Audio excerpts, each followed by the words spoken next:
Check 1 2, mic check.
Mr. Sergeant of Arms, invite the members into the chamber and close the doors. I hereby declare the House of Representatives of the 113th General Assembly now in session.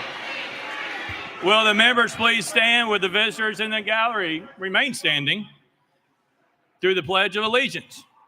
Representative Kiesling will introduce the chaplain of the day. Thank you, Mr. Speaker. It's truly my honor to introduce to you today my pastor, Pastor Eric Thoman up at Eder Baptist Church there in Byrdstown. Now, in addition to his pastoral duties, he also serves as our Director of Missions for the Riverside Baptist Association, which consists of, we have member churches in Pickett, Fentress, Overton, and Clay counties. Pastor Thoman is a Buckeye by birth. He grew up in Columbus. He is a strong Ohio State guy, but we tolerate him there in Byrdstown. He and his wife Amy have been married together for 31 years, 7 children, 3 biological, 4 adopted. Of course, he's been involved in, for the past several years, involved in youth pastoring and church planting. For the past 7 years, he's served as Pawn and North American Mission Board missionary through our Southern Baptist Convention. So, members, Pastor Eric Thoman. It's an honor and a privilege to be here with you today, and I so much appreciate just all the work you all do and all that you have to go through. I want to just read a scripture today. John chapter 3, verse 14. And as Moses lifted up the serpent in the wilderness, even so the Son of Man must be lifted up, that whosoever believeth in him should not perish, but have eternal life. For God so loved the world that he gave his only begotten Son, that whosoever believeth in him should not perish, but have everlasting life. For God sent not his Son into the world to condemn the world, but that the world through him might be saved. You all do such a wonderful job. That's one of the things I like, coming from Ohio and being a Buckeye. I do root for Tennessee now, but I'm still, you can't change what you are. But I do so much appreciate the work you do and what goes on in this state and just how things are run. And I especially so appreciate Representative Kiesling and his family. But as I think about things in our world, and I know you have decisions you have to make and all you have to go through and with meetings and discussions. And I guess my answer is this simple. The answer for all what's going on in our state and in our world is found in this passage of scripture I just read. The answer is Jesus. Legislators, you can't change hearts, but only the gospel can. Only Jesus can. And we are living in a time where evil is called good and what's good is considered evil. We all just must just get back to Jesus and just be focused on him and let him just direct our path. The Bible says he's the way, the truth, and the life. That's a promise we have from the Word of God. Let's pray. Dear Heavenly Father, God, I thank you so much for these men and women, Lord, for the hard job that they have, Lord. And Lord, in a sense, and it's what they are, Lord, they are ministers of this state, dear God. They are servants, Lord. And they serve the people of Tennessee, and we're just so thankful for them, God. Lord, we just pray that you will just give them your strength, Lord, to deal with all that they have to deal with, Lord. Lord, we pray, God, and I pray, Lord, if there's ones here who don't know Jesus, if they don't have that personal relationship with you, dear Lord, I pray that they will seek the Lord while he may be found. Lord, I pray that you'll just guide and direct their steps, Lord. God, I just pray that they will seek you in all the decisions that they make. God, we know from your word that Jesus is the answer. Jesus is the one who can change people's hearts, dear Lord. God, I just pray for this day and for all the activity and all that's going on in this in Nashville today, Lord. God, I just pray, Lord, that we will just be focused on you, Lord, and that we will just ask, what would Jesus have us to do? And God, I pray that we'll seek you, Lord. We can't do anything without you. So, Lord, I just pray your hedge of protection and, Lord, your hands of strength just to be upon these men and these women who are here. And we pray this in Jesus' name. Amen. Representative Keisling will lead us in the Pledge of Allegiance. Thank you, Mr. Speaker. Let us pledge. Pledge allegiance to the flag of the United States of America and to the republic for which it stands, one nation under God, indivisible, with liberty and justice for all.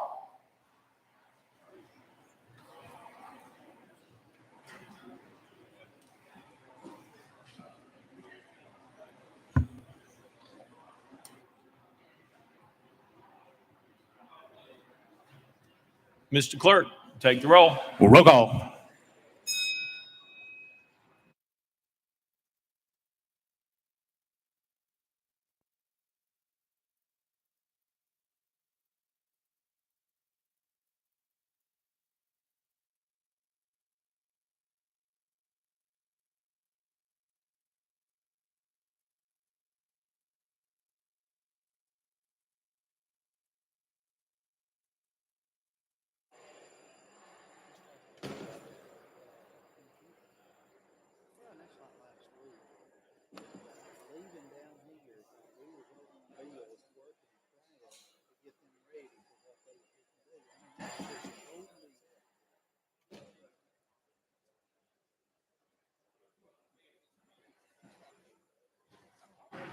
Mr. Clerk, take the roll. Mr. Speaker, 98 members present.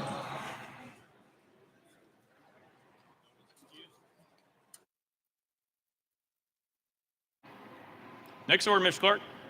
Welcoming and honoring. Welcome and honor anyone seeking recognition. Representative Gant. Thank you, Mr. Speaker. I wanted to report that in McNairy County, the electric service is being restored all over the county, but I want to give thanks to Pickwick Electric and also the neighboring electric co-ops, Gibson Electric, and Mr. Speaker, I think Cumberland Electric from your neck of the woods came to aid us, and we just want to give them a big thanks for all they're doing for us. Thank you. Thank you. Representative Haston. Thank you, Mr. Speaker. I'd like for everybody to welcome my daughter, Kyler, to the House floor today. She's with me. She and I, later this afternoon, will be attending the funeral of a great man, man that she and I call Granddad. And he had one daughter that we lost in the tornado in '99, had one grandson, 3 great-grandchildren. Most people knew him as Brother Kirk or Coach Kirk. In his 94 years, he taught and coached at Freed Hardeman, was a 2-sport star playing baseball and basketball at David Lipscomb. He, up until the age of 92, he was a full-time preacher, so just retired 2 years ago from that. He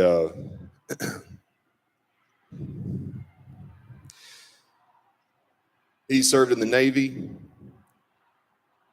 He served as chaplain on the day here, my very first day when I got sworn in 2019. He taught me how to throw a baseball, taught me how to golf, taught me how to shoot a basketball. He taught me how to be a father, taught me how to be a Christian. And He was very famous for his short sermons on Sunday, 15 to 20 minutes. So he also taught me not to stand too long with the mic in the pulpit. So I'll just finish by saying that I know that y'all didn't know my granddad, but each one of you definitely has a Brother Kirk or a Coach Kirk or a granddad in your life. And I know there's a lot going on today and we can get distracted up here, and I just would ask each one of you to make sure that you give somebody a call today and tell them that you love them. Thank you, Mr. Speaker. Representative Dixie. Thank you, Mr. Speaker. I just wanted to bring attention. Yesterday, Mr. Mike Hill, who was killed at the Covenant school shooting a week and a half ago, was laid to rest. And I want us to keep in mind the sacrifice that he made to try to keep those kids safe. And let's not get distracted by what's going on outside of these walls. And remember that each of us has the power to make change and move forward, to do something that makes sure those 6 lives were not taken in vain. So I ask for a moment of silence for Mr. Mike Hill. Thank you, Mr. Speaker, and God bless him and his soul and his family. Representative Johnson.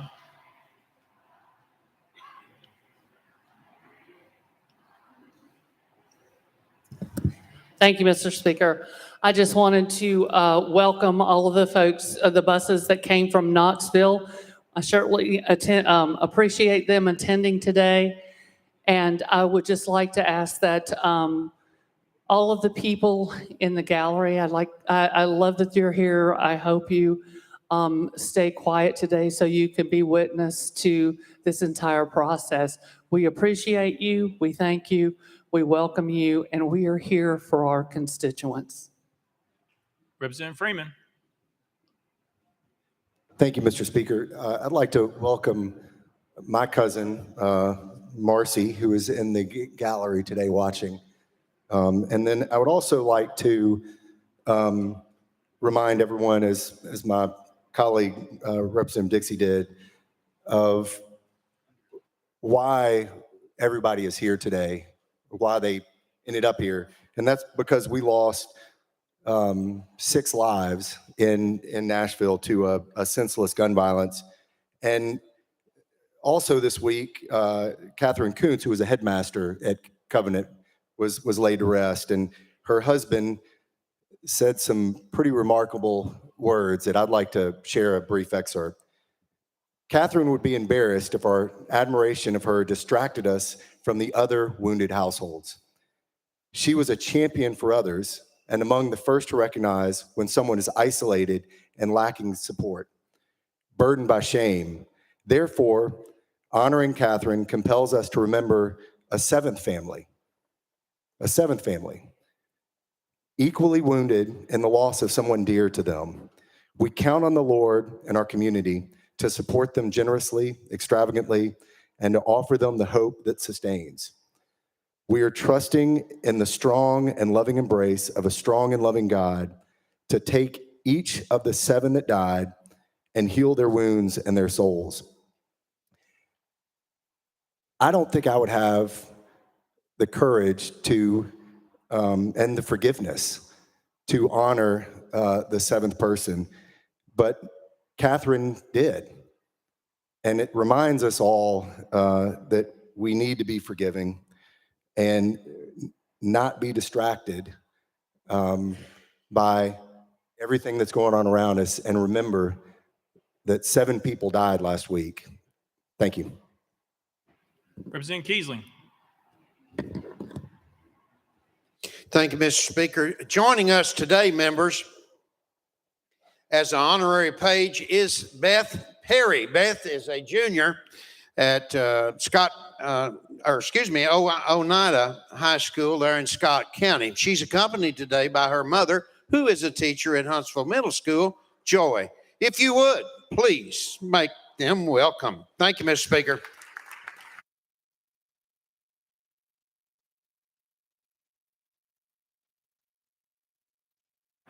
Representative Pearson. Thank you. I'd like to welcome District 86 and everyone in the gallery who's standing up for the end of gun violence and the need for the protection of our communities. Thank you for getting on the bus at 3 a.m. or 2:30 a.m. this morning to be a part of this process and to make sure your voices are heard and your presence is power so that we can continue to elevate the issues in our community and those who we continue to lose, unfortunately, in Memphis and Shelby County. But to each of you, I love you and I thank you and I appreciate you. Representative Capley. Thank you, Mr. Speaker. Members, last night we lost a pillar of our community in Wayne County. Mr. Herbert Brewer, who was a county commissioner for probably 40 years, Mr. Speaker, a dear friend of mine, a father, a grandfather, and just a good person. So if we could please take a moment of silence for him and his family today.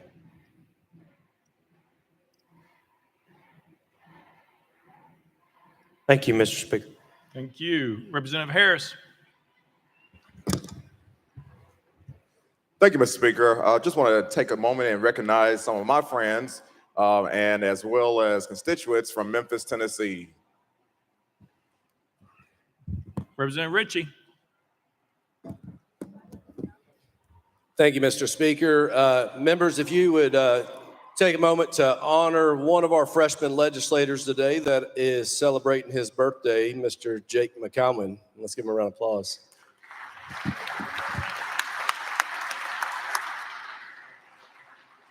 Representative Butler. Thank you, Mr. Speaker. Today, Ryan Williams and I want to welcome Rhonda Roberts to the Capitol. Her husband, Alan Roberts, passionately worked for TDOT, EMS, Fire and Rescue across Middle Tennessee. Alan gave us 23 years of his life to public service and did so with passion and integrity. It is a privilege for Representative Williams and I to stand here today to honor the memory of Alan and to honor his wife for their sacrifices.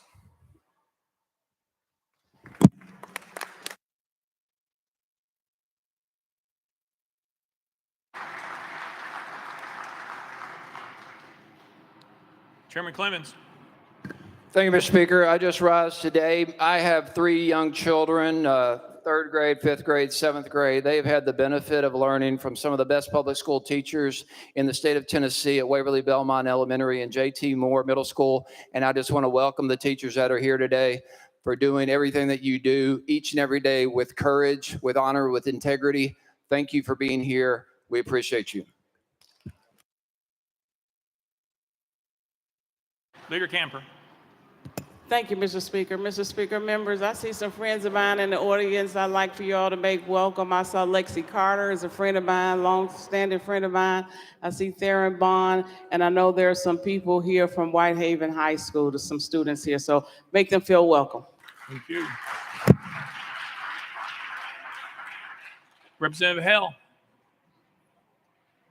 Thank you, Mr. Speaker. I want to take just a moment to say thank you and to honor the state of Tennessee, our leadership, our county emergency people, TEMA, the Red Cross, volunteers. One of our communities that was hit last week with the tornadoes, Reedville in Cannon County. There's about 25 homes, 3 businesses, but we're blessed and thankful that no lives were lost. So thank you.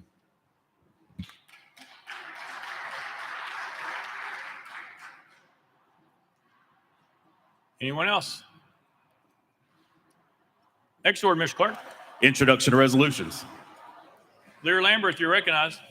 Thank you, Mr. Speaker. Move that all resolutions properly filed be introduced pursuant to Rule number 17 and placed on the consent calendar, refer to the appropriate standing committee. Without objection, so ordered. Next order, Mr. Clerk. Senate Joint Resolutions congratulatory and memorializing. Leader Lambert, you recognize. Thank you, Mr. Speaker. Move that all Senate joint resolutions congratulatory and memorializing in line of the desk be placed on the consent calendar pursuant to Rule number 17. Without objection, so ordered. Next order, Mr. Clerk. Resolutions lying over.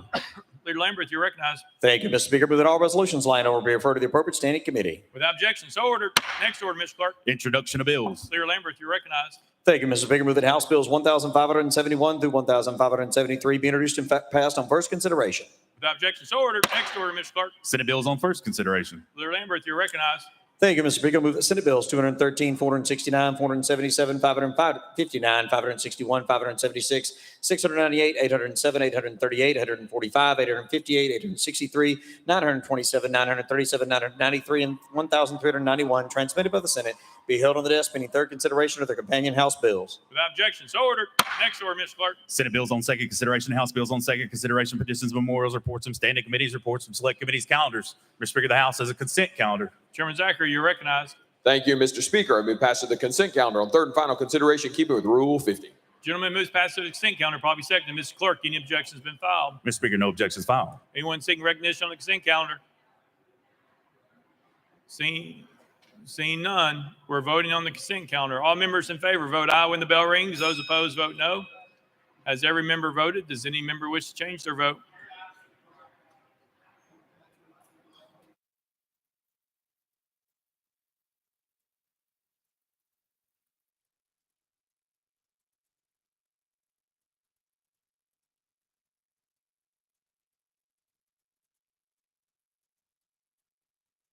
Mr. Clerk, take the vote. Ayes 97, no nays, one present, not voting. Having received the constitutional majority, I declare the consent calendar passed without objection. The motion for reconsider is tabled.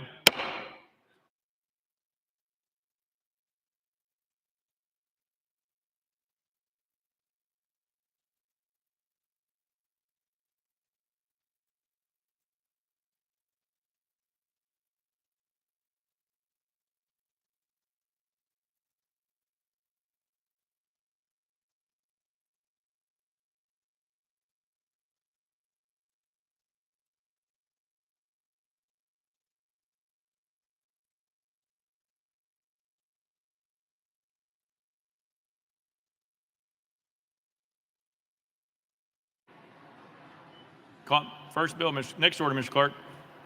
Mr. Speaker, the House has a regular calendar.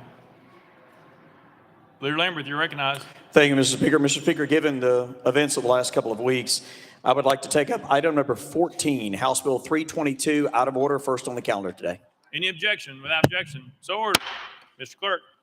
Mr. Speaker, once again, that's item 14, House Bill 322 by Chairman White, Leader Lambert, and others relative to school safety.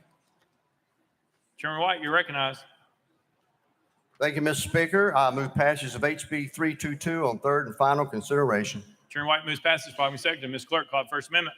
House Education Administration Committee Amendment number 1. Vice Chairman Slater, you are recognized.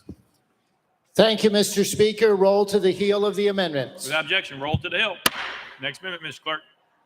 House Amendment 2 by Leader Lambert, Mr. Speaker, was timely filed. Leader Lambert, you recognize. Thank you, Mr. Speaker. And to the clerk is that amendment code 6917. Thank you, Mr. Clerk. Mr. Speaker, I move passage of amendment number 2, or move adoption, sorry. Leader Lambert moves adoption of amendment number 2, probably seconded. Any discussion on the amendment? Any discussion? Leader Lambert, you recognize. Thank you, Mr. Speaker. Members and guests today, the bill we're about to embark upon is critical to the safety of our children and our schools in this state. This bill was announced first when the governor gave his state of the state from this very well. And while it may not be the full solution to the evil and violence that we see out in the world that endangers our children, it is absolutely a significant step forward. When the tragedy happened at Covenant School, the bill that you have before you dealt primarily with public schools.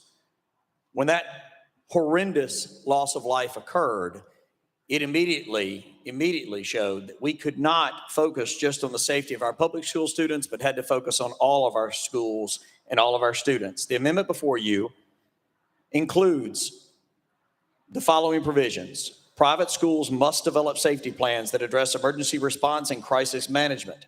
Private schools may enlist local law enforcement assistance if they so choose, and we recommend it. Private schools must lock exterior doors as well as only permit the primary entrance to be unlocked at the start and end of school or when a staff member is present. Private schools must complete the same drills as public schools, armed intruder, incident command, bus safety, if they have buses. And security guards at private schools must complete the same training that security guards at public schools complete. This is a significant step forward, and it ensures that the bill before us includes both public and private school students and matches up with items that you will see in the budget in a few weeks to include money for hardened infrastructure and SROs. With that, Mr. Speaker, I move adoption. Leader Lamberth moves adoption. Amendment number 2, discussion. No discussion. All right. Any objection to the question? All right, it's on the board. All those in favor vote aye. When the bell rings, those opposed vote no.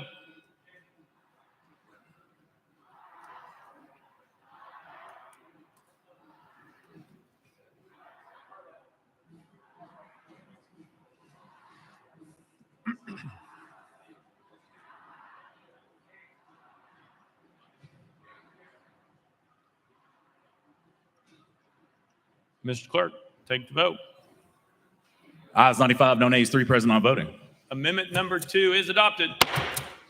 Next amendment, Mr. Clerk. House Amendment 3 by Representative Powell. Mr. Speaker, it was timely filed. Representative Powell, you're recognized. Thank you, Mr. Speaker. Members, I know it's somewhat extraordinary to introduce an amendment at this time, but I think this is a very important amendment to add. In light of Covenant School in my community and the way we've been affected, it has impacted all of us, and we are trying to find every possible solution that we can to address this issue. Personally, one of the children that was murdered is actually in my son's Little League. That's how close to home this hits for me. And so while we might differ on some of the reforms, I think my amendment addresses one very important issue when it pertains to school safety. I was contacted by Jaden Turner. She's a freshman at Lincoln Memorial University, and she requested my assistance with the passing Alyssa's Law. Jaden's 14-year-old cousin, Alyssa Adlerhoff, was shot and killed inside of her high school, Marjorie Smoman Douglas, in Parkland, Florida, on February 14, 2018. Since then, Jaden has been dedicated to the mission of school safety and wants to ensure that every student and staff member who goes to school also comes home at the end of the day. Throughout high school, Jaden worked with her state senator and assemblyman to pass Alyssa's Law in the state of New York, which was signed into law this past summer. Alyssa's Law places mobile panic alarms in elementary and secondary schools to decrease the police emergency personnel response time in the case of a non-evacuation emergency. The legislation has been passed in New Jersey, New York, and Florida. And we know the political environment in Florida. In every state, Alyssa's Law has been a bipartisan effort to ensure the safety of children. The work of Alyssa's Law was started by Alyssa's mother, Lori Adelhoff, who Make Our Schools Safe, a nonprofit organization working on school safety nationwide. I want to be clear that Alyssa's Law is just one common sense law and a comprehensive set of reforms that must be enacted for meaningful school safety. And members, as you know, given the procedures of the House in this late juncture, I'm out of bill slots. I have looked for a vehicle to add this for a college student at one of our universities who asked for this, who has personally been affected by school shooting and a tragedy. I think adding this option in our schools and having the schools, and I want to bring your attention to my amendment. It says shall consider including the district-wide school safety plan, this option. If we have this in our schools and we can alert the police and the emergency personnel faster, that is going to save lives.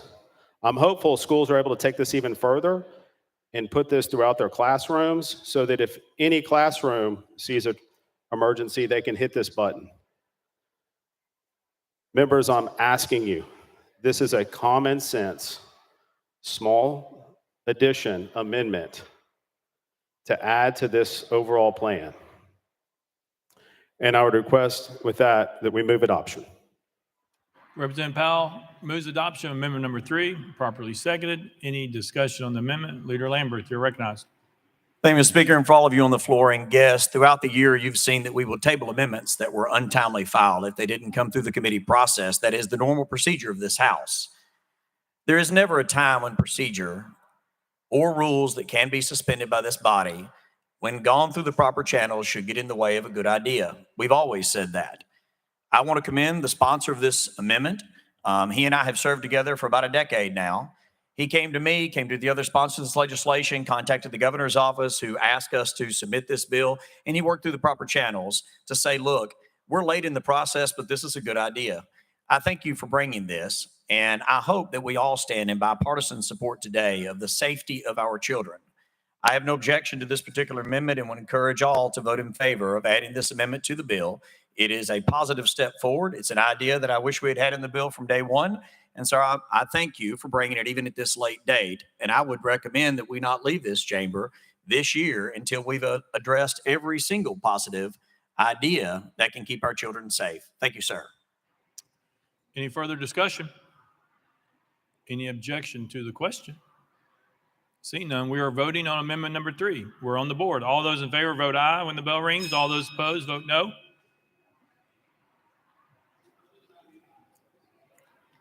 Has every member voted? Does any member wish to change their vote? Mr. Clerk, please take the vote.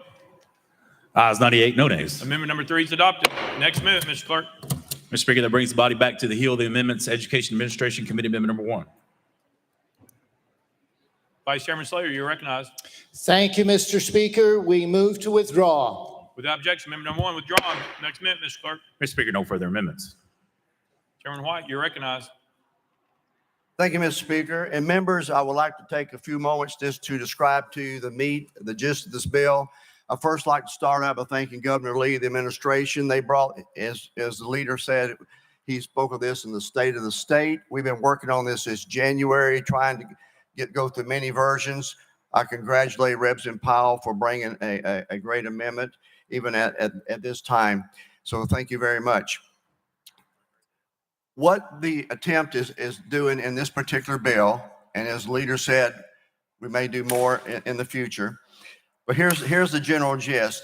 We're asking in this bill that every LEA, Local Education Administration, develop a district-wide safety plan that will include crisis intervention, emergency response, emergency management, and armed intruder drills. The above shall be reviewed annually. Private, and we've added, this is the part of the amendment that Leader Lambert just added. Private and church-related schools must also do the same. By July 1 of 2023, the above schools, public and charter, must provide local law enforcement, DOE, and the Department of Safety a school-wide safety plan, as well as their floor plans. Schools shall provide all law enforcement access to the school security systems. Annual drills. All schools, public, private, and charter must conduct at least one armed intruder drill a year, one incident command drill without the students present, one emergency safety bus drill without the students present. We're also requiring that exterior entrances be locked, public, private, and charter. The enforcement, of course, from the state only goes to the public and the charter, but we're asking all private schools to incorporate this, that we should ensure that all exterior doors are locked while students are present. All access should be at the primary entrance. Outside of the schoolhouse or the school day, that any event that's held, such as a basketball game or anything in the evening, there must be a primary access, and it must be continuously monitored. Locked doors. State and local law enforcement may at any time come on school property and inspect all exterior doors. Make sure they are secured. Any doors, exterior doors that are found to be unlocked must be reported not only to the school director, but to to the chair of the Board of Education, the head of the PTO, the principal, the Department of Safety, and the Department of Education, as well as each local law enforcement agency in the community.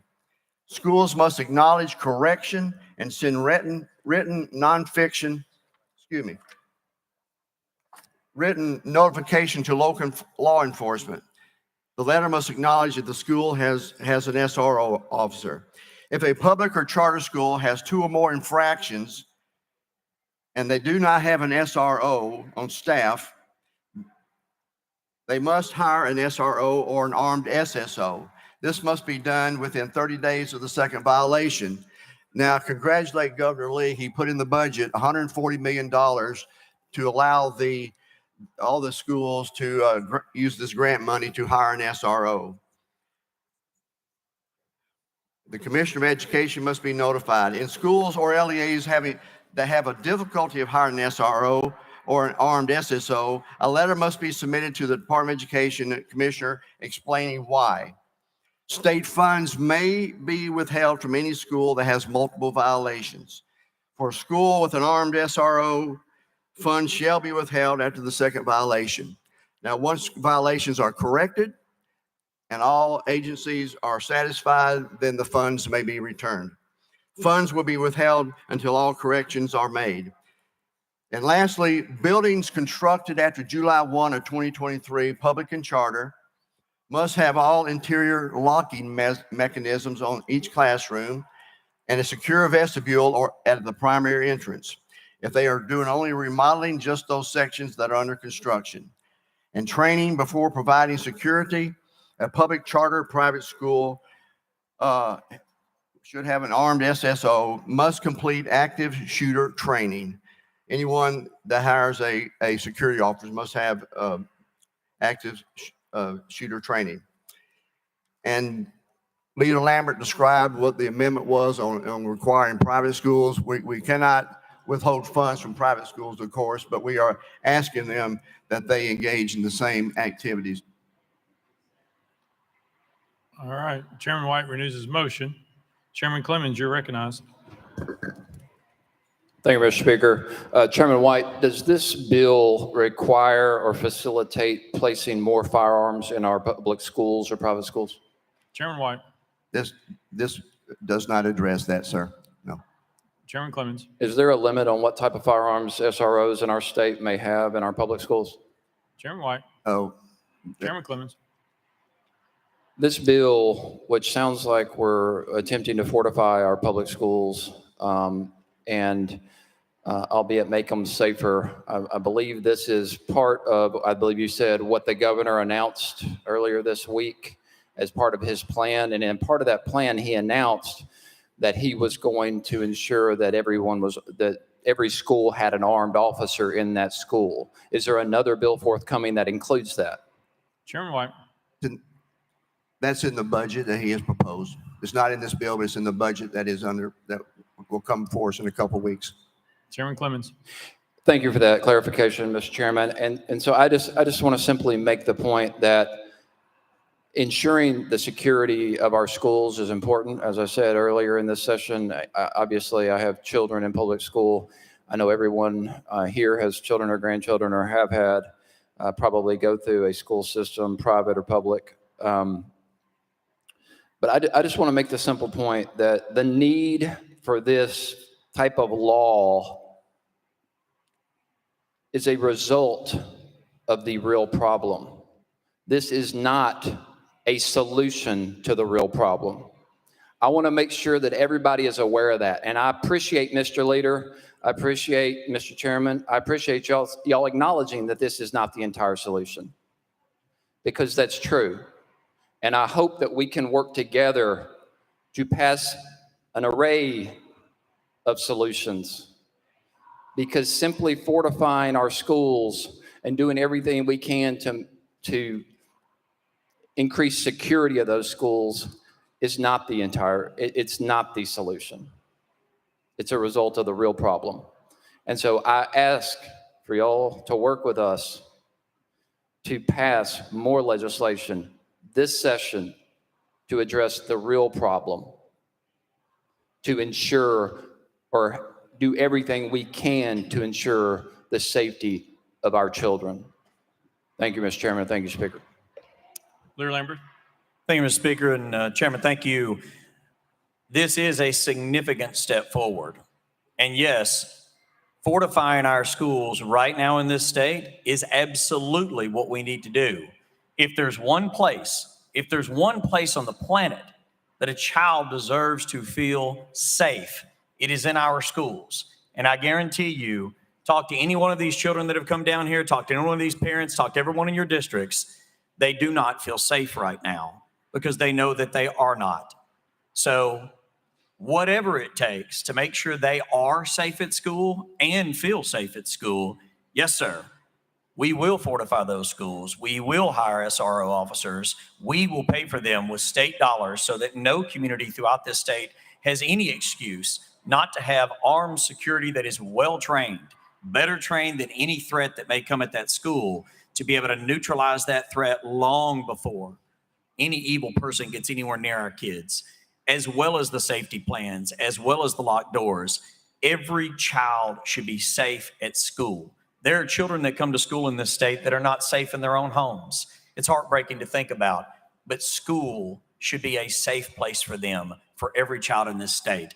There are many other options that we are going to look at this year, and I hope in a bipartisan fashion, we look at every single possible option to make the entire state safe in every community.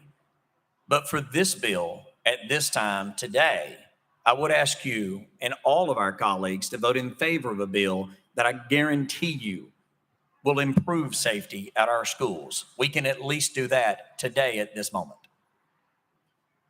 Chairman Clements.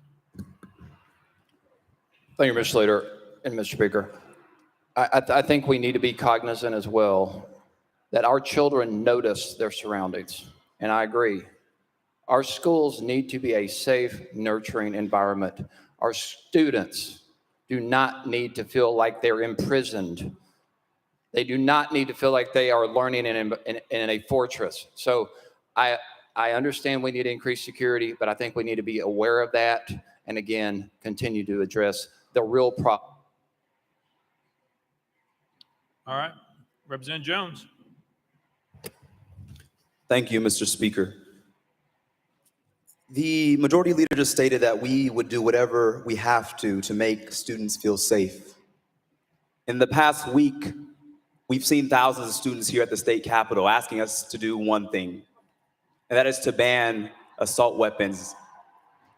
Nowhere in this bill do I hear the word, or do I see the word guns, AR-15s, assault weapons, the things that actually are traumatizing and terrorizing these young people. And so my question to the sponsor is that this bill seems to be a Band-Aid. It seems to be a white flag of surrender, when what we need to make our young people safe is a deep surgery of our system that places firearms above the lives of our children. If I may, Mr. Speaker, I want to read from Jeremiah 6:14 that says, Representative Jones, that's outside the caption. You need to stay on the caption of the bill. I'm sorry, but you have to stay within the discussion on the bill. That is outside. So if you would like to address questions or talk about school safety, that is welcome. Representative Jones. Thank you, Mr. Speaker. They offer superficial treatments for my people's mortal wound. They give assurances of peace when there is no peace. Once again, that is not on the topic of the bill. Even your colleagues are nodding yes. I'm asking you again, please stay on the topic of the bill. If you have questions or statements based on that topic of the bill, then please continue. You're recognized, Representative Jones. Thank you, Mr. Speaker. Mr. Speaker, the point I'm trying to make is that this bill is not about school safety. It will not make our students safer. Representative Lambert told the media that we must fortify our schools, even if it means putting tanks outside our schools. That is disturbing. I don't think any of us want to live in a world like that, where we make our schools militarized zones simply because we refuse to address the real issue, which is easy access to military-grade weapons, which is easy access to weapons of war on our streets. And so, again, I'm deeply troubled that we are making this political statement today by trying to act like we're doing something that is not going to do anything to prevent what occurred. more police officers in schools. Yesterday, they passed a bill to arm teachers. This is not going to make our students safe. And I think that we owe it to these young people, the thousands here who we tried to speak for when we were silenced, the thousands who are gathered outside demanding that we take real action to address the crisis of easy access to military-grade weapons in this state. And so with that, I must say that I cannot support this bill because this bill is a Band-Aid. It is a white flag of surrender, and it is not action that will make our students safe. And no student, I talked to thousands of students, and not one of them said, this is what we want. And I think that we as elected officials have a moral responsibility to listen to these young people who are on the front lines, who are terrified, who are here crying and pleading for their lives. And so my question is to the sponsor, would you be willing to add some provision or to have a conversation about banning assault weapons to move our state forward? That's what these young people are asking. Would you be willing to do that, Chairman White? Representative Jones, Chairman White. Thank you, Mr. Speaker. Representative Jones, look at me. Look at the other 97.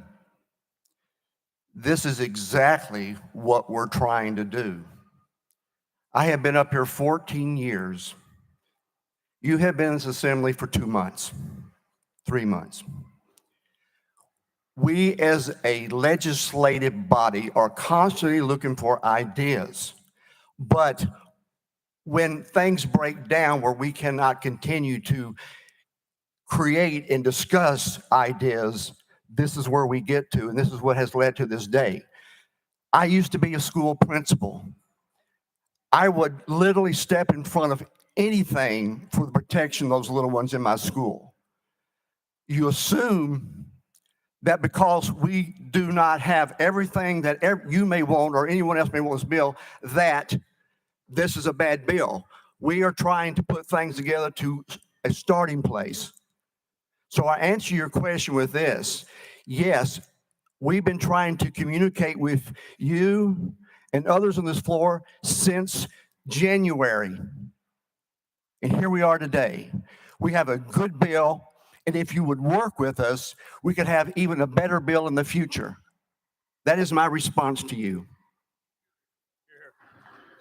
Out of order. I got you, Leader Camper. Thank you. Representative Jones, you're recognized. Thank you, Mr. Speaker. To my colleague, Chairman White. Sorry, the 5 minutes are up. Representative Hardaway. Thank you, Mr. Chairman. Mr. Speaker, thank you to the gentleman in the well. And thank you for making an attempt at providing a safe environment for our children and our staff and the visitors to the schools. And I agree that this is only one step, but my concern is it addresses symptoms, that it doesn't address the problems.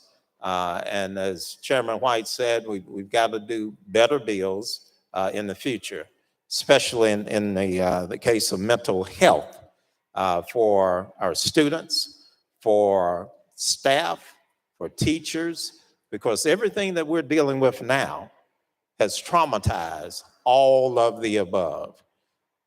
And that's not even mentioning what it's doing to the community itself. But I've got some technical questions, and I've spoken with Chairman Sapicki and Lambert, so Chairman White, they might be better suited on the issue of whether the bill speaks to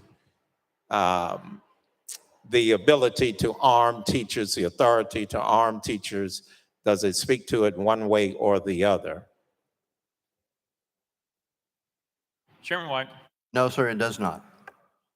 Representative Hardaway. All right, and in terms of the filing of the plan on the state level with the Department of Safety, will that serve as a storehouse or a clearinghouse? Will it allow other schools to access that information in order to benefit from best practices? Chairman White. Yes, sir, we'll create best practices. And if my memory serves me correct, there's a part where it kept on file for 5 years. But yes, for best practice, so all departments will know the situation. Representative Hardaway. Thank you. And in terms of the parents, parental input, is a consultation with the parents in developing the plan itself. Chairman White. Thank you, Mr. Speaker. That will be up to each LEA as they put their plans together, working with the law enforcement. Representative Hardaway. All right. I would suggest that when we build a better bill, that we include parental involvement in developing and approving whatever that LEA plan is, public or private. And I see some head nods, so I'm looking forward to working with you. And just a final caution, and one of my colleagues spoke to it earlier. We don't want to get to the point to where we're creating a lockup for children and teachers as opposed to addressing the problems that we have in the community, whether we describe it as sensible gun regulation or as accessible, affordable, adequate mental health care. So I'm looking forward to building a better bill to address the needs of our children that includes those components. Thank you. Chairman White, any response? Thank you. Thank you for your comments. All right, Representative Dixie.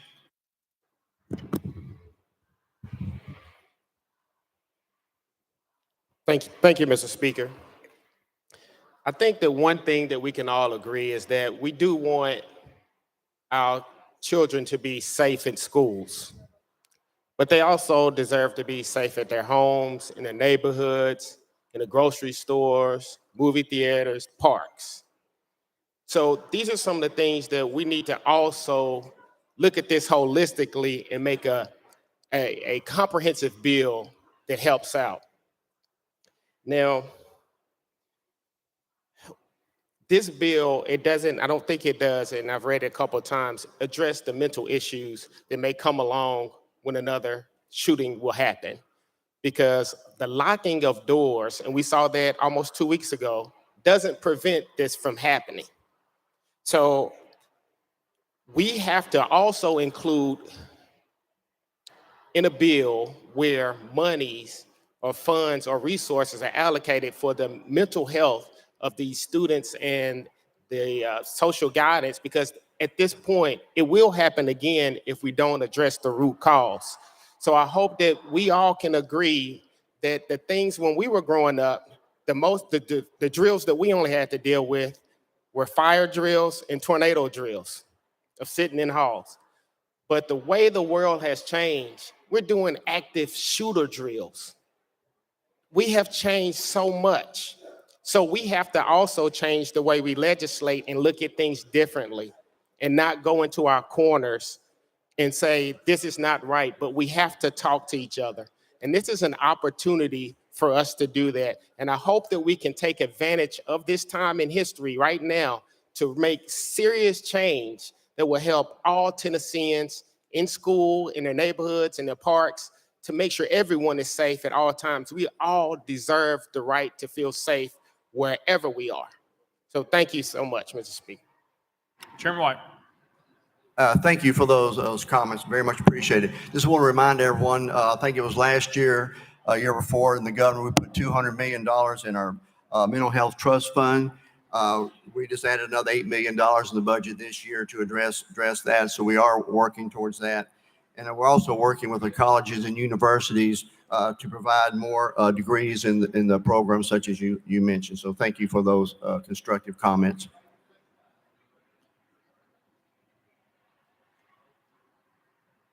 Leader Camper, you're up. Thank you, Mr. Speaker. Mr. Sponsor, last week we had a member to say that this bill was a first step and a good first step. And you mentioned it in your comments that this would be a first good step. And you further mentioned that we have an enormous opportunity before us, that we can do something more comprehensive than just this bill. And so we are looking forward to do exactly that. So I'm assuming the lines of communication are still open, and I applaud you for that. Mr. Sponsor, I have a question about the funds that you talked about for charter schools, I guess in all of the schools, I imagine, for non-compliance. And so I'm concerned about charter schools who have limited funds and not a lot of resources as like a network of charters, just these individual charter schools. And the fact that we said charter schools are public schools. So will the LEA be responsible for coordinating all the schools, whether charter or traditional, under this bill? Or do the charters have to do their own individual hiring an SRO, applying for the grant, and going through this process? And if they are not in compliance, they're going to be penalized. Can you talk to that? Chairman White. Yes, thank you. Very, very good questions. As you stated, a charter school is a public school, but it is authorized either under the local LEA or under our charter school commission. So that would be their authority of working together. So they can also apply for the grants for the SRO officers, just like any other school or LEA. And they will do that through their school authorizing agent, which is either their local school LEA or the charter commission. Leader Camper. So the approving authority will be responsible for helping them apply for the funds or ensuring that they're in compliance, whether it's the charter authority, whether it's an ASD, whether it's a local LEA. My concern is that I think for the LEAs, it needs to be a comprehensive plan and that they're all working in concert with each other. And some of these charter schools are just individual schools that don't have a lot of resources. And I feel that they're going to be penalized because there's going to be a lot of competition to get these SROs. And some of the larger entities will be able to go into a contractual agreement and get a reduced rate to bring on SROs, whereas I'm an individual school and I'm just hiring one.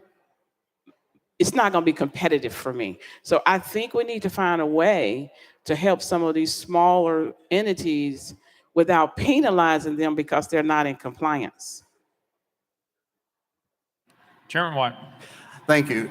One thing that has been part of all this is the governor announced we now have in all 95 counties a Homeland Security agent, and they will also be there to help coordinate and work. If there's any weaknesses or any school is falling through the cracks, then that will be their obligation to help work on that. But I understand what you're saying, yeah, there's no limitation on the grants, and so we'll be able to work through that. Leader Camper. Lastly, Mr. Sponsor, I'm interested to know when you speak to withholding of funds for non-compliance, what particular funds are we talking about? You know, what of their revenue stream are you talking about withholding until they get in compliance? Because my concern is it's going to be, let's say, in 30 days, they're not in compliance. They have, you know, you're going to withhold funds. How much money are we talking about? Because they're going to need those resources to continue to put together a strategy of how they're going to be in compliance. They're going to need funds to keep running the school. So what funds are we talking about being withheld if the schools are not in compliance? Chairman White. Thank you. In the bill, it says after the second infraction is 2%, 4% on the second, and it goes up if you're still out of non-compliance. So there is withholding of the funds are the funds that they get from the state, not the local, from the state, and these are the TISA funds. Now, going through committee, there were some objections to that, but we take the reason we put that in there, we take that this serious. and once you have once a school, it's not withholding from the LEA, it's withholding from the school that's in violation. So we take it that serious. Now, once they correct the violation, there is a procedure for being restored whole. But we're taking it that serious that we will withhold funding from your total funding from the TISA funding if you're out of compliance. Thank you. Yeah. Representative Miller. No, I'm not going to do that. I'm not going to do that. Call for the question. Thank you, Mr. Speaker. Sponsor yield. Chairman White. Yes, sir. Representative Miller. I participated in Finance, Ways and Means Committee yesterday, and with the governor supplemental budget of $140 million on top of the other dollars that's already been invested in school safety. My question is, in reference to the SROs, is it my understanding that each school would receive one SRO officer? Chairman White. Oh, Leader Lambert. Thank you, Mr. Speaker. And I know we're wandering into a different bill or a different set of bills, which are the budget, but it does relate to this bill because this bill requires if they have certain, if they don't have locked doors and everything else. So this bill, to be very clear, does go with your question. So to directly that question, which we'll take up in the budget, it's roughly $140 million where the state of Tennessee, the taxpayers of this state, are providing enough money for every single school to have an SRO.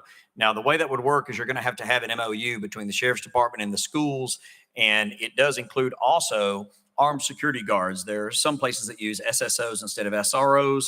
Those are normally, employees of the local education, the LEA. So, I mean, it is a combination of that, but in general, it is $140 million for an SRO at every school on a reimbursement rate through the Department of Safety from grants so that they are evaluating that to ensure it actually goes to SROs or SSOs.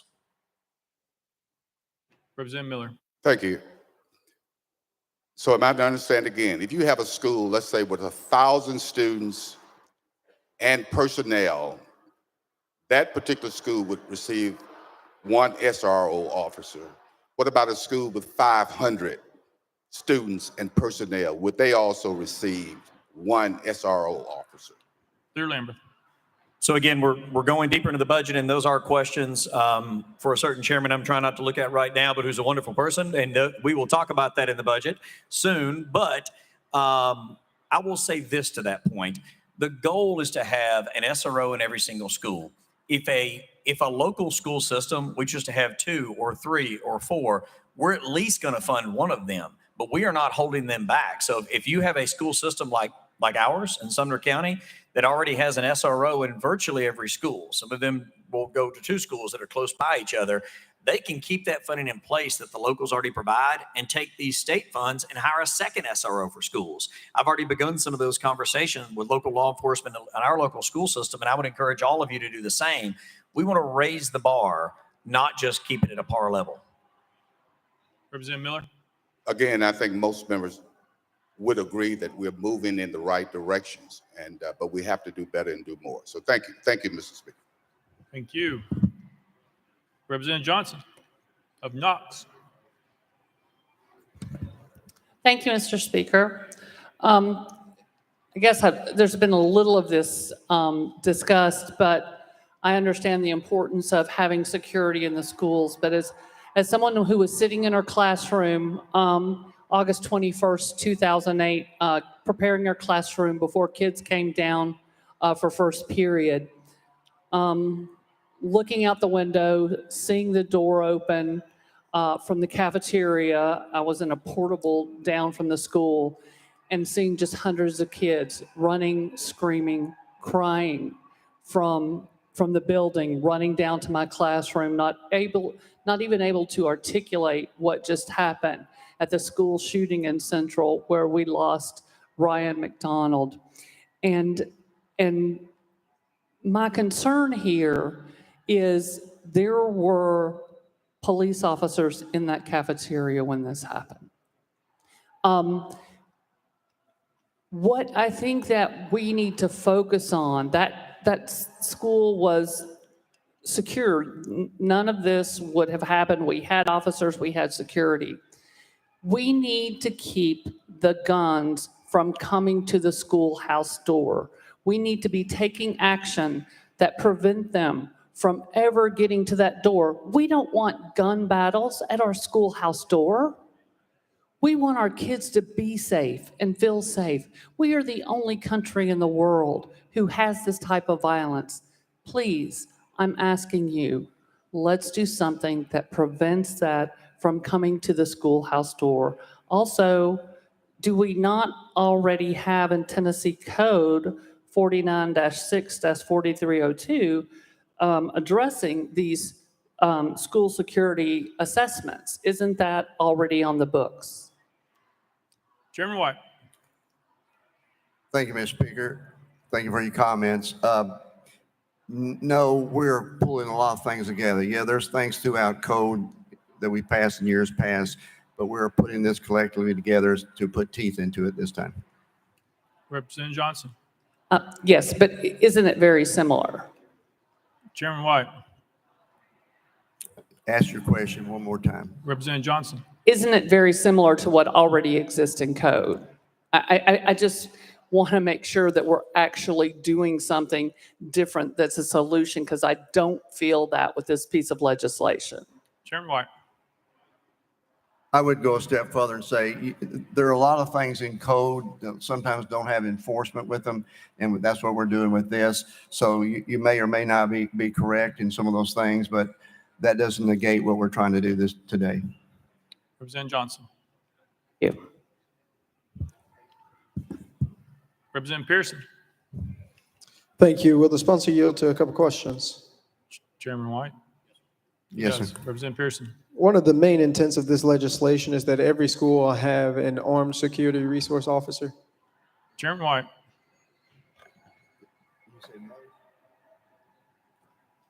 Leader Lambert. No, sir. The main intent of this bill is to improve school security at every school, both with hardened entrances requiring locked doors, having Homeland Security agents, one in each county, to evaluate that and work with local law enforcement. And then there is a budget that we will be considered in a few weeks that includes $140 million for SROs. Now, if some of these safety protocols fail and a school is not compliant with them, like having their doors locked, then one of the requirements of the bill is if you're not locking your doors and do not have a secure perimeter in that school, then you would be required to have an SRO. Now, what has been recently announced by the governor, and the proposal will be in the budget, is that those SROs will be paid for with state funds. In the original version of this, that would have been local funds. So we're going to pay for that at the state level, making it much easier for every school to have an SRO. I will say that the intent is that every school would have at least one SRO, but it is not the main crux of this bill. The main crux of this bill is a complete net over a school and a barrier surrounding that school so that the children inside are safe, and to have a Homeland Security officer that's working with public and private schools to evaluate that safety. There's a variety of things that can happen. For instance, there are some schools that have very large glass windows. There needs to be a plan in place on how to make sure if they look great in a school, but if they have a well, Mr. Speaker, I think he's motioning. He doesn't want me to continue answering, but I'll stop, and I don't want to take any of his time. Please go ahead, sir. All right, Representative Pearson. I just want to be able to ask a couple of follow-up questions here because of a couple of concerns, including the school to prison pipeline. Is quick yes or no? I know it's loud. Do you know about the school to prison pipeline? Leader Lambert. Go ahead, sir, if you don't mind. Representative Pearson. Yep. In schools, when we turn them into prisons, when we institutionalize them, the consequences and the effects disproportionately harm children, particularly children of color. And I understand that after 14 years, the chairman is bringing forward this legislation that you believe will actually make schools safer in the wake of very tragic incidences. But I don't think that penalizing or advocating that our schools become more like prisons is the right solution.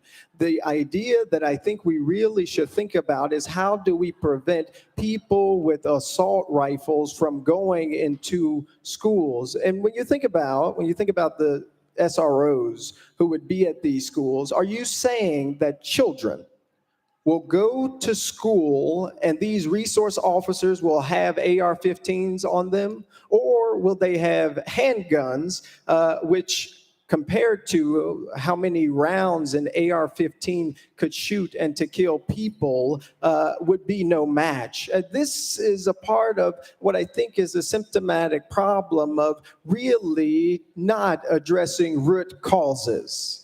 The root cause that each of us have to address is this gun violence epidemic due to the proliferation of guns. We don't need a solution that says if you don't lock a door, get someone with a gun. We need a solution that says people shouldn't be going to schools and to houses and to neighborhoods with weapons of war. I would argue, and I'm really curious, and I'll leave you with a few questions here toward the end. And I appreciate what one of the representatives said, that we don't want gun battles at schoolhouses. And what's deeply concerning is there's no clarification about what type of training people would get. What happens when one of these school resource officers accidentally kills an innocent kid? What happens when we have people who we have given the authority to actually harm our children, to actually harm our teachers, this type of power? It isn't having more contracts with gun owners, right, to be able to provide guns to school resource officers. It's to prevent people who shouldn't have guns through red flag laws, through storage protection, from ever getting access to our schools and communities. Lear Lambert, you're recognized. Thank you, Mr. Speaker. And for those in the gallery, please don't drop stuff. While Representative Pearson was speaking, someone almost hit him with the sign. So please just, you're here, we want to hear from you, but please don't drop things on people. So I just noticed as he was speaking, it almost got him there. It's just a sign, but I don't want that to happen. To your speech, I will say this. This doesn't create a prison for schools. It creates a fortress. A prison is designed to keep people in. A fortress throughout all human history is designed to keep danger out and to keep those that are within safe. This does create safety for our schools. You may not like that that's necessary, but in this dangerous world that we live in, it is obvious that we have to make sure that at least somewhere in this state, there is a place that children can go and learn in peace and be safe. It absolutely does help create a fortress around our children, but I'm not sure if you understand the distinction between prison and fortress, but I hope that helps, because a prison keeps people in, a fortress keeps people out and keeps people safe. Thank you, Mr. Speaker. Representative Fritz. Thank you, Mr. Speaker. And to the sponsor, I just want to say thank you for providing measures that do provide a deterrent to these evil, wicked, and godless people that would want to harm our children. I agree with what the leader said, that we must provide a deterrent and security for our children. And I would hope that all my colleagues here on the floor would join me in supporting this, and remember that those good men and women, those school resource officers that our sheriff's departments and our cities put in the schools today, they love those children. And they do not treat them like prisoners. They treat them like loved ones. And I think that's important to remember. So I commend you all for this work, and thank you so much. Chairman White. Thank you, Mr. Speaker. And I don't know if anybody else got questions, but I'll end on this. Isn't it nice to have civil debate? This is what constitutional government is all about. The give and take, the understanding as we move through a process. This is a process we're moving forward. And that's the whole point of why we are here. Let me just end on this. Mr. Speaker, if I'm out of line, you can call me. I had 11 students in my classroom, in my office the other day. And I asked them, I says, they were 11th and 12th graders. I says, tell me what we need to do. It's your generation. Expecting some of the same, you know what they told me?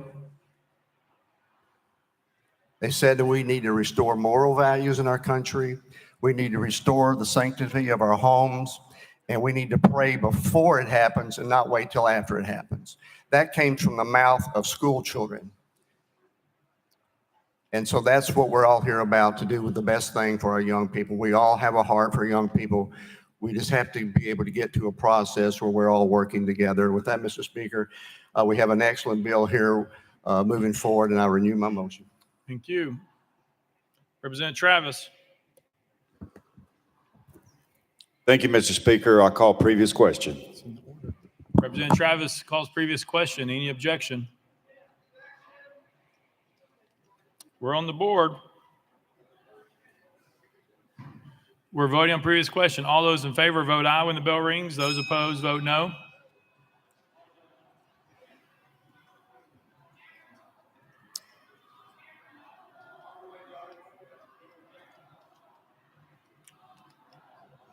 Mr. Clerk, take the vote. Aye, 75, 23 nays. Previous question prevails. We are voting on the bill. All those in favor of House Bill 322 as amended, vote aye when the bell rings. Those opposed vote no. As every member voted, does any member wish to change their vote?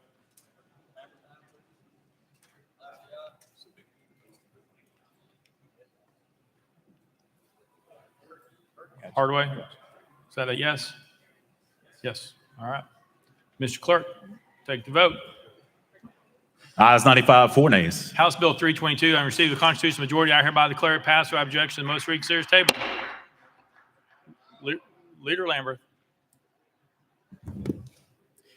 Thank you, Mr. Speaker. And again, we have many guests with us today, and I would like them to see some of these bills that provide for real solutions. With that, I would make a motion that we take up item number 29, House Bill 1051, out of order.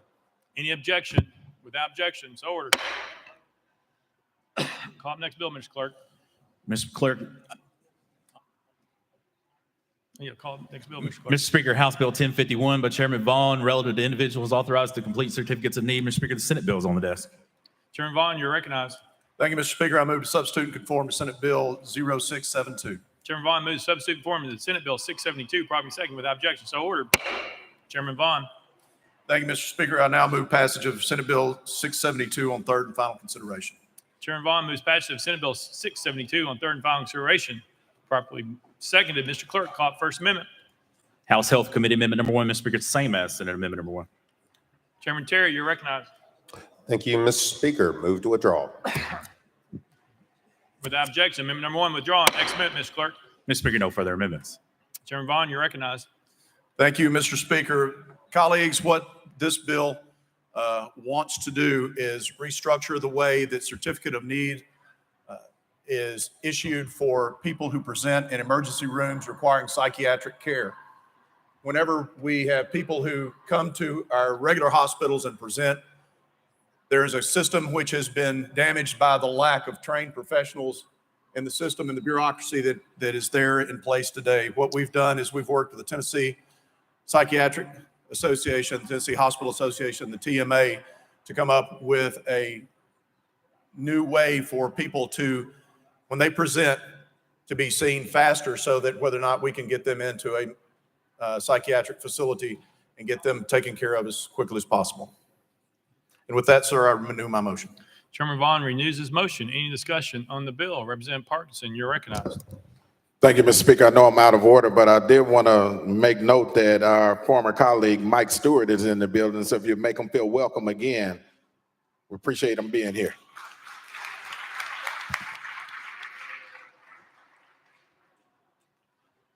Anyone wishing to be recognized for discussion? Representative Mitchell.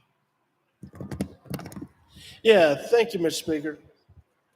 You know, the bill earlier, I had things to say about that, but this kind of like the leader said, we're rolling out, these, I guess, pain medication for the cancer. The first bill was about school security. We got schools in our state. They also have schools in other countries. We've got mental health problems in our state. There's mental health problems in other countries around the world. But the other countries around the world don't seem to have what we have. Mass killings, mass shootings. So again, I applaud the previous sponsors for their work. It's taken a step forward. I applaud this sponsor for his work. It's taken a step forward. But we continue to give aspirin for the cancer. Let's cut the cancer out. We know what the problem is. We know it's weapons of mass killing. It's AR-15s, it's AK-47s going into our schools, going into our... Representative Mitchell, this bill is about, Representative Mitchell, you're out of order. Hang on one second, Representative Mitchell, you are out of order. This bill is about mental health. You can continue talking. Would you like to talk about the bill on the subject? Yes or no, please? Okay, you are recognized to talk about the bill that's before us. Representative Mitchell, you are recognized.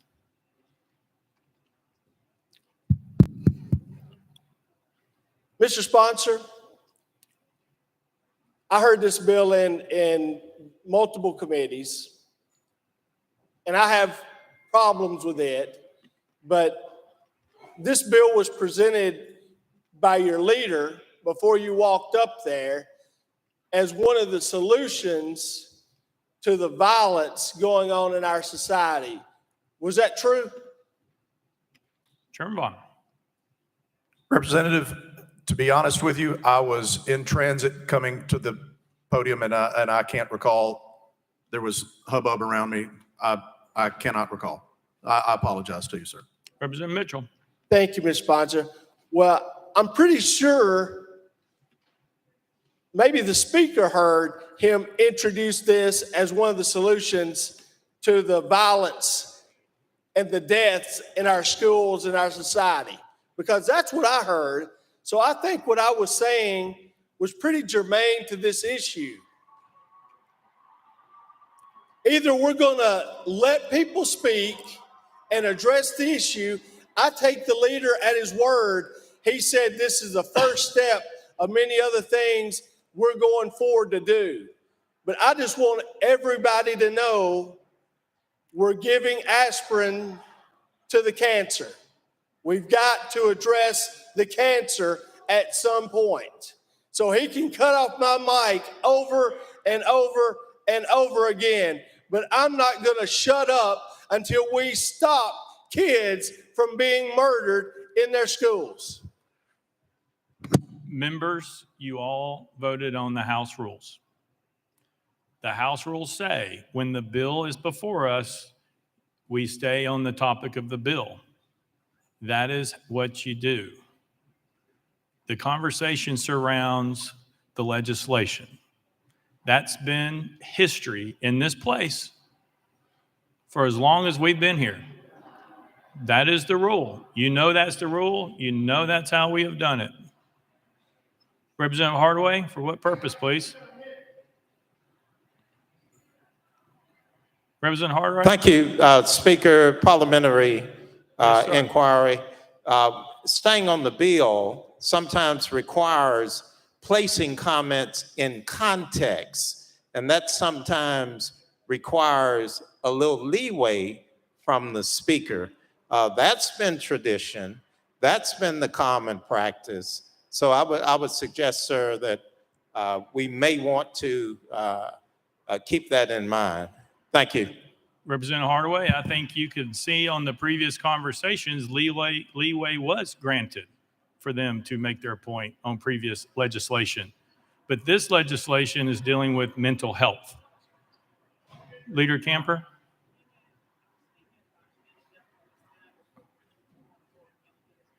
No, he's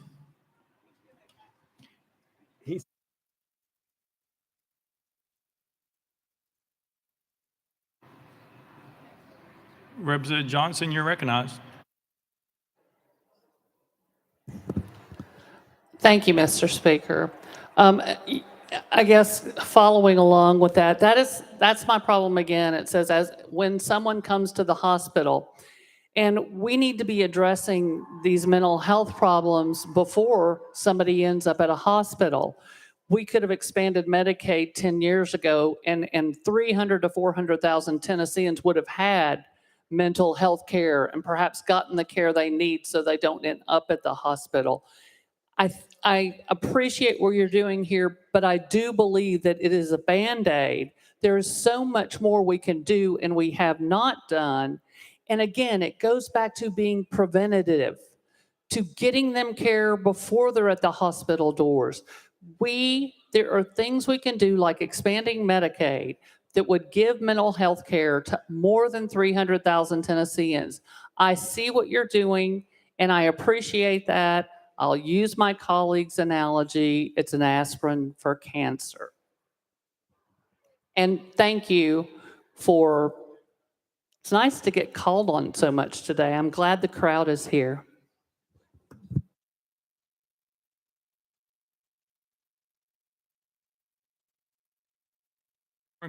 Chairman Clemens, do you have a question parliamentary, or are you talking on the bill because we have a list? I've got a parliamentary inquiry, Mr. Speaker. With regard to the permanent House rules of order, first of all, not all of us voted to adopt those permanent rules of order.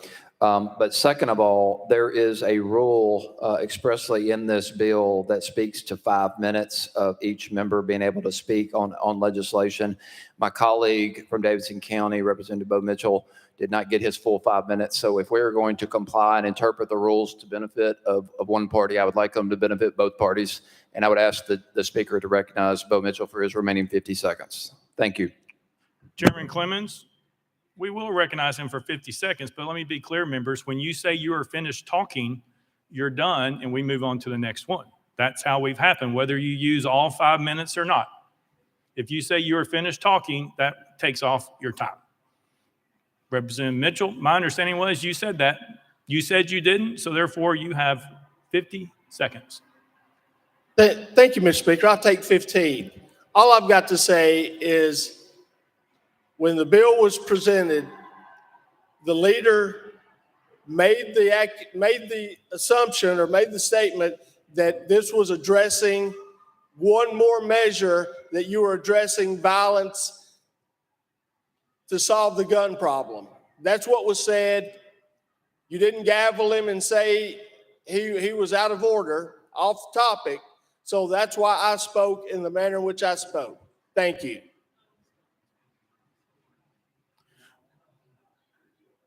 Representative, the leader actually spoke to bring the bill out of order. He was not on the bill, first of all. So that's a different opinion. Representative Williams, you're recognized. Thank you, Mr. Speaker. I want to thank the sponsor for this bill. What this bill does in my community, where mental health treatment and services are so limited, this body has spent several years allowing for mental health treatment to our citizens because the access to mental health treatment is so limited. What this bill would say is that when a 10-year-old, a 15-year-old, a 50-year-old in our communities presents at an emergency room in our communities across the state, that we're expediting the process by which they can get the help that they need. That's what this bill does. If you're for prolonging the time in which people have to sit in an ER to get the mental health that they need, then vote against this bill. If you want to be in my district sometimes 4 to 6 days in a hallway or in a padded room trying to find the services that they need, vote against this bill. But if you're for your constituents and you really want what's better for your constituents so that they can get the help, that the services that this state can provide to the best of its current ability, then you should vote for this bill. I appreciate the bill sponsor for this bill. It's extremely important to my community and I believe to the mental health care of the state. Thank you. Thank you, Representative Towns. Thank you, Mr. Speaker. Sponsors yield. Thank you very much, sir. Mr. Speaker, Mr. Representative, sponsor of the bill, many years ago, I remember when they were closing the mental health institutions in our communities. My grandmother happened to have worked at one. And what we predicted at that time is that we're going to see carnage on the street with people being incarcerated or killed because there was nowhere for them to go. That's happened 30 years ago, where our mental health institutions were closed down. Unconscionable, unforgivable, but it happened. Now, hate to say it's a case of, in our society today, of that coming back to haunt us and this community. Will this bill, when we find that there's a tremendous amount, we already know that there is a tremendous amount of hurt, mental hurt, people are anguished and need help. When we find the numbers are verified and they're very large, will this allow us to develop more institutions specifically for mental health care? That's what I'd like to know. Chairman Vaughn. Thank you, Mr. Speaker, and to my colleague from Shelby County. My friend, my representative from Hardeman County, we know firsthand about the reduction in size of mental health facilities as the Western Mental Health Institute was greatly reduced in scope and size. That was anchored in my hometown of Bolivar, Tennessee. This bill does not address, it has no funding mechanism with regards to how we build more facilities to treat these folks. What this bill does is it attempts to reduce the bureaucracy that keeps people waiting for the proper personnel to show up to be able to get them out of a regular hospital emergency room and into a mental facility that has capacity as soon as possible. Again, because of the way that the healthcare professional, and particularly mental health care professional shortages that we've seen around the state, what this does is this allows for a combination of different certifications of people who can see them and gives us more options for those folks when they present to a normal hospital to be able to get them that care that they're looking for sooner. So I know that this is a streamlining bill, sir, and it's one that is a very important area, especially considering today. Representative Towns. Speaker, thank you, and thank you for that, Mr. Representative, and I appreciate that. However, we are hemorrhaging, and we need to look at developing a comprehensive package where we can address the mental illness in our state. The problems are only getting worse. I read some statistics just this week about the suicide rate of our young people increasing. In the Black community, off the charts, never before. You're old enough to remember when we had those institutions, and there were lower amounts of these infractions that happened with citizen police officers because we had the real care. And if we're not developing a system of really caring for them mentally, okay, or our people and whomever and wherever it is, we're not doing enough. Obviously, I don't want to see a person in crisis having a prolonged, protracted type of time to be seen. But that's not all. That is not only what they need. They need more care. They need more care, and they need it prior to even that. What we're talking about. This may help, but we need to look at, and we have money in Tennessee now. We need to look at what it is that we need and what we've done to help our people that are suffering mentally. So I would encourage us to get together, let's talk about it again and figure out what can we do, because the pop-up shop's not going to solve the problem. We need to have some institutions that deliver care to our citizens in a fashion that makes them whole again. If I was in crisis, I would want it. If you were in crisis, you would want it, and we know our people need it. So with that, that's what I'm going to encourage that we do. Mr. Speaker, thank you. Chairman Vaughn. Thank you, sir. You and I find ourselves in an agreement with this, but as so often that this institution that we serve in, we're allowed, while there may be an entire spectrum of need out there, that we have to take it one bit at a time. And what this is a positive step forward that I hope that everyone in the chamber could support. Thank you, sir. Representative Jernigan. Thank you. And Chairman Vaughn, I think you probably know what we're going to talk about. You and I have spoken about this. 95% of this bill is really, really good. Chairman Williams talked about it, to streamline the process to where you have a mental illness in a hospital and you get a certificate of need, then you go to the mental facility, another certificate of need is issued. It's a trust and verified situation.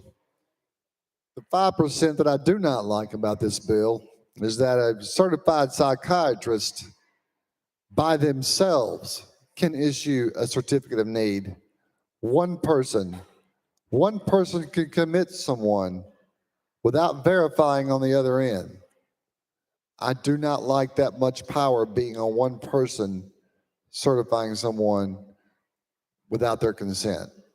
So I just wanted to put that on the record. It's just unfortunate. I'm not going to make perfect the enemy of good. So, but I wanted to put it on the record, Chairman, and you and I talked about it, and we share the same thing. Chairman Vaughn. To my colleague from Davidson County, you have been very consistent on this matter and this issue and have made points to be pondered and considered, and I appreciate that very much. Thank you. Chairman Spicky.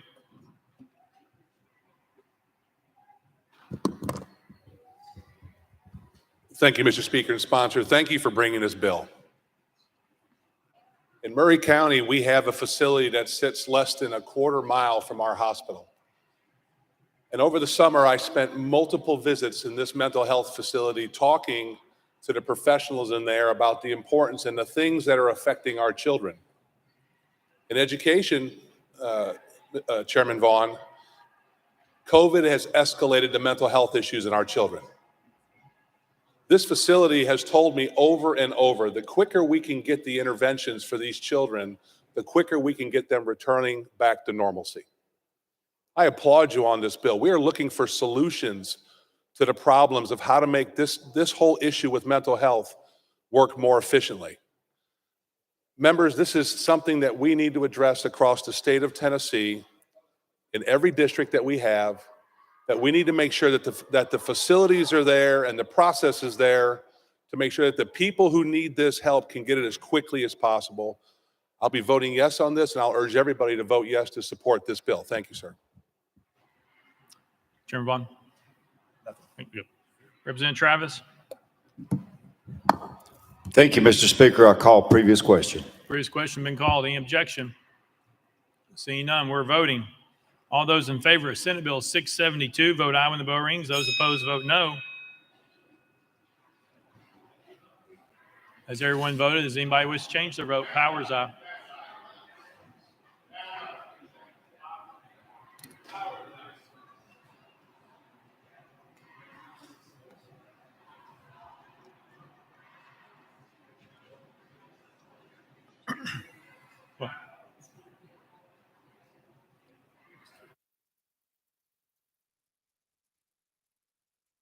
Mr. Clerk, please take the vote. Ayes 94, no nays, 3 present, not voting. Senate Bill 672, having received the Constitution majority, I hereby declare it passed without objection. The motion reconsider is tabled. Call up next bill, Mr. Clerk. Leader Lambert, you're recognized. Thank you, Mr. Speaker. At this time, I would make a motion that we take up item number 24, 1016, that deals with increased attention to school threats. Further motion, get the proper second. Any objection? Without objection, so ordered. Mr. Clerk. House Bill 1016, that's item 24. House Bill 1016 by Chairman Grills relative to school violence. Chairman Grills, you're recognized. Thank you, Mr. Speaker. I move passage of HB 1016 on third and final consideration.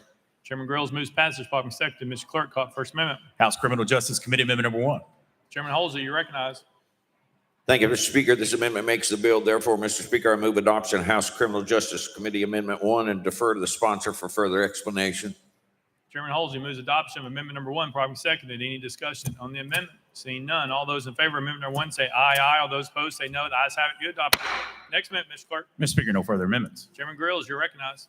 Thank you, Mr. Speaker. This legislation accomplishes two things. First, this bill adds a definition to clarify what school property is in 3913-114. And second, this bill adds student to the communicating a school threat part of the code. Currently, it only has the employee listed as one that can be charged for such threat. We're simply giving law enforcement another tool in their toolbox to help prevent students and deter threats to help troubled kids get the help they need. I renew my motion.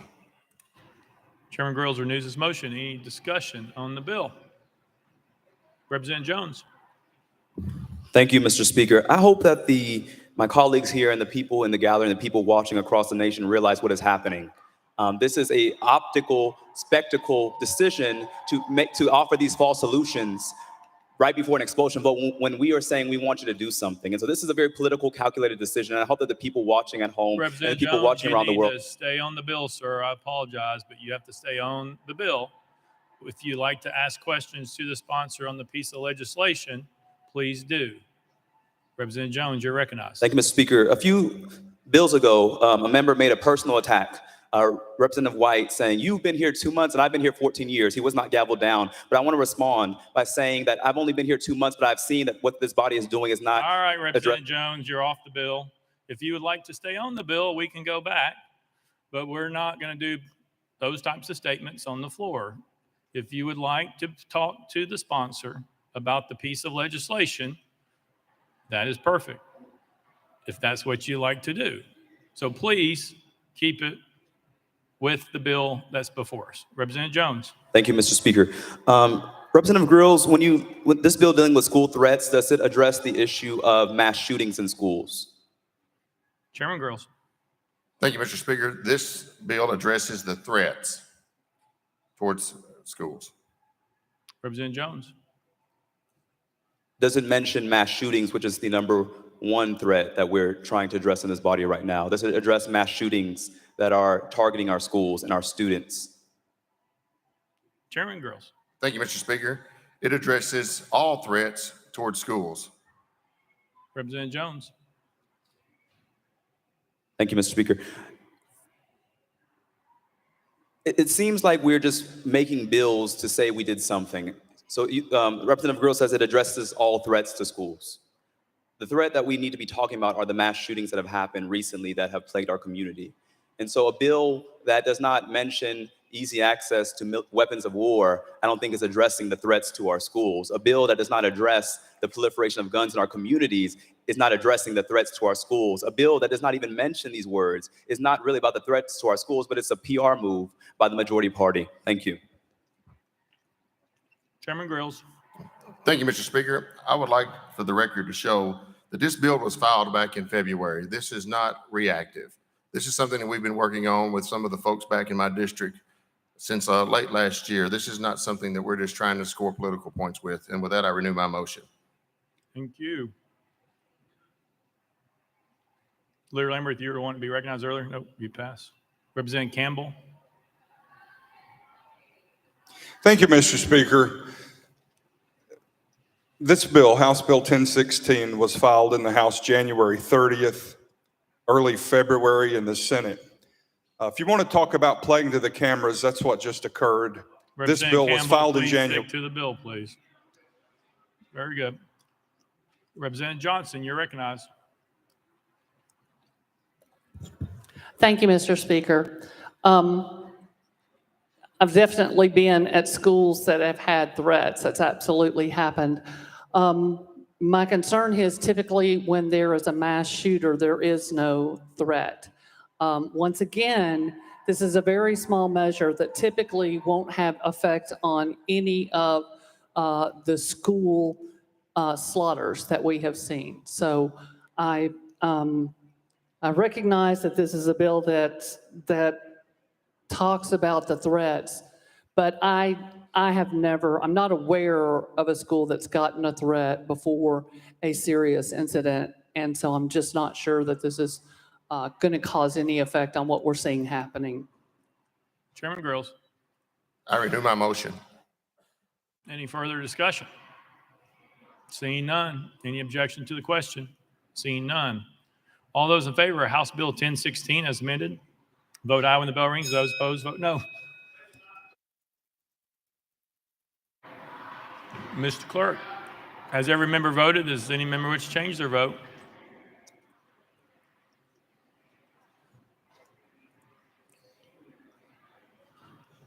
Mr. Clerk, please take the vote. Ayes 95, no nays 3, present not voting. House Bill 1016, having received the constitutional majority, I hereby declare it passed without objection. The motion reconsiders table. Are we back? Mr. Clerk, call up next bill. Mr. Speaker, that brings the body to item 1. Item 1 on the calendar, House Joint Resolution 120. Representative Darby, at your desk. Thank you, Mr. Speaker. I'd like to roll House Bill 120 to the next available calendar. Without objection, roll to the next available calendar. Call up next bill, Mr. Clerk. House Bill 859 by Representative Jernigan, relative to measures to curtail substance abuse. Mr. Speaker, the Senate bill is on the desk.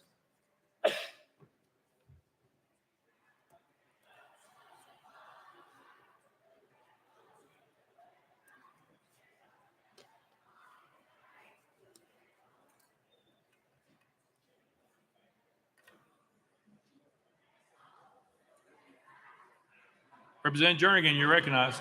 Thank you, Mr. Speaker. I move to substitute and conform to Senate Bill 799. Representative Jernigan moves to substitute and conform to Senate Bill 799, probably second without objection. So ordered. Representative Jernigan. I move passage of Senate Bill 799 on third and final consideration. Representative Jernigan moves passage of Senate Bill 799 on third and final consideration, probably second. Mr. Clerk, call first amendment. House Health Committee Amendment number 1, Mr. Speaker, it's the same as Senate Amendment number 1. Chairman Terry, you're recognized. Thank you, Mr. Speaker. Move to withdraw. Without objection, amendment number 1 is withdrawn. Next amendment, Mr. Clerk. Mr. Speaker, no further amendments. Representative Jernigan, you're recognized. Thank you, Mr. Speaker. House Bill 859. It allows for the Department of Health to share de-identified data from EMS run reports for the purposes of overdoses and responses. The share of this information will help us combat overdoses in real time, getting resources to first responders to hotspots and spikes around the state. Been working with the Department of Health since October, and we believe this legislation will help in real time. I can go into further detail if you'd like, but I'd like to renew my motion, Mr. Speaker. Representative Jernigan renews this motion. Any discussion on the bill? Representative Williams.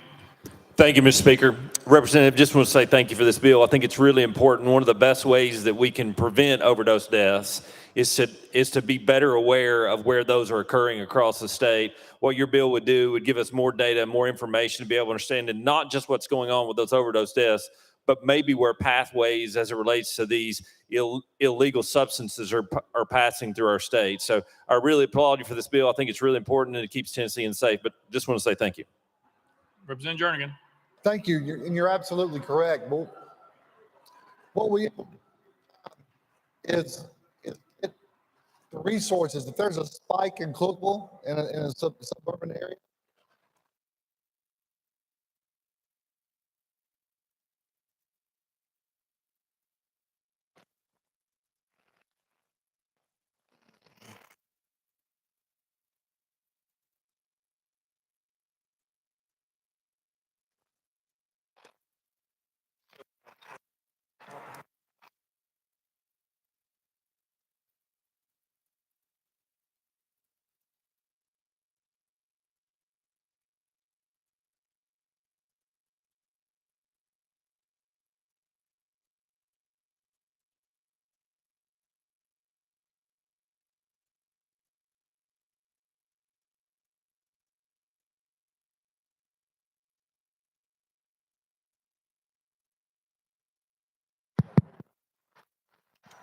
Representative Jernigan, Chairman Clemens.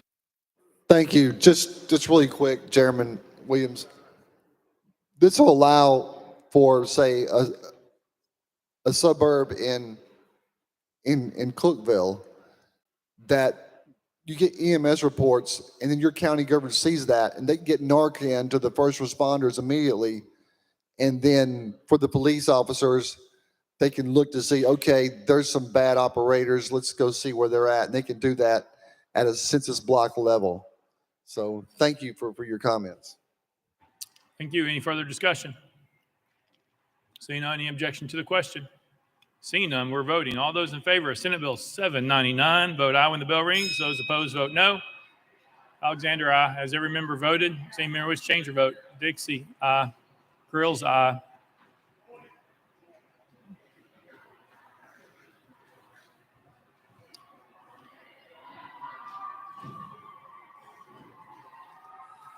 Mr. Clerk, take the vote. Ayes 96, no nays. Senate Bill 799, having received the constitutional majority, I hereby declare passed without objection. The motion reeks to table. Call up next bill, Mr. Clerk. House Bill 253 by Representative Parkinson, relative to parentage fraud. Mr. Speaker, the Senate bill is on the desk. Representative Parkinson, you're recognized. Thank you, Mr. Speaker. I move to support and conform to Senate Bill 0331. Representative Parkinson moves substitute form Senate Bill 331 without objection. So ordered. Representative Parkinson. Thank you, Mr. Speaker. I move passage of Senate Bill 0331 on third and final consideration. Representative Parkinson moves passage of Senate Bill 331 on third and final consideration. Bob second. Mr. Clerk, call the First Amendment. Mr. Speaker, no amendments filed. Representative Parkinson, you're recognized. Thank you, Mr. Speaker.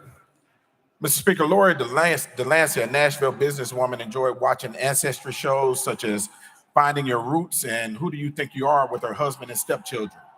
As a family, they took home DNA tests hoping to learn more about their family history, but the test ultimately revealed that her husband's eldest child was not biologically related to him. The description was a dagger to the entire family unit, and as her husband, Scott, had been a loving provider to the child for 12 years. Their subsequent paternity fraud case resulted in complete relief from future child support, but it also meant the loss of a child. She was a sister, a niece, and a cousin. The emotional loss combined with the financial ramifications was extremely stressful. Plus, there was the constant knowledge that they had been deceived for over a decade. House Bill 253 or Senate Bill 0331 is a paternity fraud bill. Paternity fraud is a real issue. This issue affects parents and children alike. Paternity fraud is a violation of the child's right to know his or her own identity, the identity of his or her own father. The child has the right to have a relationship with their biological father and mother. Additionally, the proper identification of a child is important for genetic and medical reasons, as well as inheritance and medical insurance coverage. This bill creates a Class A misdemeanor for anyone who intentionally and knowingly seeks to establish someone as the biological parent of a child that they knew or reasonably knew that that person is not the biological parent of the child. With that, Mr. Speaker, I renew my motion. Representative Parkinson renews his motion. Any discussion on the bill? Representative Hardaway, you're recognized. Thank you, Speaker. To the sponsor, what's the current option for parental fraud? What's the current option available to either parent? Representative Parkinson. Thank you, Mr. Speaker. So, Mr. Speaker, let me explain how I got here. While I was sitting in the barbershop, a young man came to me and he said, I've been looking for you. I've been really, really looking for you, trying to find you because I had a child, or I thought I had a child with a lady, and her mother or the grandmother of the child came to me and said that the lady had been seeing her ex-boyfriend the entire time that we've been living together and this child was born. And when he heard that news, he then went to get a DNA test to find out if the child was his. When he got the DNA test, the DNA results came back that the child was not his. He took the information to the mother of the child, who got upset because he got a DNA test, and they got into an argument and they broke up. The mother of the child then took the DNA evidence down to juvenile court. I'm sorry. The father, or the alleged father of the child, took the DNA evidence down to juvenile court because the mother, after the argument, went down to juvenile court and put the alleged father on child support. When he took the DNA evidence down to juvenile court, the magistrates at the court told him he had to continue to pay for this child for 18 years, even though the DNA evidence did not support that he was the father of that child. Subsequently, after that ruling, he did not comply with paying the child support, and they took his driver's license. After they took his driver's license, he was pulled over by a Memphis police officer and was taken to jail for driving without having a driver's license. When he was taken to jail for driving without having a driver's license, he then lost his job because he was in jail for about a week. After he lost his job, he came out of jail, and then he had to start his life basically over, all because of this situation with a child that was not his. The interesting thing is that, you know, we began to change these laws to make sure that these laws actually help fathers to actually be into the lives of their children. Here's what happens when the DNA or the wrong father is put on that birth certificate. That biological father loses the opportunity to actually be in the life of his biological child. And that's theft. That child loses the opportunity to be in the life of his or her biological father. And that's wrong. Additionally, in the event that this child grows up and has medical challenges, let's say if this child needs a lung, well, that stepfather or that father that was erroneously put as the biological father may not be a match, whereas his biological father may actually be a match and could actually save his life. Additionally, if that biological father is not the actual name, what if this biological father can actually leave an inheritance to their child? What about medical insurance?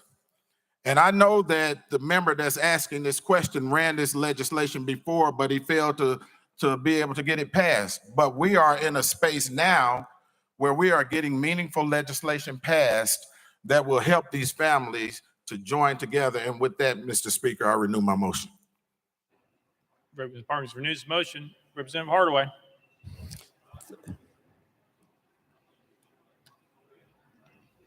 Mr. Speaker, I'm looking for recognition after this 5 minutes. Yes, sir. I'll add you back to the list. Representative Terry, you're recognized.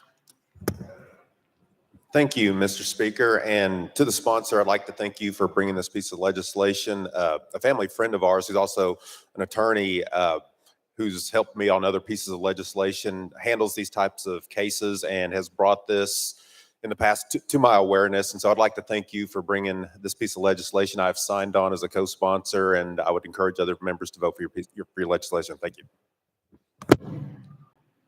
Thank you. Next on the list, Representative Hardaway. Thank you, Mr. Speaker. I have no questions. So I do have a couple of observations, a couple of comments about this bill, which will criminalize motherhood. There are options right now, thanks to the civil courts, which would have these custody cases, be knowledgeable about all of the nuances that go along with child custody and paternity cases.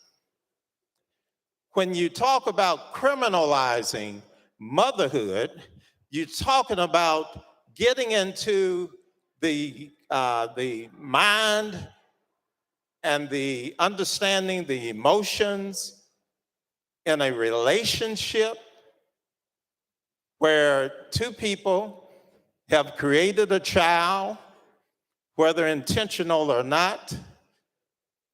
That doesn't rise to criminal intent. There are too many different questions about what ifs and how do we accommodate the traumatic effect on the child of knowing that they were at the core of a debate that sent mommy to jail. If that doesn't traumatize a child, I don't know what does. At that point, the child has neither a father nor a mother for at least 1129, because that's the penalty that goes along with this. Proving it, the intent factor, I have no idea of how you do that. Maybe the sponsor does. I doubt it. But the ability to get this through criminal courts instead of leaving it in family courts or in a civil action. Taking it away from that makes no sense whatsoever. Bringing a criminal element into a dispute about paternity. If you tell me that a child is better off with his mother incarcerated, I'll have to look at you like something's wrong. No child should have the trauma of figuring out if they were responsible for their mom going to jail. It's that simple. We have a system that works.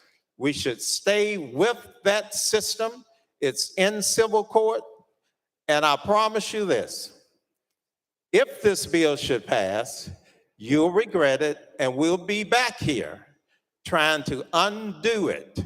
But it will not enable us to roll back the impact on children who have suffered because they've been traumatized, because they have been placed at the center of a dispute, whether they're 5 years old or 20 years old, that will send their mother to jail.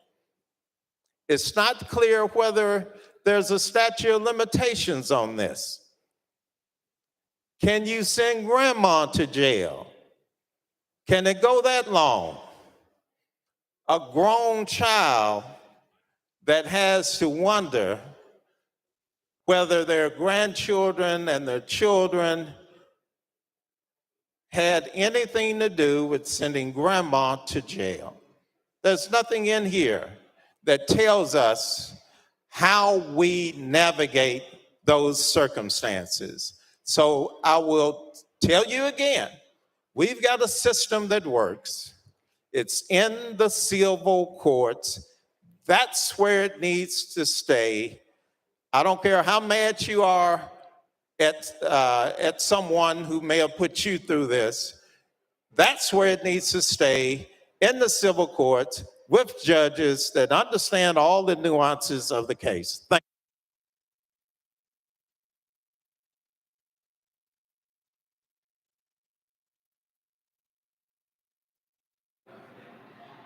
Representative Parkinson. Mr. Speaker, that was grandstanding. No need to respond. Thank you. Representative Sparks, you're recognized. Thank you, Representative Parkinson. Just want to applaud you for bringing awareness to what I call the fatherless rate. It's an epidemic, and look at the correlation between crime, mental health, school shootings. Go study this issue. It's alarming. I think what you're getting at is tagging.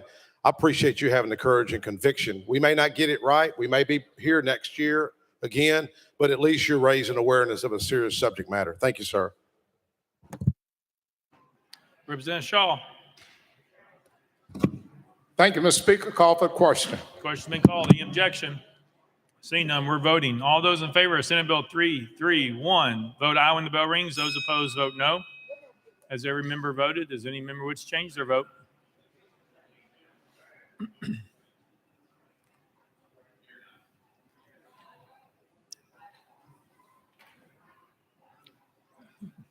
Mr. Clerk, take the vote. Aye, 72, 15 nay, 2 present, not voting. Senate Bill 331 having received a constitutional majority, I hereby declare passed without objection. The motion to reconsider is tabled. Next bill, Mr. Clerk. House Bill 1081 by Representative Parkinson, relative to crime. Representative Parkinson, you're recognized. Thank you, Mr. Speaker. Roll that one space. I got the wrong folder. Without objection, roll one space. Next bill, Mr. Clerk. House Bill 1291 by Representative Parkinson, relative to professions. Representative Parkinson. Mr. Speaker, Senate bill's on the desk. Thank you, sir. Representative Parkinson, you're recognized. Thank you, Mr. Speaker. I move to substitute and conform to Senate Bill 1247. Representative Parkinson moves substitute and conform to Senate Bill 1247, properly seconded without objection. So ordered. Representative Parkinson. Thank you, Mr. Speaker. I move passage of Senate Bill 1247 on third and final consideration. Representative Parkinson moves passage of Senate Bill 1247 on third and final consideration. Properly seconded. Mr. Clerk, call First Amendment. House Commerce Committee Amendment number 1, Mr. Speaker, same as Senate Amendment number 1. Chairman Vaughn, you're recognized. Thank you, Mr. Speaker. That amendment is the same as the Senate's, so we're going to move to withdraw. Without objection, amendment number 1 withdrawn. Next amendment, Mr. Clerk. Mr. Speaker, no further amendments. Representative Parkinson, you recognize. Thank you, Mr. Speaker. This Senate bill authorized the Board of Cosmetology and Barbers Examiners to reinstate an expired cosmetologist, esthetician, manicurist, natural hair stylist, master barber instructor, or technician license that has expired for more than 3 years but less than 8 years. Secondly, it requires such persons applying to be in good standing with the board and to have been licensed to practice for more than 20 years. Lastly, the bill authorizes the board to waive reexamination or additional education requirements or to prescribe reasonable conditions for the applicant to meet, including an additional fee for reinstatement. The bill comes from constituents because of COVID. They missed the opportunity to renew their licenses. They had been barbers and cosmetologists for decades, and they didn't want to have to take the examination again or go through schools again because unlike other professions, there are no continuing education. So with that, Mr. Speaker, I renew my motion.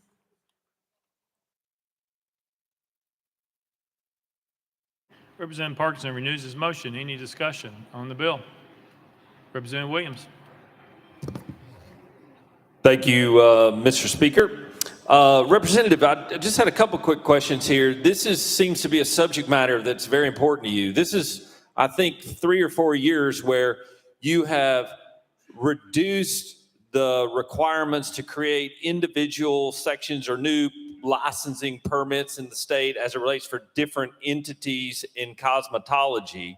My question to you today is if it's so important that we do this in cosmetology, as it relates to braiding, or in this case, eyelashes, why not separate barbers from cosmetologists who also have a lower standard or do not perform the same services that an esthetician might do or a cosmetologist? Is there a reason why that we wouldn't do that for barbers as it relates to this bill? I'm just wondering how we got to where we are, where we pick certain winners and losers in our communities. Could you help me with that? Representative Parkinson. Thank you. I would actually be all for that, but that's not this bill. Representative Williams. Yes, Mr. Speaker. And that was the question. It was a this bill. Why this bill and not the other bills? I guess the question is 300 hours you think is sufficient of this? How do you come up with 300 hours versus 1,100 or 1,500 hours? How is that number derived? Representative Parkinson. Thank you, Mr. Speaker. The 300 hours came from us duplicating the Texas law, but that's not this bill. Representative Williams. I recognize this is a bill for Tennessee, and it's my understanding, how many hours does your bill require for this licensure? Representative Parkinson. Thank you, Mr. Speaker. This bill is not the eyelash bill. This is a totally different bill, Chairman. Representative Williams. Mr. Speaker, no wonder he couldn't answer my question. It was on the wrong bill. Thank you very much. I appreciate your patience with me, Representative Parkinson. Thank you. All right. Any further discussion? Representative Towns. Well, I mean, can't do it out loud. You got to use the microphone. Thank you, Mr. Speaker. Call the question. Question's been called. Any objection? Seeing none, we're voting. All those in favor of Senate Bill 1214, vote aye when the bell rings. Those opposed, vote no. Has every member voted? Does any member wish to change their vote?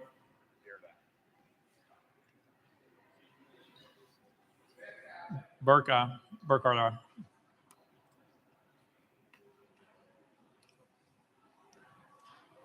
Mr. Clerk, take the vote. Ayes 85, 8 nays. Senate Bill 1247 and received the constitutional majority. I hereby declare it passed without objection. The motion reconsiders table. Call up next bill, Mr. Clerk. Mr. Speaker, the body's back to item 4, House Bill 1081, by Representative Parkinson, relative to crime. Representative Parkinson, you're recognized. Thank you, Mr. Speaker. I move passage of House Bill 1081 on third and final consideration. Representative Parkinson moves passage. Following second. Mr. Clerk, call up First Amendment. House Criminal Justice Committee Amendment number 1. Chairman Halsey, you're recognized. Thank you, Mr. Speaker. This amendment makes the bill. Therefore, I move adoption of House Criminal Justice Committee Amendment 1 and defer to the sponsor for further explanation. Chairman Halsey moves adoption of Amendment number 1. Probably second. Any discussion on the amendment? Seeing none. All those in favor of Amendment number 1 say aye. Aye. All those opposed say no. The ayes have it. You adopted. Next amendment, Mr. Clerk. Mr. Speaker, no further amendments. Representative Parkinson, you're recognized. Thank you, Mr. Speaker. Tyree Nichols was a father of a 4-year-old son and was known to his family as an avid skateboarder and nature photographer. He arrived in Memphis just before the pandemic and later started a job with Federal Express. Tyree Nichols had been with the company for about 9 months before he was pulled over on January 7th for what police said was reckless driving. Tyree Nichols was unarmed. He was aggressively beaten by police officers, and 3 days later, he died in the hospital. It pained us all to watch the video of Tyree Nichols' death at the hands of bad actors in law enforcement. And we as leaders of the state, we owe it to the parents of Tyree Nichols, Mr. and Mrs. Wells, their family and friends, but also to the citizens of the state of Tennessee. It is our job as leaders in this state to put forth policy that will deter such actions and protect them. This legislation was actually brought to me in conjunction with the Tennessee Bureau of Investigation, the Police and Sheriff's Association, the Department of Homeland Security, and in consultation with the DA's conference. This bill is their language specifically for bad actors in law enforcement without affecting the majority of great officers that are there to protect and serve. What this bill does is it allows for a judge to consider the same enhancements that they would consider for a civilian attacking a law enforcement officer, for a law enforcement officer that is charged with assaults, robberies, homicides, kidnapping, false imprisonment offenses, and sexual offenses while in the course of their duties. With that, Mr. Speaker, I renew my motion. Representative Parkinson renews his motion. Any discussion on the bill? Seeing none, any objection to the question? Seeing none, all those in favor of House Bill 1081 as amended, vote aye when the bell rings. Those opposed, vote no.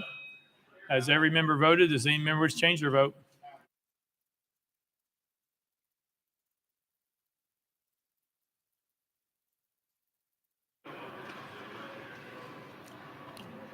Mr. Clerk, take the vote. Ayes 94, 1 nay, 1 present, not voting.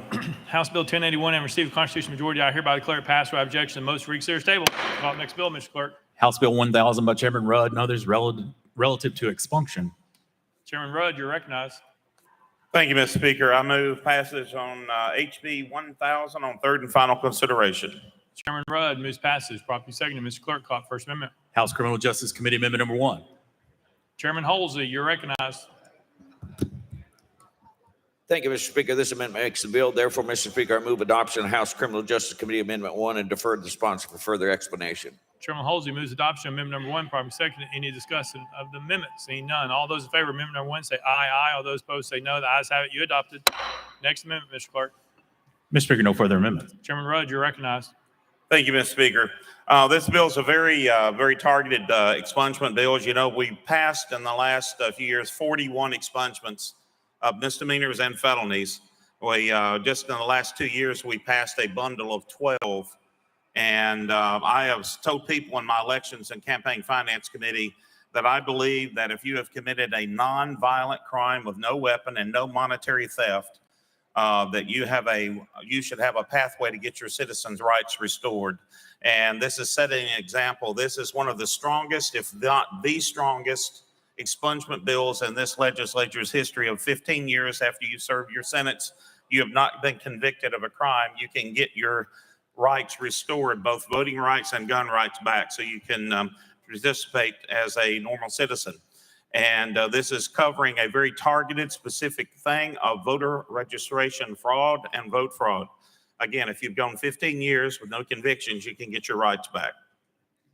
And with that, Mr. Speaker, I renew my motion. Chairman Rudd renews his motion. Any discussion on the bill? Seeing none, any objection to the question? Seeing none, we're voting. All those in favor of House Bill 1000 as amended, vote aye when the bell rings. Those opposed, vote no. Has every member voted? Does any member wish to change their vote? Beck, aye. Martin Carroll, aye.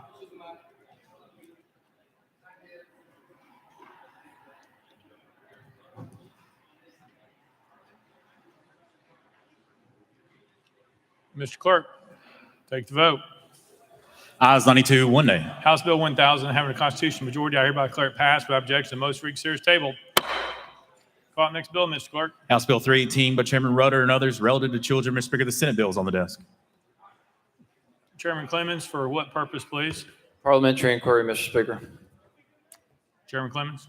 Thank you, Mr. Speaker. Under the rules of procedure governing the House, in the case, I understand under Rule 4, referring to order in the gallery or the lobby, that does give the Speaker the ability to order the same to be cleared. However, it's come to my attention that attendance in the gallery has been limited on both sides outside. When people are leaving the gallery, they're not being allowed back up. And it does not appear to be a full gallery. And there are people out there who have communicated to me that they would like to sit in the gallery and observe these proceedings in person. So, Mr. Speaker, I just would like to receive an explanation for this body and the people why this gallery, why people are not being allowed in the gallery when they have complied with the rules of order of procedure thus far. Thank you. We're not sure. We'll have staff go out and ask those who are doing capacity. I know that there's capacity in the balcony for just the number of seats that are allowed. We'll ask them on that. There's also Department of Safety issued numbers for people outside the chamber on what they felt like was a safe capacity to have. So we're honoring those requests, but we'll check with those going in and out of the balcony. Thank you. We were unaware of such. Chair Lady Rudder, you're recognized. I appreciate you letting me.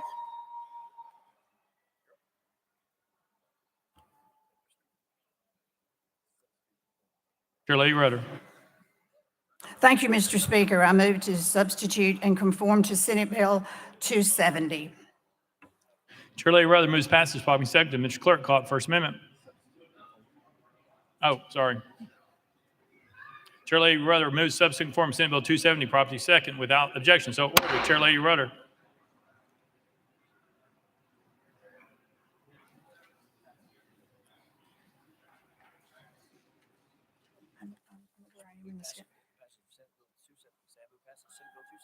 I move passage of Senate Bill 270 on third and final consideration. Chair Lady Rudder moves passage of Senate Bill 270 on third and final consideration, properly second. Mr. Clerk, call it First Amendment. House Civil Justice Committee Amendment number 1.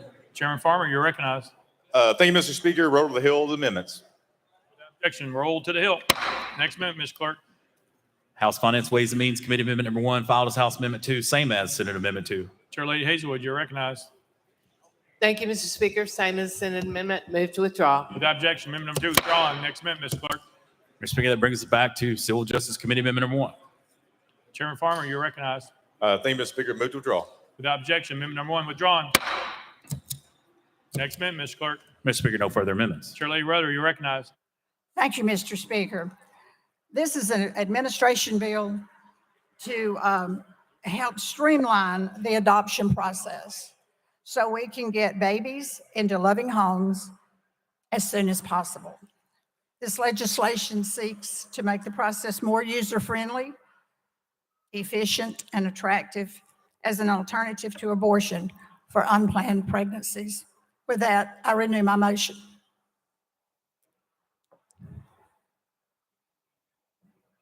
Chair Lady Rudder renewed her motion. Any discussion on the bill? Seeing none. Any objection to the question? Seeing none. All those in favor of Senate Bill 270 vote aye when the bell rings. Those opposed vote no.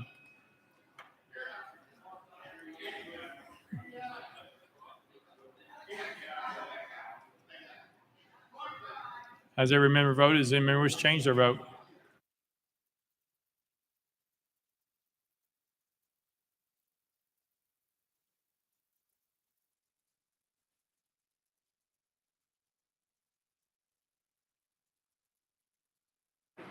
Mr. Clerk, take the vote. Ayes 97, no nays. Senate Bill 270 having received a constitutional majority, I hereby declare it passed without objection. The motion reconsiders table. Leader Camper and those in the balcony, the word was sent back that they're having a hard time determining the number of seats because people are standing, not saying you cannot stand. They're trying to determine how many seats are available because that is the capacity. So if you could help them, you can stand, but they also need to see how many empty seats there are so that they know in those rows how many seats are available. And so if if we're trying to allow people to come in and out, then we have to know how many people are in the balcony so we don't overrun the capacity requirement. That was the issue that came back. Thank you all. Mr. Clerk, call up next bill. House Bill 445 by Chairman Whitson and others relative to the use of surveillance cameras on interstate highways and state rights of ways. Mr. Speaker, the Senate bill is on the desk. Chairman Whitson, you're recognized. Thank you, Mr. Speaker. I move to substitute and conform to Senate Bill 439. Chairman Whitson moves to substitute and form Senate Bill 439, properly seconded without objection. So ordered. Chairman Whitson. Thank you, Mr. Speaker. I move passage of Senate Bill 439 on third and final consideration. Chairman Whitson moves passage of Senate Bill 439 on third and final consideration, properly seconded. Mr. Clerk, call it First Amendment. House Transportation Committee Amendment Number 1, Mr. Speaker, it's similar to Senate Amendment 1. Chairman Howell, you're recognized. Thank you, Mr. Speaker. Move to withdraw. Without objection, Amendment Number 1 withdrawn. Next amendment, Mr. Clerk. Mr. Speaker, no further amendments. Chairman Whitson, you're recognized. Thank you, Mr. Speaker. In 2021, we passed a law requiring TDOT to issue permits to local governments to post automatic license plate readers, known as LPRs, on state right-of-ways inside their municipalities. This bill simply clarifies that existing process to make sure that LPRs used to track fleeing suspects or search for missing persons versus amber or silver alerts are an option for governments to purchase and install these systems, often at a much lower cost. Cameras used under this act must comply with our current license plate reader law and therefore can only be automated license plate readers and not any other type of surveillance camera. It guarantees that any LPR used meets the National Defense Authorization Act, making sure no device may contain spyware or share Tennesseans' information with foreign governments. These LPRs meet the highest possible security standards for privacy and protection. Additionally, we also make sure that these cameras are not used for traffic enforcement. With that, Mr. Speaker, I renew my motion. Chairman Whitson renews his motion. Any discussion on the bill? Representative Hardaway. Oh, I'm sorry. Hang on. Representative Gillespie is first, then you, Representative. My fault. Thank you, Mr. Speaker. Chairman Woodson, thank you so much. This will really help some of the situations that are going on in my community and give law enforcement better tools to be able to go after the people that are doing drive-by shootings on the interstate and fleeing other crimes across the community. So I just want to voice my support for this and thank you so much. Chairman Whitson. Representative Gillespie, very helpful. Representative Hardaway. Thank you, Speaker, and thank you, Chairman, for the bill. How does it impact state agencies or federal agencies? Do they still have to, or do they now have to consult with TDOT? Chairman Whitson. Thank you for that question. My understanding, when the application is made by the municipality to install these on state highways inside the cities, they must meet federal and state standards that have been established already.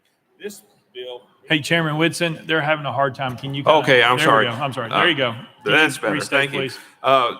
Again, it's my understanding that when the state, or excuse me, the cities apply to install a LPR on a state highway inside the city limits of the municipality, they must meet strict state and federal standards.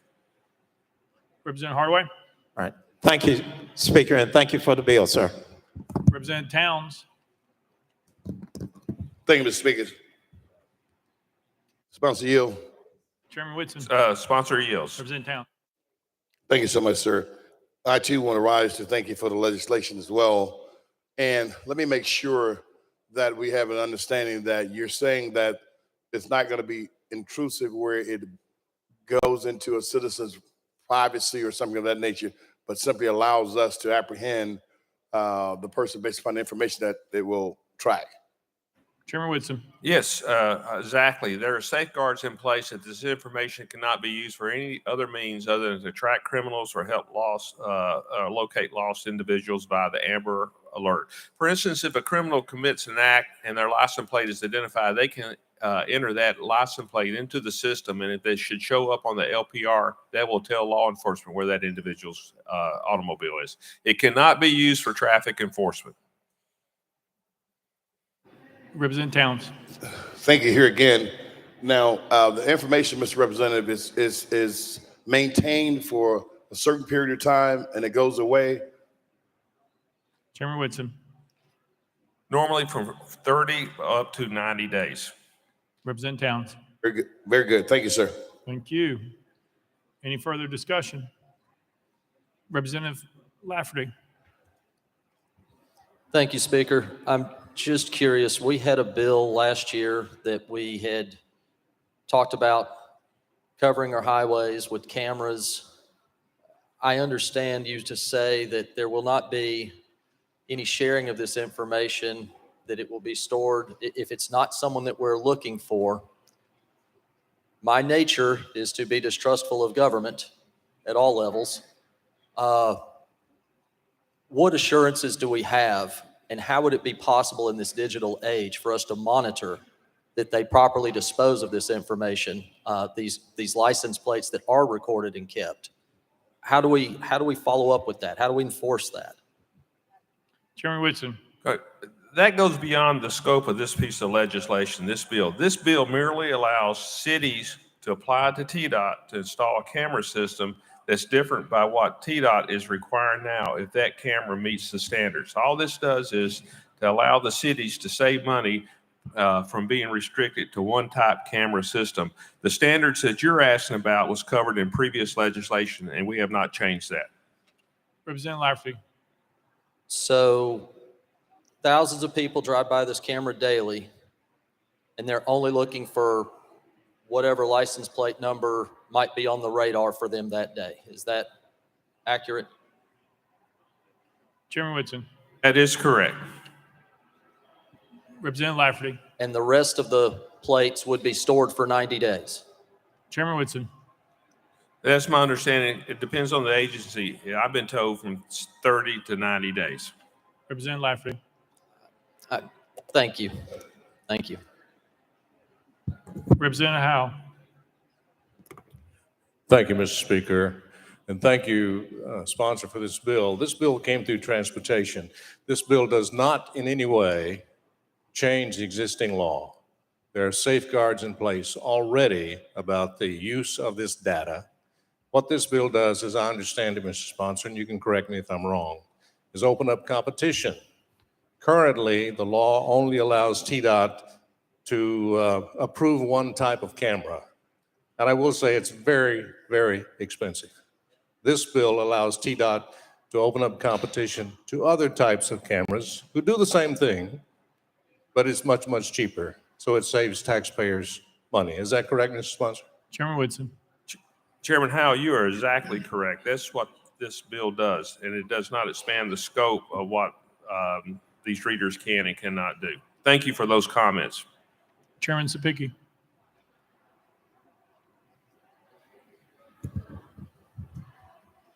Thank you, Mr. Speaker. And to the sponsor, just for clarification, a couple questions.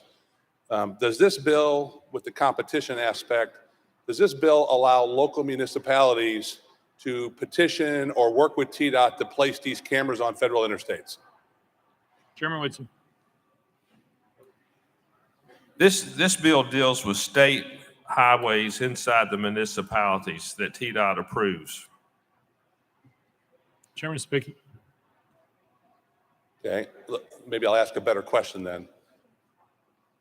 If a local municipality places these cameras through TDOT's approval, does it allow them, in section 1C of the bill, surveillance cameras to enforce and monitor traffic violations within work zones designated by the Department of Transportation? Does this bill authorize the municipalities to monitor these cameras to write tickets to the people of Tennessee? Chairman Whitson. Yes, on section, under paragraph 1, section C, surveillance cameras used for enforcement and monitoring traffic violations within work zones designated, they're already there and designated by the Department of Transportation, where employees of the department or construction workers are present, provided that cameras are operated only by the state entity. Again, this bill only opens up competition for the local municipalities to purchase additional type camera systems.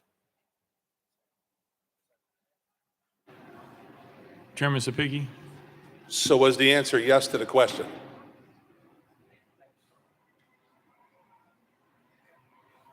Chairman Whitson.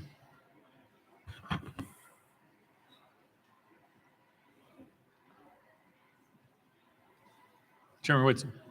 Again, just want to be clear, this is allow cities to purchase different type systems through the TDOT system when they make applications to buy a less expensive traffic camera, LPR, not a surveillance system, but an LPR to track criminals and lost individuals by the amber or the silver alert. Chairman Sapiki. All right. Representative Hammer. Thank you, Mr. Speaker, and appreciate the sponsor for bringing this bill. Apologies for not getting you sooner, but my city manager just called me while we were going over the bill. But I had one quick question, because our municipality in one of my districts, City of Forest Hills, has done a significant purchase of a lot of LPRs over the last few years.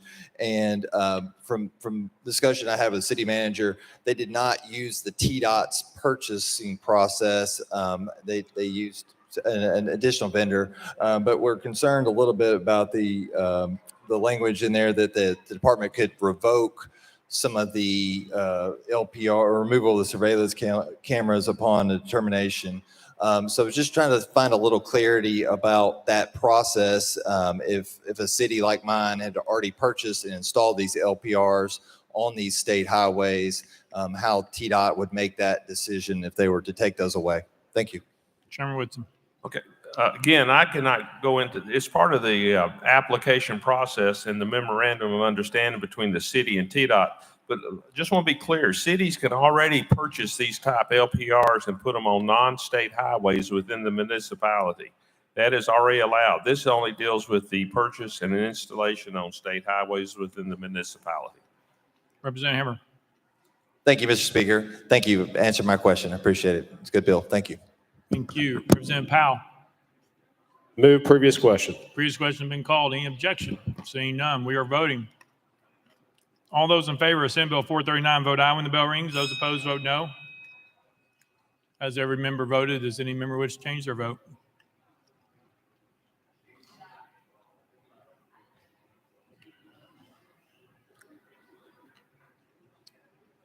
Hardaway, aye. Mr. Clerk, take the vote. Ayes 71, 20 nays, 5 present, non voting. Senate Bill 439 now received a constitutional majority. I hereby declare passed without objection. The motion to reconsider is tabled. Call up next bill, Mr. Clerk. House Bill 667 by Representative Hicks of Washington relative to prescription drug donation repository program. Mr. Speaker, the Senate bill is on the desk. Representative Hicks, you're recognized. Thank you, Mr. Speaker. I move to substitute and conform to Senate Bill 675. Representative Hicks moves to substitute and conform Senate Bill 675, probably second without objection. So ordered. Representative Hicks. Thank you, Mr. Speaker. I move passage of Senate Bill 675 on third and final consideration. Representative Hicks moves passage of Senate Bill 675 on third and final consideration, probably second. Mr. Clerk, call it First Amendment. House Health Committee Amendment number 1, Mr. Speaker, same as Senate Amendment number 1. Chairman Terry, you're recognized. Thank you, Mr. Speaker. Move to withdraw. Without objection, Amendment number 1 withdrawn. Next amendment, Mr. Clerk. House Health Committee Amendment number 2, Mr. Speaker, same as Senate Amendment number 2. Chairman Terry, you're recognized. Thank you, Mr. Speaker. Move to withdraw. Without objection, Amendment number 2 withdrawn. Next amendment, Mr. Clerk. Mr. Speaker, no further amendments. Representative Hicks, you're recognized. Thank you, Mr. Speaker. This bill amends the Tennessee Prescription Drug Donation Repository Program. It will be known as the Kevin Clausen Drug Donation Act. In 2016, the General Assembly passed legislation which established a volunteer prescription drug donation repository program, which allowed any person to donate prescription drugs and supplies for the use by qualifying individuals. This bill seeks to expand Tennessee's existing program in order to align with national standards for such programs in order to meet the demands and needs of this state. This bill seeks to broaden the definition of donors, redefine the income qualifiers and definition of indigent, redefine eligible recipients, and expand the list of acceptable medications. And with that, Mr. Speaker, I renew my motion. Representative Hicks renews his motion. Any discussion on the bill? Seeing none, any objection to the question? Seeing none. All those in favor of Senate Bill 675 vote aye when the bell rings. Those opposed vote no. Has every member voted? Does any member wish to change their vote? Vital, aye. Hardaway, aye. Dixie, aye. Love, aye. Butler, aye. Mr. Clerk, take the vote. Ayes 96, no nays. Senate Bill 675, having received a constitutional majority, I hereby declare it passed without objection. The most reconsidered table. Call up next bill, Mr. Clerk. House Bill 1482 by Chairman Halsey and others relative to the education of professional bondsmen. Chairman Halsey, you're recognized. Thank you, Mr. Speaker. Move passage of House Bill 1482 on third and final consideration. Chairman Halsey moves passage. Probably seconded. Mr. Clerk, call up First Amendment. House Criminal Justice Committee Amendment Number 1. Vice Chairman Gillespie, you're recognized.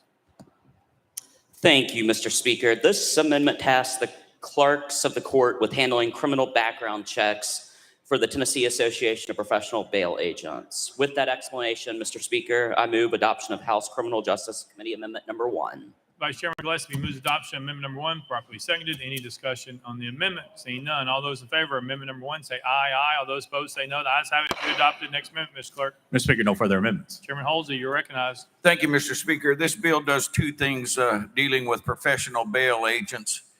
They are required to go through yearly training, and for several years, the cap on that was $240.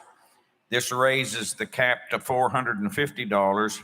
And then this bill also says that bail agents have to go for a yearly criminal history check. And with that, Mr. Speaker, I renew my motion. Chairman Halsey renews his motion. Any discussion on the bill? Seeing none. Any objection to the question? Seeing none. All those in favor of House Bill 1482 as amended vote aye when the bell rings. Those opposed vote no. As every member voted, does any member wish to change their vote?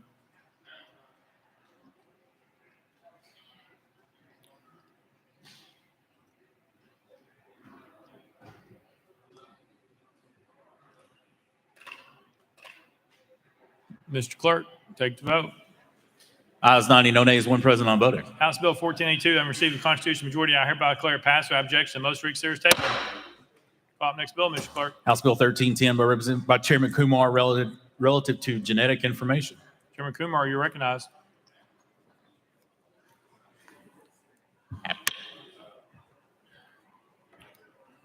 Thank you, Mr. Speaker. I move passage of House Bill 1310 on third and final consideration. Chairman Kumar moves passage. Properly seconded. Mr. Clerk, call up First Amendment. House Commerce Committee Amendment Number 1. Chairman Vaughn, you're recognized. Thank you, Mr. Speaker. This amendment rewrites the bill. We're going to move to adopt and then defer to the sponsor for further explanation. Chairman Vaughn moves adoption of amendment number 1. Properly seconded. Any discussion on the amendment? Seeing none. All those in favor of amendment number 1 say aye, aye. All those opposed say no. The ayes have it. You adopt it. Next amendment, Mr. Clerk. Mr. Speaker, no further amendments. Chairman Kumar, you're recognized. Thank you, Mr. Speaker. House Bill 1310 is the Genetic Information Privacy Act. We have all seen the television ads from direct-to-consumer companies who will take a sample of the saliva and give us a genetic map that will predict our future health and illness. This information is critical. This bill assures that information is not revealed without consent and assures privacy of that information. Mr. Speaker, I renew my motion. Chairman Kumar renews his motion. Any discussion on the bill? Seeing none. Any objection to the question? Seeing none. All those in favor of House Bill 1310 as amended vote aye when the bell rings. Those opposed vote no. Has every member voted? Does any member wish to change their vote?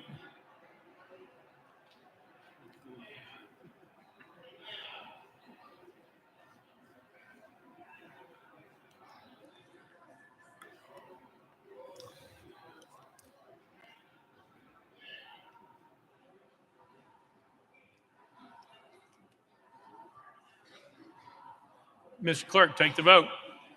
Ayes 90, no nays. House Bill 1310, having received a constitutional majority, I hereby declare it passed without objection. The most reconsidered table. Call up next bill, Mr. Clerk. House Bill 1312 by Chairman Kumar relative to healthcare. Mr. Speaker, Senate bills on the desk. Chairman Kumar, you're recognized. Thank you, Mr. Speaker. I move to substitute and conform to Senate Bill 1451. Chairman Kumar moves to substitute and form Senate Bill 1451 on properly seconded without objection. So ordered. Chairman Kumar. Thank you, Mr. Speaker. Senate Bill 1451 allows qualified and trained candidates who have practiced medicine outside the United States to apply for a license in the state of Tennessee, a temporary license in the state of Tennessee, if they provide the following information. Number one, they can prove their competency with postgraduate training certificates. Number two, they have secured employment with a recognized institution that offers post-residency training within the state of Tennessee. And number three, they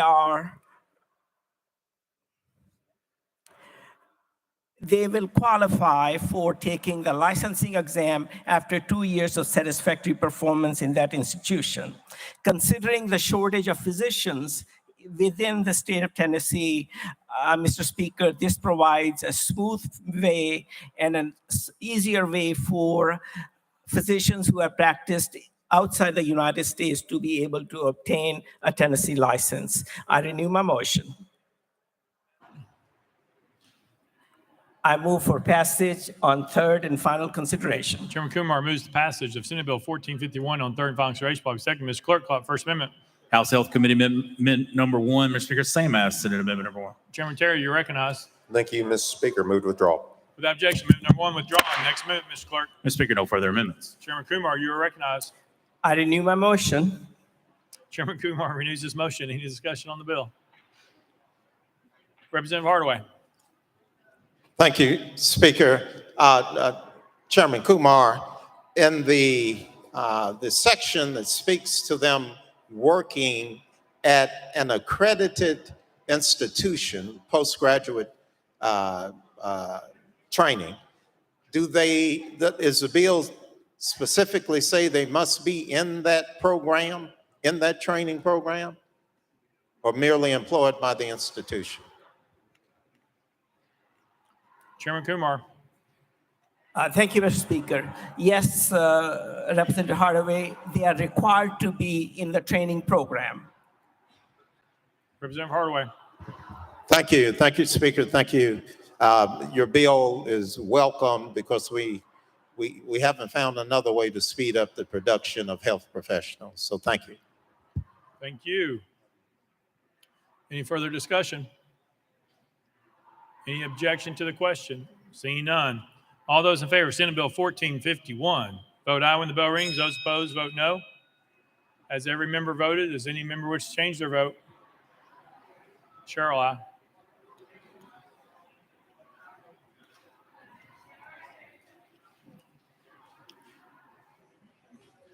Mr. Clerk, take the vote. Ayes 92, one nay. Senate Bill 1451 having received a constitutional majority, I hereby declare passed by objection. The motion for consideration is tabled. Call the next bill, Mr. Clerk. Mr. Speaker, House Bill 1319 by Chairman Kumar relative to the display of flags. Chairman Kumar, you're recognized. Thank you, Mr. Speaker. I move passage of House Bill 1319 on third and final consideration. Chairman Kumar moves passage. Probably seconded. Mr. Clerk, call it first amendment. House State Government Committee Amendment number 1. Chairman Kiesling, you are recognized. Thank you, Mr. Speaker.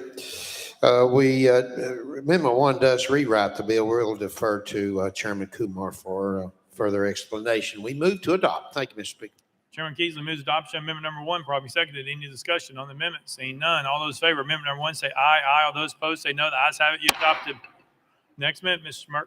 No further amendments, Mr. Speaker. Chairman Kumar, you're recognized. Thank you, Mr. Speaker. Members, this is the act to honor our flags. House Bill 1319 acknowledges that flags of the United States and the state of Tennessee are great symbols of our nation and our state. They must fly in freedom, liberty, and majesty. This requires that these two flags shall be the only flags flown continuously on buildings and campuses that are a property of the state of Tennessee and its divisions, including educational institutions. Flags of clubs, societies, and other organizations enjoy protections under the First Amendment, but are to be displayed and flown only during functions of those organizations.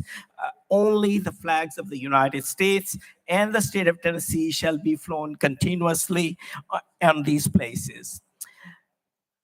Flags of individual organizations and colleges are exempt, as are flags that are protected by Tennessee Heritage Protection Act, as well as POW and MIA flags. Mr. Speaker, I renew my motion. Chairman Kumar renews his motion. Any discussion? Representative Jones. Thank you, Mr. Speaker. I'm very alarmed by this bill and the implications for the First Amendment. And so I just want to walk through it step by step with Representative Kumar. So it says it exempts flags that are protected under the Heritage Protection Act. So that would be Confederate flags. But if we wanted to put a pride flag on a building, if we wanted to put a Black Lives Matter flag, that would be prohibited under this law. Is that correct? Chairman Kumar.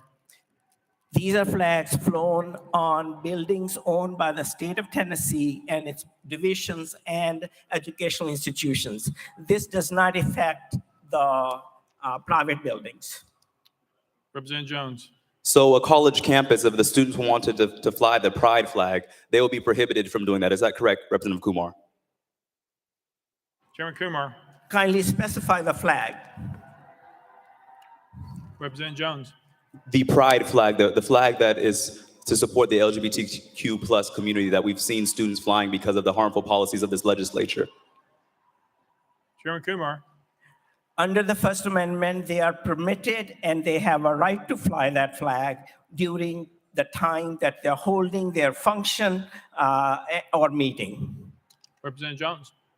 And so what about the government-owned buildings that have Confederate flags? Will they be allowed to keep those flags up? Or since you mentioned the Heritage Protection Act, would it require them to remove the Confederate flag from those government-owned buildings? Chairman Kumar. I think you're confusing about the ability and the permission to fly a flag with which flags will be flown continuously. This bill, if you read it, clearly defines what continuously means. Representative Jones. So is that a yes or a no? Chairman Kumar. I've clarified to you what it means to be able to fly the flag as well as fly it continuously. The flag of the United States of America and the state of Tennessee, along with the exemptions listed in here, are the only flags that can be flown continuously. Representative Jones. So I'm struggling to figure out what is the purpose of this bill. Did this happen in your county? Did a group bring this to you? Can you explain what is the background of this bill? Chairman Kumar. This is my way of paying homage to the flag of the United States and the flag of the state of Tennessee, that they shall fly continuously and uninterrupted over buildings owned by the state of Tennessee and its divisions. Representative Jones. Again, so has this not occurred in your county? Can you tell me what is the purpose of bringing this? Have they not been allowed to fly continuously in your district? What is going on with this bill? Chairman Kumar. This bill has a larger purpose. I'm not trying to address one particular situation. Representative Jones. Thank you, Mr. Speaker. I feel like this bill enters into some dangerous territory when we come to the First Amendment. And I feel like it is targeting college campuses. I feel like it is also a form of idolatry. You're talking about the sacredness of a symbol, which we support as lawmakers, but it just feels a little weird. And so I can't support this bill. And I wish that, I think that there are going to be some First Amendment objections to this from groups outside of this chamber, because it seems to be a violation of the First Amendment right. And the Supreme Court case of Tinker v. Des Moines says that constitutional rights do not stop at the schoolhouse gate. And so I believe that this is going to adversely impact our students. It's going to restrict the right of students to exercise their First Amendment right. And I think it also is a solution in search of a problem. And so with that, I can't support your bill. And thank you for answering my questions. Thank you. Representative McKenzie. Thank you, Mr. Speaker. And to the sponsor, could you define continuously? Chairman Kumar.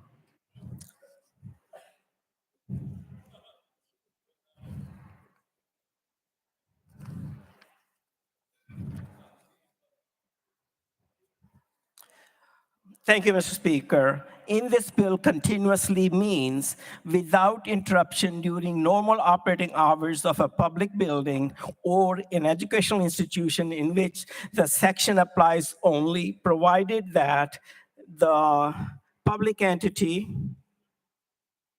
exercising control over such a building or campus may expand their normal operating hours for purpose of flying a flag. Representative McKenzie.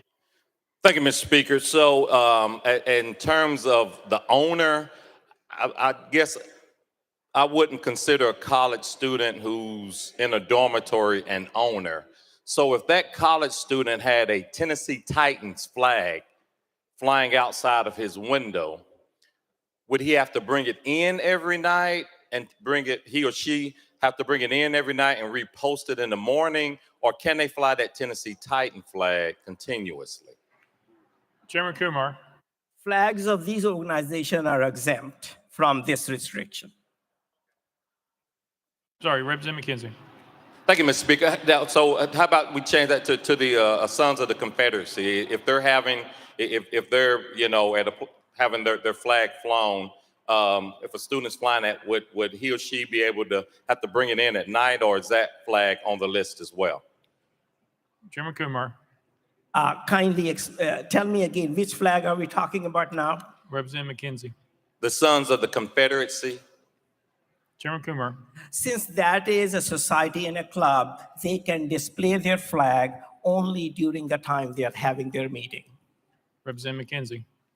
Thank you. And so if someone flies it beyond that period of time, and let's stick with the college example, is the student penalized? Is the RA penalized? The dorm director, dean of student housing, or the president of the university, or the board? Chairman Kumar. Penalties are not defined in this bill. Representative McKenzie. Okay, so if it happens, and so is this just a bill to make people aware of the limitations? I don't understand why we would pass a law without a law enforcement around that. So what's your point and purpose of bringing this bill before us today? Chairman Kumar. The fact that it does not specify penalties does not mean that there are no administrative restrictions, and it's up to the administration to enforce the law. And between the Department of Education and Administration, they will be able to enforce the law. But this is not a punitive effort. Representative McKenzie. Okay, so if a college or university is I don't know who would charge them, but some mysterious person charges or alleges that a student is flying a pride flag, it goes to the administration. Does the administration have the right then to ignore the complaint? Chairman Kumar. That would be not expected of a proper administration. Then it's not an administration. Representative McKenzie. Thank you, Mr. Speaker. Any further discussion? Representative Love. Thank you, Mr. Chairman and sponsor. I have a public university in my district, Tennessee State University. And from the looks of this particular bill, if Tennessee State wanted to fly their university flag, the two-time Grammy-winning university, they would not be allowed to do that continuously, correct? Chairman Kumar. If you read the bill, flags of certain entities and organizations, including the universities themselves, those are exempt. And I have worked with the educational institutions within our state to make sure that their flags, organizational flags, flags of certain entities within the government, as well as our own legislative flag can be flown. Representative Love. I'm reading the legislation, and that's what gives me some concern, because it says that the club, society, or organization may only be flown on public building that is owned by the state or political subdivision or on the campus of an educational institution during the period of time for which the entity is meeting or performing an authorized function on the property. My question is, if the university wants to fly the flag continuously, whether the band is performing or not, it looks like that's prohibited. Chairman Coomer. Also, if you read down the lines, it does say that the flags belong, official flags of the institution, state of Tennessee, its divisions and entities are exempt from this restriction. Representative Love. Thank you, Mr. Speaker. I didn't see that in there, and maybe you can point that out for me, what section that's in. Chairman Coomer. That will be section D, as in David.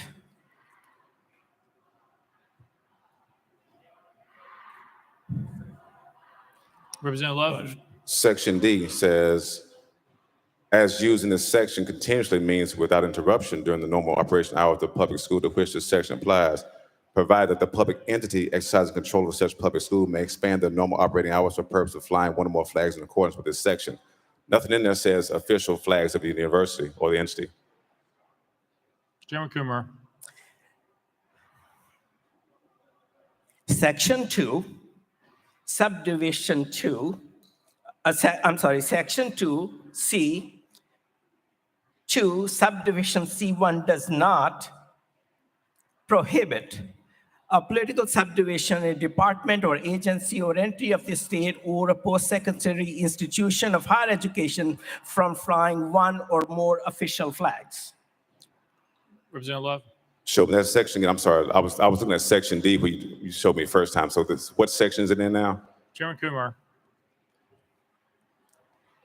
Section 2, C, lowercase c, and then 2 again, and then D. It is on the second page, top paragraph. Representative Love. Thank you. All right. Chairman Coomer.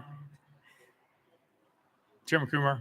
Thank you, Mr. Speaker. I was saying that if it's difficult to find, the honorable gentleman from Davidson County could just trust what I'm saying.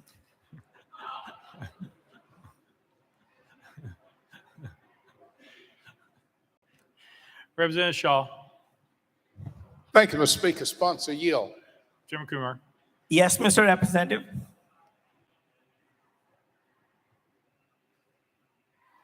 I have heard the term being used continuously throughout this conversation.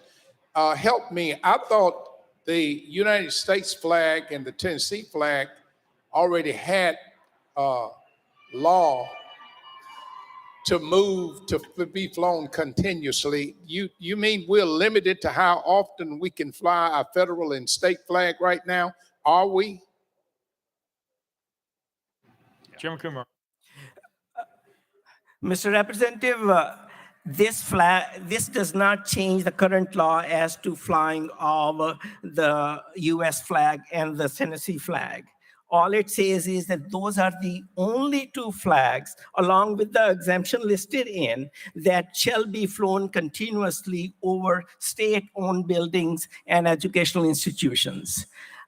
It does not allow the same privilege to club and society flags. But yes, certainly the flag of the United States and the flag of the state of Tennessee will be continuously flown. Representative Shaw. Thank you for clearing it up. I thought that's what you were saying. So then your aim then is to limit all other flags from being flown continuously. That's basically what you're getting at. Would that be fair? Chairman Kumar. Yes, sir, it is, but with certain exemptions like the university flags and so on. Representative Shaw. They can be flown, but only during the time they're having a celebration. So if some group is having a 2-week celebration, their flag can be flown for those 2 weeks. or 1 week or whatever, but other than that, they have to take them down. That's basically what this legislation is doing. Is that what you're saying to us? Chairman Kumar. I don't know of a 2-week celebration, but if that is the time a meeting is being held for that long, yes, that would be allowable. Representative Shaw. Thank you, Mr. Speaker, and thank you for helping me to understand that. Representative Fritz. Thank you, Mr. Speaker, and sponsor, thank you so much for honoring those two flags that unite us in this great state of Tennessee and these great United States. Thank you. Representative Sparks. Did I see your hand up? No, sir. All right. Representative Powers. Thank you, Mr. Speaker. Move previous question. Question's been called. Any objection? Seeing none, we're voting. All those in favor of House Bill 1319 as amended, vote aye when the bell rings. Those opposed, vote no. Has every member voted? Does any member wish to change their vote?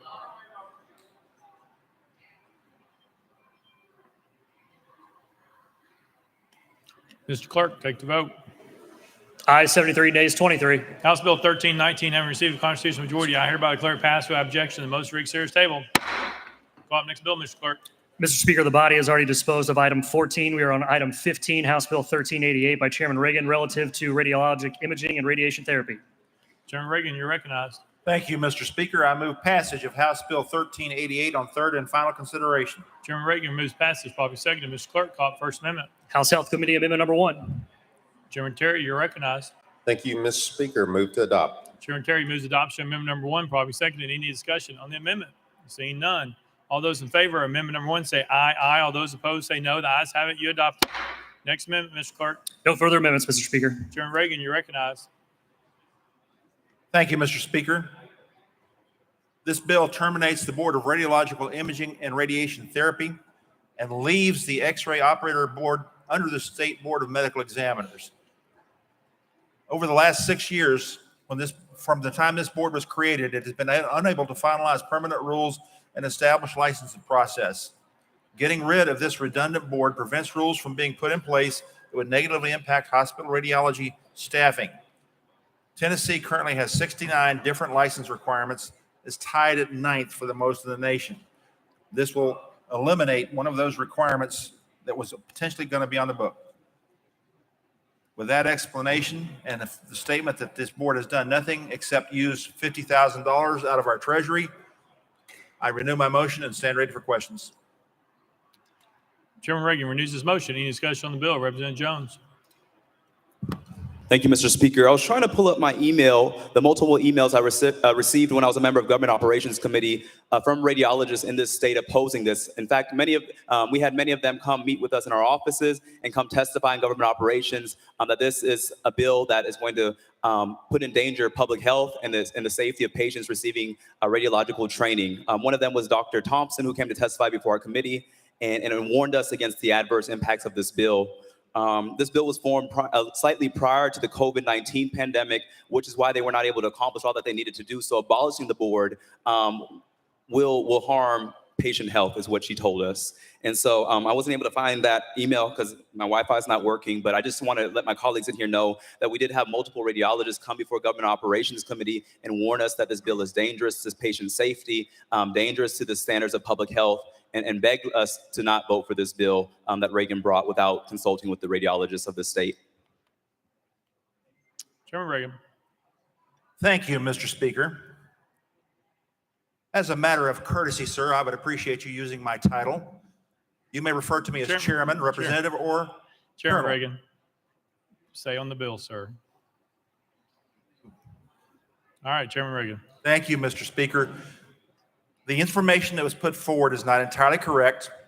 Those people were not radiologists. The group that sets the rules for this explanation that was given here is with the Board of Medical Examiners, which has radiologists on it. So the radiologists are still involved in setting the rules that they were before 2016. They have been since 2016 because this board enacted no rules, and they are continuing to be involved. This rule change or this bill changes none of that. Thank you, Mr. Speaker. Representative Jones. 1 second, Mr. Speaker.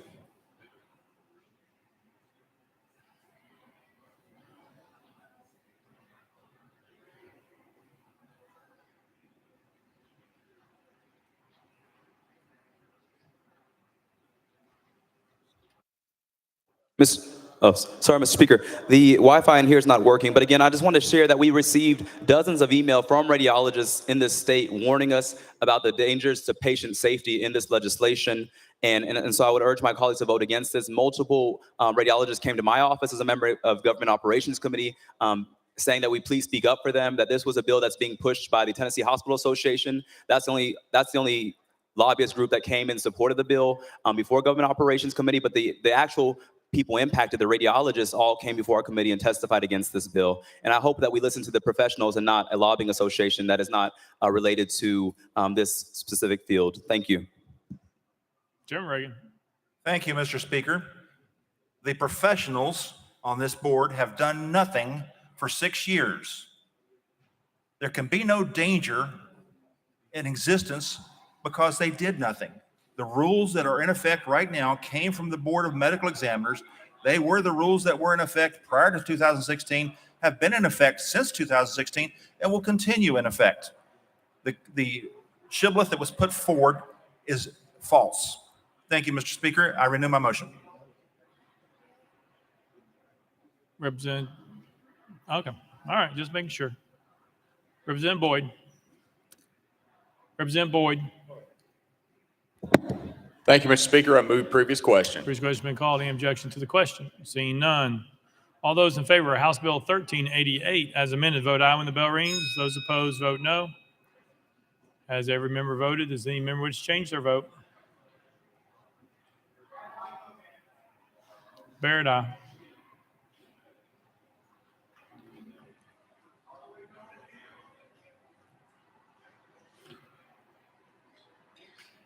Mr. Clerk, take the vote. Aye 73, 18 days, 4 present not voting. House Bill 1388, having received a constitutional majority, I hereby declare it passed without objection. Motion to reconsider is tabled. Let the journal reflect. Representative Hastings is excused. Up next bill, Mr. Clerk. Mr. Speaker, the House is ready to hear House Bill 982 by Chairman Terry relative to cannabis. Senate bills on the desk. Chairman Terry, you're recognized. Thank you, Mr. Speaker. I move to substitute and conform to Senate Bill 859. Chairman Terry moves substitute and form Senate Bill 859, probably second without objection. So ordered. Chairman Terry. Thank you, Mr. Speaker. I move passage of Senate Bill 859 on third and final consideration. Chairman Terry moves passage of Senate Bill 859 on third and final consideration, probably second. Mr. Clerk, call up First Amendment. House Criminal Justice Committee Amendment number 1. Chairman Halsey, you're recognized. Thank you, Mr. Speaker. This amendment makes the bill. Therefore, I move adoption of House Criminal Justice Committee Amendment 1 and defer to the sponsor for further explanation. Chairman Halsey moves adoption of House Amendment number 1, probably seconded. Any discussion on the amendment? All seeing none. All those in favor of adopting House Amendment number 1 say aye, aye. All those opposed say no. The ayes have it. You adopted. Next amendment, Mr. Clerk. No further amendments, Mr. Speaker. Chairman Terry, you're recognized. Thank you, Mr. Speaker. And to give the members a bit of background on this, earlier this year, the American Society of Regional Anesthesia put forth guidelines on screening patients for their use of cannabis prior to surgery because of the higher amounts of THC that's in marijuana.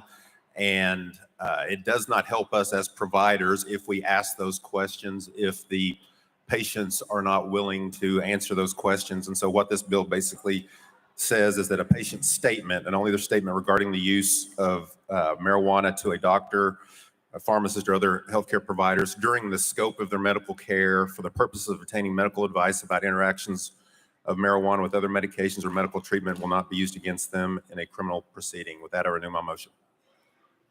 Chairman Terry renews his motion. Any discussion on the bill? Chairman Kumar, you recognized. Thank you, Mr. Chairman, and thank you, Mr. Speaker. Now, what we are saying is because chronic use of marijuana may affect the anesthesia need of those medications, you are encouraging these patients to be truthful. Chairman Terry. That is correct. We would like, in order for us to take care of patients, we would like to obviously have that information from them. Chairman Kumar. I think it's also a great opportunity to inform patients that marijuana affects their health in such a way, so it's probably not a good idea. Thank you, Mr. Chairman. Chairman Terry. All right. Any further questions? Seeing none. Any objection to the question? Seeing none, we are voting. All those in favor of Senate Bill 859 as amended, vote aye when the bell rings. Those opposed, vote no. Has every member cast their vote? Does any member wish to change their vote?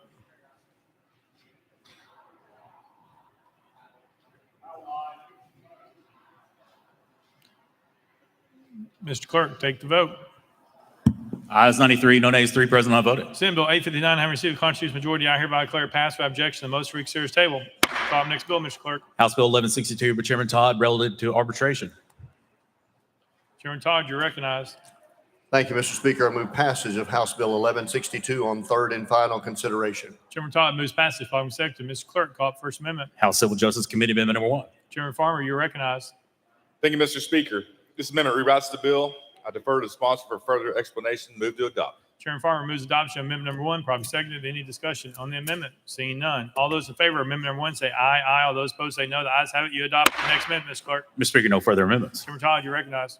Thank you, Mr. Speaker. The revised Uniform Arbitration Act replaces the current arbitration law that was drafted in the late 1950s and has been in place in Tennessee since the early 1980s.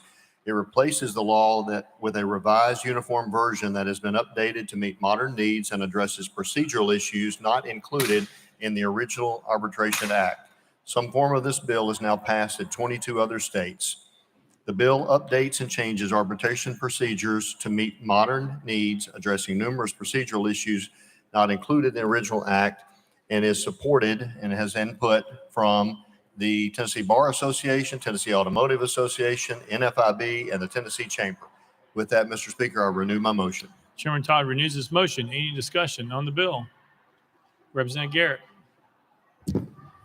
Thank you, Mr. Speaker. Thank you for bringing this legislation. I asked you in civil full. I just want to make sure that this particular legislation doesn't compel anyone to arbitrate anything. This is by an agreement and just updating the existing laws from arbitration, but it doesn't compel anyone to participate in arbitration.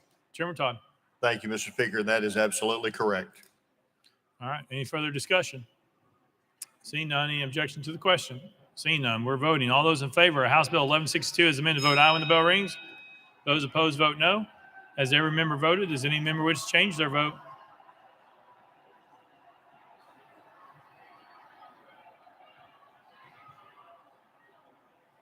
Mr. Clerk, take the vote. Ayes 87, 2 nays. House Bill 1162, having received a constitutional majority, I hereby declare passed without objection. Most reconsiders table. We'll call up next bill, Mr. Clerk. Senate Joint Resolution 127 by Chairman Zachary, a resolution to express support for allowing military exemptions, recognizing individual concerns about New Shots Act of 2023. Chairman Zachary, you're recognized. Thank you, Mr. Speaker. I move to concur in Senate Joint Resolution 127.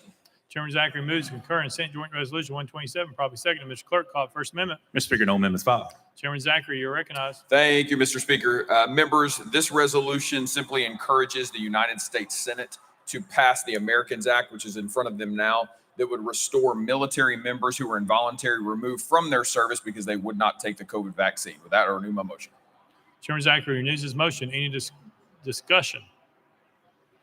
Representative Jones, you're recognized. Thank you, Mr. Speaker.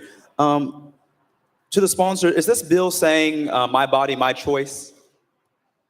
Chairman Zachary. This is a resolution. Representative Jones. Is this resolution saying my body, my choice? Is that what we're saying? Chairman Zachary. Thank you, Mr. Speaker. You can read the resolution and determine it for yourself. Representative Jones. I just think it's interesting that when it comes to anti-vaccination, we want people to make their own health decisions, but when it comes to reproductive justice, many members of our state don't have that same freedom, and it's very unfortunate. Thank you. Any further discussion? Seeing none. Any objection to the question? Seeing none. All those in favor of Senate Joint Resolution 127, vote aye when the bell rings. Those opposed, vote no. Has every member voted? Does any member wish to change their vote? Alexander, aye. Gant, aye.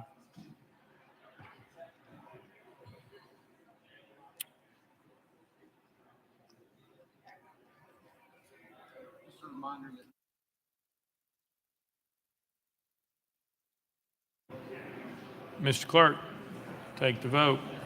Ayes 71, 21 nays. Senate Joint Resolution 127, having received a constitutional majority, I hereby declare concurred in without objection. The most reconsiders table. We'll call up next bill, Mr. Clerk. House Bill 1261 by Chair Lady Moody relative to individualized education account program.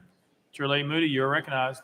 Thank you, Mr. Speaker. I move passage of House Bill 1261 on third and final consideration. Chairlady Moody moves passage. Properly seconded. Mr. Clerk, call it first amendment. House Education Administration Committee Amendment number 1. Chairman White, you're recognized.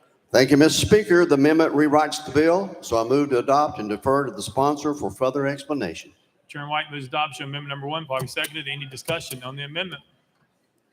Seeing none, all those in favor of amendment number 1 say aye. Aye. All those opposed say no. The ayes have it. You adopted. Next amendment, Mr. Clerk. Mr. Speaker, no further amendments. Chairlady Moody, you are recognized. Thank you so much, Mr. Speaker. And members, what this does, we were seeing that there was some vague language in the existing law that of who would be required to notify the parents of their child's potential eligibility to participate in the program. So what this bill will do, it will instruct the Department of Education to to come up with a program of how to notify, and they will also notify the Education Committee of the Senate and the Education Administration Committee of the House of Representatives on that process that they develop. And with that, I renew my motion. Chairlady Moody renews her motion. Any discussion on the bill? Seeing none, any objection to the question? Seeing none. All those in favor of House Bill 1261 has been to vote aye when the bell rings. Those opposed vote no. Has every member voted? Has any member changed their vote?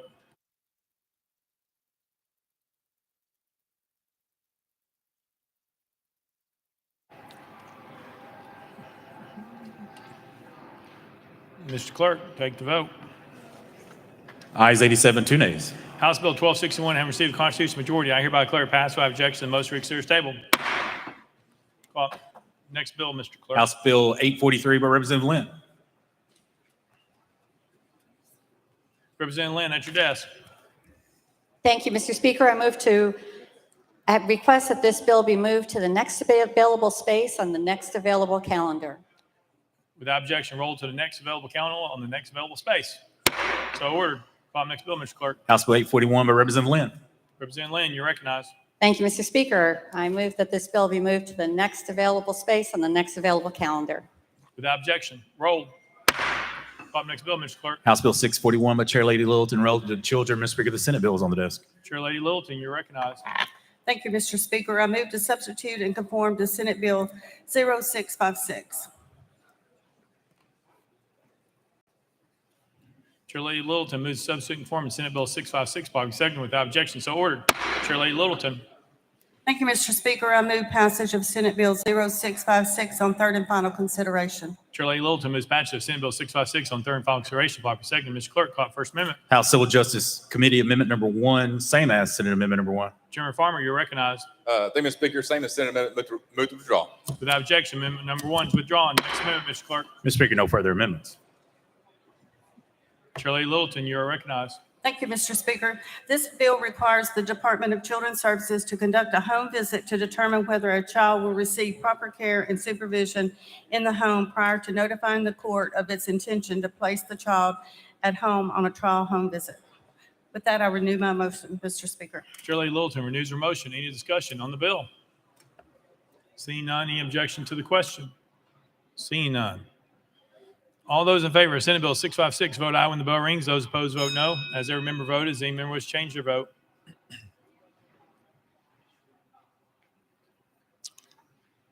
Buzzword aye, Baum aye.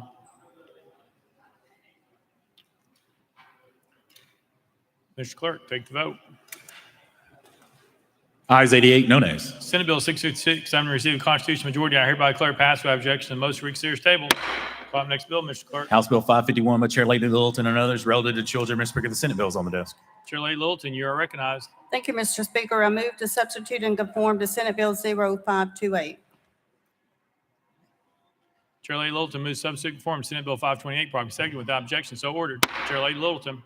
Thank you, Mr. Speaker. I move passage of Senate Bill 0528 on third and final consideration. Chair Lady Littleton moves passage of Senate Bill 528 on third and final consideration, properly seconded. Mr. Clerk, call it first amendment.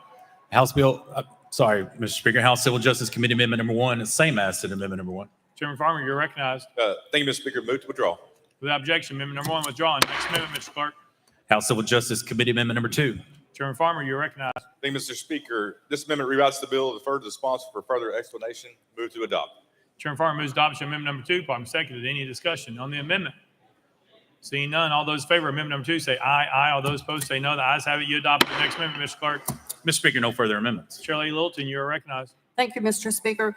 We call this the omnibus bill of adoption. It has several sections to it that will make it easier and cheaper and more efficient for people to adopt babies. With that, I renew my motion. Chair Lady Littleton renews her motion. Any discussion on the bill? Seeing none, any objection to the question? Seeing none. All those in favor of Senate Bill 528 as amended, vote aye when the bell rings. Those opposed, vote no. As every member casts their vote, does any member wish to change their vote? Alexander, aye. Ritchie, aye. Kumar, aye. Reagan, aye. Clemens, bid, no. Garrett's, aye. Mr. Clerk, take the vote. Ayes 81, 10 nays. Senate Bill 528, having received a constitutional majority, I hereby declare it passed without objection. The motion for consideration table. Call up next bill, Mr. Clerk. Mr. Speaker, the body has already considered item 24. We're on item 25, House Bill 1012 by Chairman Grills relative to sheriffs and constables. Chairman Grills, you're recognized. Thank you, Mr. Speaker. I move it passes HB 1012 on third and final consideration. Chairman Grills moves passage following second. Mr. Clerk, call it First Amendment. House Local Government Committee Amendment number 1. Chairman Crawford, you're recognized. Thank you, Mr. Speaker. Local Government Committee number 1 makes the bill. I move to adopt and defer to the sponsor for further explanation. Chairman Crawford moves adoption amendment number 1, probably second. Any discussion on the amendment? Seeing none. All those in favor of amendment number 1 say aye. Aye. All those opposed say no. The ayes have it. You adopt the next amendment, Mr. Clerk. Mr. Speaker, no further amendments. Chairman Grills, you're recognized. Thank you, Mr. Speaker. This legislation does two things. It increases the fees that constables are paid to serve process and other court documents, and it also provides a process that counties can, by resolution, supplement their pay. With that, I renew my motion. Chairman Grills renews his motion. Any discussion on the bill? Seeing none. Any objection to the question? Seeing none. All those in favor of House Bill 1012 as amended, vote aye when the bell rings. Those opposed, vote no. Has every member voted? Does any member change your vote?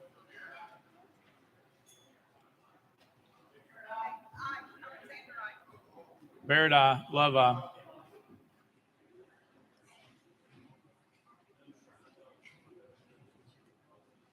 Mr. Clerk, take the vote. Ayes 89, no nays, 1 present, not voting. House Bill 1012, having received a constitutional majority, I hereby declare it passed without objection. The motion for consideration table. Call up next bill, Mr. Clerk. House Bill 306 by Representative Bolso relative to private schools. Representative Bolso, you're recognized. Thank you, Mr. Speaker. I move passage of House Bill 306 on third and final consideration. Representative Bolso moves passage following second. Mr. Clerk, call it for First Amendment. House Education Administration Committee Amendment number 1. Chairman White, you're recognized. Thank you, Mr. Speaker. The amendment rewrites the bill, so I move to adopt and defer to the sponsor for explanation. Chairman White moves adoption of amendment number 1, probably seconded. Any discussion on the amendment? Seeing none. All those in favor of amendment number 1 say aye. Aye. All those opposed say no. The ayes have it. You adopted. Next amendment, Mr. Clerk. House Amendment 2 by Representative Bolso. Mr. Speaker, it was timely filed. Representative Bolso, you're recognized. Thank you, Mr. Speaker. I move adoption of amendment number 2 to House Bill 306. Representative Bolso moves adoption of amendment number 2, probably seconded. Any discussion on the amendment? Representative McKenzie. Thank you, Mr. Speaker. I was in the Education Administration Committee. What does this amendment do? I don't remember seeing this. This is the floor amendment. Representative Bolso. Thank you, Mr. Speaker. Yes, it is. Representative McKenzie. Thank you, Mr. Speaker. You know, this bill deals with extending the play as you were born exclusion to private schools. We passed public ones. So that's all that this bill did when we last vetted it and thoroughly vetted it in committee. What does Amendment 2 do? Representative Bolso. Thank you, Mr. Speaker. Amendment number 2 amends 47-50-803. Currently, that provision provides that private schools may adopt a firearms policy if they are a K through 12 school. This amendment, if adopted, would allow pre-K through 12 private schools to adopt a firearms policy. Representative McKenzie. Thank you, Mr. Speaker. That's totally different than the bill that was thoroughly vetted and had everything to do with TSSAA, as we talked about the entanglement between the TSSAA and and the state. It was solely about athletics.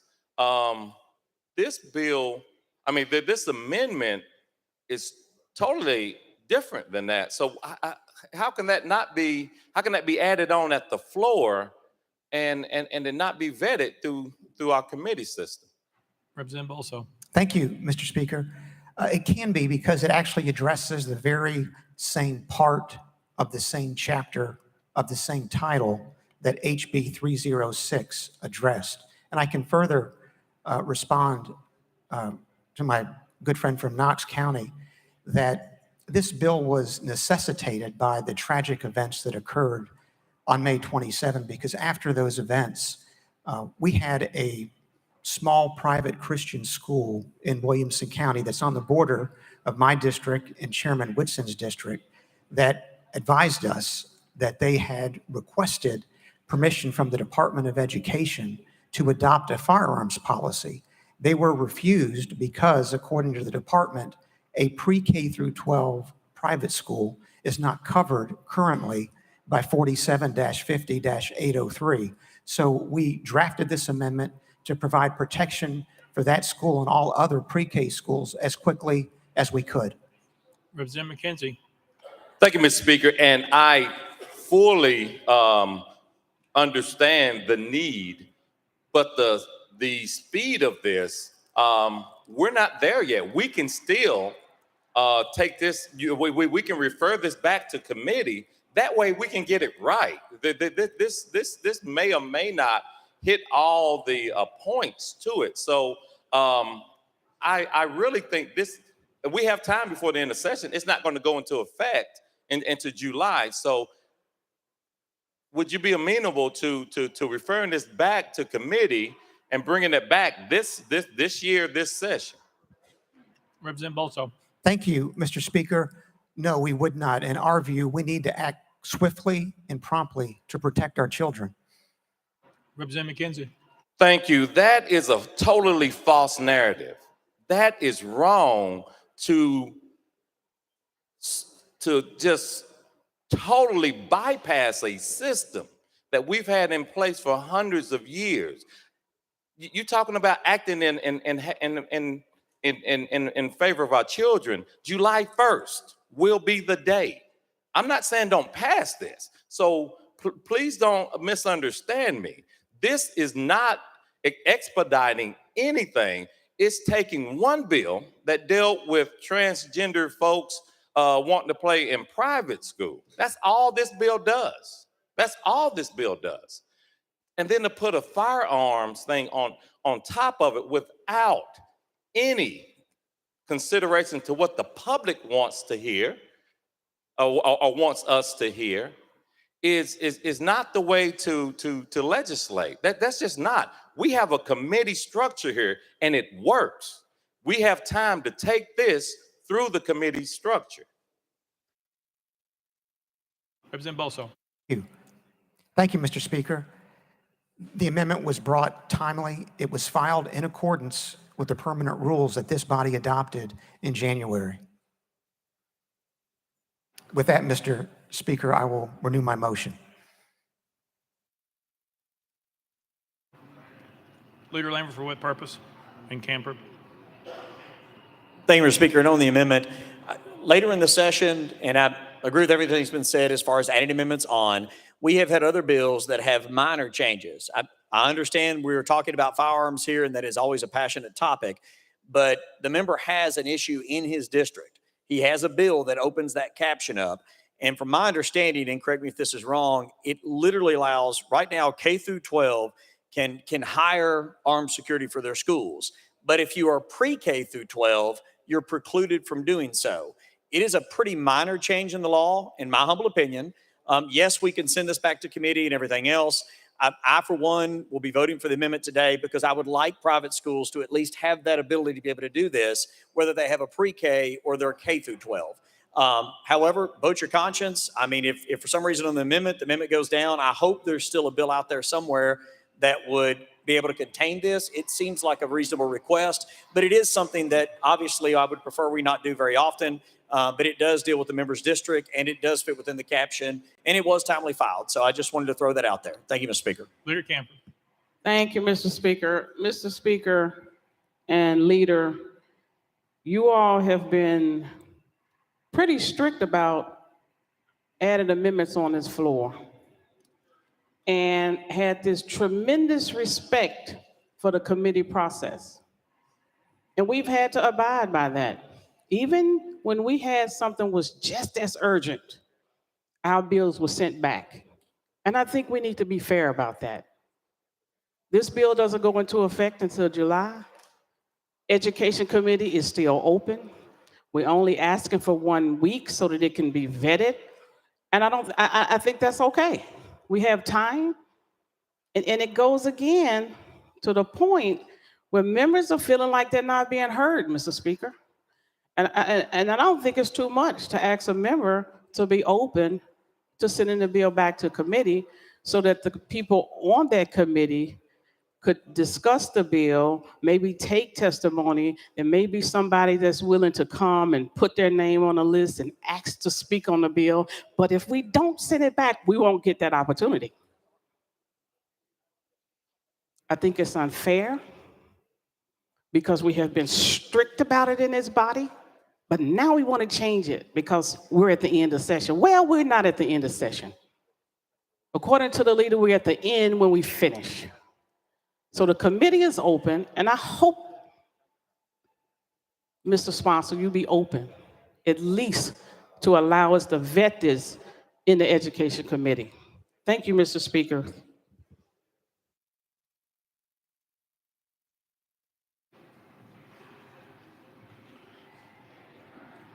All right, Representative Sapicki's next on the list.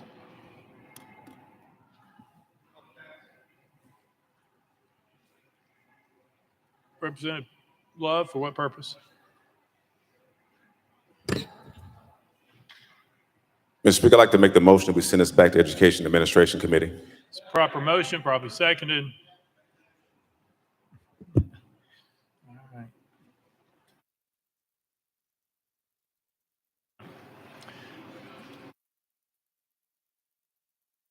That's a proper motion, probably second. There's discussion on the amendment. Who would like to be recognized? Anybody? Representative McKenzie.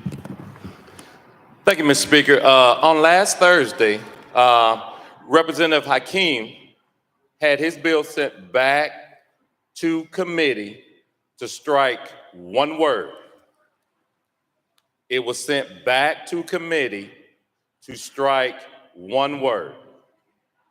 Please, please consider sending this back to committee, and he will get his bill back before the well, I'm sure, expeditiously. One word. This is a major introduction. I'm not saying it's a bad or good introduction, but it's major.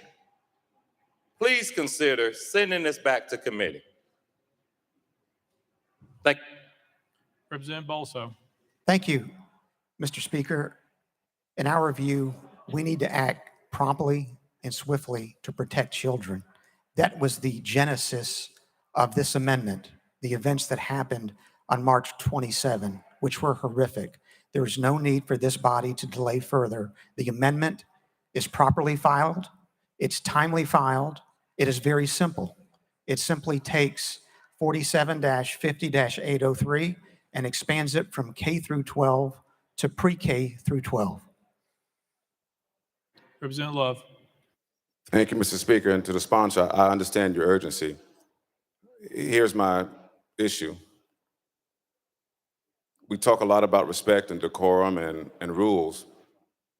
I've been on the Education Committee for 11 years now, and no one discussed the amendment with me. No one brought it to me and said, are you okay with this amendment? No one said, are you okay with us bringing it to the floor today? And so for me, as my colleague said, no one's trying to stop this bill. We're just saying, bring it back to Education Committee. Let us discuss it. As we talk about decorum and respect, even though it's an unwritten rule, we generally have consultation with members of committee, particular ones who have been on there that long. And so for me, I'm saying to you, that's what we're trying to get you to understand, is that the process was skipped over. Thank you. Representative Bolso. Thank you, Mr. Speaker. And obviously, I have tremendous respect for my colleague from Davidson County. And but for the fact that this amendment deals with the safety of children who are not as protected today as they will be once it's passed, we believe that the proper procedure is to amend the bill on the floor, allow it to pass here today, we hope, and then have the Senate adopt the House version. So with all due respect, given the reason for this amendment, given the necessity of protecting our children, our view is that it should go forward on the floor today, especially given how simple it is. It simply takes K through 12 and expands it to pre-K through 12. It does nothing else. Representative Love. Thank you, Mr. Speaker. And I will appeal to my chairman of the Education Committee. Many times when we have bills come to the Education Committee, we're all asked one question. Do you promise that if the amendment substantially changes the bill, will you bring it back to Education Committee? Now, we haven't done that in a while, but I remember many years, Mr. Chairman, when we've asked myself and other members of the committee, if the amendment substantially changed. I was asked this year in a committee, Education Committee, said, if you see your bill on the floor get substantially changed, will you agree to bring it back to Education Committee? And I agreed. And I understand, but this is a substantial change from the original bill that you filed. Representative Bolso. Thank you, Mr. Speaker. But for the fact that the subject matter of this amendment arises out of one of the worst days in our community's history, in our state's history, I would agree. But in our view, we need to move today to act to protect children in private schools, pre-K through 12. Right now, the statute as written does not provide the protection that we could provide by passing this bill today. Representative Love. Mr. Speaker, to the sponsor, when will the bill take effect according to the legislation? Representative Bolso. Thank you, Mr. Speaker. July 1, 2023. Representative Love. Barring some emergency, we will be out of here before May or June. I promise you, you will have enough time for this to go into effect, even if we go back to Education Administration Committee next week. Representative Bolso. Thank you, Mr. Speaker. We're here today. The bill is simple. The amendment itself is simple. Respectfully, we see no need to delay this. Representative Pearson. Thank you. There's a motion on the table. Can we vote on the motion? No, we're discussing it unless someone calls the question. Okay, I'll call the question. Well, you can't do it after you spoke, unfortunately. So you'd have to be back on the list. Representative Pearson. You can put me back on the list. Yes, sir. And I think anything that's dealing with guns in our school or adding more security resource officers to school, whether you're expanding that K through 12 or pre-K through 12, that not only deserves to go through the committee process, it really needs to have public input as well. And sliding things in, treating different members who have legislation to remove two words differently than representatives who are here adding completely new amendments that I look and try to read, but I haven't seen it yet either, is unfair, and it's not that difficult of an ask. Representative Bolso. Thank you, Mr. Speaker. I do wish to correct one of my responses to my friend from Davidson County. This bill, HB 306, takes effect upon becoming law. It does not take until July 1, 2023 to provide this additional protection for children in private schools in pre-K through 12. That fact weighs in favor of having it attached to the bill today and voted on today on its substance.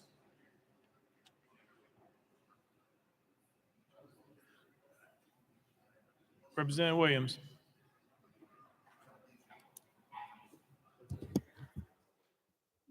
Thank you, Mr. Speaker.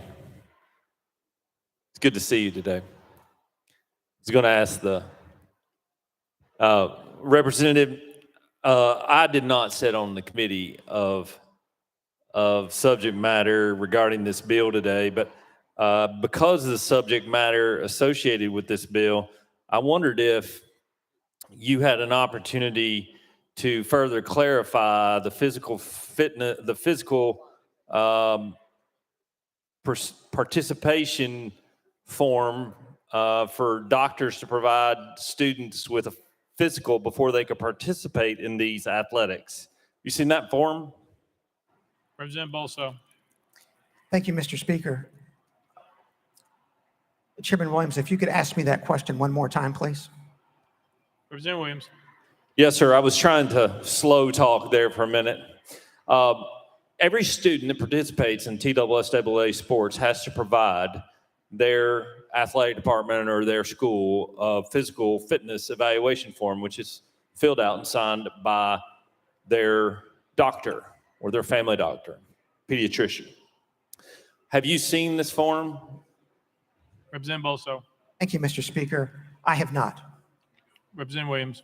Thank you. The reason for this is because the question is because I don't sit in this committee of subject matter, but I did receive a call from a concerned parent in my district regarding the support of your bill or this subject matter. But I did notice the TSSAA form, even though your bill clarifies that a male, biological male plays in a male sporting event, a female plays in a biological female sporting event. This form on TSSAA's website asks, how do you identify your gender? And it gives you three choices: female, male, or other. I guess the question for me is that it may behoove us to want to deal with this issue as it relates to this application form as well, so that there's a consistency between your bill and that application form as it relates to how students participate in sports. That being said, was there any discussion in the committee about these forms for TSSAA? Representative Bolso. Thank you, Mr. Speaker. No, there was no discussion of that form. I did discuss the bill with representatives of the TSSAA and understood that they were comfortable with the bill. In fact, it was their suggestion that led to subsection B of the bill. And I'll point out that the bill actually operates on private schools. It does not operate on TSSAA. It simply has a requirement that a student at a private school who participates in an interscholastic athletic activity that requires membership in TSSAA have students participate in accordance with the student's biological sex. Representative Zachary. Thank you, Mr. Speaker. And sponsor members, please forgive me. I had to step out and came in late. So if this point was already made, we literally have talked about making children and safety a priority this morning. And if I'm not mistaken, we literally just put an amendment on a bill earlier that was Chairman White's that did not come through the committee process. It was a bill that prioritized the safety and protection of children, so we made an exception. I actually had a conversation with my colleagues about voting against it because it didn't come through the committee process, and the point was made, this is about children, this is about children, protecting children. So I voted for and appreciate the amendment. This is the exact same thing. We can't do for one and not do for the other. This is about protecting children. I usually never vote for these, but I will vote for this because it is about children. Thank you for bringing it. Representative Dixie. Thank you, Mr. Speaker. A couple of questions. You said the amendment, it just expands from kindergarten to pre-K, correct? Representative Bolso. Thank you, Mr. Speaker. Yes. Representative Dixie. You said this was pertaining to your district. How many standalone pre-K schools do you have in your district? Representative Bolso. Thank you, Mr. Speaker. Representative, unfortunately, I do not know the answer to that question. Representative Dixie. So I guess my point is making that most pre-Ks are attached to a kindergarten. And if you don't know how many schools this is going to impact, I think that we should go back to research that so we make sure that we understand how many schools this would impact, if this is even needed, because if there aren't any pre-K standalone schools and they're attached to kindergarten schools or K through fourth grade or fifth grade, then I feel like there's no need for this amendment because we're already covered. Representative Bolso. Thank you, Mr. Speaker. The bill, if passed, obviously would protect students across the state, not just in any particular county. So how many pre-Ks there are across the state does not, to me, appear to be a material issue. The fact of the matter is that the bill very clearly will extend protections to pre-K that are currently in law for kindergarten through 12. Whether that amendment benefits 50 schools, 100, or 1,000 is not, in my view, respectfully, a material point. Representative Dixie.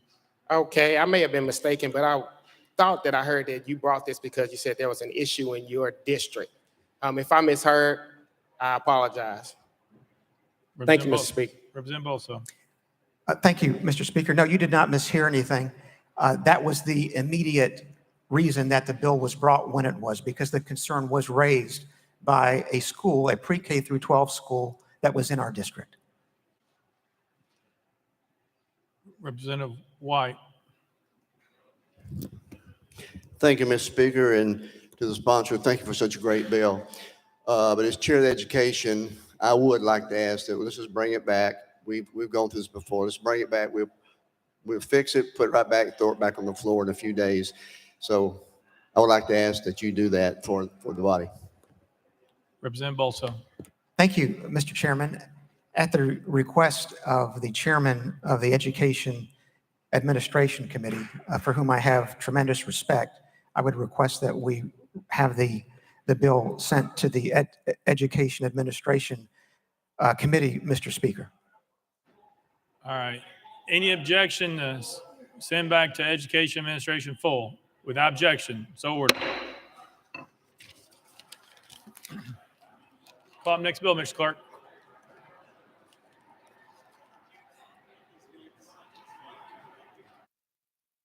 House Bill 36 by Representative Hardaway and others relative to charter schools. Representative Hardaway, you're recognized. Thank you, Speaker. I move passage of House Bill 36 on third and final consideration. Representative Hardaway moves passage, probably seconded. Mr. Clerk, call up First Amendment. House Education Administration Committee Amendment number 1. Chairman White, you're recognized. Thank you, Mr. Speaker. The amendment rewrites the bill, so I move to adopt and defer to the sponsor for further explanation. Chairman White moves adoption of amendment number 1, probably seconded. Any discussion on the amendment? Seeing none, all those in favor of amendment number 1 say aye. Aye. All those opposed say no. The ayes have it. You adopt the next amendment, Ms. Mr. Speaker, no further amendments. Representative Hardaway, you are recognized. Thank you. Thank you, Speaker. Last session, we passed legislation to ensure that schools and districts were held harmless from student data that was generated during the COVID pandemic. This bill clarifies that hold harmless and ensures that charter schools aren't forced to close because the priority lists that were run as students are still recovering from the incredible negative impact of the COVID pandemic learning loss. With that, Mr. Speaker, I renew my motion. Representative Hardaway renews his motion. Any discussion on the bill? Representative Parkinson, you are recognized. Thank you, Mr. Speaker. And Mr. Speaker and members, I want to show you that I would never let a personal issue mess with a good bill that would be good for people. I would never do that. And you are absolutely lucky that this bill affects a school in my district, because I would roast you right here. But I'm not going to be petty and do what petty people do. Thank you, Mr. Speaker.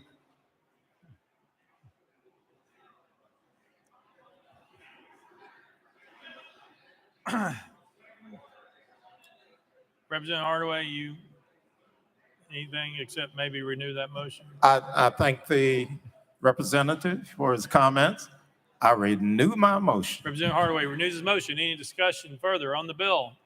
Seeing none. Any objection to the question? Seeing none. All those in favor of House Bill 36 as amended, vote aye when the bell rings. Those opposed, vote no. As every member voted, does any member wish to change their vote? Moon eye.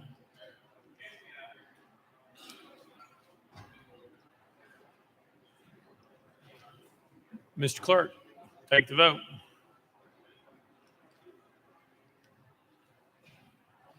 Ayes 83, 7 nays, 2 present, on voting. House Bill 36, having received the constitutional majority, I hereby declare it passed without objection. The motion reads to its table. Call up next bill, Mr. Clerk. House Bill 750 by Representative Powell relative to reserve studies. Mr. Speaker, the Senate bill is on the desk. Representative Powell, you're recognized. Thank you, Mr. Speaker. I move to substitute and conform to Senate Bill 0863. Representative Powell moves substitute and conform to Senate Bill 863, probably seconded without objection. So ordered. Representative Powell. Thank you, Mr. Speaker. I move passage of Senate Bill 863 on third and final consideration. Representative Powell moves passage of Senate Bill 863 on third and final consideration, probably seconded. Mr. Clerk, call up First Amendment. House Commerce Committee Amendment Number 1. Mr. Speaker, it's contained in Senate Amendment Number 1. Chairman Vaughn, you're recognized. Thank you, sir. We move to withdraw. Without objection, Amendment Number 1 withdrawn. Next amendment, Mr. Clerk. House Commerce Committee Amendment Number 2. Mr. Speaker, it's also contained in Senate Amendment 1. Chairman Vaughn, you're recognized. Let's just repeat that withdrawal, Mr. Speaker. We move to withdraw. Without objection, Amendment Number 2 withdrawn. Next amendment, Mr. Clerk. Mr. Speaker, no further amendments. Representative Powell, you're recognized. Thank you, Mr. Speaker. This bill amends the Tennessee Condo Act to require the Board of Directors for condo associations to conduct a reserve study every 5 years. A reserve study is a financial planning tool. It informs condo owners of the condition and life expectancy of common elements so they can reserve maintenance and replacement costs and avoid special assessments for repair costs. Special assessments unfairly burden condo owners living in the community at the time of the assessment because it requires them to pay for costs beyond their period of ownership. The bill includes several key provisions. They're all included in the House bill. Any association that has already conducted a reserve study since January 1st, 2020 will get credit for it and will count 5 years from any study after that date. The information in the reserve study must be made available to all condo owners. Any board overseeing common elements less than $10,000 in aggregate value is exempt.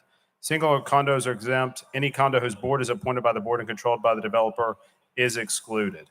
The board must review reserves annually for adequacy. It's an important protection for condo owners so they have information to protect their investments and avoid unexpected repairs and assessments. With that, I renew my motion. Representative Powell renews his motion. Any discussion on the bill? Seeing none. Any objection to the question? Seeing none. All those in favor of Senate Bill 863, vote aye when the bell rings. Those opposed, vote no. Has every member voted? Does any member wish to change their vote?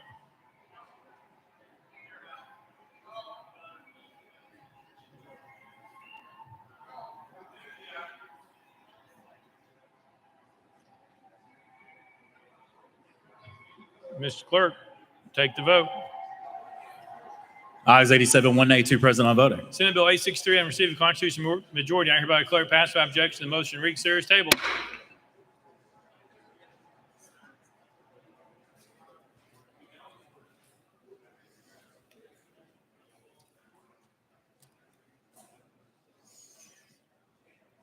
Call up next bill, Mr. Clerk. Mr. Speaker, that completes the regular calendar. Next order, Mr. Clerk. Unfinished business. Unfinished business.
We're doing the bill.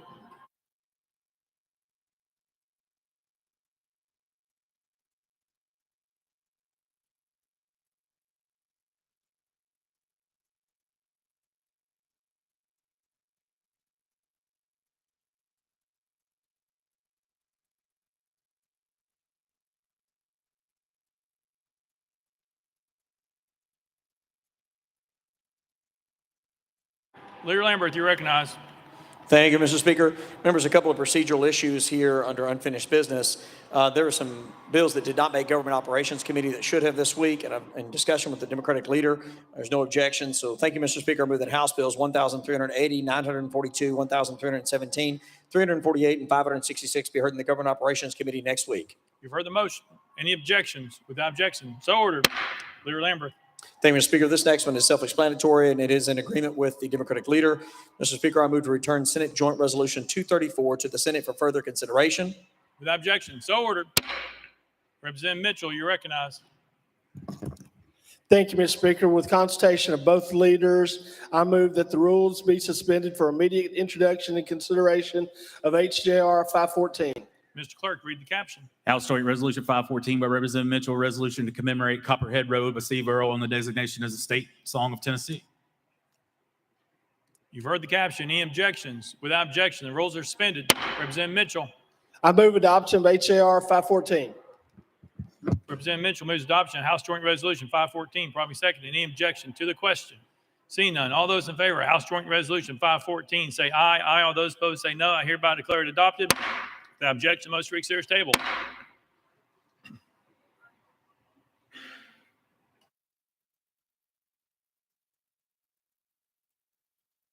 Mr. Clerk. Mr. Speaker, we have some messages from the Senate.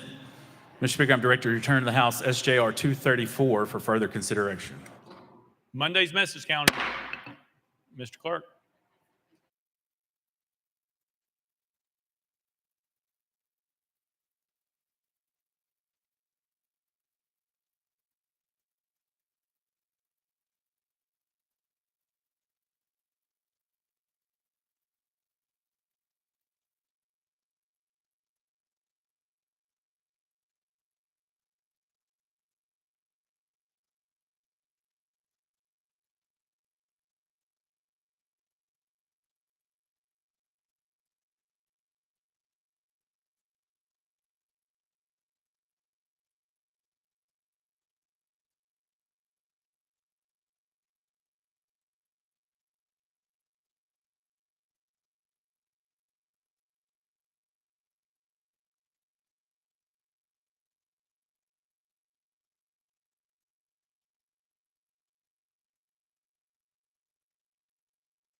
Mr. Clerk, members, I made a mistake on where to send Senate Joint Resolution 234.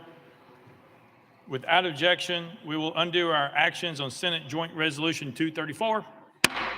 Leader Lambert, you are now recognized. Thank you, Mr. Speaker. Just a few moments ago, a member agreed to have his bill sent back to education. And with that, I move that House Bill 306 be heard in the Education Administration Committee next week. You've heard the motion. Are there any objections? Without objection, so ordered. Leader Lambert.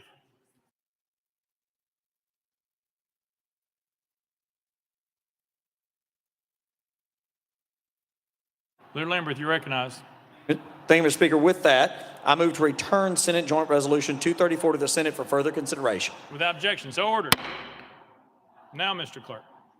Mr. Speaker, we have a message from the Senate. Mr. Speaker, I'm directed to return the House Bill 1306, substitute for Senate bill on same subject, amended and passed by the Senate. Monday's message calendar. Mr. Clerk. Mr. Speaker, I'm directed to return to the House Bill 644, substitute for the Senate bill on the same subject, amended and passed by the Senate. Monday's message calendar. Mr. Clerk. Mr. Speaker, I'm directed to return to the House Bill 988, substituted for the Senate bill on the same subject, amended and passed by the Senate. Monday's message calendar. Mr. Clerk. Mr. Speaker, I'm directed to return to the House Bill 1342, substitute for the Senate bill on the same subject, amended and passed by the Senate. Monday's message calendar.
Representative Dixie, for what purpose? I know I'm out of order, but I would just like to thank Representative Caleb Hemmer for buying some pizza for while we were waiting here, because I know we're here a little bit longer than we normally are. So thank you, Representative Hemmer.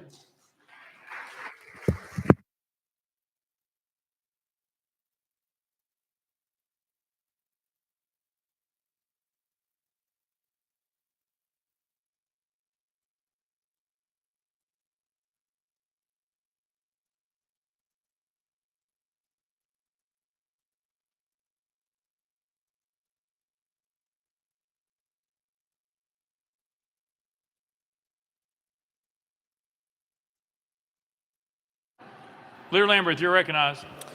Thank you, Mr. Speaker. I move to suspend the rules to allow Representative Justin Jones, Representative Gloria Johnson, and Representative Justin Pearson 20 minutes in such members' opening remarks on the resolution that contains their name in the caption, and that if requested, their attorneys be allowed to make remarks during that same 20 minutes, and that the members named be allowed 5 minutes in closing remarks. That's a proper motion, proper seconded. Any objection? No objection, so ordered. Representative Garrett, you're recognized. Thank you, Mr. Speaker. Mr. Speaker, I rise today to suspend the rules for this purpose.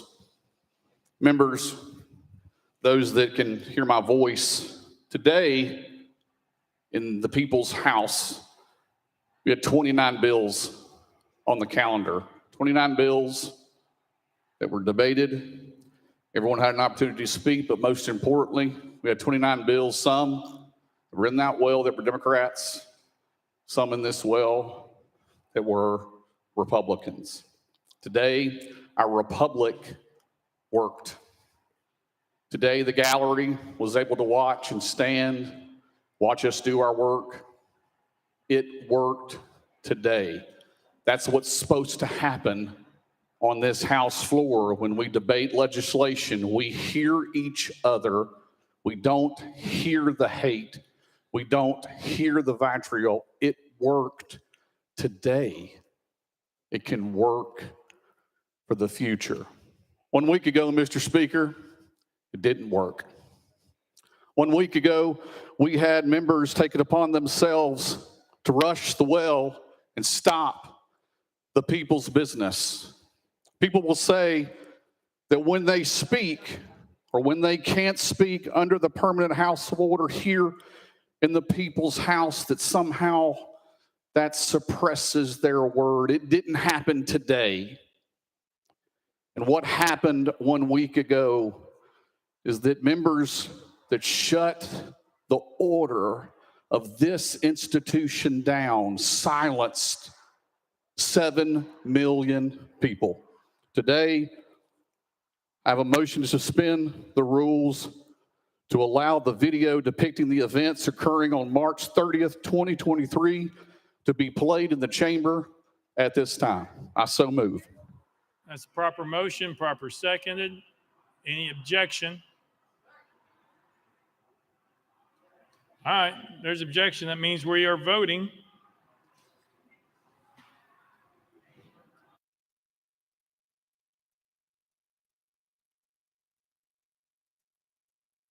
Members, just so you know, the vote to overcome the objection is 66 votes, just so you know. It's not a simple majority.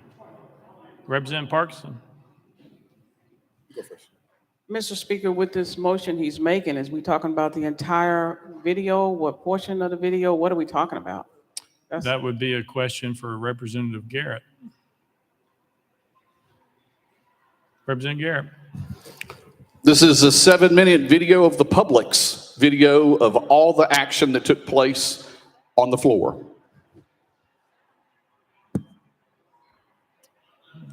Well, there's objection. Representative Johnson from Knox. Thank you, Mr. Chair. I think that what we're talking about here and the resolution against me is about what happened on this House floor. So I would assume we would keep that video to the House floor. Was that a point of order, or is that a question or just a statement? You started by saying a point of order. It's what I want to say. Okay. Chairman Clemens.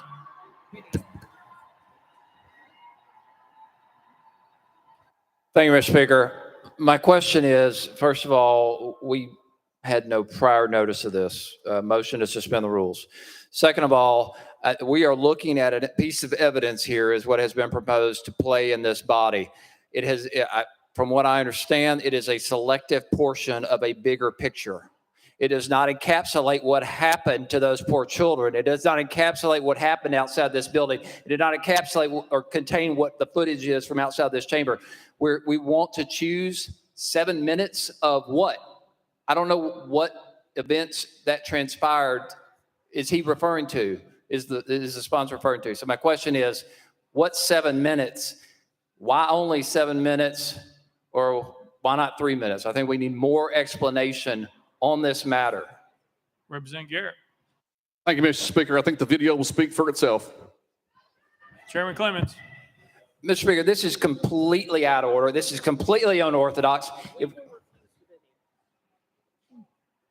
The people who are the subject of this resolution have been refused the video, access to the video. We do not know if it's selectively edited. We do not know what 7 minutes we're talking about here. I mean, if we're going to have due process or something resembling due process, I think it's only fair for not only the people who are subject to expulsion, but also the leaders at the very least to be given a heads up as to what this video is, shown the video in advance, and let us prepare for this. We have at least one member who is represented by counsel. Counsel has not seen this video in preparation for this defense. So, Mr. Speaker, if we are going to maintain some semblance of fairness here, then by all means, I would ask that we vote against this motion to suspend the rules, because I don't know what they have chosen. I don't know what the video is. I don't even know if the video contains any depiction of the people subject to the resolution. How do we even know if it's relevant? If we start off in this manner, this is going to go downhill really quickly. I do not want to set this precedent, and I think in all fairness, I understand some of you may already have your mind made up, but you would expect fairness if you were in this position. Every one of us expects fairness. There are property interests at stake here. There are seats. There are 200,000 individuals that were seeking a silence, and to be blindsided by a selective video that I've never seen, I've never heard about, the defendants of this matter have never even heard about, it's highly unorthodox. It's highly inappropriate. It's highly prejudicial, and we don't even know if it's relevant. Thank you, Mr. Speaker. Thank you. It was a proper motion, proper second. There was discussion. There is objection.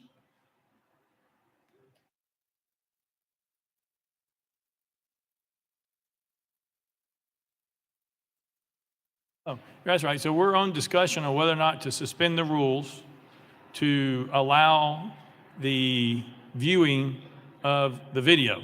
That's where we're at.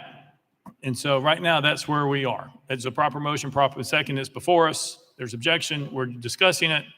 Chairman Clemens.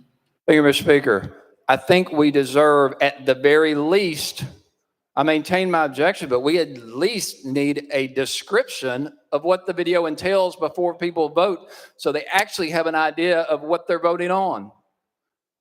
We don't know. So I would ask the sponsor of this motion again to describe what is in the video that we're seeing, whether it's edited, whether it's selectively edited, whether it contains the subjects of the resolutions or does not. Please, we need some information here before we vote so that we can vote in an informed manner. And I know Representative Mitchell, Representative Towns, and others have questions as well. Appreciate you calling their names. Leader Lamberth, you're recognized. Thank you, Mr. Speaker. Thank you, Mr. Speaker. And I wanted to get back to the motion at hand directly. The motion says, I move to suspend the rules to allow video depicted events occurring on March 30th, 2023 to be played in the chamber at this time. While there may be one member that has a video ready, the motion itself is to suspend the rules to allow video. If others have video that is ready, then that is a road we can obviously go down. But the motion is to allow video depicted events occurring. So I understand the objections, but I, for one, would like to see whatever video. So before I vote on any motion for expulsion, that I can see video of exactly what occurred on this House floor. I was here that day. Most of us were here that day. But if there is video of exactly what occurred here, I may want to see it during our debate as to definitely what to do. And I, for one, have not made my mind up yet. So I would like to look at the video, listen to the debate, and make a determination at that time. Representative Mitchell. Yeah, thank you, Mr. Speaker. You know, folks, this is more or less a trial.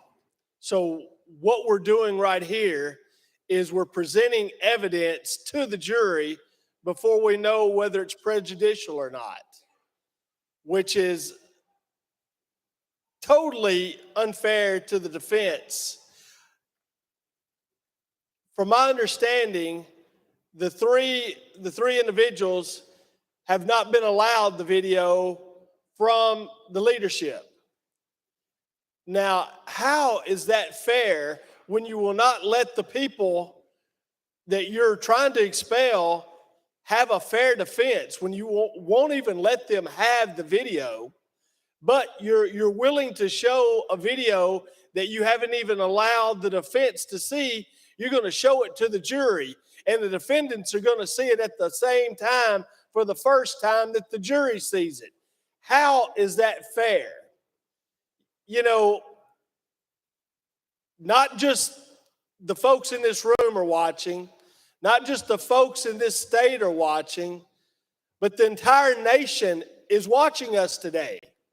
So if you want to go down this road and show the entire nation just how things work here, just go right ahead. Or let's pretend to be fair one time and do the right thing. Thank you. Representative Towns. Mr. Speaker, thank you. Mr. Speaker, I'm also troubled by what I'm hearing on this House floor today. I've been there a very long time.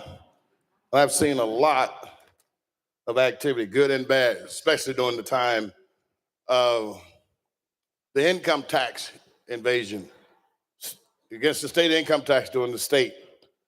There was quite a bit going on, and quite a bit was done and was said. But what we're doing today is seemingly we're selecting a video to be shown that's going to obviously show the harshest side where the emotions were inflamed and high. Now, what that's going to do, members, is this. We're 1 week removed from that. What you're getting ready to experience is you're getting ready to re-sensitize yourself to how you felt that day. The purpose of leaving and coming back is where we should have cooled off, better judgment, cooler heads prevail. But if you're showing a video where we were in the thrust and the heat of what was happening that day, you're going to go right back to how you felt that day. Now, that does not give these men and women a chance, an even chance, because you have those same feelings that you had then. It's a done deal. It's a stacked deal. It's a done deal. That's not fair. That is not fair. And then they have counsel and they didn't know anything about it. That's called an ambush. Sneaking behind the bush and hitting somebody in the head with a brick. That's not fair. We shouldn't do our members like that, because these members have been sent here by people of the state of Tennessee. Fair is fair, and fair when it ain't fair is wrong. We attempted to sensitize members to make them feel just how they felt last Thursday. That's not right, and you all know it's not right. Why? You have the numbers, you have the vote. Why do that? Why would we do that? Go down that road. Give them a fair chance. Give everybody a fair chance. Treat them like members, whether you like them or not. Giving them an opportunity to defend themselves fairly, but not with their hands tied behind their back, not with duct tape on their mouths. They can't fight for themselves. Nobody likes a stacked deck. Nobody likes to be treated unfairly. If you whip them fair and square, if you whip a man fair and square, you'll shake your hand. But you build resentment when you don't do it fairly. You build resentment. You have the numbers. Treat them right in a fair process. And that's not too much to ask. That's demanding fair treatment, as I would for you and anybody on this House floor. You treat people right, not because you have the bigger gun, the bigger muscles, or the most money. You treat people right. And they're not being treated right now because it's ambushing them. They don't know how to fight and develop their strategy to retort what's going to be said on this House floor. And I know many of you are very close and personally, and I know that you're good people and you know how to do things the right way. Don't stack the deck. This comes back to haunt us. This comes back to hunt every member on this House floor. Untie their hands. Allow them to fight for themselves. Do what's right, members. We don't need to see that video. That video, we don't need to see today. Because you're going to make everybody upset again. And that's the goal of it, the only goal it could be. Some members probably cooled off and want to do something different. But when you see that damn thing, you're going to have a problem. That's not right. Treat my members fairly. Treat everybody fairly. Thank you, Mr. Speaker. Representative Garrett, okay. Chairman Clemens was next. Thank you, Mr. Speaker. We need to get to the authentication of this video. We need to know who made it, who edited it, why was it not provided to leadership? The authenticity of this recording is certainly in question and is certainly at the very least necessary before we introduce it into evidence, so to say, in this hearing, to the extent we're going to have any due process on this floor at all today. So my questions to the sponsor would again be, as a fellow attorney, would you please authenticate this video, speak to who recorded it, who edited it, and why was it not provided to leadership? Representative Garrett. Thank you, Mr. Speaker. And I understand all your comments, questions. All of us were eyewitnesses of what happened to the People's Well. Every single one of us. This video is going to depict the events that took place that day and the members' response to same. There's nothing nefarious. There's nothing that's been edited in a way other than what happened and depicted that day. So with that, ask for your support so this body can see what it took to overcome this well. Chairman Clemens. Thank you, Mr. Speaker. As the sponsor of this motion just said, everybody witnessed what happened that day. So I'm, again, if everybody in here are the ones who get to vote on this, then why do we need the video? Everybody in here already saw it. Everybody lived through it. Everybody experienced it. So again, I've yet to hear a basis for admitting this into evidence with no authenticity provided whatsoever to support its admissibility on this floor. Thank you. Thank you. Yes, sir. All right. Representative Pearson. I'm going to call the question. Question's been called. Is there objection? There's objection. We're on the board. We are voting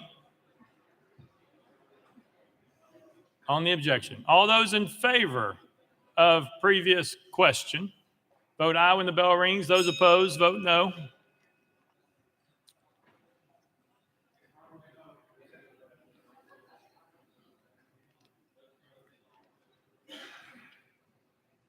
Mr. Clerk, take the vote. Aye, 72, 23 nays, 1 present, not voting. Previous question prevails. We are voting on the motion made by Representative Garrett. All those in favor, vote aye when the bell rings. Those opposed, vote no. Has every member voted? Does any member wish to change their vote? Mr. Clerk, take the vote. Aye, 72, 24 nays, 2 present, not voting. The motion prevails. Mr. Clerk, play the video.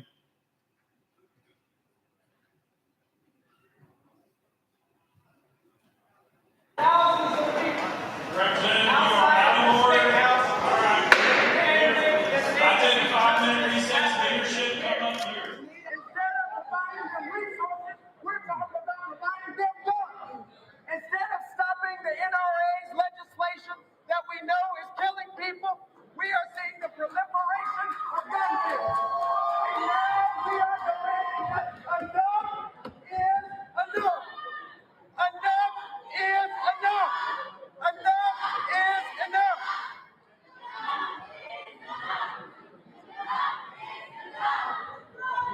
Our citizens, our constituents are asking us to act today, and we're here passing laws that have nothing to do with the crisis at hand. What are we going to do today, colleagues? How are we going to address the crisis at hand? Our people are asking us to act. There's thousands of them. And we're here hiding from the people. We need action.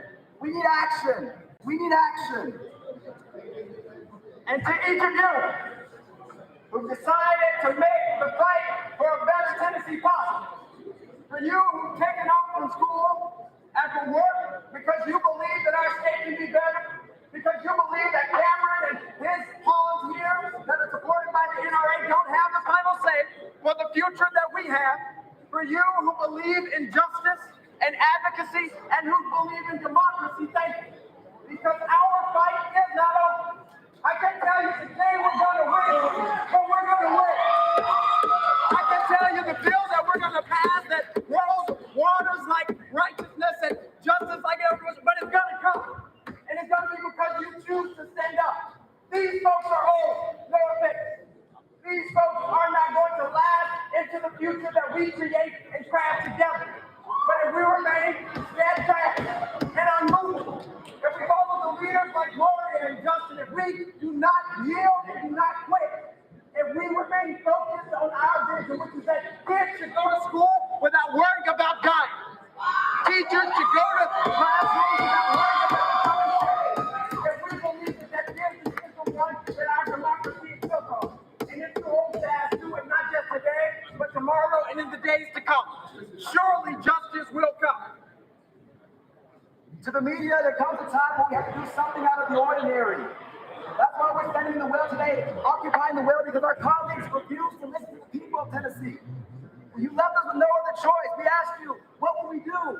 You ignored the calls of the people today. We don't want to be up here, but we have no choice but to find a way to get in the way and disrupt business as normal, because business as normal and our children dying. That's right. Business as normal is the proliferation of military weapons in our communities. That's right. And so will we do something today, colleagues? The choice is yours.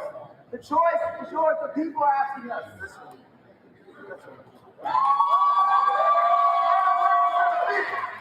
I heard a great chant out there. Power to the people. Power to the people. Power to the people. Power to the people. Power to the people. Power to the people. Power to the people. Power to the people. Not to the NRA. Not to our beliefs that allow us to be silent in the face of injustice. Power to the people who march, the people who speak up, the people who advocate. Power to you. And so we're not going anywhere. And they can take as long as they need. We'll be here. No justice, no peace. No action, no peace. No action, no peace. No action, no peace. No action, no peace. No action, no peace. No action, no peace. Whose house? Our house. Whose house? Our house. Whose house? Our house. Whose house? Our house. Whose house? Our house. Whose house? Our house. Whose house? Our house. Gun control now. Gun control now. Gun control now. Gun control now. Gun control now. Gun control now. Gun control now. Gun control now. Gun control now. We can't wait. We can't wait. We can do a gun control now.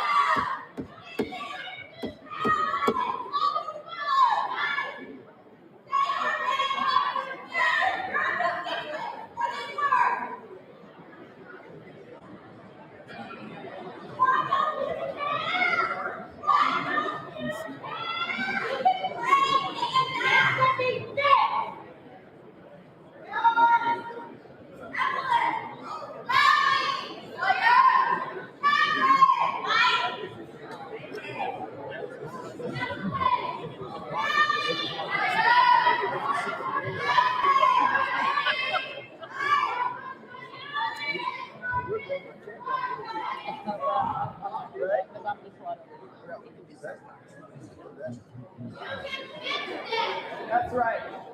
That's right.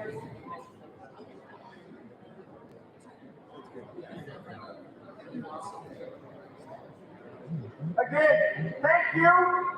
Thank you. Thank you. Thank you. Thank you. Thank you. Thank you. Thank you. We can never quit. And truly, if we never quit, we can never lose. They bank on us quitting, getting tired, getting so weary in our well-doing that we don't act for justice anymore. We don't protest for justice anymore. We don't say anything against the status quo. That's what they're banking on. But each and every one of you are proof that we will not be silent. We will not be quiet. We will not be stopped in our pursuit. And so thank you for being here. Thank all of your colleagues for being here. You are being heard and listened to, and we will not quit.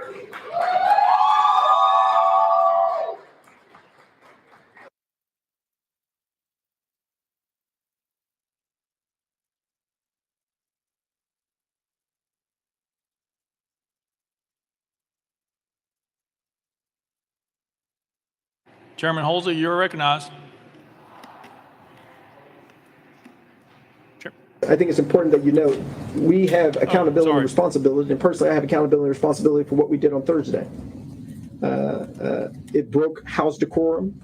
It did not follow the House's rules. I know, and my colleagues, I believe, I don't want to speak for them, knew I was breaking a House rule.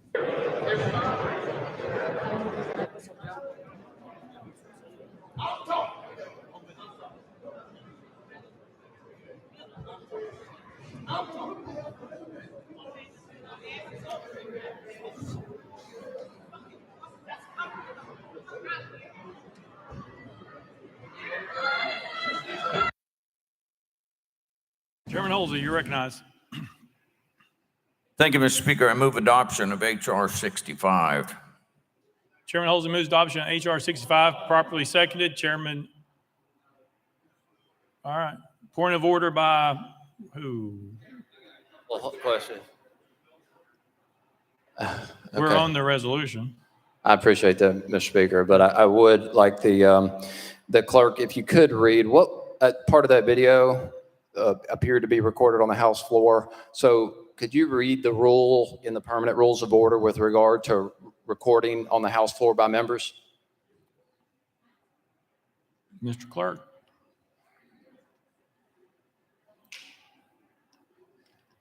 Mr. Speaker, just to be clear, is the representative asking about the rule about members recording and live streaming the proceedings of the House? Chairman Clemens. Yes, sir. Mr. Clerk. Mr. Speaker, Rule 2, no member or staff member of the House of Representatives shall record or live stream the proceedings of the House, a House committee, joint convention, or joint committee. The preceding sentence shall not apply during floor presentations under welcoming and honoring, or to any official recording or live stream produced, archived, and authorized for distribution by the General Assembly or House of Representatives. Chairman Clemens. Thank you. So would a member who made that recording that was shown in that video have violated that rule? Chairman Clemens. Sorry, Mr. Clerk.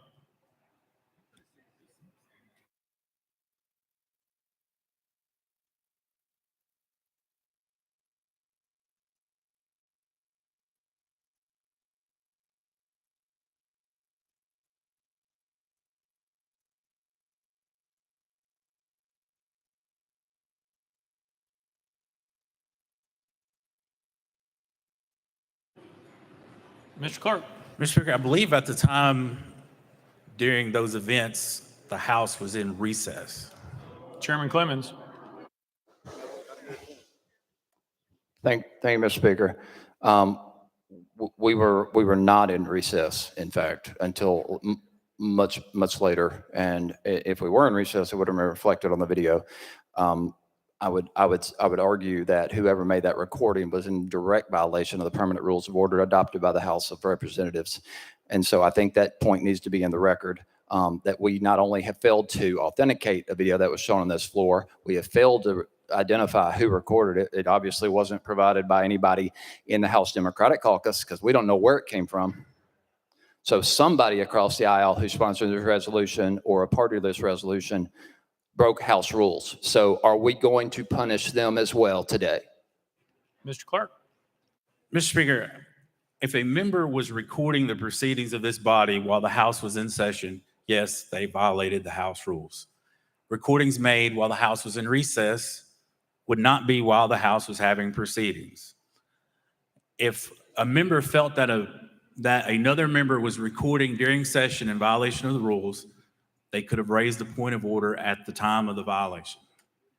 Chairman Clemens. Chairman Clemens. Thank you, Mr. Speaker. So at this time, then, I would like to know the recorder of that video and if they would be willing to speak if they recorded that video during the recess. I think that's only appropriate for the record. That's a question. I don't know who you're directing that to, but we were doing point of orders. Chairman Clemens. Okay, well, then the point, if there's going to be a potential argument made that that recording was made by a member during recess, then wasn't also the behavior of my colleagues that was on the recording in recess? And how is that a violation of the rules?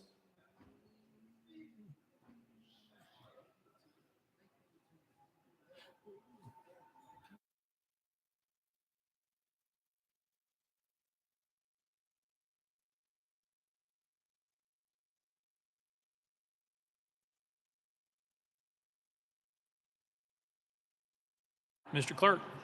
Mr. Speaker, that's the subject of these resolutions that is up for debate by the body as to what infractions to the rules occurred and when. Chairman Clemens. Thank you, Mr. Speaker, and thank you, Clerk. Well, that just goes to the matter of why we try to authenticate video before you admit it into evidence. You want to know the facts, who made it, when it was made, at what point it was made, who edited it, whatever happened. Also, the motion was inappropriate, and the motion didn't cover activities that took place off the floor of representatives. So half that video was shown against the rules of this House because it wasn't even encapsulated in or covered by the motion that was made to watch the video. We'll check that to make sure. Hang on.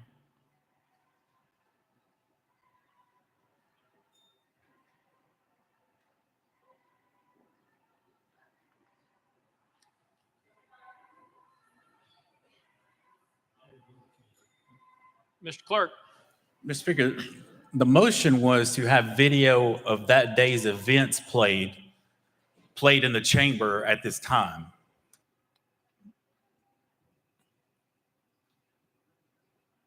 Chairman Clemens.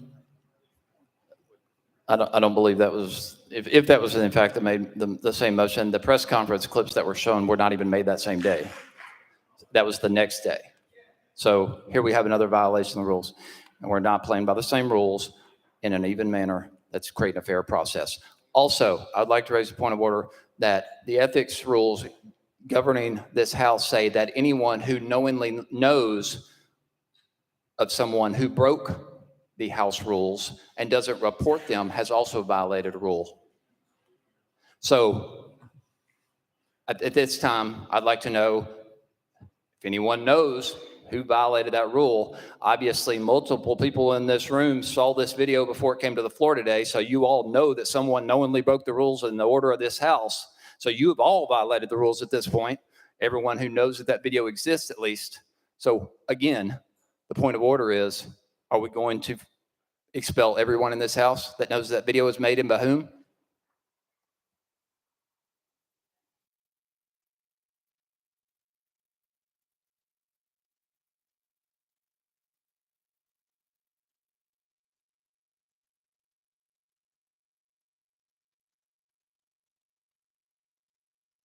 Yeah, I mean, Chairman Clemens, you would have to prove that that video was taken prior to the recess. There's people who believe that video was taken after the recess. So therefore, that would not be an ethics violation or against the House rules. If you would like to prove that that's otherwise, we can do that another time. But right now, we're currently are where we are. Chairman Clemens. Thank you, Mr. Speaker. I appreciate that. At this time, then, I would like to, I think we should take a look at the House tape, the formal recording of this body, and see when that took place and as to whether or not that video did evidence a violation of the rules. I think that before we proceed today, I think that's 100% appropriate. Otherwise, also, if that whole if it does turn out that that entire thing took place during recess, then how did they break the rules if we were in recess? So we can't have it both ways, Mr. Speaker. Chairman Clemens, I believe the first of the videos showed that they did break rules by going to the well and showing that they were at the well, they were speaking, they pulled out a bullhorn and ruled out of order before there was a recess. That's what the first part of that video was that I saw. Chairman Clemens. Thank you, Mr. Speaker. But we also saw in that video that that recording was made by somebody on the House floor that is also questionably a violation of the House rules and ethics rules. And so anyone who knowingly knew about that or took that recording violated the House ethics rules. Therefore, at this time, I move to refer House Resolution 63, 64, and 65 to the House Select Committee on Rules. That's proper motion, proper second. We are voting. All those in favor of moving House Resolutions 63, 64, and 65 to the House Select Committees on Rules, vote aye. If you're opposed, vote no.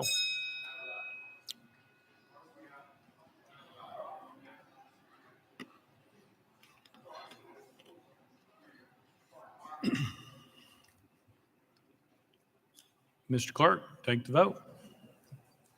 Ayes 25, 73 nays. Motion fails. Representative Parkinson. Thank you, Mr. Speaker. I'm concerned I'm concerned about where we're going here because it seems like we're delving in or devolving into an abyss, a dark abyss here. And I've been here for 13 years now, and I've never seen this happen. And I've watched at least one member be expelled from this body, but I don't remember this body presenting any audio or any video or any text messages when they were expelling Jeremy Durham.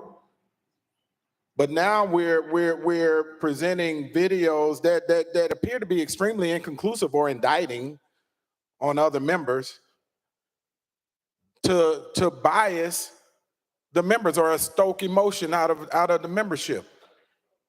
And I don't remember this happening before. And so I'm trying to figure out, why are we in this space? Why are we're creating a circus? And the eyes of the entire world right now are on this chamber.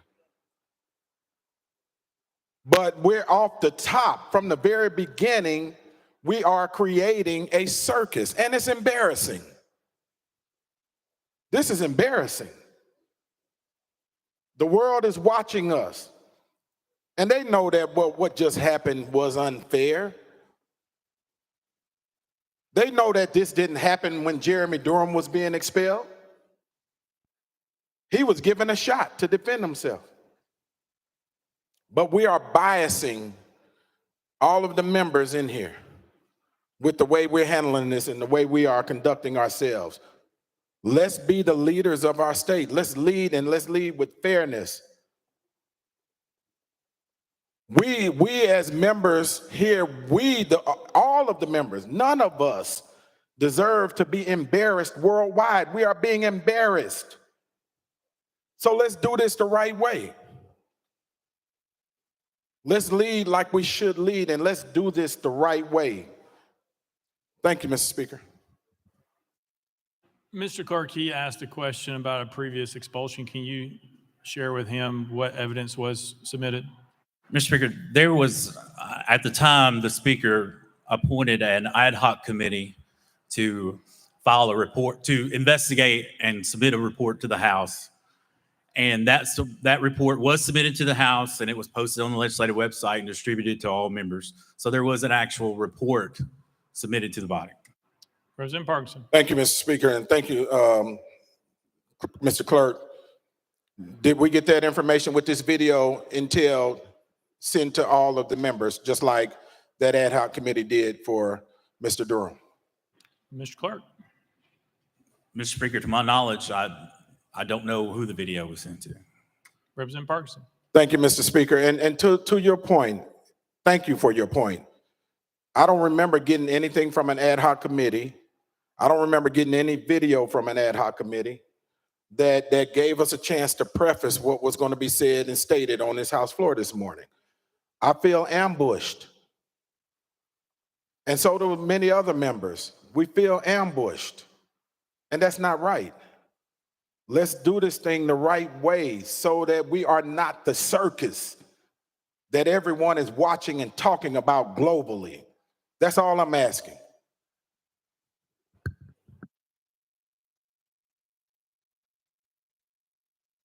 All right, if it's a point of order, that's where we're at. Otherwise, we're taking up the resolution because that's where we are. So if you have a point of order, raise your hand. Representative Mitchell.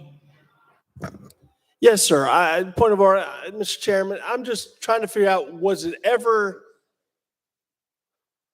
told to us who did the video, who made the video? That's not a point of order. That's a question. That's not a point of order. Point of order is about the rules and the proceedings, not about the question of who did the video. Representative Mitchell. Yes, Mr. Speaker. But if no one knows, I just got texted a picture of the person videoing. So if they would like to, well, they're not in their seat right now, but if they would like to just speak up and tell everyone they're the one who made the video, and they can tell us whether we were in recess or not. But I got pictures of it. If they don't want to, identify themselves on this floor. I appreciate your point. Also appreciate the body saying how long it took us to get to recess, because I did hear that we went immediately to recess before they ever reached the well. So I do appreciate you at least admitting that they were in the well before I declared recess. Representative Mitchell. I think you just said you called recess before they were ever in the well. that's Did you not what say I that? No, that's not what I said. What I said is you all have talked about as a body, as members of the delegation, about your members were in the well after recess.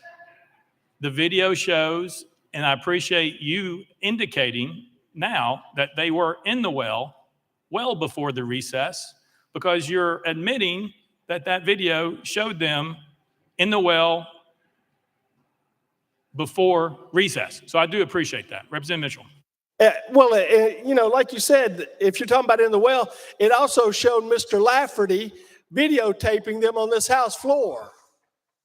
All right, very good. Chairman Holsey, you're recognized. Thank you, Mr. Speaker. I move adoption of H.R. 65. Chairman Holsey moves adoption of H.R. 65, properly second. Chairman Holsey. Chairman Holsey. Thank you, Mr. Speaker. I request that the We'll get clerk there. read the resolution. Mr. Clerk, read the resolution. House Resolution 65 by Chairman Holsey, a resolution to expel Justin Jones from his seat as a member of the House of Representatives of the 113th General Assembly of the State of Tennessee, elected by the 52nd Representative District. Whereas Article 2, Section 12 of the Tennessee Constitution provides that each House may determine the rules of its proceeding, punish its members for disorderly behavior, and with the concurrence of 2/3 expel a member, but not a second time for the same offense, and shall have all the other powers necessary for a branch of the legislature of a free state. And whereas all members of the House of Representatives must comply with the permanent rules of order of the Tennessee House of Representatives of the 113th General Assembly, including preserving order, adhering to decorum, speaking only with recognition, not crowding around the clerk's desk, avoiding personalities, and not using props or displaying political messages. And whereas during the House floor session, 19th legislative day on March 30th, 2023, Justin Jones of Davidson County, along with Gloria Johnson of Knox County and Justin J. Pearson of Shelby County, did knowingly and intentionally bring disorder and dishonor to the House of Representatives through their individual and collective actions. And whereas at approximately 10:49 a.m., Representative Jones and his colleagues, having gathered at Representative Johnson's desk, moved in unison to the well and began shouting without recognition. And whereas once gathered in the well and called out of order, Representative Jones and his colleagues proceeded to disrupt the proceedings of the House of Representatives from approximately 10:50 a.m. until approximately 11:42 a.m. And whereas during this time, Representative Jones and his colleagues shouted, pounded the podium, led chants with citizens in the gallery, and generally engaged in disorderly and disruptive conduct, including refusing to leave the well, sitting on the podium, and utilizing a sign displaying a political message. And whereas during this time, Representative Jones and Representative Pearson used the bullhorn to amplify their protestations, and whereas these actions were done in open session in the presence of and in witness by the members and staff of the House of Representatives, whereas it appears to be satisfaction of this body that Representative Jones's conduct on March 30th, 2023 constitutes disorderly behavior and justifies expulsion. And whereas such disorderly behavior on the part of Representative Jones reflects adversely upon the integrity and dignity of the House of Representatives of the state of Tennessee, places a cloud upon the actions of this honorable body, and is inconsistent with the duty of a member of this body, and where it is deemed that the best interest of the people of the state of Tennessee and this body for Representative Jones to relinquish his seat as a member of the House of Representatives. And whereas Representative Jones has been given advance notice of the contents of this resolution and has been afforded the opportunity to debate the resolution on the floor of this House prior to its passage, now therefore be resolved by the House of Representatives of the 113th General Assembly of the State of Tennessee that pursuant to the authority under Article 2, Section 12 of the Tennessee Constitution, this body hereby expels Justin Jones from his seat as a member of the House of Representatives of the 113th General Assembly of the State of Tennessee, elected by the 52nd Representative District for disorderly behavior occurring on March 30, 2023, and declares the 52nd Representative District seat vacant. Be it further resolved that copies of this resolution be prepared and forwarded to Justin Jones, the legislative body of Davidson County, the Honorable Bill Lee, Governor of the State of Tennessee, and the Honorable Trey Hargett, Secretary of State.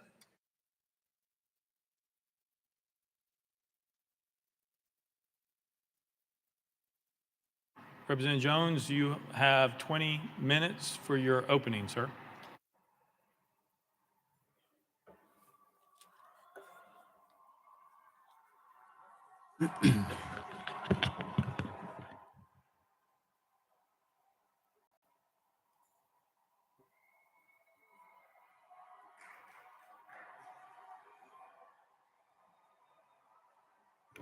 Thank you, Mr. Speaker. The world is watching Tennessee. The world is watching Tennessee. Because what is happening here today is a farce of democracy. What is happening here today is a situation in which the jury has already publicly announced the verdict.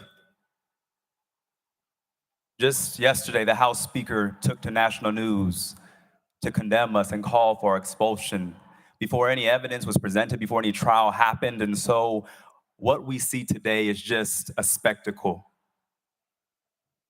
What we see today is a lynch mob assembled to not lynch me, but our democratic process. But it will not stand, because no lie can live forever. Colleagues, the video you showed a few moments ago, I want to say thank you, because it showed for the world the ridiculousness of the claims that what we were doing merit the ultimate punishment of expulsion. Mr. Speaker, I represent 78,000 people. And when I came to the well that day, I was not standing for myself, but I was standing for my constituents. And the thousands of Tennesseans gathered in this Capitol demanding that this body act. But most particularly, I was standing for those young people. Those young people, many of whom come from my district, many of whom can't even vote yet, many of whom are disenfranchised, but all of whom are terrified by the continued trend of mass shootings plaguing our state and plaguing this nation. And so that is why I walked up to the well. I walked up to the well because you were pushing my people back. We brought a megaphone because you cut our people off and you cut their representatives off from the microphone time after time after time after time after time again. And there comes a time where people get sick and tired of being sick and tired. And so my colleagues, I say that what we did was act in our responsibility as legislators to serve and give voice to the grievances of people who have been silenced. Article 2, Section 27 says that any member of the House, any member of the Senate has a right to dissent from and protest against legislation that they know to be injurious to the people. The inaction of this body when it comes to the crisis of mass shootings is injurious to the people. The obedience of this body to special interest groups like the NRA is injurious to the people. The proliferation of guns that you promote in this state is injurious to the people. And so we had no other choice but to get our dissent marked for the journals.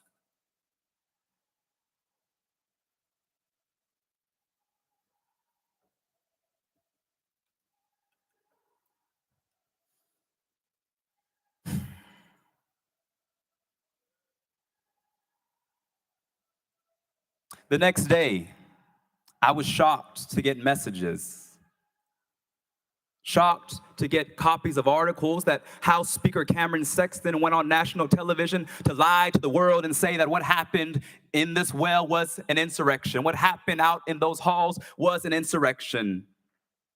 I was shocked to have the Speaker of the House condemn mothers and children and grandmothers and parents and concerned citizens, clergy, lie on them and say that they were violent insurrectionists. And I think that he owes the people of Tennessee an apology.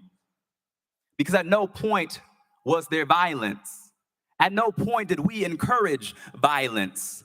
In fact, what we were doing was calling for the end of gun violence that is terrorizing our children day after day after day, and all we offer are moments of silence. It is in that spirit of speaking for my constituents, of being a representative of the people, that I approached this well on last Thursday, breaking a House rule, but exercising moral obedience to my constitutional responsibility to be a voice for my people, to be a voice for the Tennesseans who you choose not to listen to because of those NRA checks that are so hefty in your campaign funds.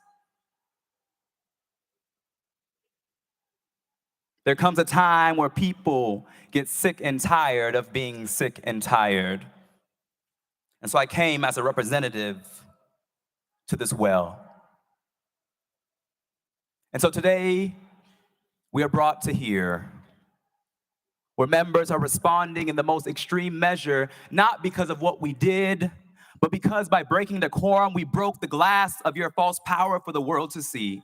We broke the glass of this chamber that someone called sacred. One of the members on the other side of the aisle was in tears and said, "I've never seen such a breach of this sacred chamber."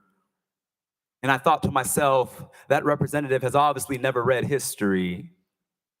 Because is it in this chamber, if you walk around this Capitol, you'll see bullet holes when representatives got into conflict. You'll see duels take place on this House floor, debating whether people like me should be treated like equal citizens under law. This is not a temple. This is a place where we're supposed to wrestle for our democracy and wrestle ideas and give voice to 78,000 constituents each of us represents. But for so long, this body, drunk with power, has modeled for the world what we know as nothing less than authoritarianism. And today is the climax of that behavior. That a week after a mass shooting plagued our community, the most direct action this legislative body takes, or should I say my colleagues on the other side of the aisle are taking, is to expel us for speaking about the issues of weapons of war on our streets. We called for you all to ban assault weapons, and you respond with an assault on democracy. That is why the nation is watching you today. And I say to my colleagues on the other side of the aisle that no matter what you vote, you have the votes, but you will not be victorious because there are generations of young people who see what is going on. There are young people that as you try and beat us down, they are rising up to take back this state from the extreme forces that have sought to take away the democratic process, the deliberative process. On last Thursday, when thousands gathered here, tried to silence members from talking about the issue of gun violence because they were afraid that a conversation would remind people that there is complicity of this body in what happened at Covenant Elementary School. The truth be told, colleagues, Covenant Elementary School was not the first mass shooting in Nashville. I represent a part of Nashville.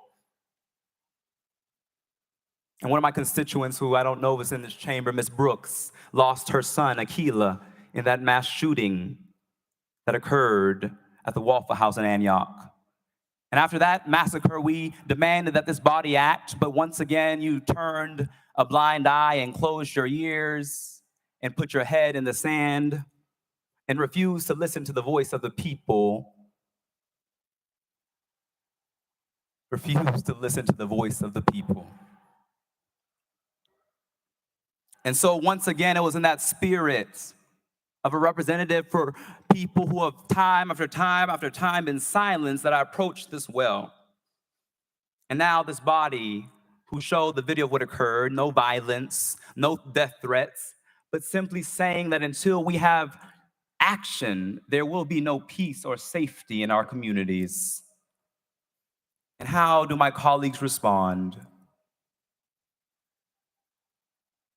They respond with the most extreme measure of expulsion, which has only taken place 3 times in this House. Only 3 times in over 200 years have there been members of the House of Representatives expelled.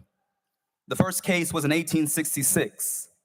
6 members were expelled for refusing to confer citizenship on formerly enslaved persons. Then in 1980, 1 member was expelled for taking a $1,000 bribe to kill a bill on committee. In 2016, one member who many of you served with was expelled for 22 counts of sexual harassment.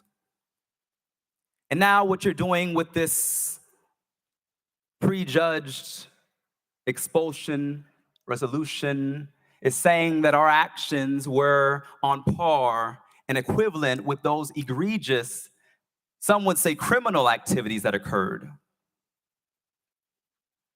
But the truth be told, that when we approached this well, we broke no laws. We committed no felonies. We did not abuse the power of our office. We were simply trying to gain a voice for our constituents. And so this is not about expelling us as individuals. This is your attempt. This is your attempt. This is your attempt to expel the voice of the people from the people's house. And it will not be successful. It will not, look around, it will not be successful. Because your overreaction, your flexing of false power has awakened a generation of people who will let you know that your time is up.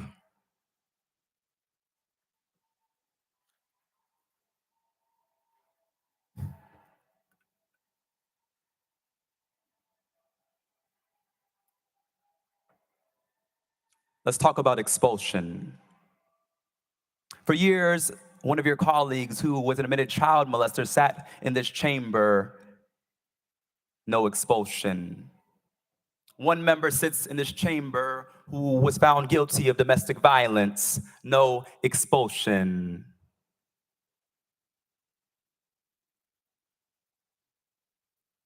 We had a former speaker sit in this chamber who is now under federal investigation. No expulsion. We have a member still under federal investigation. No expulsion.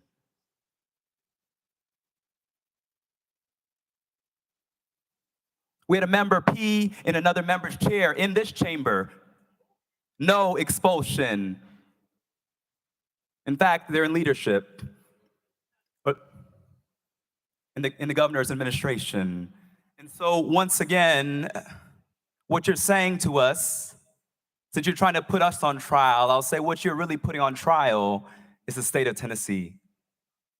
What you're really showing for the world is holding up a mirror to a state that is going back to some dark roots, a state in which the Ku Klux Klan was founded, is now attempting another power grab by silencing the two youngest Black representatives and one of the only women, Democratic women in this body. That's what this is about.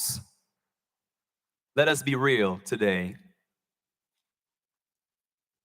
Let us be real today. Colleagues, there's another part of this.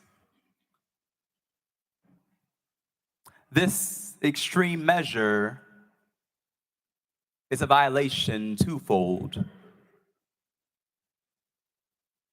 because it also is an attempt to silence and undo the will of over 200,000 Tennesseans whom the three of us represent. Your extreme measure is an attempt to subvert the will of voters who democratically elected us as representatives to speak and to passionately fight for them.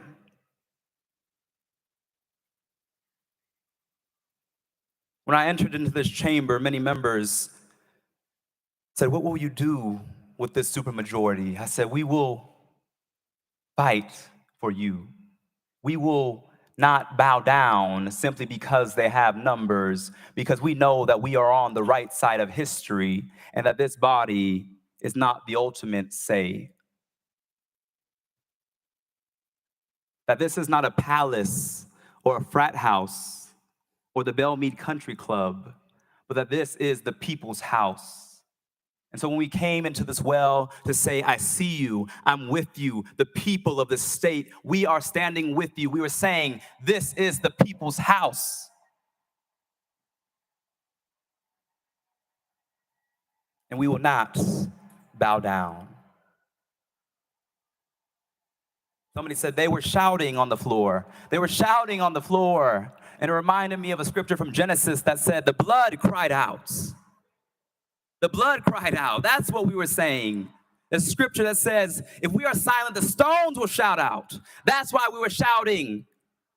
No action, no peace. No action, no peace. No action, no peace.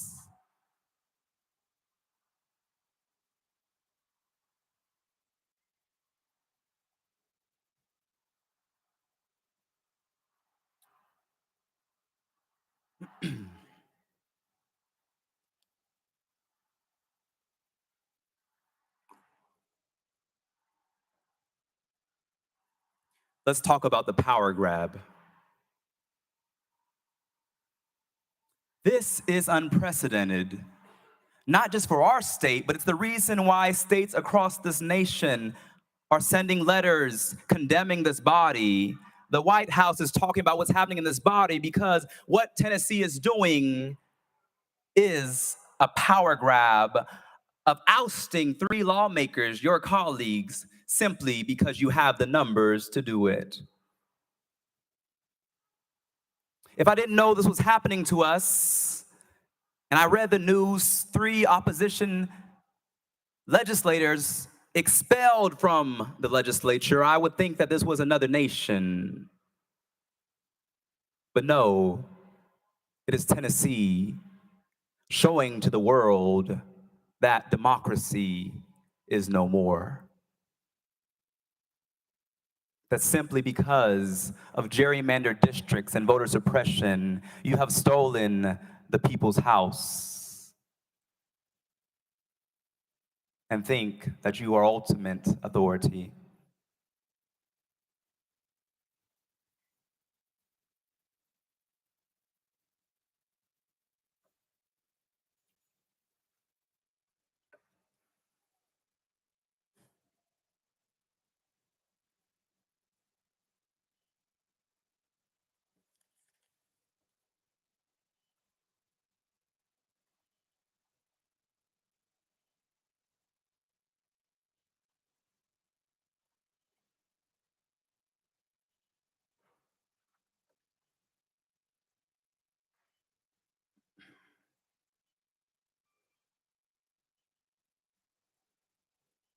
Whereas, during the House floor session on March 30th, 2023, Justin Jones of Davidson County, along with Gloria Johnson of Knox and Justin Pearson of Shelby County, did knowingly and intentionally bring disorder and dishonor to the House of Representatives through their individual and collective actions.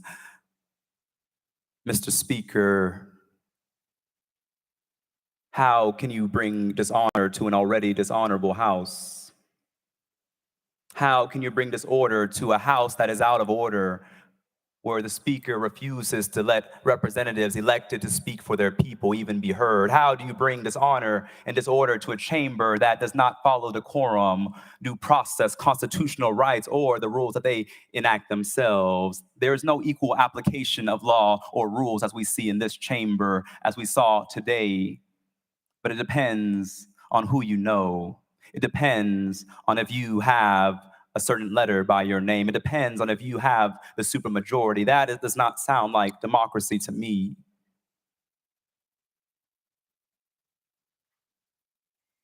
Many members counseled and said, perhaps you should come here and plead mercy.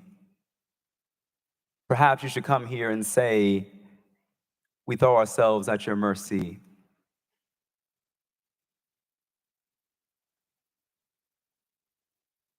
That we should be ashamed of what we did and hold our heads down low. But what we did was the only logical thing to do after a session defined by extreme silencing of representatives of this body. A session defined by multiple moments in which the attempt to even bring up gun violence was immediately out of order. That was your 20 minutes. Representative Garrett, you are recognized. Thank you, Mr. Speaker. Thank you for your comments, Representative Jones. I've got several questions. And first, I'd like to know that the questions I'm going to ask today, will you be able to answer them specifically? Representative Jones. Yes. Representative Garrett. Isn't it true that approximately at 10:49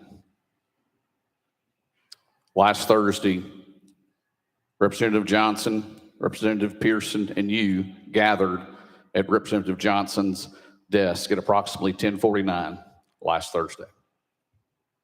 Representative Jones. Yes, as we frequently gather at her desk because it's in the corner of the room. Representative Garrett.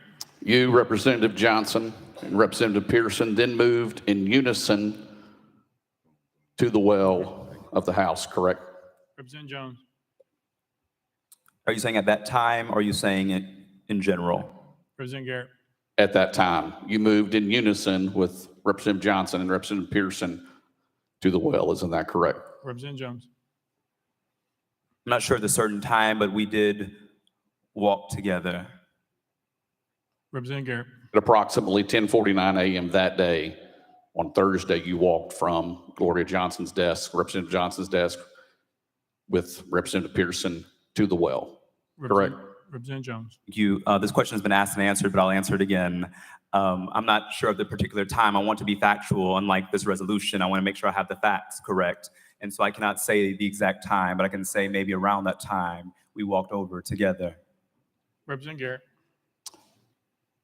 You, Representative Johnson, Representative Pearson, then began from the well shouting without recognition. Is that correct? Representative Jones. We began shouting after repeatedly being denied recognition. Representative Garrett.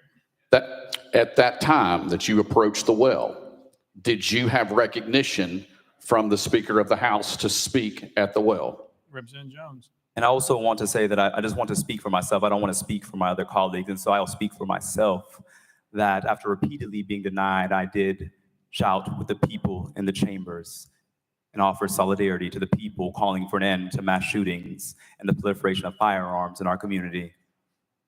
Representative Garrett. So you and other members, the two members referenced before, gathered in the well, and the Speaker gavelled you out of order. Isn't that correct? Representative Jones. And I'm not going to speak for my colleagues, but I'll say that I entered this well and shouted with the young people pleading for their lives, calling for us to act on gun violence after repeatedly being denied recognition by Speaker Cameron Sexton. Representative Garrett. Then do you deny that you were in the well and Speaker Sexton gavelled you out of order? Representative Jones.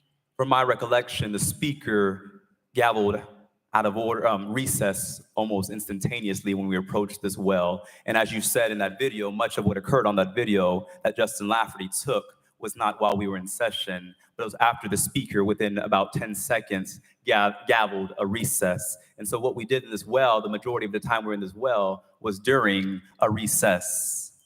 Representative Garrett. But at the time you entered the well, we were in session. So my question specifically, which you said you would answer my question specifically, you approached the well, began to shout in the well, and the Speaker gavelled you out of order. Do you deny that the Speaker gavelled you out of order? Representative Jones. Thank you, Representative Garrett. I can't recall the number of times the Speaker has gavelled me out of order for simply doing my job as a representative. But on that day, the Speaker, in his normal fashion, chose to silence members as he had done throughout that day. Representative Garrett. And do you understand to speak from the well as you are speaking today, you were able to speak because Speaker Sexton recognized you in the well to be able to speak? Representative Jones. Thank you. I'm able to speak because the people of District 52 sent me here to speak. Speaker Sexton is not my constituent. Speaker Sexton is not a king. Speaker Sexton is not God, though he may want to be. He is my colleague. And so the people of District 52 sent me here to speak. And it's them who I ask for permission if I can speak and represent them. Representative Garrett. Oh, we're out. Very good. Leader Camper. Thank you, Mr. Speaker. Mr. Speaker, we're here today because voices have been silenced.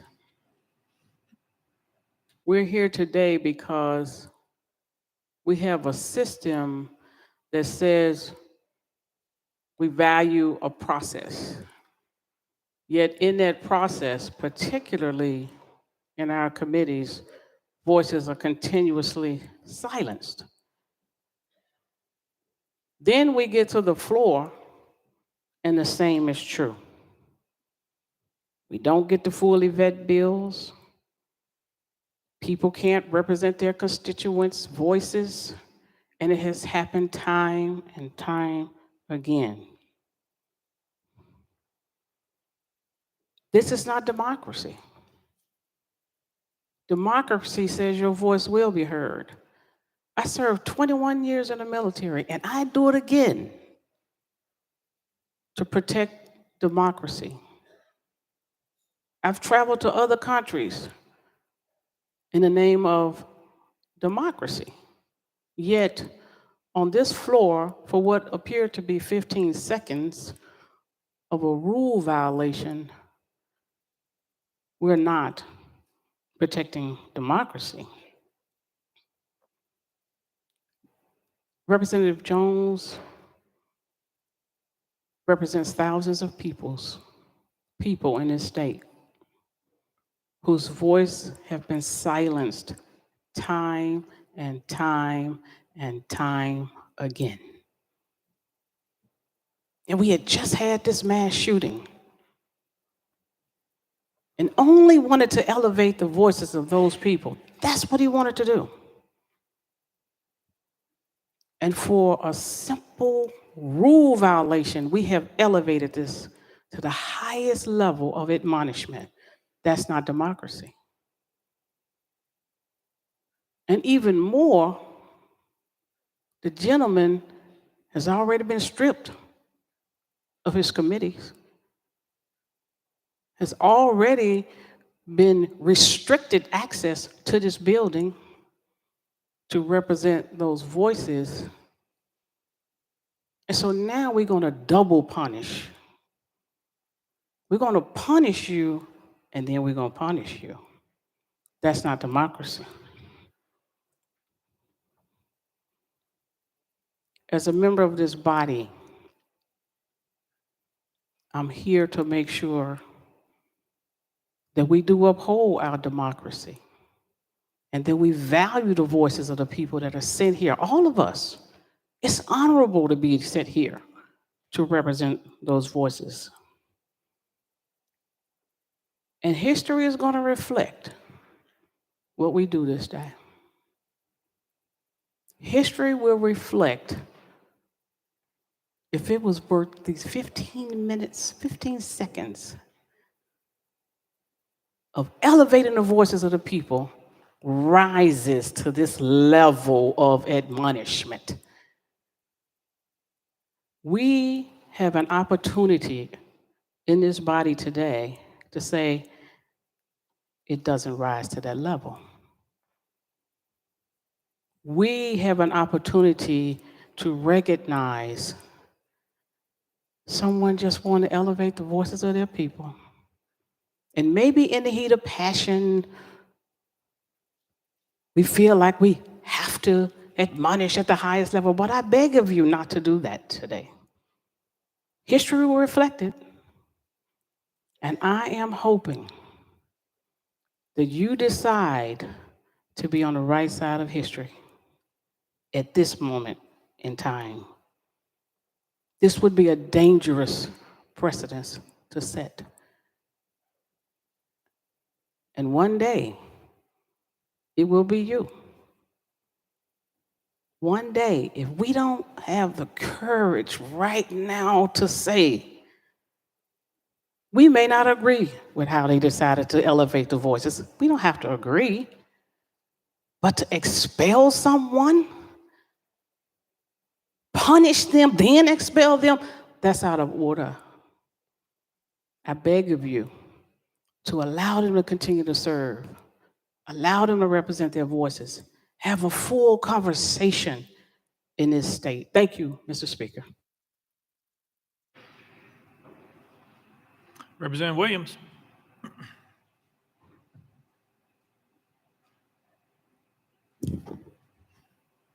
Thank you, Speaker Sexton. I just had a few questions before I get started about a couple of them. Prior to 1049, when you and your colleagues met over at the representative from Knoxville's desk, I believe there was a parliamentary inquiry regarding a button that you were wearing. Could you tell me a little bit about your parliamentary inquiry and the purpose of it? Representative Jones.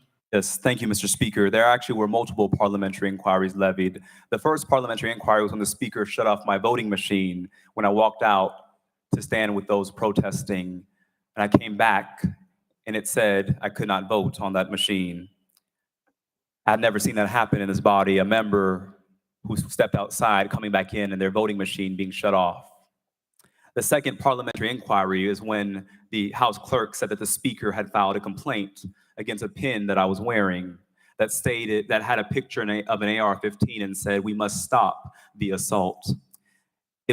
I raised the parliamentary inquiry because a few days prior, Senator Joey Hensley entered to this well with a Confederate flag tie on and was allowed to stand here. But I was threatened with a complaint for wearing a pin that expressed the demands of my district and of my constituents that we take action to end the proliferation of assault weapons in our community.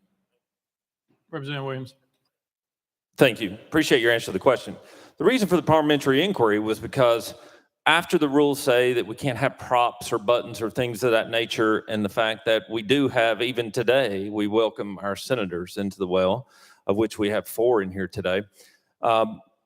The interesting part about it is the button was on your lapel. You were asked about the parliamentary inquiry. You were told by the clerk that no, it was not proper. It was against the rules in order to do so.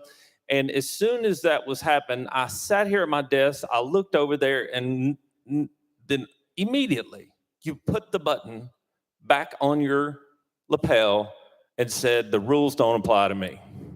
And so I recognized that when I saw it, and that button was on your lapel when you overtook the well. I guess the question for me too is when you took the bullhorn where you stand today, how did that bullhorn get into this chamber? Did you sneak it in the dark overcoat that you had when you went in and out of the house that day, or did you put it in your desk drawer? Tell me how you came to acquire that bullhorn. Representative Jones. Thank you, Mr. Speaker. There was multiple questions there, and so let's take them one by one.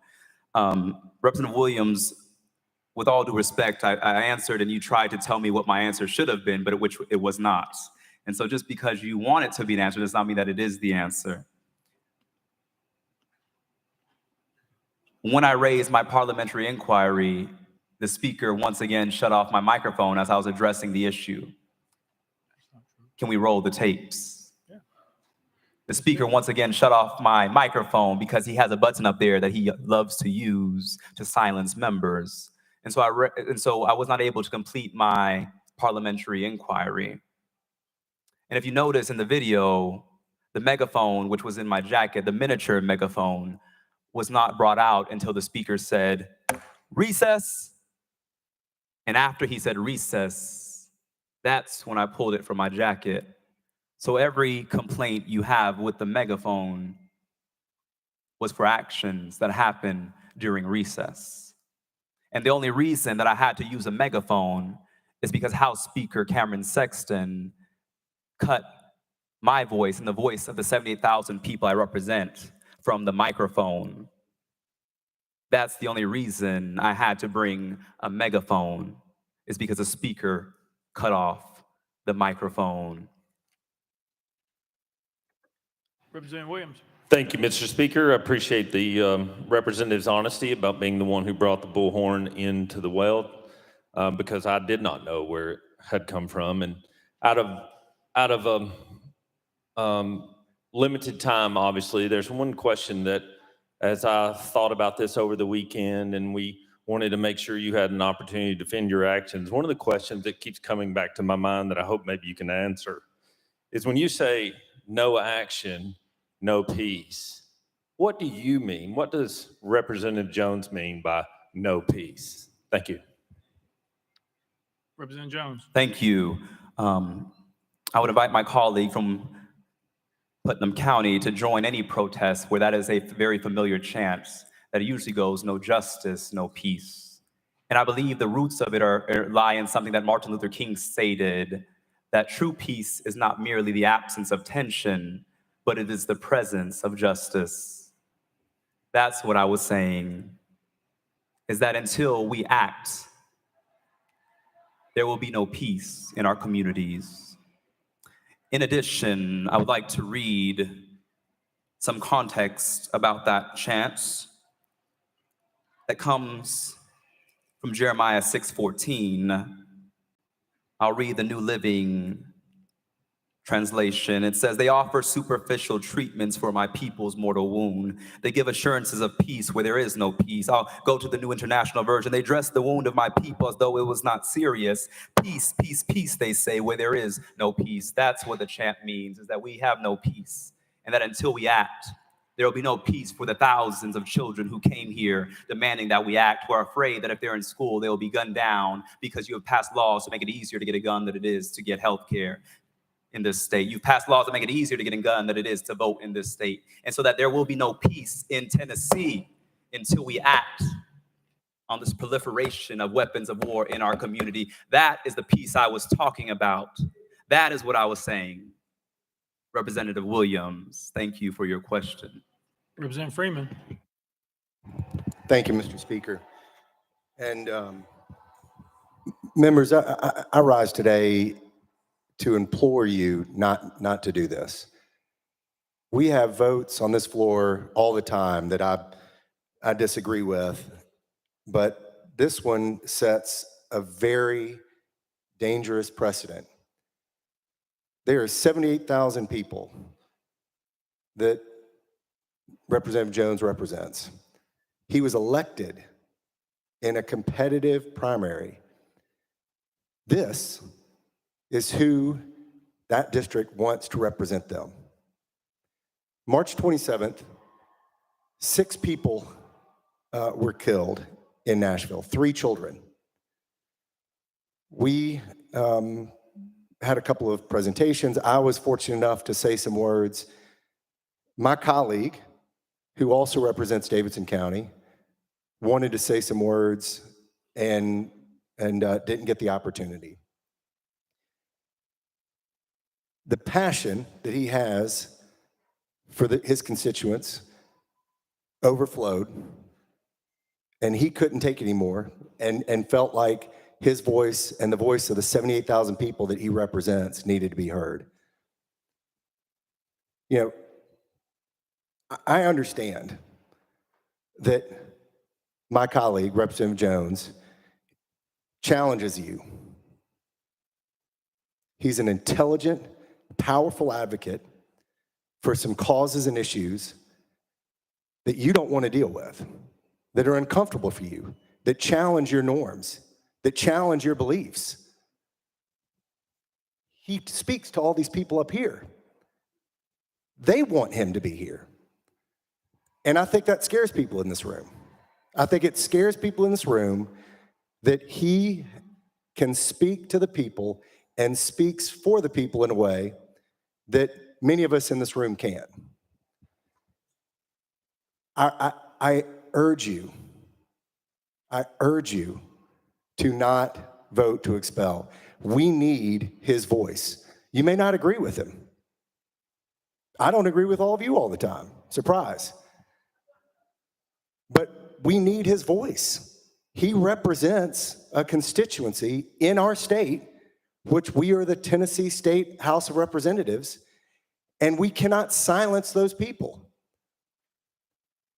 I'm sorry to the 78,000 people that duly elected Representative Justin Jones if his voice is stripped from you. And I urge all of you to vote against expulsion. Representative Garrett. Thank you, Mr. Speaker. I've only got a few questions in the time that I have. And I appreciate your candor and I appreciate your responses. And again, I would ask that hopefully you can respond specifically to my question. You knew that Article 2, Section 12 of the Tennessee Constitution vested the House with the power to set its own rules, correct? Representative Jones. Thank you, Mr. Speaker. I cannot cite the specific provision in the state constitution, but I know that rules were passed in this chamber that the majority of colleagues on my side of the aisle did not agree to. Representative Garrett. And I understand that some folks voted against the rules that we passed here. That's your obligation to vote against them. But if you vote against them, does that mean that you don't have to follow them? Representative Jones. No, that's not what I'm saying, Representative Garrett, but I believe that this is the first time in Tennessee history that a rule violation is resulting in an expulsion hearing. This is the first time that a minor infraction of rules brings a member before this body to be expelled, because as I listed, every other measure of expulsion beginning in 1866 to 2016 were for acts that were criminal, unethical, not a rule violation. Representative Garrett. Today, I mentioned before that we've had several pieces of legislation that has traveled through the system. Everyone was able to speak on it. Everyone's district's voice that wanted to speak was heard today. A week ago, that stopped. This is just not about one specific instance or one specific rule that may be broken. The rules here are for order. We owe that to the constituents that we represent across this state. And when it says to us, and I'll leave you with this, a couple more questions. With that, knowing that the House could not do business when you entered the well and you were gavelled out of order, and you continue to stay in the well, you placed a bullhorn out of your own jacket, as you said earlier. Those actions, the Speaker had no choice but to recess, because then the emotion in this place exploded. So with all of that conduct by you, by overtaking the well against the rules of this House that we are bound to do under Article 2, Section 12 of the Tennessee Constitution. That's the site that says we must have rules for this House so we can achieve what we achieved today by passing legislation today in an orderly fashion. I ask you this simple question. Were your actions last week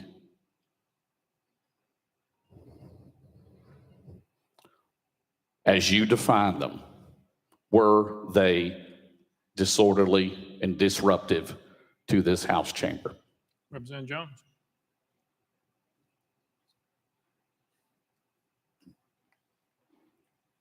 Thank you, Mr. Speaker. I had to take notes because I believe there's about 10 questions in Representative Garrett's comments. I want to begin with the first one, the first statement made.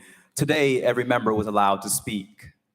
Today, he had to make that clear that today every member was allowed to speak because the news is here today. But let's talk about yesterday. Let's talk about last week. He said that stopped last week. No, it stopped when Speaker Cameron Sexton was sworn in as House Speaker, that every voice was allowed to be heard. This happened when Cassida was here. And so for many years in this body, every member has been stopped from speaking by a supermajority that is drunk with power. He stated, you overtook the well trying to use language that harkens violence. No, we walked into the well. We walked together. Children, don't you get weary. We walked to the well. We didn't overtake anything. We did not use violence. We did not act in ways that were unlawful. We walked together peacefully and orderly to the well that many of us had been not afforded the opportunity to speak from. You said, was your actions disorderly and disruptive? I think the honest answer is that I believe that my presence here as one of the youngest Black lawmakers who speaks for my district is disruptive to the status quo. I believe that's what is disruptive, that when I'm in committee and you seek to pass agendas that harm my community, I say objection, point of order, I don't agree, my constituents deserve a voice. That is disruptive and to the status quo, because you would have us bow down. But Meshach, Shadrach, and Abednego said, we shall not bow. And that is what I say to you, Representative Garrett, that we shall not bow. That is what I say to the House Speaker, that we shall not bow.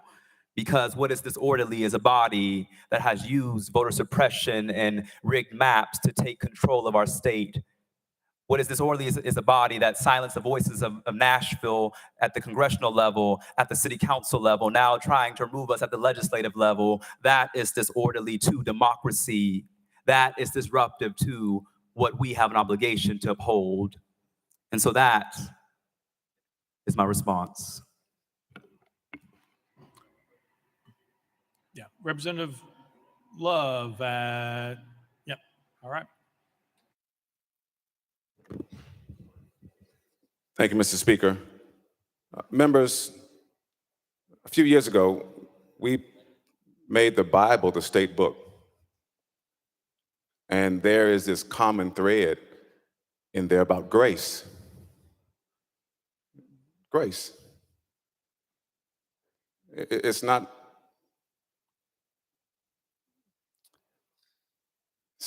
easy to bestow grace. Martin Luther preached in 1522, said, God's grace received must be bestowed. So I'm asking you, just consider. I know it's difficult, I know it's hard, I know there are a lot of hurt feelings, but I'm asking you to consider the grand scheme of things, the future of our body, and not take this particular vote.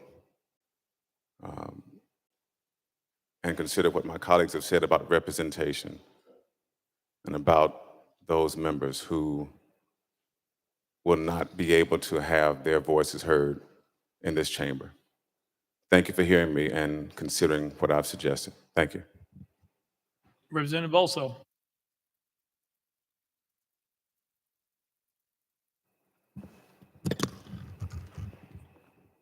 Thank you.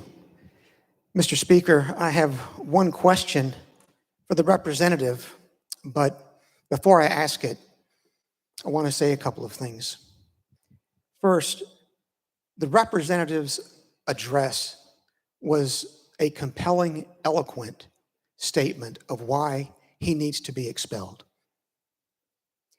In fact, when you listen to it carefully and closely, it's clear that he wants to be expelled. That's why he refers to all of you as a dishonorable house. We all saw the video of what he did. He and two other representatives effectively conducted a mutiny on March the 30th of 2023 in this very chamber. Recall that in his opening statement, he called his actions honorable. What that means, ladies and gentlemen, is that the gentleman shows no remorse. He does not even recognize that what he did was wrong. So not to expel him would simply invite him and his colleagues to continue to engage in mutiny on the House floor, a mutiny which to this body and to this state has been unknown in its 227-year history since we adopted our Constitution in 1796. And passing for the moment the fact that he does not even consider what he did on March 30 wrong, look at the disrespect with which he has conducted himself today. He called our speaker a liar. He pointed derisively at our speaker. He insulted each and every one of you, effectively convicting you of being beholden to interest groups rather than voting your conscience. And then the one that I really do not understand is he said that if you vote to expel him, which is actually what he wants, you will be undoing the will of 200,000 Tennesseans. But we know that's not true, don't we, ladies and gentlemen? We know it because we can read our Constitution. This resolution opens with a recitation of the provisions of Section 12 of Article 2 of our Constitution. It's just one sentence, but it says three things. It says each house, the House and the Senate, has the power to determine its own rules. And then second, it provides that each chamber, the House and the Senate, has the power to punish for disorderly behavior. And then third, it says with the concurrence of 2/3 of the body can expel the member for disorderly behavior. It says those three things. So what we've got, ladies and gentlemen, is a case that clearly falls within the confines of Section 12 of Article 2. Was the representative's conduct on March the 30th, quote, disorderly behavior, close quote? You bet it was. It's as severe a violation of our Constitution and our rules that a member can be guilty of on the House floor. There is a basis, a strong factual basis to vote for expulsion. But what does expulsion mean? Does it mean a death penalty, as we've heard? No, not at all, because Section 12 goes on and says that a representative cannot be expelled a second time for the same offense. So this is not a death penalty. If in fact this body votes to expel the representative, which is what he wants apparently, he cannot be expelled a second time. In other words, whether or not he comes back is going to be determined locally by the authorities in Davidson County and the voters in Davidson County. This is not a death penalty. Section 12 explicitly recognizes that he might come back. It says you can't be expelled a second time for the same offense. So effectively what we're doing today, ladies and gentlemen, is we are upholding our Constitution. We are protecting the integrity of this body. Let's vote to expel him. That will send the case back to the voters in Davidson County. And if after looking at his conduct, they find he should come back, we will welcome him as a representative. Representative Jones. Thank you, Mr. Speaker. I didn't hear a question, but while my colleague's statement was eloquent, what he was essentially saying was that Justin is an uppity Negro. How dare he point at the speaker and call a lie a lie? How dare he act like he's your equal? How dare he come before this body and not bow down? That's what Representative Bulso was saying, and that's what he told me on the elevator 2 days ago when he tried to incite violence against me and got in my face and said, "You are a damn disgrace." And I said, "Representative Bulso, hold on, let me pull up my phone. Can you say that again?" And he cowered and chose not to repeat it because he did not want the world to see what a disgrace he is for Williamson County voters. What we are doing today is not respecting the Constitution, but I'm not surprised because time after time again, this body chooses to burn the Constitution. In fact, we've passed more lawsuits than legitimate laws. When I hear Representative Bulso's statement, it reminds me that there are people in this chamber whose real offense is not what we did, but that in breaking the quorum, we asserted our humanity, we asserted the voices and humanity of our district, we asserted our dignity as equal members of this body who you would rather have silenced, who you would rather have not hear, who you would rather have back somewhere else instead of up here as your equal.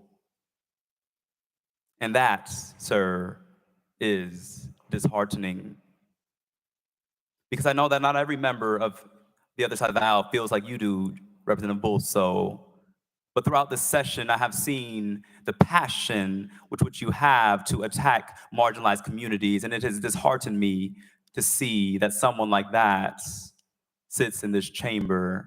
Someone who has made it his mission to target the vulnerable. It hurts to see that. And so I did say that what the speaker did was lie when he went on national television and told national news that the kids outside, the children who were pleading for their lives, calling for an end to mass shootings, he said they were insurrectionists. He said that they tried to rush the chamber. He said that what we did was violent, and that was a lie, as the video showed you. Thank you for the evidence. Play that on Fox News next time, and not the edited video that the speaker chose to retweet and tag Donald Trump and tag all these conservative pundits. That is what the speaker did a few days ago, and that is dishonorable. It is beneath the dignity of the office of House Speaker to have the speaker targeting and trying to incite violence against members of this body. But his words have consequences. As one of our community members had his house shot, his words have consequences. As youth who participated in the protests asked me, is it safe to come to the next protest after the speaker called us insurrectionists? Mothers saying, is it gonna be safe for my children? Or was the speaker giving a dog whistle to the Proud Boys and other groups to show up? That is dishonorable. And like I said before, I pray for an apology, because Representative Bulso, I will apologize when the speaker and you all apologize to the families at Covenant, when you apologize to the families from the Waffle House, when you apologize to those many countless victims to gun violence because of your reckless gun laws, because of your reckless laws that proliferate weapons of war in our communities. When you apologize, then I will apologize. To Representative Bulso's point, I broke a rule. I did acknowledge that. But what I did not break was my oath that said that I would dissent from and protest against any legislation that is injurious to the people. What I did not break was my promise to the people of District 2 that I would fight for them no matter the consequences. What I did not break was my oath to future generations that says that when I see something that is wrong, that is unjust, that is unfair, I will find a way to get in the way and to get in good trouble, necessary trouble. So thank you for your question. Representative Towns.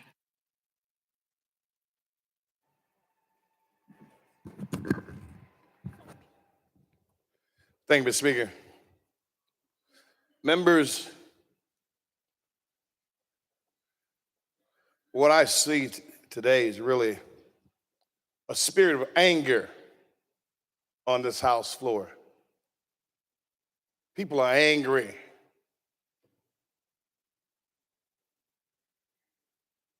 Either justified or unjustified. There's a spirit of anger walking among the members, the brotherhood, the fraternity, the sorority in this Tennessee chamber. There should not be a spirit of anger. There's an old saying that goes that to whom the gods will destroy, they must first make angry. When they're about us, we lose our heads. We're fighting in a war, or we're fighting for something. When we lose our heads and become angry, we do dangerous things to each other. And the body of politics, the body of the Tennessee Chamber, we're doing dangerous things, attempting to do dangerous things, dastardly things, unwilling things, bad things to each other. The brotherhood, the sisterhood, that is not good. Each of you know, you live long enough to know that democracy is messy. Sometimes. Democracy is messy. Go all the way back to the founder of the country. Deal with the women's movement, the right to vote. Deal with the civil rights movement. Democracy is messy, and it always will be messy to get something out of it. You're trying to get to the pearls of wisdom, the pearls, the gold, the diamonds, but it's a messy process. It's not pretty all the time. It's never been pretty all the time. Any of you all that understand and know history, it's always a little messy. But we perfected some things in this country that allow us to make change and evolve and do good. Right now, we're not doing good because under these circumstances that happen to our fellow members, we're trying to crucify them when there were other measures that could be taken. There are other measures that could be taken that could have driven the point home as it relates to what we want to see, decorum and order. Other things could have been taken, but we opted out because we're angry to seek the nuclear option. When you drop a nuclear bomb, you destroy everything. You never use a sledgehammer to kill a gnat with. We are dropping the nuclear option on one of our fellow members.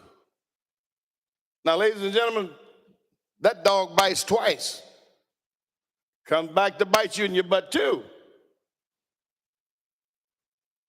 We should not go to the extreme of expelling our members for fighting for what many of the citizens want to happen, whether you agree with it or not. Is there the right way to do things? Of course there is. Many of y'all probably secretly admire the courage of our young members and glory. You probably admire the courage. How many of y'all can remember how you acted when you were 20 years old, 25 years old? If there's a video camera around, I bet you don't want to see that. Our conduct. Some of us are older and we did not have everything that we did on tape today. So you make allowances for our young people to grow and to become, because regardless, at some point, they're gonna have to run this country. I'm encouraging some compassion. Don't vote for this expulsion of any of our members. I didn't vote for the Jeremy Dermer expulsion. I thought it was wrong. It was wrong then, and it's wrong today. They should not be expelled for fighting for something that many of the citizens of the state of Tennessee want. Let's think deeply, let's think caringly, and let's show we have the ability to lead with a good heart. Mr. Speaker, thank you.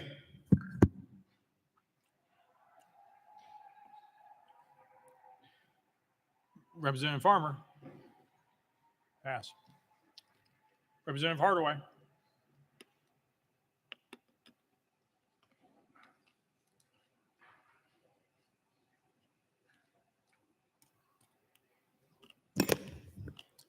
Thank you, Speaker. Colleagues, I've thought long and hard what I needed to say to y'all. It's simple. We all need Mo Black Jesus. That guy with the woolly hair and the bronze feet. Now that truth is what we base our lives on. So I'm not surprised that we're here.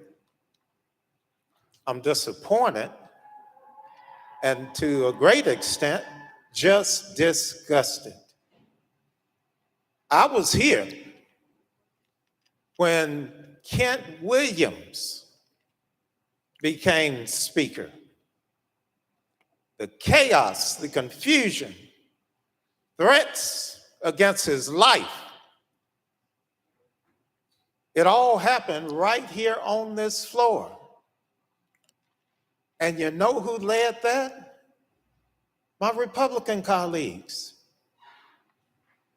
Neither I nor any of my Democratic colleagues jumped up and demanded their resignations or demanded that they be hauled before the Ethics Committee, much less demand that they be expelled.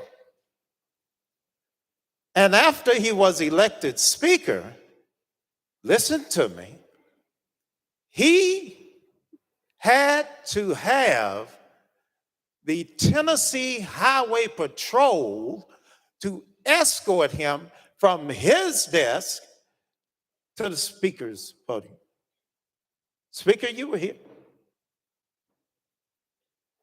If you weren't here, you need to listen to this because it's scary.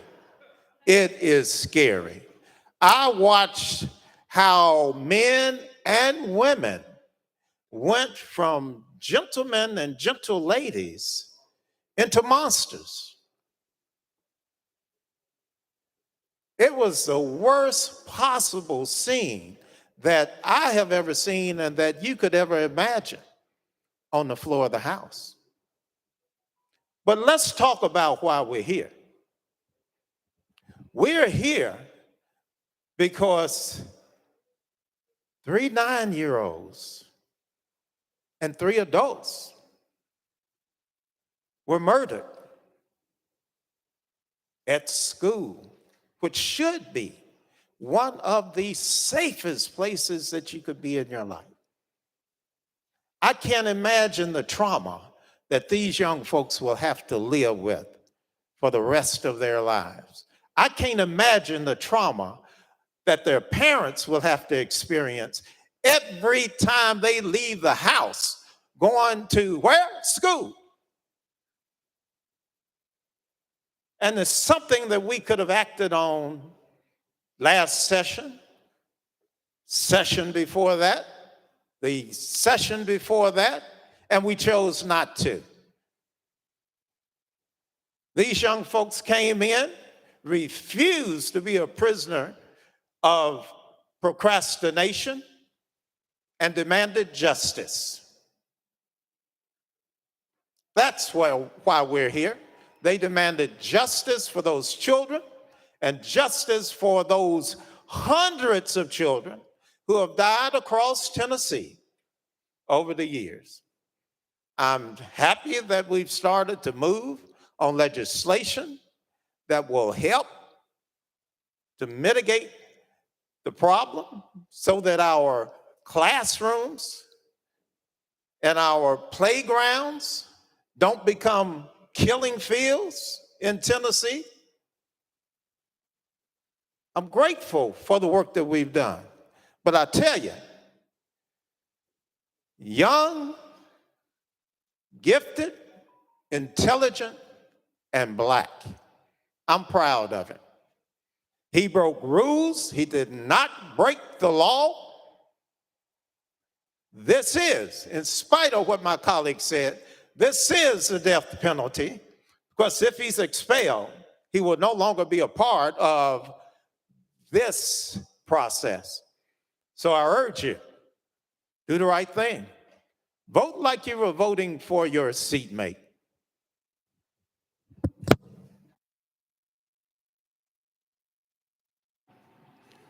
Representative, thank you. Representative Gant, you got your pass. All right.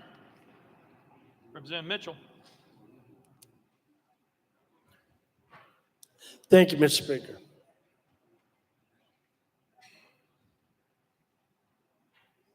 We're setting a precedent today that a lot of you in here, including myself, you better think long and hard about it.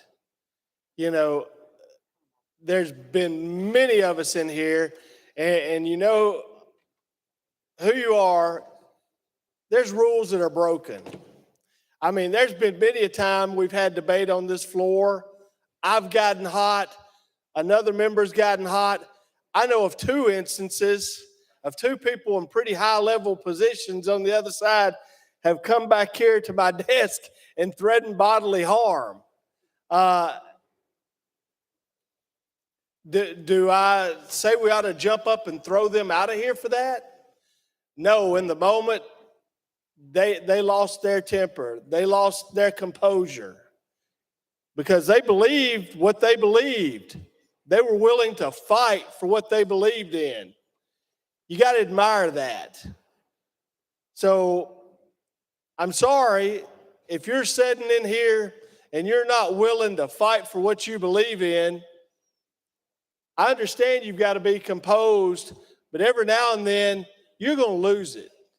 Even the best of us are going to lose it.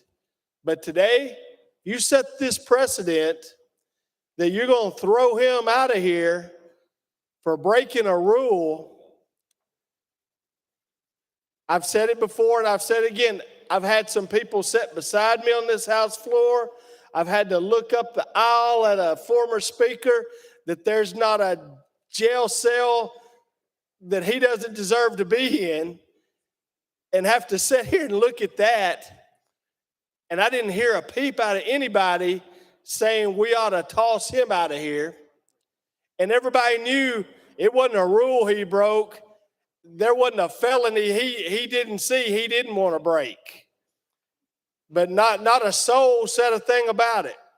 We all just, oh, well, we'll let the process work itself out. You know, I had somebody sit beside me, multiple teenage girls say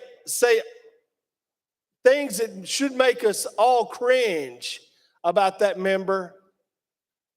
No one wanted to do anything about that. But we're going to throw a young man out today who had the audacity to fight for what he believes in. I hope you have the audacity to fight for what you believe in.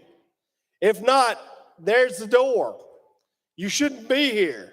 If you're not willing to do what it takes to make change, to make this state better, to make your community better, you're probably in the wrong place. But do people lose their composure sometimes? Yes, they do. Guilty as charged right here. I'll be the last one to throw that rock. But if you're going to set this precedent, you better think long and hard about it. And you better hold up to that standard. You better not look at beside the name and see if it's a D or an R beside the name. You better look and say, they broke a rule. You know, somebody may have been videotaping on the House floor. You can hear the speaker say recess in the video, you know. So, I mean, if you're going to set that precedent, you know, you may want to go watch that video. So don't look if a D or an R is beside their name. You're going to set the precedent. Let's live by it. Just think about that, folks. Have a little grace. And look in yourself and say, well, I fight for what I believe in. Thank you.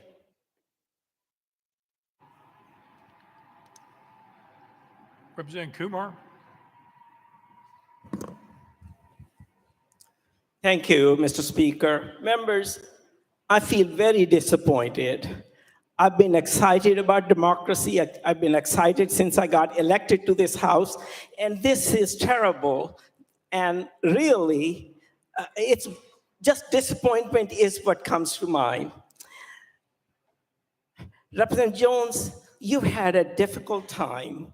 You look at everything through the lens of race. Those are your experiences, and that's perfectly understandable.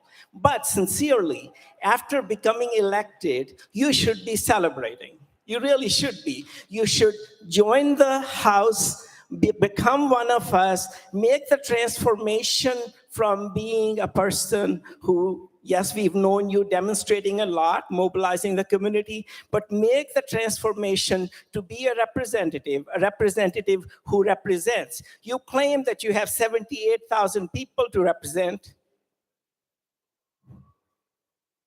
You claim that you have 78,000 people to represent. But sir, you have not done that. You have mainly interrupted the proceedings. You have attacked fellow representatives. You have attacked the chairman almost in all committees. That is not representing your people. That is not going to bring credit to the people that you claim to represent.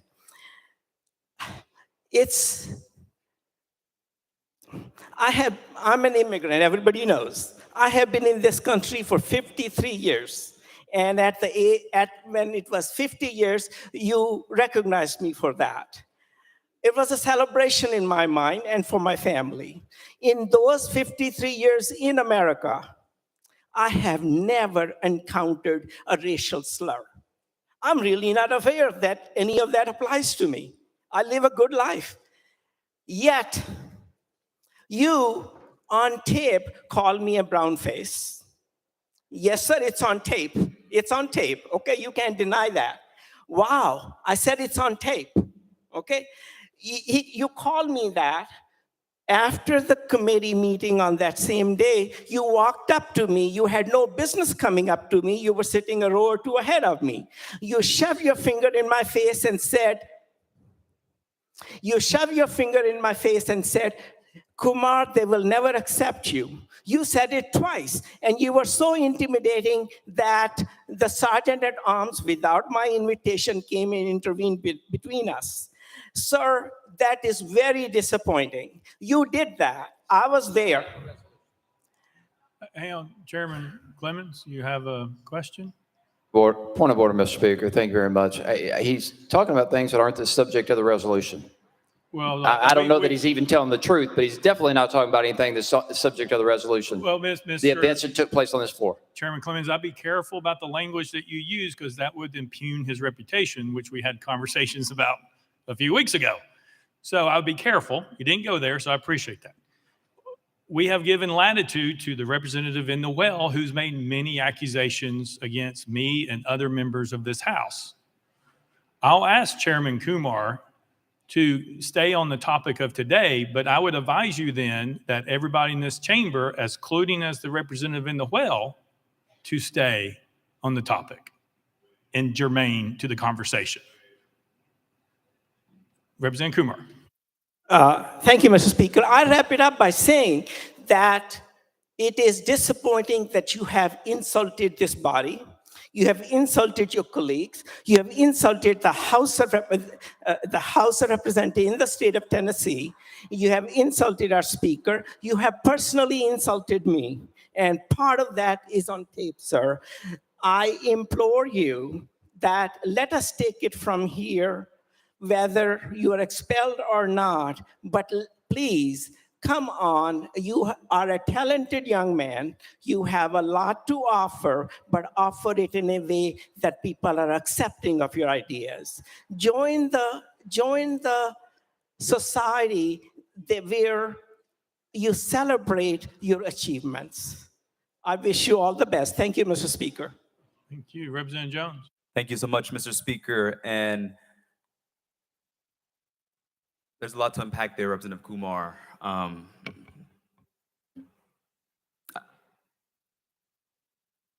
don't even know where to start, to be honest. I mean, it's sad what you just stated to me, and that's what this is really about. He said, you see everything under the lens of race. When you join this body, you should just become one of us. Just assimilate. That's very disappointing to hear, my friend. And what I told you was what you just exhibited. As the only member of their caucus who is not of the Caucasian persuasion, I said that you put a brown face on white supremacy. That's what I stated. All right, Representative Jones, Chairman Clemens, you know that that's out of line if you're moving down Chairman Kumar. We've asked people to stay on germane. I asked to stay on germane. He made his he made a statement right there. I got it. We're not going down there. You got your response. You have it. Chairman Clemens. Thank you, Mr. Speaker. I think he has an opportunity and the right to defend himself from allegations that were asserted on the floor. I think if the record needs to be corrected, he has every right in this hearing to correct the record and state the facts. So I just want, for the record, you're okay with going off of the resolution and not saying germane. Because I ruled him out of order and made him go to a different direction based on your point of order. Chairman Clemens? I appreciate that, Mr. Speaker. Of course, he continued to speak. And once the toothpaste comes out of the tube on an allegation like that, I think it's right to correct the record, if only briefly. And I know my colleague will stay on the resolution from here on. But I think those types of allegations deserve a response. Thank you. Representative Jones. Thank you, Mr. Speaker. And continuing in response to Representative Kumar's egregious statements, he stated that he has never heard a racial slur. I heard one in this body not too long ago when Representative Sherrill recommended that we should bring back lynching in this body. And so I'll move on. The statement and recommendation of Representative Kumar was that I would not be up for expulsion if I just assimilated, if I just conformed, if I just confined myself, as he has done, to be accepted by this body. He said that you attack chairman. Let's unpack that. Me asserting the voice of my district is what he is referring to. Me ensuring that the rules are followed in committee and raising points of order and points of parliamentary inquiry when the chairman acts against the rules is what he is talking about. Me asserting the voice of the 78,000 people of District 52 to him is an attack. To me is upholding my responsibility as a legislator. And so no, I did not come in this body expecting to be accepted by this side of the aisle. I came here to serve the people of District 52 and to do good work in the forced conversations that we have to have in this body. Because so many times I sit in these committees and the bill he's talking about, we try to censor conversations. He was talking about a bill where we were censoring conversations on race, censoring what kids can learn in school because it makes people uncomfortable to talk about Black history.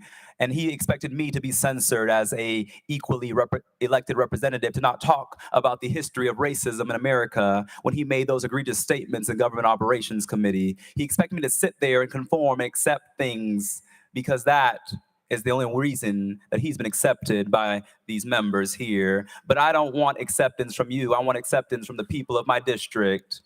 I don't want approval from you. I want approval from the people of my district because I'm not here to make friends. I'm here to make a change for my community. Representative Powell. Thank you, Mr. Speaker. Colleagues, Representative Jones represents the 52nd district, and I represent the 53rd district. So our districts touch. We represent a lot of the same communities. We represent a lot of the same polling locations. And the voters of his district knew and know the type of person that Justin Jones is. Representative, you never hid the fact from the voters of your district that you're an activist, that you have been arrested. You never hid that. They knew that. Is that correct? Representative Jones. That's correct. In fact, Chairman Faison recently said, wasn't your slogan from the jailhouse to the State House when he introduced me to a member of Congress who was visiting a couple weeks ago? I never hid who I was and talked about the history and necessity for good trouble in this body. Representative Powell. Members, I was with Representative Jones the day he was elected. I was at the polling location with him. I helped him pick up signs, his signs, after the polls closed. I was there when the vote tally sheet was put up on the wall that showed that he had won his election. The people of Tennessee, each one of us, we represent different districts and different communities. We bring our experiences up here. That is what's wonderful about a representative democracy. And the people of District 52 knew and they know who Representative Jones is. And I have all the confidence in the world that they believe his message and everything that he's done to fight for his community. Members, I said this, and I'll say it again. I was in a third grade class the day of the shooting, reading down the street from this school to my son's class, full of third graders.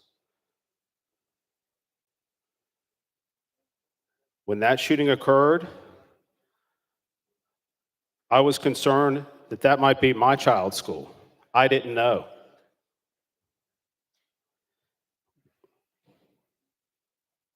I have spent every day, and I said, this is a very difficult time. But members, I don't know why we are here today debating Justin Jones breaking the House rules. And yes, he voted against the House rules. I voted against the House rules. I had concerns about limiting debate and cutting off debate would cause issues, and it has caused issues amongst this body. But we are spending now unprecedented amount of times on this floor dealing with this issue.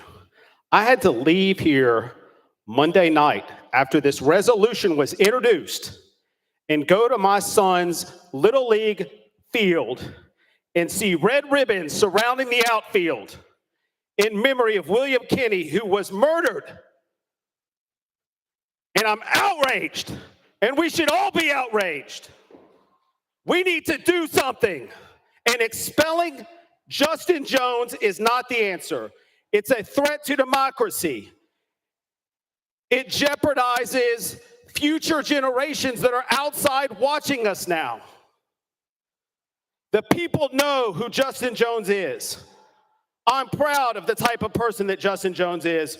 We represent similar communities, and we're angry, and we have different ways of expressing ourselves. And I know we were shown a video, and it wasn't the official House video. I wonder where the official House video is. I'd like to see it, because it's germane to this debate. But expelling Justin Jones is not the answer, colleagues, and I urge you to please vote against expulsion.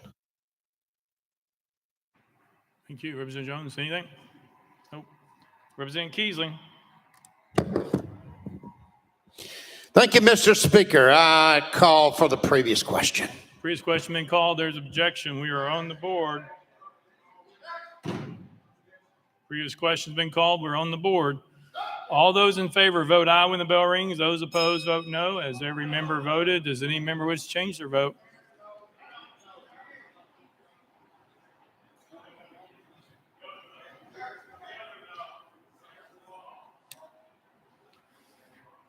Mr. Clerk, take the vote. Aye, 73, 24 nays. Previous question prevails. We are voting on House Resolution. Oh, I'm sorry. Yeah, Representative Jones, I'm sorry. You get 5 minutes to close.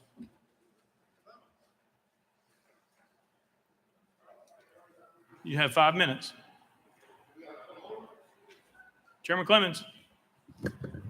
Thank you, Mr. Speaker. We are talking about nothing less than 75 people overruling the wishes of 78,000 people. And you're going to cut off debate? Give me a break. Is this a circus? You are talking about kicking somebody out of this body.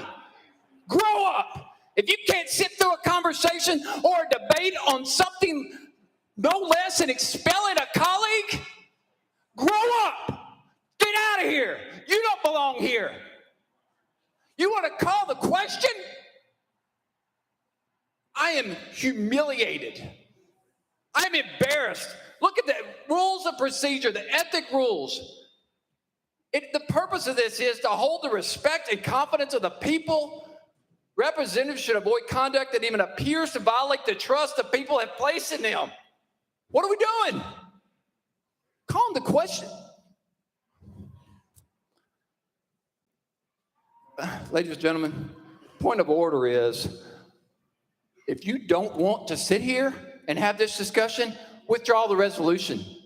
Let's move on to the people's business and actually address the issue that created what made you uncomfortable.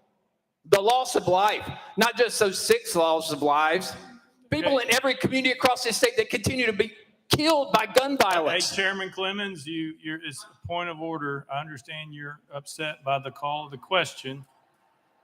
If somebody have a point of order where we are, not a speech on the floor, but we're at a point of order if that's where you're wanting to go. The question's been called. It was put on the board as objection. The rule prevailed to take the vote. If there's a question about point of order, we'll be happy to take it. Anybody? Leader Camper? No? Representative Hakeem? Thank you, Mr. Speaker. There were a number of us who had their names on the list to speak. And I think it would be totally disrespectful not to allow us an opportunity to make necessary comments. One of the problems that we have is that the cutting off of debate. I mean, that's what we're here for. We talk about it being messy. We're talking about getting things done. We're talking about coming to a consensus. How can we do that if we don't hear the voices of more than ourselves, so to speak? All right. Yeah, is that a question for Mr. Clerk about calling the question? Okay, Mr. Clerk, can you read the rule, please? Mr. Speaker, previous questions shall only be admitted when demanded by 2/3 of the members present. Previous question's been called. Anybody can call it at any time, and we all know that that's a possibility. Leader Camper. Thank you, Point of Mr. order. Speaker. Mr. Speaker, I move that we reconsider our actions on that. Is that appropriate? Or we ask that members reconsider their actions and withdraw your motion, allow us to continue the debate.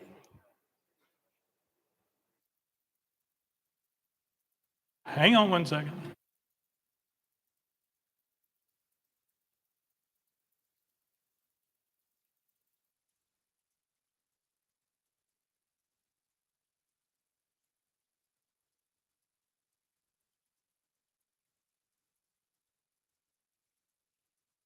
Mr. Clerk. Mr. Speaker, this is from the rule. If the question prevails on the main motion, its effect shall be to preclude all future amendments and terminate all debate. So if previous question prevails, we're voting on the legislation. The previous question has prevailed, so therefore we move to vote. That cuts off all motions is that correct, Mr. Clerk? Mr. Speaker, that's correct. Yeah, Representative Jones still has his 5 minutes. Point of order, Representative Hardaway? Representative Hardaway? Thank you, Speaker. And would a reconsideration be proper at this time? Mr. Clerk? Mr. Speaker, no, it would not, as previous questions prevailed by 2/3 of the members present. Representative Hardaway? Mr. Clerk? The only right that does not cut off is the right of the opponent to close. And as the motion that was made earlier in the rule suspension, the representative in the well will have 5 minutes to close, even though previous question prevailed. Representative Hardaway? Thank you, Speaker. It's just in my mind, and I don't know whether the clerk is quoting our rules or Robert's rules, but we have a motion that can't be reconsidered. Mr. Clerk? An action, rather, that can't be reconsidered. Mr. Clerk? Mr. Speaker, the only opportunity to even be recognized once previous question has prevailed is as you have for a point of order or a parliamentary inquiry. So there's no opportunity to present a motion to reconsider. Representative Hardaway? Speaker, I disagree. However, we're going to move on. Representative Thompson. Thank you, Mr. Speaker. Is it possible, or is there a rule that we have to vote on each member one at a time versus waiting to the end of these hearings and vote one for all three at after that time, or is that a rule, or is that at the speaker's discretion? Mr. Clerk. Mr. Speaker, these are being taken up one at a time. The only resolution before the body right now is House Resolution 65. So that's the only one of the three resolutions that the body will now be voting on. Any further point of orders? All right, we are voting. Oh, 5 minutes. I keep forgetting. My bad. My bad. I got it. My apologies. Representative Jones. Thank you, Mr. Speaker.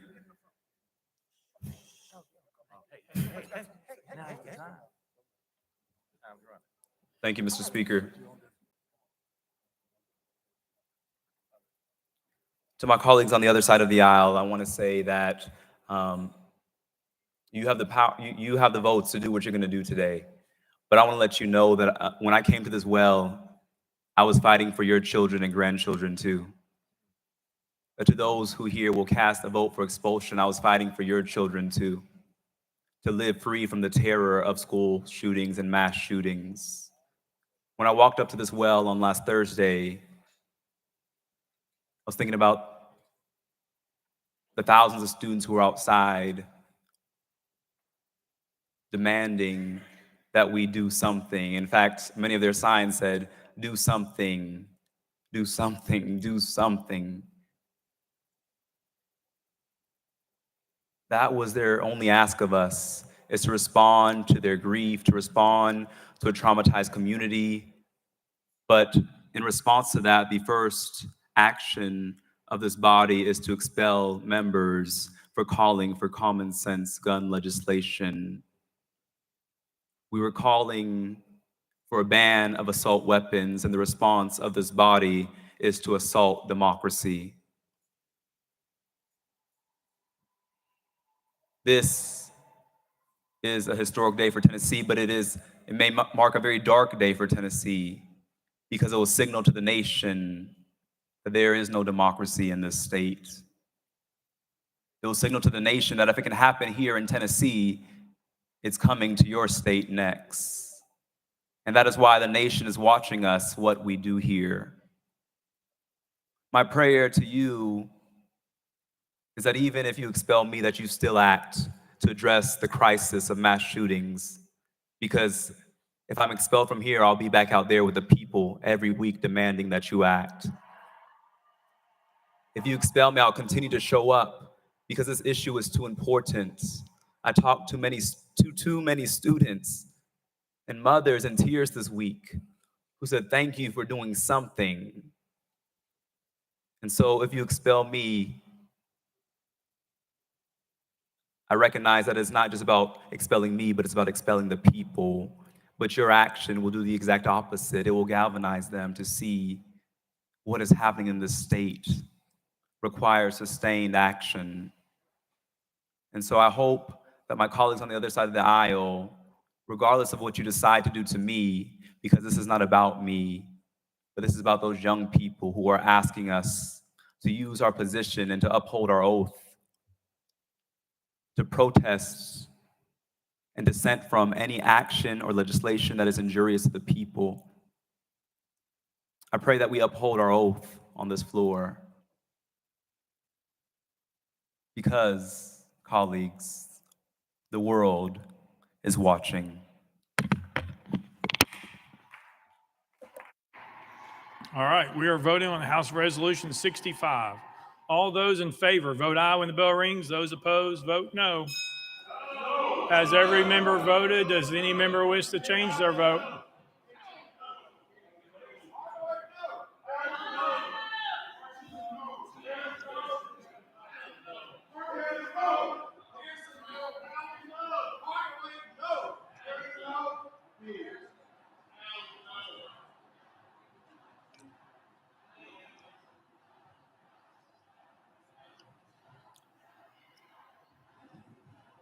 Mr. Clerk, take the vote. Aye, 72, 25 nays. Having received the concurrence of 2/3 of the members to which the House is entitled under Constitution of the State of Tennessee, House Resolution 65 is hereby adopted. Without objection, the motion to reconsider is tabled.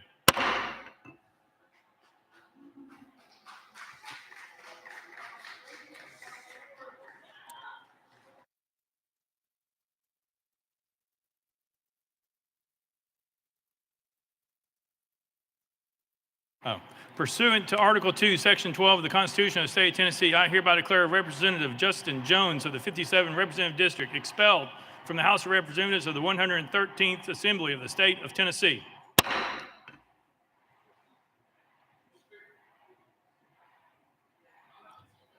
Chairman Clemens. Thank you, Mr. Speaker. I move to adjourn the House of Representatives.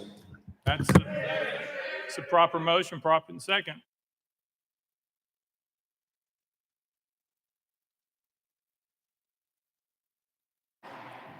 Would you like to us adjourn for 2 years, or would you like to have a date at some point in the future to come back?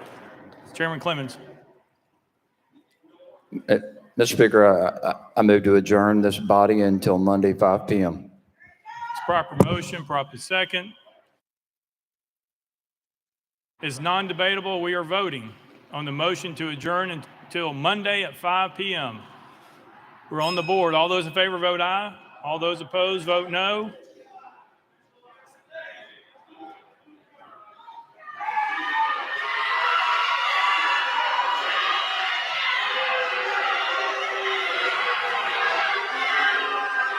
Mr. Clerk, take the vote.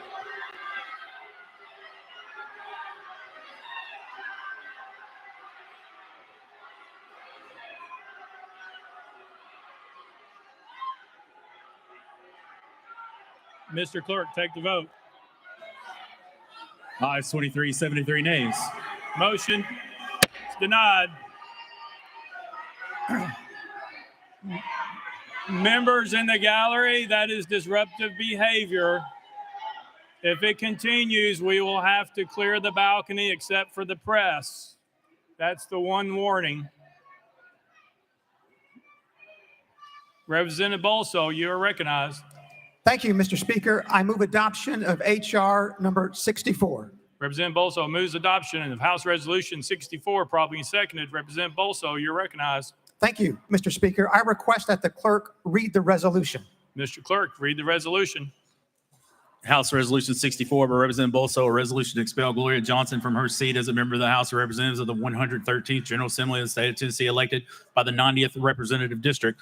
Whereas Article 2, Section 12 of the Tennessee Constitution provides that each House may determine the rules of its proceedings, punish its members for disorderly behavior, and with the concurrence of 2/3 expel a member, but not a second time for the same offense, and shall have all the powers necessary for a branch of the legislature of a free state. And whereas all members of the House of Representatives must comply with permanent rules of order of Tennessee House of Representatives for the 113th General Assembly, including preserving order, adhering to decorum, speaking only with recognition, not crowding around the clerk's desk, avoiding personalities, and not using props or displaying political messages. And whereas during the House floor session, 19th Legislative Day on March 30th, 2023, Gloria Johnson of Knox County, along with Justin J. Pearson of Shelby County and Justin Jones of Davidson County, did knowingly and intentionally bring disorder and dishonor to the House of Representatives through their individual and collective actions. And whereas at approximately 10:49 a.m., Representative Johnson and her colleagues, having gathered at her desk, moved in unison to the well and began shouting without recognition. And whereas once gathered in the well and called out of order, Representative Johnson and her colleagues proceeded to disrupt proceedings of the House of Representatives from approximately 10:50 a.m. until approximately 11:42 a.m.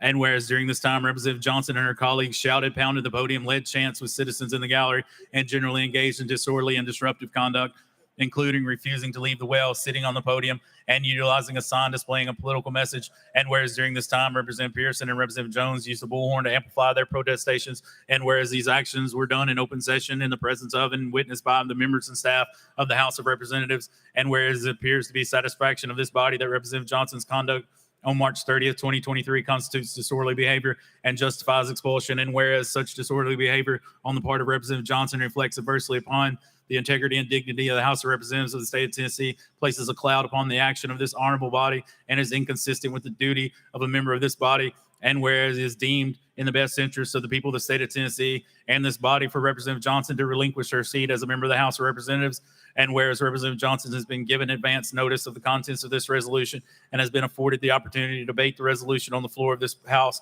prior to its passage, now therefore be it resolved by the House of Representatives of the 113th General Assembly of the state of Tennessee that pursuant to the authority under Article 2, Section 12 of the Tennessee Constitution, this body hereby expels Gloria Johnson from her seat as a member of the House of Representatives of the 113th General Assembly of the state of Tennessee, elected by the 90th Representative District for disorderly behavior occurring on March 30, 2023, and declares the 90th Representative District seat vacant. Be it further resolved that copies of this resolution be prepared and forwarded to Gloria Johnson, the legislative body of Knox County, the Honorable Bill Lee, Governor of the state of Tennessee, and the Honorable Trey Hargett, Secretary of State. Representative Johnson, you are recognized in the well with your attorneys. All three of you have 20 minutes for comments. Whoever wishes to go first, you're recognized. Mr. Wendell. Mr. Speaker and members, as a believer, I must recognize that today is Maundy Thursday, the day of betrayal. Let's go straight to the charging instrument. I'd like to direct each of your attention to the next to last paragraph on the first page of House Resolution 64.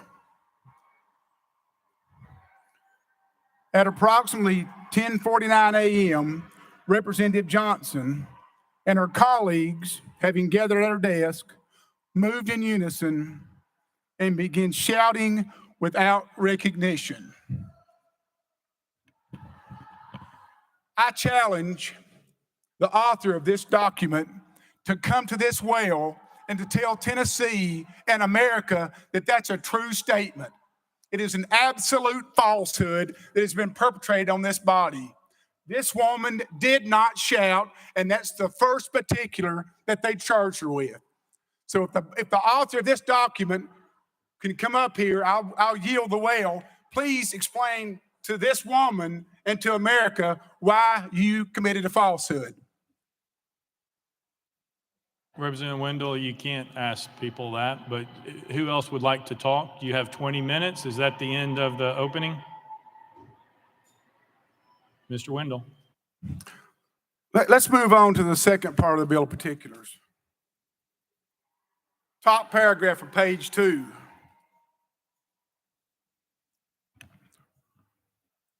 Whereas during this time, Representative Johnson and her colleagues shouted. Again, a false statement for the second time, the second allegation, and both are false.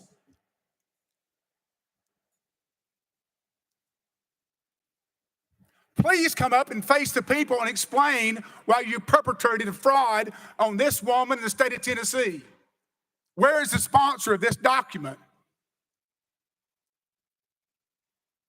It's unconscionable.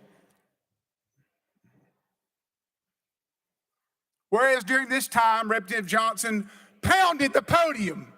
Show me where she pounded the podium. Another outright lie.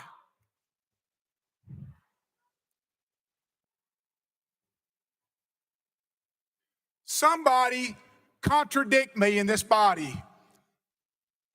Please, somebody come up and set me straight that the first 3 comments about this woman are true, because it's an absolute falsehood. You just watched it on the video. Democracy is too precious for a supermajority to abuse it.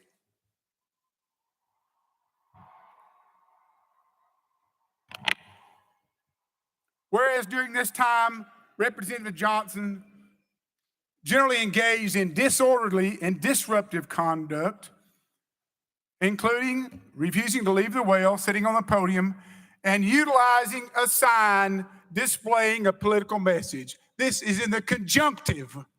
Again, an outright lie. She did not display a sign. Isn't it fitting these allegations are made during Holy Week? The author of this document should apologize not to her, but to the state of Tennessee. This is an outright fraud and an abomination in the United States of America. And not this is Tennessee's watching, America's watching.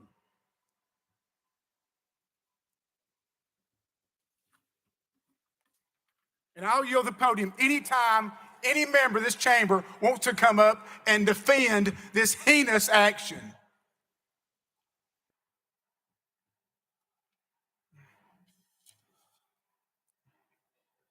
This document is not only inaccurate, it's an outright distortion of her conduct.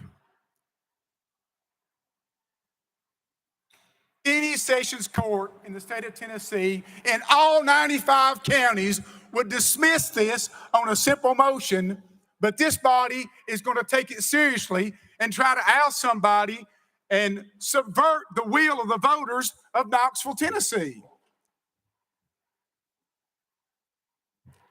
I mean, do you know who Gloria Johnson is? Does anybody know her? I mean, who is Gloria Johnson? Is she the boogeyman?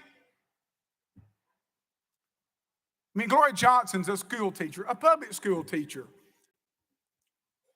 a special education school teacher. She's a sister, she's a daughter, she's an American, she's a Tennessean, she's a Farragut graduate, she's a graduate of the University of Tennessee, and a Girl Scout. Let me tell you what this lady is not. She's not a felon. She's not a misdemeanor. She's not a sex offender. She's not a target of a federal grand jury investigation. She's never had a single ethics violation, not one time in her service to Tennessee. She's simply put, she's never broken the public trust. Never, not one time. Many of you in this room, including me, do not agree with her political stances. Many of you don't. Some of you do, many don't. However, she doesn't work for you. She works for the people who live on Broadway, Nadine, Washington Avenue, and West Hills. Those are the people that sent her here, and the author of this document wants to take falsehoods and subvert the will of 70,000 voters.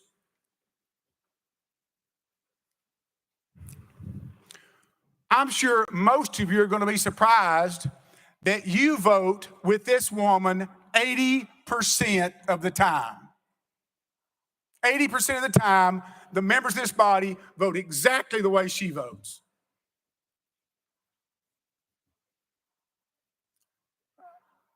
America was born to protest. Thank the good Lord it was. 1688, the Germantown Quaker protest. 1773, the Tea Party. 1791, the Whiskey Rebellion. 1863, the New York City draft riots. 1913, right here, women's suffrage. 1963, March on D.C. 1969, protest against the Vietnam War. 1970, Kent State. 1973, the March for Life. 2009, the Tea Party protest. And 2011, Occupy Wall Street. I submit to this body that this document is absolute fraud. And whoever votes for it is going to perpetrate a fraud on America. This is democracy at stake. Please be aware. Thank you.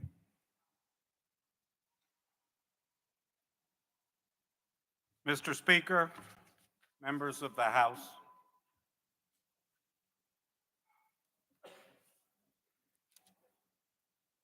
the proposal before you represents a dangerous turn entirely without precedent in the history of our great state. You just heard the charging document against Representative Johnson contains statements that are just not true. I would respectfully urge you to step back from this brink. President Reagan called democracy the most deeply honorable government ever devised by man. Each of you is here because you convinced your people, voter by voter, that you are best suited to be the guardians of their hopes and dreams. The same is true for the people who elected Representative Johnson and the other representatives for whom expulsion motions have been filed. You each know personally how hard it is to get elected, how seriously our best citizens take that process, how important it is that the people's will expressed in lawful elections be carried out. If anything, you know that our Tennessee Constitution protects the people's will, enforces democracy even more than its national counterpart. What has been proposed today is nothing less than the cancellation of the studied decisions of thousands of Tennessee voters. The charge today, the only charge, is that Representative Johnson and the other members violated the House rules. I, like you, have lived by those rules. Now, today I've heard what happened called a mutiny. Give me a break. Any of you that have served in this body more than a handful of months knows that when tempers are high, rules are bent, rules are broken. I have personally been in this chamber when on multiple occasions members came to blows, when members took videos improperly in violation of the rules. I have been here when members were locked in the chamber, when the speaker had to gavel down members who were directly against the rules, engaging in personal insults. I have been in this chamber when a member was so fearful he had to be guarded by a group of state troopers. In none of these situations did anyone ever even suggest that because the rules had been violated, there should be a significant sanction for a member. No, they just returned the chamber to calm and the chamber got back onto its business. Certainly no one ever suggested the ultimate sanction that you are proposing today. Often, these sorts of things I describe happen, as here, when the body is confronting highly charged, critical issues. For Tennesseans, the Covenant School shooting is not just a national tragedy, it's a personal issue. For us in Nashville, we know these people, we know the victims or their teachers or their friends. Representative Johnson's a teacher. As many of you know, she spends an enormous amount of time counseling and working with teachers here in Nashville and elsewhere. For her, the events at the school were a crushing personal tragedy, a huge burden. We saw tape today as represents the complete lack of due process in this particular proceeding. We've never gotten a straight answer about who took that tape that we were provided. But what did it show? It showed some members came to a well almost immediately. I hear after 5 seconds a recess was called. The members came to the well. Representative Johnson stood here, did not shout, as is stated, did not pound at the table, and after a short period of time engaged in a discussion with leadership and then peaceably left the chamber. Nobody was hurt. Nobody was threatened. This is the sort of situation that has often occurred on the floor of this House, and no one has ever suggested these grave sanctions. Expulsion under these circumstances, as all of you know, would have no precedent in Tennessee or elsewhere. In Tennessee, the sanction of expulsion has been reserved always for the worst of the worst sort of behavior, for taking a bribe, for being involved in multiple incidents of sexual misconduct. In Tennessee, expulsion has always involved a lengthy process of investigation where witnesses were interviewed, where committees were formed to evaluate the charges. What's happening here, both procedurally and given the accusations, has no precedent whatsoever in the history of this state. And members, our historic treatment of expulsion reflects the treatment throughout the United States. I heard some members suggest that what we're doing is lawful, what you're doing is lawful, what you're doing is consistent with the law, with precedent. Completely not true.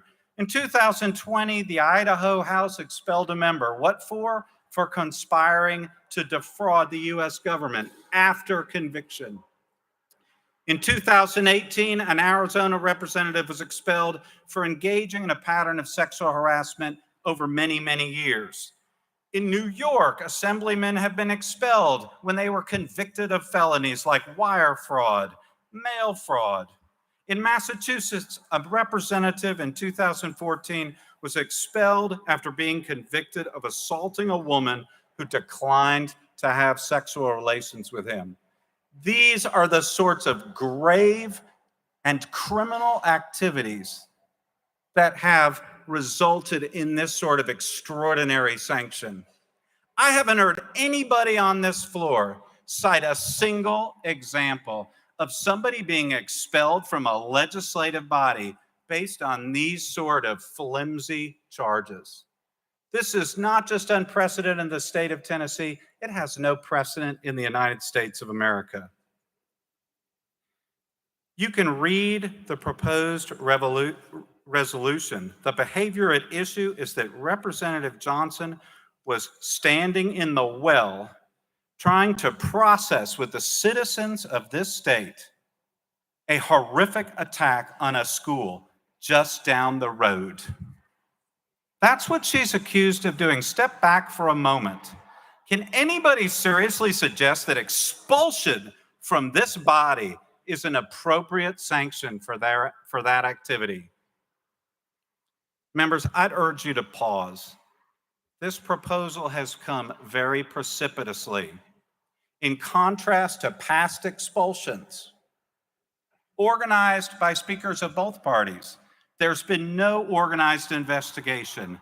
No committee has been formed. No testimony has been taken.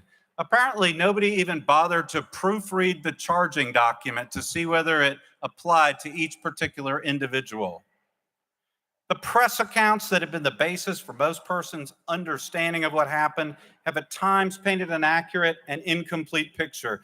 They should not be the basis for action by this body. Decisions of this extraordinary gravity should be made, if at all, after a thoughtful investigation and evaluation. Proceeding now without such an investigation is totally unnecessary and completely out of odds with the normal functioning of this body.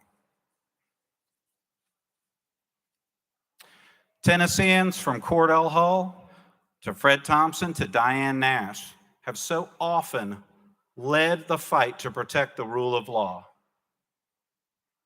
and enforce and protect our freedoms. Make no mistake, expulsion under these circumstances for each individual proposed to be expelled is a grave departure from this tradition. It will damage this body. It will damage the reputation of the Tennessee legislature. Many of you are fully aware that citizens of both parties are shocked at what is occurring today. These accused members have committed no crime, no act of moral turpitude. Their actions bear no relationship to the sort of actions for which expulsion has traditionally been used. You all took a pledge this morning. You pledged to uphold our form of government. You have pledged when you join this body to uphold the law. That means exercising the power granted to you by the people in a manner that makes sense, that's informed by the facts before you, and that doesn't just entirely depart from the law as it has always been applied. voting to cancel 3 lawful elections, doing so without any meaningful investigation, is the opposite of upholding the law. This is the ultimate dangerous precedent, and it puts every member's seat at risk. A vote for expulsion under the present circumstances is a vote against due process. It's a vote against the longstanding traditions of this body, against the rule of law, against freedom of expression, and most importantly, entirely against the will of the people. These votes will make our state the opposite of a city on the hill.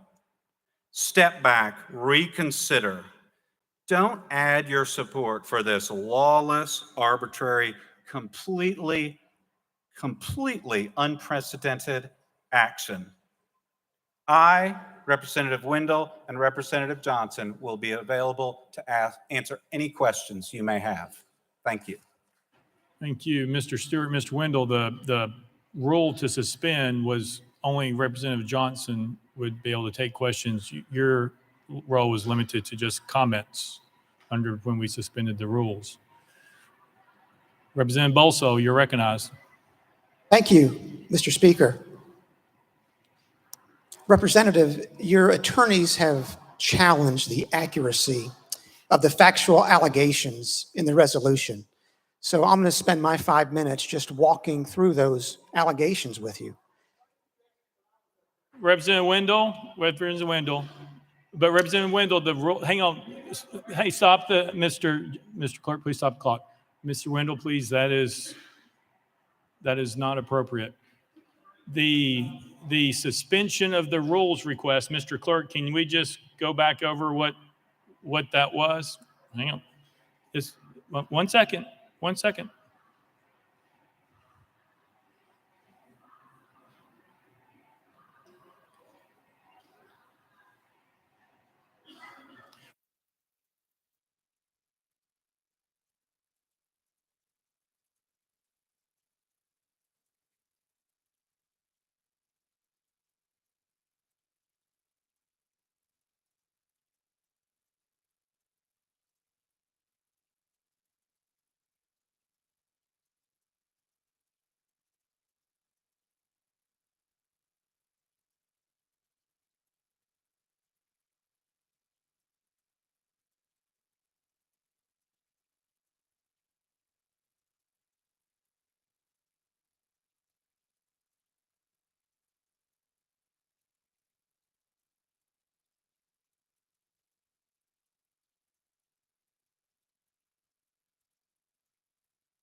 Mr. Clerk, read what the motion was. Mr. Speaker, this was the motion that was made and carried without objection by the body. Motion to suspend the rules to allow Representative Justin Jones, Representative Gloria Johnson, Representative Justin Pearson 20 minutes in such members' opening remarks on the resolution that contains their name in the caption, and that if requested, their attorneys be allowed to make remarks during that same 20 minutes, and that the members named be allowed 5 minutes in closing remarks. Mr. Clerk, can you explain when we voted on that? Can you tell us what the vote was? Mr. Speaker, that motion was carried without objection from the body. All right, Representative Parkinson. Thank you, Mr. Speaker, and I have a point of order here. In regards to whatever some of the line of questions are, is it possible under the rules that the attorney can answer some of these questions? Because some of these questions are being pointed at the attorney's presentation, not the representative's presentation. Mr. Clerk. Mr. Speaker, pursuant to the motion that was carried and just made, the only thing that was suspended for the attorneys was for them to make remarks during the opening 20 minutes. That is not to say that the attorneys could not be in the well with Representative Johnson to advise her along the way. Representative Parkinson.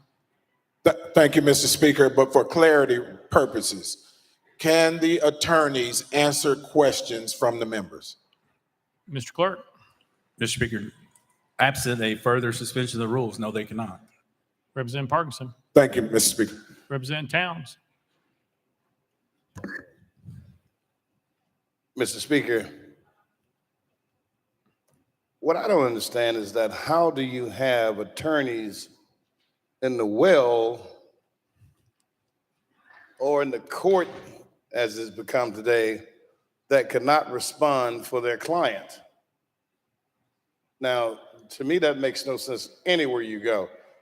They're legal technicians, tacticians, and that's what she needs, or what any member who brought or felt the need to have an attorney need to have happen, is for that legal counsel to be able to articulate to whatever that particular issue is of the day. Now, had that been explained earlier, no one would vote for you to have an attorney here and your attorney not be able to say something in your behalf. That's insanity. That further looks like my hands are tied behind my back. I have legal counsel, but my legal counsel can't talk for me. That means I'm a man walking the gallows, and I know, because I cannot deal with the legal jargon and the legal interpretation. So there should be something that we can do at this point, Mr. Speaker.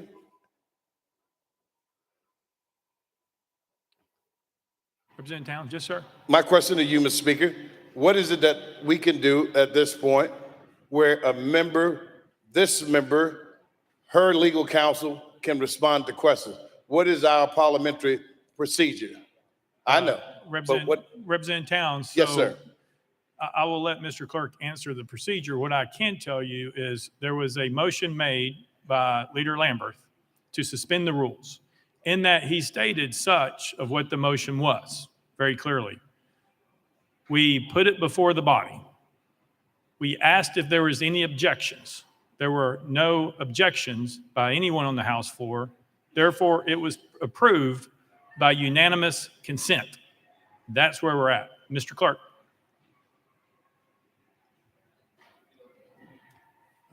Mr. Speaker, this was done via a suspension of the rules because, as you know, those who are not members are not allowed to talk on the floor during those proceedings. It was for that limited purpose that the attorneys be able to speak during the 20 minutes of opening statements. It would take a subsequent suspension of the rules to allow the attorneys to speak in any other form. Representative Towns. So I'm hearing that it would take us a subsequent suspension in order to allow the attorneys to speak on their behalf. Mr. Clerk. Mr. Speaker, that's correct. Representative Towns. To make that motion then.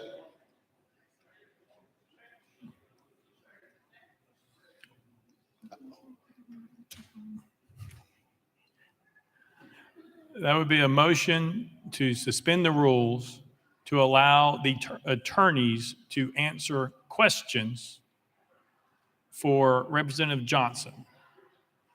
That's a proper motion. It was properly seconded. Mr.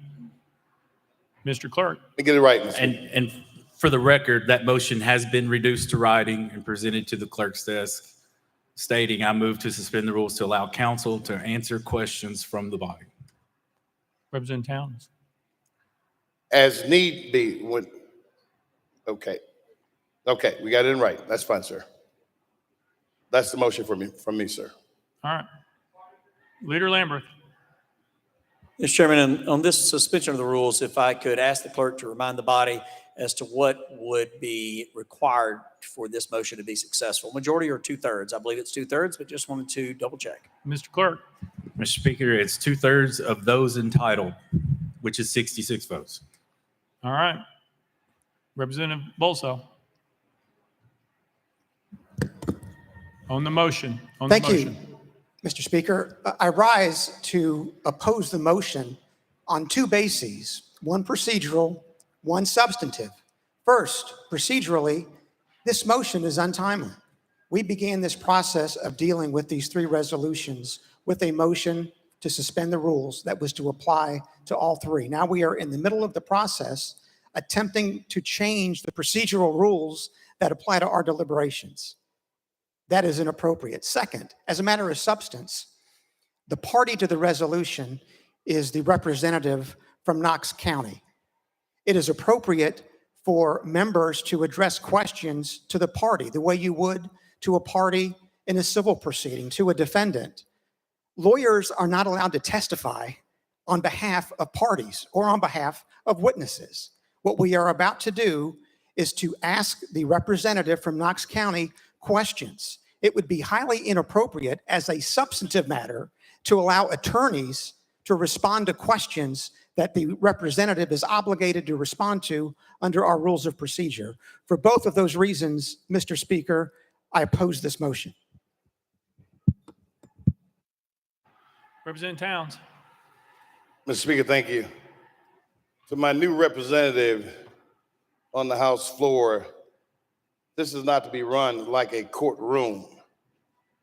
This is not a shop that adheres to the rules of the court. This is our body, and we can do those things. They've never been where we cannot make a motion in the middle of a situation or a scenario like this.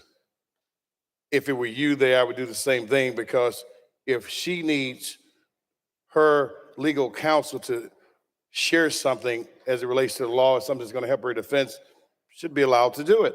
It's not taking the skin off anybody's back, but it's just giving her fair process and making the body admit or adhere to the integrity that it has had. So I still like for that motion to carry, sir. I really would. Representative Akeem. Thank you, Mr. Speaker. Earlier in this process, a film was shown, a clip, and had not been shared with our colleagues who were essentially on trial.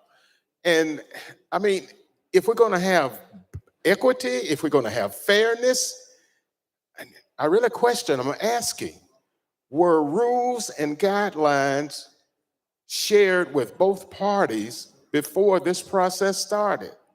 And it appears not, when that film was an example of that. So I would ask some leeway, Mr. Speaker, for the attorneys to address those questions that may be appropriate. Thank you, sir. Chairman Clemens.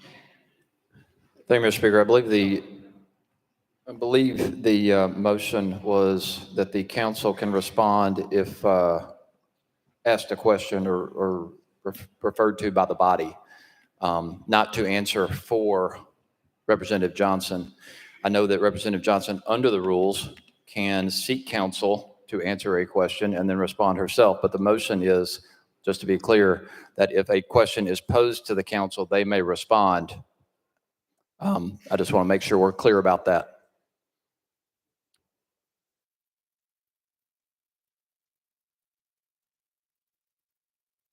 Chairman Clemens, I understand. You ready to vote? Yes, sir. Thank you, Mr. Speaker. I think there was the statement by the freshman representative was off point on that matter. Thank you. Correct. We'll take that under advisement. Any objection to calling the question? Seeing none, we're voting. All those in favor of the motion, vote aye when the bell rings. All those opposed, vote no.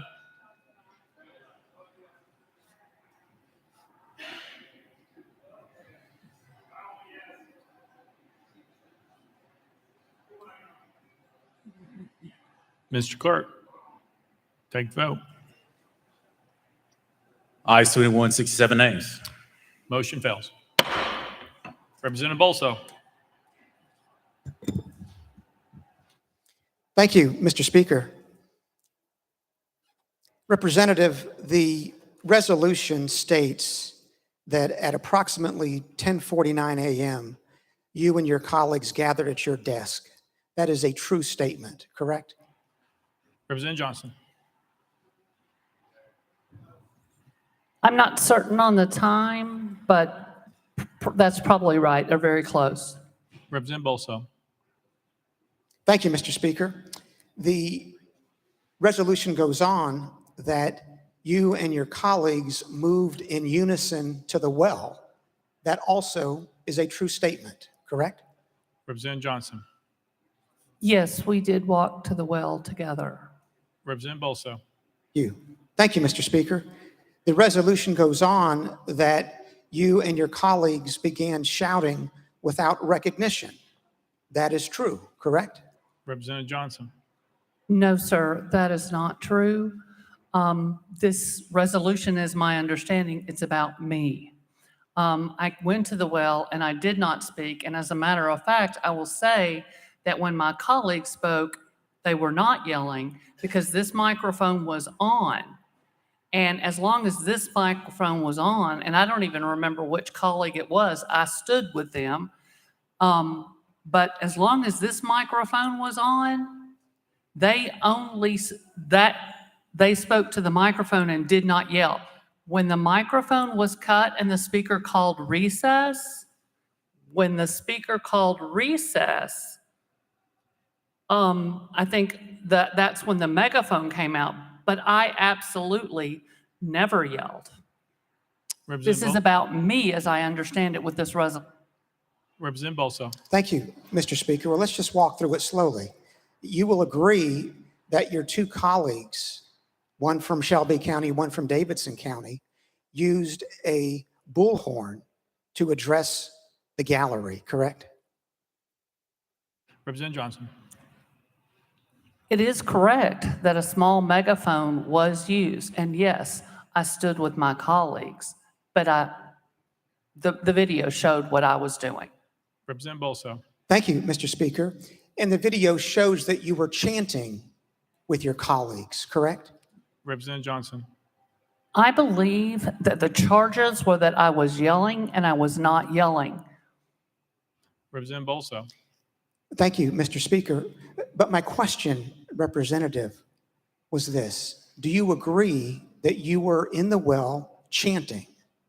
Representative Johnson. I agree that I was in the well, but I can tell you that my voice was no louder than the members having conversations all around this room during the recess. Representative Bolso. Thank you, Mr. Speaker. Well, let's put volume to one side. We saw on the videotape, did we not, that you were chanting, quote, "Enough is enough," close quote. Representative Johnson. That's probably true, yes, but it was not yelling, and my voice was no louder than the conversations going on in this room, even occasionally some yelling a little bit across the floor to each other. That was also going on. I stood with my colleagues. I stand with my colleagues. And we may have broken a house rule coming to the well, but much of this document is false. Representative Bolso. Thank you, Mr. Speaker. You will agree that you also were chanting from the well, quote, "Power to the people," close quote, and quote, "No action, no peace," close quote. You chanted both of those slogans from the well, correct? Representative Johnson. What I'm going to say to you is I did not speak in a voice louder than any other member on this floor. You may make of it what you will. Representative Bolso. Thank you, Mr. Speaker. Representative, we can certainly agree on this. You were speaking from the well without having been recognized by the speaker, correct? Representative Johnson. During the recess, yes, we did that. Representative Bolso. You also agree that you approached the well without recognition from the speaker, correct? Representative Johnson. As I said, I may have broken a rule in approaching the well, but much hang on, she gets to continue. Representative Johnson. much of what is in this document is false. Representative McKenzie. Thank you, Mr. Speaker, and it's a sad day that I rise, but I'm going to start up really trying to focus on the positive. I'm from Knox County, as is Representative Johnson. I may call her Gloria because we're friends. But for those of you all that don't know, and I like the fact that Representative from Williamson County brought it up, you know, her campaign tag is standing tall. And that's what she does. That's kind of who she is. She's not loud, she's not long, but she stands. And so, you know, she stood through keeping her hands up for 45 minutes and not getting recognized prior to me coming on. She stood through not having an office, having an office literally in a closet, to having the smallest office known to man for a lady that is of significant height. She stood through that and she continued to serve because that's where her heart is. Her heart is about, you know, service. And that's what that's what she does. We've had a lot go on here. And you know, folks are holding this meeting today, or the actual calendar, up as this is the way we should do business. And you're right. This ain't what we've been doing all year. I want the folks listening, if you saw today's regular session, this is not how we're treated. Our biggest problem that we've had is just shutting our voice off. We've been begging you all, don't shut our voice off. You know, when you take clothes and you put them in a washing machine, hot or cold water, it's not the water that cleans the clothes. And that's what we've been saying. We've been sitting in water. It's the agitation that gets the results. I don't condone what happened, but it is not worth expelling a member that represents 70,000 people. It's not worth that. Gloria and I are unique compared to the other three and from our county. Plans are being made already by our mayor, W.W.E. Kane, to usurp the process and bring a Republican down. That's not fair. Gloria won her district double digit. President Biden won he won that district double digit. But that's what's going to happen. Is that fair? Why am I saying that? Actions have consequences. Hopefully unintended consequences. But I'm letting you know that's a consequence. She's not from Knoxville. My freshman year, we had another colleague from Knox County come and just, I don't have words for it, came with an asinine Hillsdale College explanation of how the Monroe document was actually a good thing for African Americans. And the next day, I'm on national news radio, on television. And you know what I did? I showed the man grace. I could have thrown him directly under the bus, but I didn't. He actually thanked me for that. People make mistakes. He realizes that that's a mistake today, but he was shown grace. We had another member when there was another ruckus saying, put him on a leash. One of my African-American, soon to be expelled colleagues. That was wrong. I didn't make a big deal out of it. Went to that man on man, and said, hey, that's not right. We had a conversation about it. But what we're doing today is just, it's horrific. It is horrific. And I beg you, I'm pleading with you, do not continue with this process. We need sound minds and we need representation. In Representative Johnson's case, her district would not be represented properly. Representative Johnson. Thank you, Mr. Speaker. And I appreciate that's very true. the comment you made about how many times my voice has been silenced as long as I've been here, raising my hand for 45 minutes on the floor and not being called on. I was actually told by the speaker that was in retaliation for some other thing he thought was incorrect that I did. And when I was the lone vote against a Republican speaker, I was moved to a closet-sized office and had to stay there for a year. It was during COVID. There was no room to social distance. I couldn't have someone in my office, couldn't close the door, had no work table for the people who came up from my district. You're not silencing my voice. You're silencing the voice of 70,000 Tennesseans that sent me here, that care deeply about gun violence and Medicaid expansion and public schools. And we are continually silenced on the floor on those issues and more.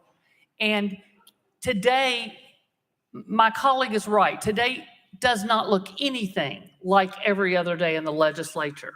With all of these cameras here across the country, we're all getting allowed to speak, and there's a little more debate on the issues, and this is great. If this is how we behaved every day, maybe my colleagues could have spoken from our desks on an issue that is so incredibly important. You all, I'm just going to bet none of you have been in a classroom waiting for your class to come in, preparing your classroom, when you see a door open up at the cafeteria, children running down the hall, running down the hill. I had an outdoor classroom, screaming, crying, in terror. Kids I didn't even know also ran into my classroom because that's who I was. People in the school who I didn't have in class came to me for comfort.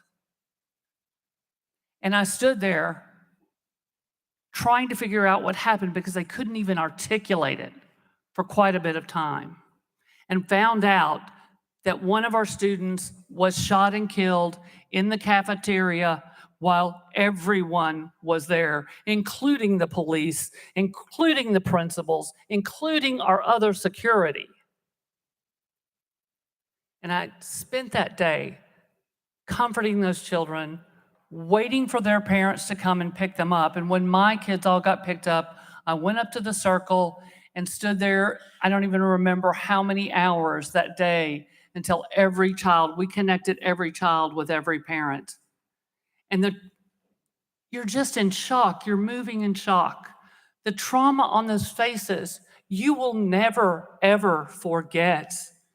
I don't want to forget it. And if I'm not allowed to speak that issue, that is why I walked up to this well, to stand with my other colleagues who were tired of having their voices cut off when we are trying to speak about violence in our classrooms, violence in our churches, violence in our restaurants and our grocery stores. I have to raise the voice of the people in my district. And I did what I felt those folks wanted me to do. It's not a secret. My folks sent me here because they know I'm a fighter. They know I will fight for them. My friends in school all call me Little Miss Law and Order because I'm a rule follower. And I know that rules sometimes have to be broken, and sometimes you have to get in good trouble, as another one of my colleagues said. And I felt that this issue was in my heart. It was compelling me to come forward and address this issue. And I stood with my colleagues, and they are great at making people understand and making people listen. And I stood with them, and they were a voice for me. And I stood with them because we all feel our voices are being silenced and something had to be said. Representative Bolso.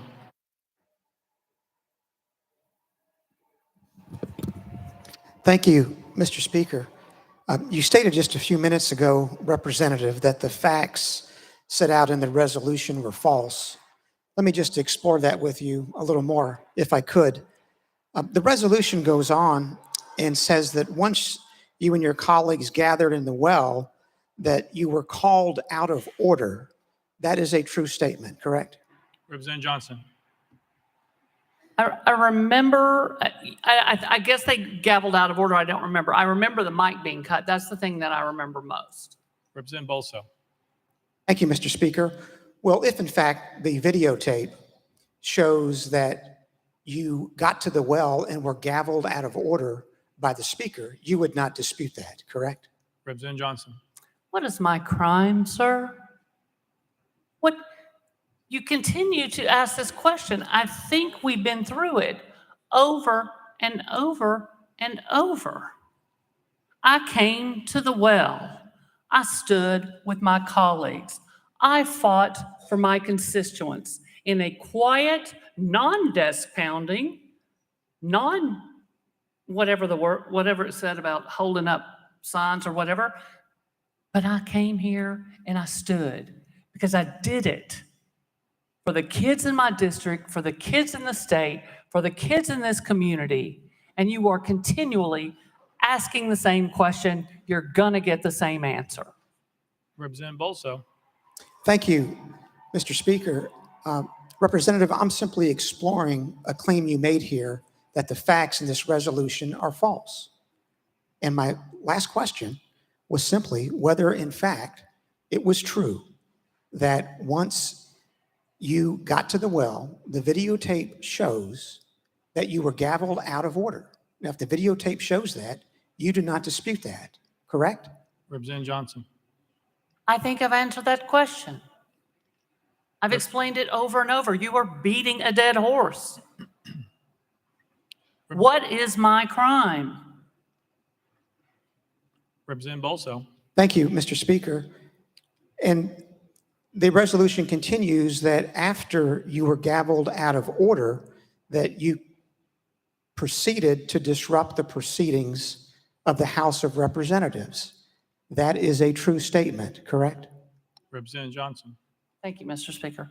No, it is not. We were in recess and we stood up here for a few more minutes after recess, and then we went and left the floor. So during recess, we were standing up here. You are correct. But it was recess, and we weren't in session. Representative Bolso. Thank you, Mr. Speaker. Let me approach it this way. Representative, you agree that your conduct violated House rules, correct? Representative Johnson. I may have gone to the well without permission, but the charges in this statement are false. Representative Bolso. Thank you, Mr. Speaker. Isn't it simply a fact, Representative, that you did violate the House rules? Representative Johnson. Isn't it simply a fact that I answered that? I may have broken the rule when I went to the House floor, but most of the facts in this are not true. Representative Bolso. Thank you, Mr. Speaker. When you went to the well and spoke without recognition in violation of House rules, you expected to be disciplined. Isn't that true? Representative Johnson. Thank you, Mr. Speaker. I didn't speak when I went to the well. I'm not really sure what you're referring to. Representative Bolso. Thank you, Mr. Speaker. Isn't it true, Representative, that you expected to be disciplined for your conduct on March the 30th? Representative Johnson. I don't know. I knew that it was possible because I did understand the rule. However, I have seen far, far worse in this body. I have talked to colleagues. I actually saw former Representative McCormick the other day. And I also I remember a conversation with Representative Ryan Haynes where he told me when he was getting sworn in and his mom and family were sitting beside him and someone started coming and banging on the desk and everything was jumping and going crazy, it scared his mom to death.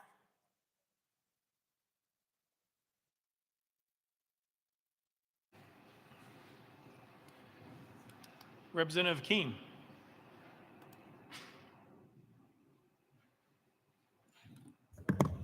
Thank you, Mr. Speaker. I guess I want to pose a question to my colleagues. Is it worth it?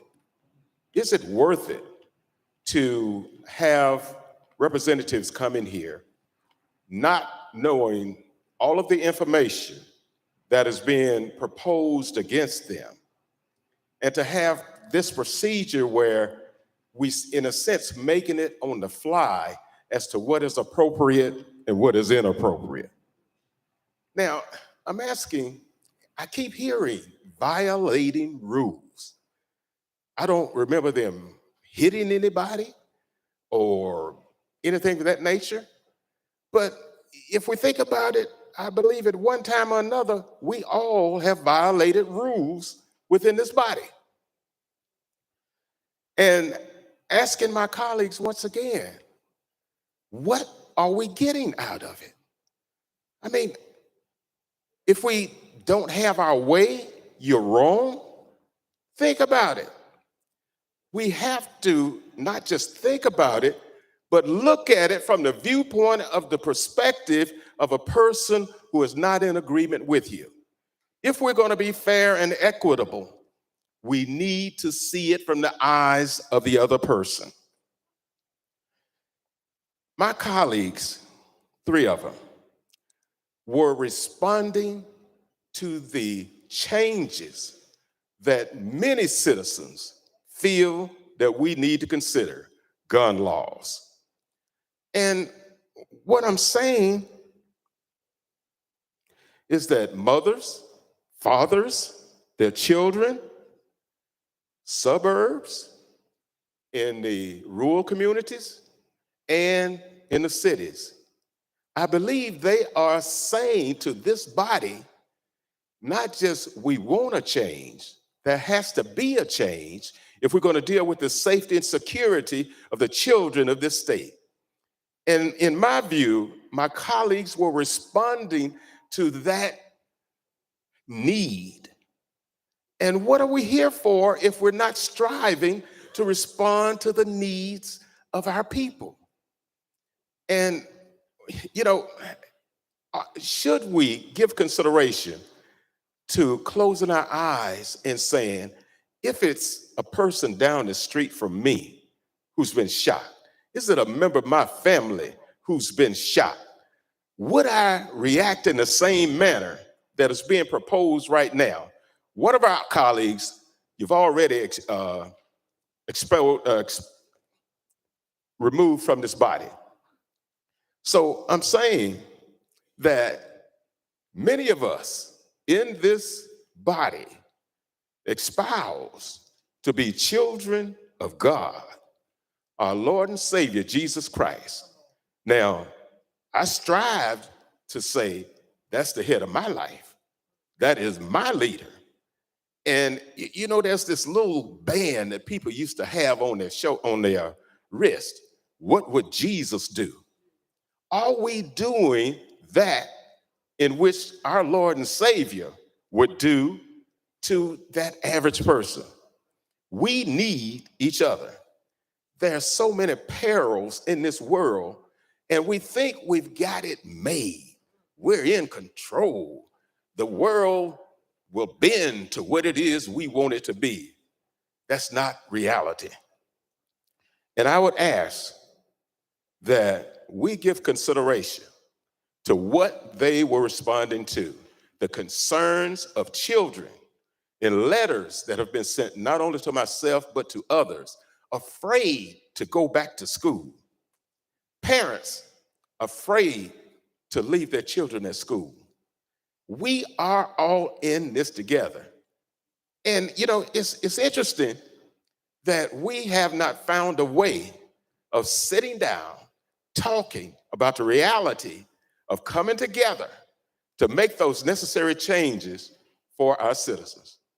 Remind you, we are in this together, and what is being done here today does not bring us any closer together. Thank you, Mr. Speaker. Representative John. Thank you, Mr. Speaker. I appreciate that, and I appreciate you bringing up that others have broken rules. Well, just this week on Monday night, what looked like a Monday night football brawl. And, when there's a bad call on the field, we had members in here, one who shoved one and stole his phone, and people were having to separate members from each other. Actual physical contact, actual folks coming in, shoving someone, stealing their phone, and having to pull people apart. And it's remarkable to me that that's not being talked about, but this 6 or 7 minute disturbance up here, that whatever you want to call it, what we call coming to the well to lift the voices of the people that we serve, the voices of my district, where more than 50% of the Republicans in my district want red flag laws. More than 50%. An overwhelming majority of all parties in my district want red flag laws. They want safe storage laws. They want universal background checks and closing loopholes. I was bringing their voice to this body, and it felt like the only way possible that day was to join my colleagues and make sure that the people outside, the thousands who would come, the mothers that I talked to before I came in that told me they had dropped off their kids that morning before coming here were in tears about the safety of their children, how hard it was for them to drop off their kids. And I understood what they meant because I saw the faces that day, August 21st in 2008, where parents were coming in, where we lost one of our special ed students, Ryan McDonald, who was always a cut up. Lost him that day. A lot of friends lost a friend. A lot of teachers lost a student that they loved. And certainly his family miss him still every single day. And there's not a day that goes by when I'm sitting in a school for whatever reason. I am retired, but I'm in schools a lot. I'll be sitting in a school and I'll hear a siren, because the next thing I heard after all the kids came running down to my classroom and kind of was just figuring out what was happening, just a rush of sirens. Every single day now, if I'm in a school and I hear a siren, I jump. Every single time. Because you just never get that out of your head. We can do something about this. We are the only country in the world with this type of gun violence problem. We all know what some of the solutions are. We have seen, we have the data. There are things that we can do. And my voters sent me here to speak specifically to that issue, because that was one of the things that I heard on thousands of doorsteps for a year. Representative Bolso. Thank you, Mr. Speaker. Representative, will you agree that your conduct on March 30th was wrongful? Representative Johnson. My conduct on that day was what I felt compelled in my heart to do for my constituents. That is your answer, sir. Representative Bolso. Thank you, Mr. Speaker. Will you agree, Representative, that your conduct on March the 30th constituted disorderly behavior? Representative Johnson. I don't think I'm going to agree with you on anything, quite frankly. I mean, we've voted the same a lot of time in this body, but what I'm going to agree to is that I may have broken a rule, but the words in this document are false, and I did what I was compelled to do based on speaking for the voters in my district who were begging me to bring this issue forward. Representative Bolso. Thank you, Mr. Speaker. Let me move to a different topic, Representative, regarding coordination. Before the session began on March 30, you and the other two representatives had discussed your plans to occupy the well, correct? Representative Johnson. That is absolutely incorrect. Representative Bolso. Thank you, Mr. Speaker. You intended to disrupt the House proceedings that morning, correct? Representative Johnson. Thank you, Mr. Chair. That is, Mr. Speaker, that is absolutely incorrect. Representative Bolso. Thank you, Mr. Speaker. You knew and expected that the speaker would cut off the microphone in the well, correct? Representative Johnson.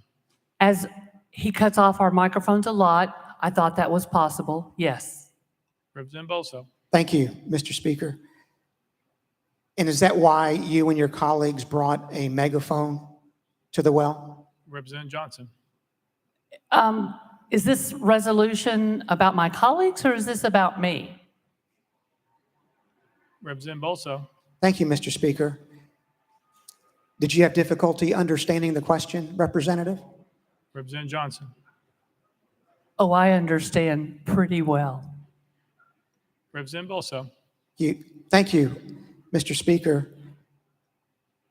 Are you the person who brought the bullhorn into the chamber? Representative Johnson. Thank you so much for that question. I am so happy you asked that. I absolutely did not. A lot of you folks passed a lot of gossip around about where that megaphone came from, and let's just talk about it right now. Because a friend of mine came in the morning and walked with me through the tunnel, and she didn't know if the protesters were going to be inside or outside. Her name is Margot Price. You might have heard of her. Anyway, we got upstairs and the protest was not indoors. So she said, well, I want to go outside where the protest is. And I said, well, here, you're going to want your megaphone out there. So at the doors, I handed her her megaphone and she went outside. Later, she messaged me and she says she's coming back up. I know I can't bring my megaphone in. Can you put it in your scooter? And I said, absolutely.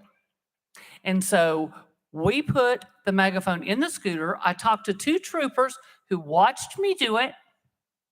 And they watched me put it. And they said to me, would you please not get that out the rest of the day? And I said, absolutely, to them. The megaphone was this big. It had an attached microphone.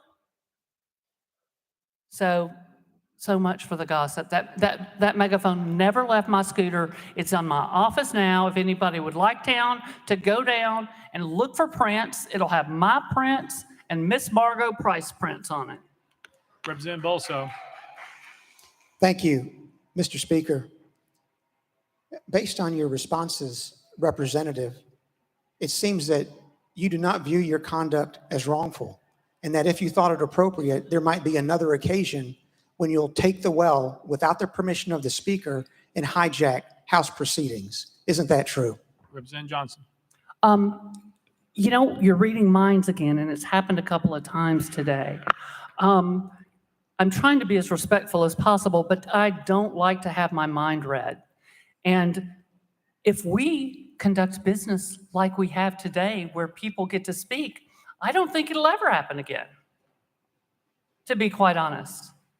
Because when people are allowed to talk, when people are allowed to speak up for the folks that sent them here, then we can get things done. We can come to the table. We can talk about the importance of protecting kids' lives, not after the guns come to the schoolhouse, to the gym, or to the library, or wherever it all happens, but before the guns ever get to the doors. Prevent gun violence in schools. It seems like some people here they want tanks and they want security. They want this violence at our schools. We need to make sure those guns don't get there. And that's what we need to be talking about.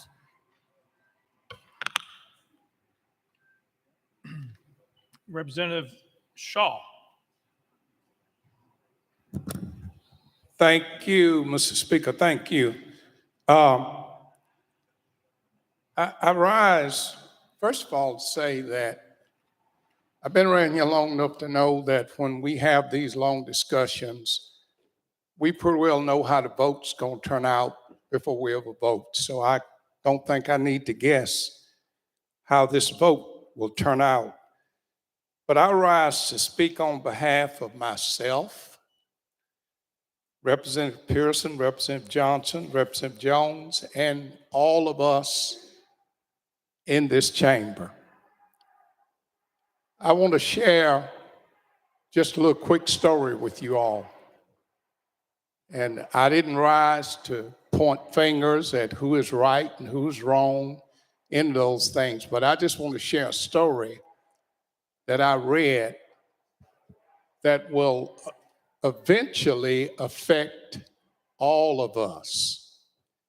You may get it by the time you get home. It may be tomorrow, it may be next week, it might even be next year, next 2 years. But there's a story in the Bible about Jesus coming down from the mountain early in the morning. And when he arrives at the temple, and I'm sure many of you read this, these men said to him, "Master, we caught this woman in adultery in the very act." And we know what the law of Moses says. The law of Moses says, stone her, kill her. But what do you say? The Bible says Jesus wrote something on the ground. And when he wrote that on the ground, the oldest, including all the youngest of those men, start walking out the room. And Jesus asked that woman who was caught in the very act of adultery, "Where is thine accusers?" And she said, "I have none." And he said, "Neither do I. Go and sin no more." Thank you.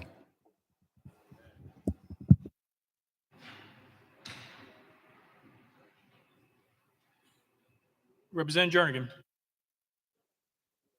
Thank you, Speaker. Representative Johnson, did you hold up a sign? Representative Johnson.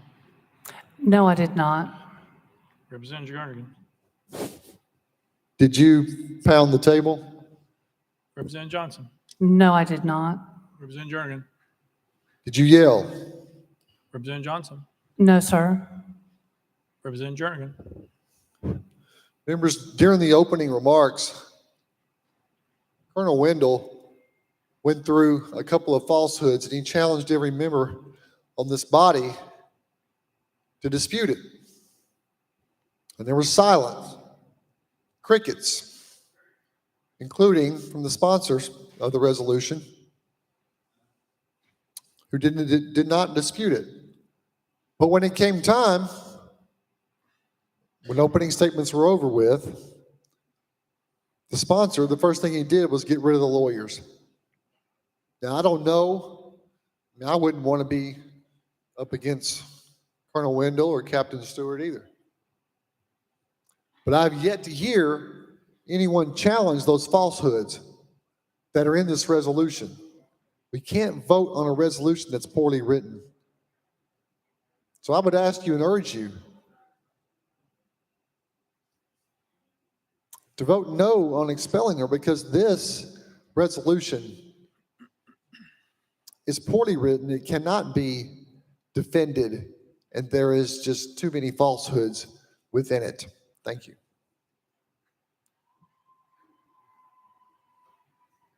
Representative Bolso.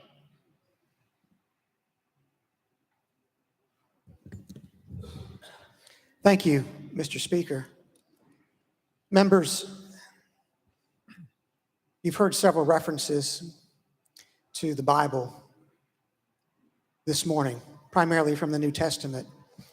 And one thing that is significant is that forgiveness always follows contrition.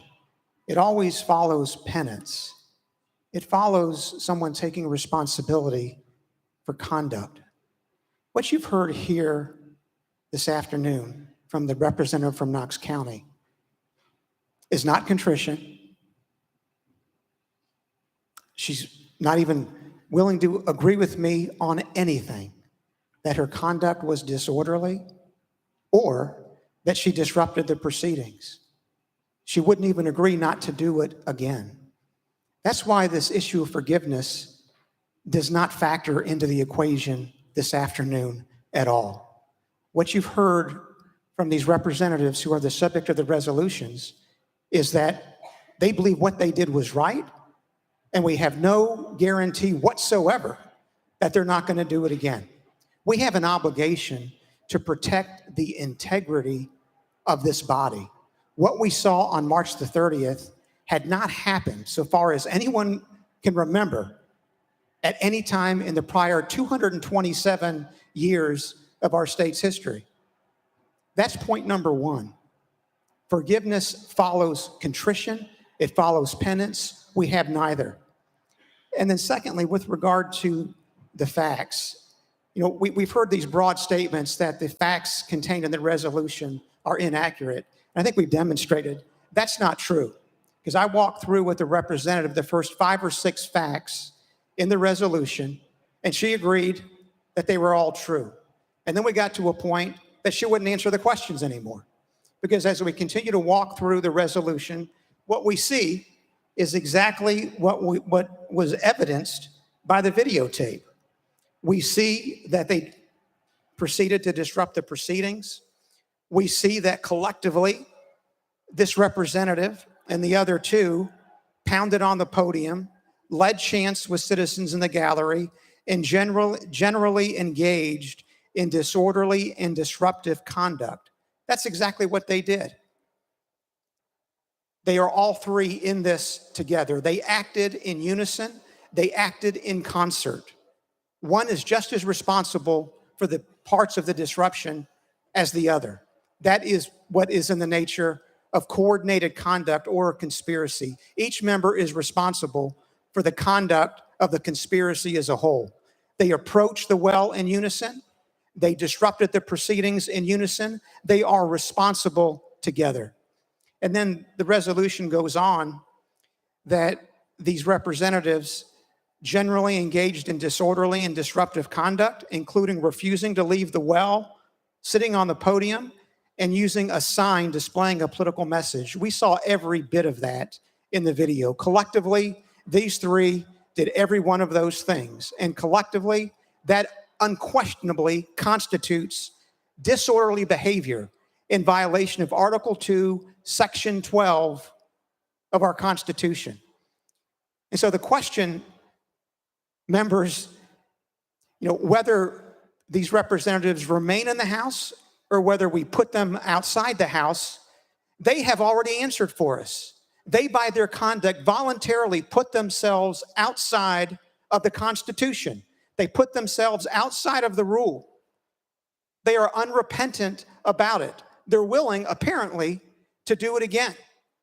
They tried to shred our Constitution with a bullhorn, but it did not work. We had a speaker and a Constitution that was too strong.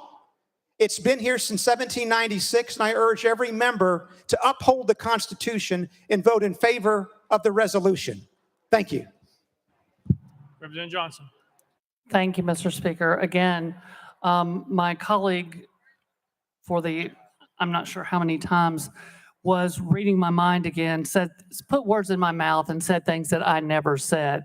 That might be what he extrapolated from my words, from something, but that is absolutely not something I said. I'm not going to agree with a lot of his terminology because it's not factually based. If you wanted to collectively address us, then you should have put us all in the same resolution. But instead, you chose to separate out the members. So if a resolution was written well, it would have addressed my behavior, because according to this is a resolution about my consequences.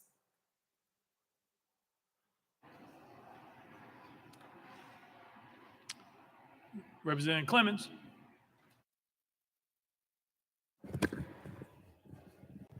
Thank you, Mr. Speaker. I certainly have empathy for my colleague from Williamson County because I know what it's like to try a lawsuit with a witness who doesn't answer the way that you want them to answer a question. It's easy in a lawsuit because an objection is available, because asked and answered is an objection. In here, unfortunately, in this body, we only have a limited time, but just because you ask the same question 15 times and don't get the answer you want doesn't mean the facts change. Every member of this body, or every member who's a subject of a resolution today for expulsion, must be judged on their own merits. Every single resolution. She can't be held responsible. Representative can't be held responsible for the conduct of another member. You can only vote based on what she did. The record thus far simply proves that Representative Johnson walked from there to there. And you want to expel her for that? She did not raise her voice. She did not yell. She did not pound the desk. She did not hold a megaphone. She didn't have a button on. She did nothing. She walked from there to there. And ladies and gentlemen, the only rule in our rules that speaks to this is no crowding about the clerk's desk. Members shall not crowd or stand about the clerk's desk. Well, every one of us is guilty of that. Everybody in here has walked up here without permission from the speaker or from anybody and stood up here, talked to the clerk, or when somebody else was introducing a bill. You don't expel someone for that. That's the only fact that has been proven. And you can't hold collectively. That's not a standard. That's not the standard to which she's supposed to be judged. You can't judge her for what others did. Her conduct. It's her conduct should be judged on the merits. Ladies and gentlemen, you know, we had to suspend the rules for every part of this process today. That's because our rules don't even speak or lay out a process for this type of conduct, because it's that rare. We never even think we're going to have to use it, so we don't even put rules in place to govern this. That's why we had to suspend the rules, because it is an extraordinary event reserved for extraordinarily bad conduct. Walking from there to there does not rise to the level of expulsion. And that's the only fact that has been proven today. Now, I'm limited on time here, but ultimately, I don't know if you're upset about the message that was trying to be conveyed. I don't know if you're mad at the messenger. I've heard many of you say in reference to Representative Johnson that you can't be an activist and a legislator. Well, guess what? That's not your decision to make. It's the people of Knox County's decision to make what type of legislator they want representing them. You don't get to make that decision. At the worst, you were inconvenienced for a few minutes on that day, and apparently that seems to be grounds for expulsion. This whole process is disrespectful of the rule of law. It's disrespectful of the victims of gun violence, who we should be discussing today rather than this nonsense. It's disrespectful of the cause of so many deaths across our community. We should be spending this time of legislation to protect our communities. But instead, you're asking to expel somebody for walking from there to there. Now, in this last minute I have, I want to tell you this. You may not agree with Representative Johnson. You may not get along with Representative Johnson. Trust me, Representative Johnson has given me the what's what more than any of you can ever dream of. And rightfully so. But let me tell you, I have 24 members, 23 now, and you were looking to expel one more, one of only 2 women in my caucus, a woman, a teacher, and a woman who has the biggest heart of anybody in this body. You are depriving this body of her perspective. She drove some of you to tears weeks ago, and that voice is necessary, and you want to silence it. Shame on you.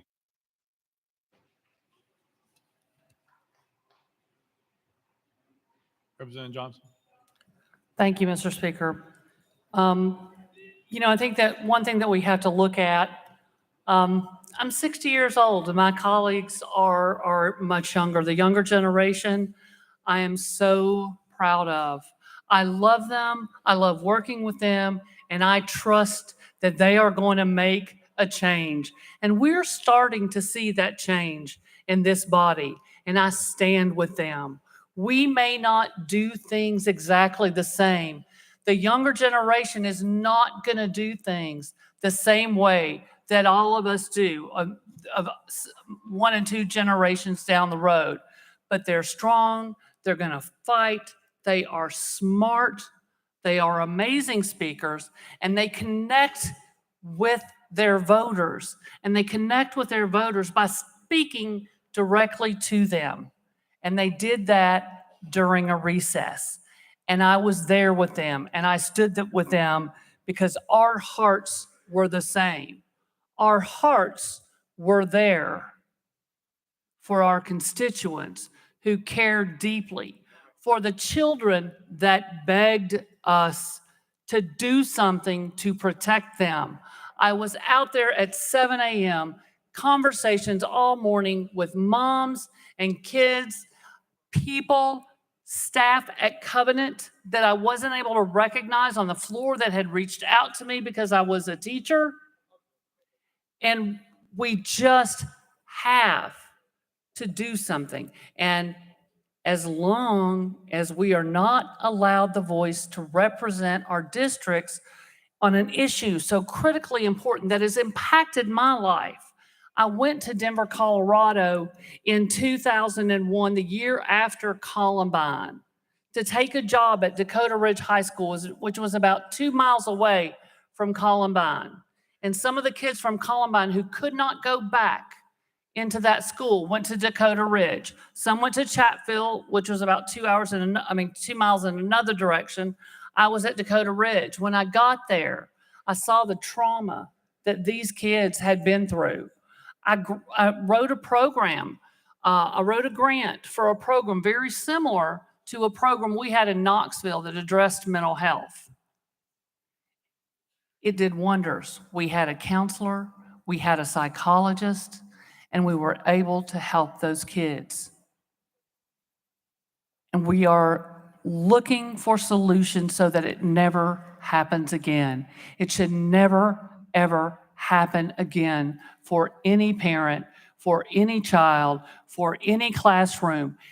And many of my colleagues walk past those folks without ever making eye contact with them. I cried with them that morning. I told them that I understood. I told them we would lift their voices and try to get something of substance done, something that would keep the guns from never getting to the schoolhouse doors.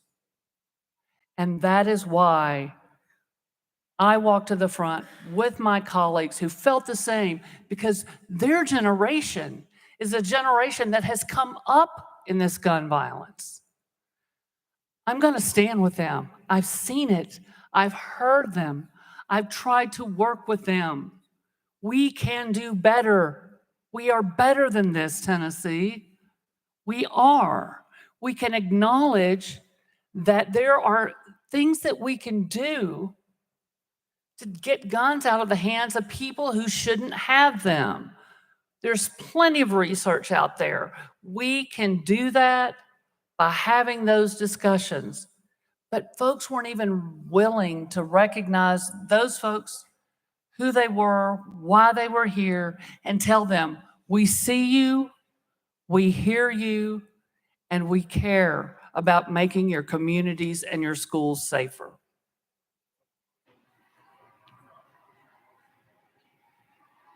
Representative Doggett. Thank you, Mr. Speaker. I move previous question. Previous question been called. Is there objection? There's objection. We're on the board. We're voting on previous question. All those in favor of previous question, vote aye. When the bell rings, those opposed, vote no. Has every member voted? Does any member wish to change their vote?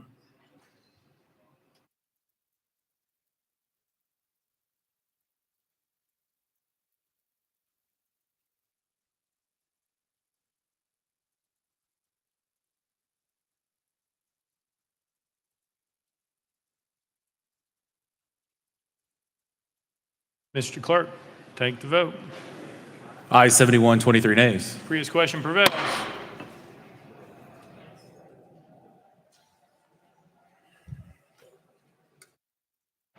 Representative Johnson has 5 minutes to close. Thank you, Mr. Speaker.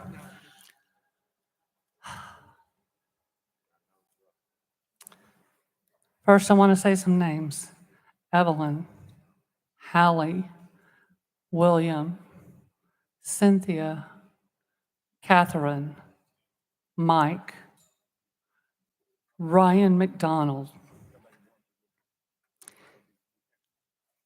I've spent much of my life dedicated to helping children. Appreciate you guys. You just made me get teary-eyed.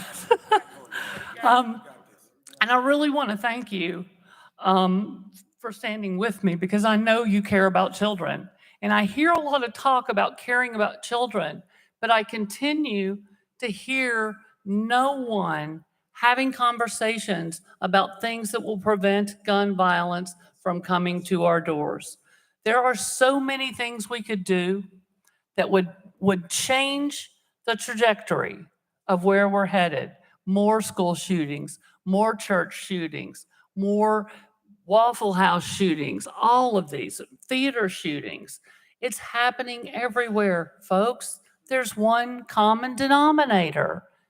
It's the guns. It's the people that have the guns, because we are not doing anything to make sure that people who are not safe don't have guns. I'm a gun owner. I have a gun. I took a class so that I would know how to use that gun. I trained with my nephews, a Marine and an Air Force member. I shoot regularly because I think you have to be responsible. It's responsibly stored. It was my father's service revolver. It laid on his dresser every night when he came home, and we didn't touch it. And we knew not to touch it. But we grew up with that. But my father believed in things that we can do to prevent gun violence. My Marine nephew came home from losing his best friend in Afghanistan, went to live with his best friend's family because they were without their child in Massachusetts. And his business was manufacturing guns in Massachusetts. He told me about the restrictions that they had there. And he said, as a gun manufacturer, these are protecting us. These are protecting kids. I sat down with him for hours to talk about what things made sense to you guys as manufacturers, and what things did you think were a bridge too far. Not only did he talk to me about it, but he collectively got online with a lot of his colleagues in the same sort of business and sought agreement from all of them. This is the way we get to solutions. But we've got to have those conversations. We have got to be allowed to stand up and speak for our constituents. And we have to welcome this younger generation who might do it a little bit differently, but they are fighting like hell for their constituents. And that's what they sent them here for. That's what they're doing. It's going to look different, you guys. The next generation always does. Respect the human dignity of every citizen in the state of Tennessee, and not just the ones that look like you, and not just the ones that agree with you. We've done so much damage up here to vulnerable communities this year, and now we're doing damage by not addressing the concerns of the families and the children. I cannot tell you how many phone calls I got from Republicans and Democrats and independents from my district saying thank you. And from outside of my district in Knox County, from many of my colleagues on the other side of the aisles districts, Republicans I heard from. We want action. Our hearts compelled us to come up here for action. We need to allow people to speak for the 70,000 folks that sent them here. And earlier when my colleague said 200,000, he was talking about the combined total of the three of us. That's what he was talking about. So be careful about putting words in people's mouth. I have words.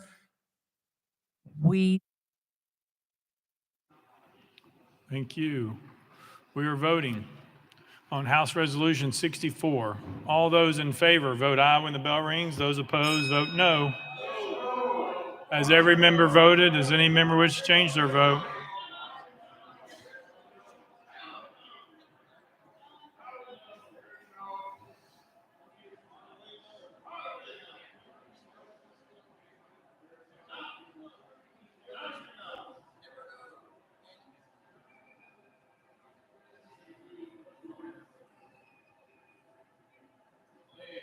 Has everybody voted? Does anybody wish to change their vote?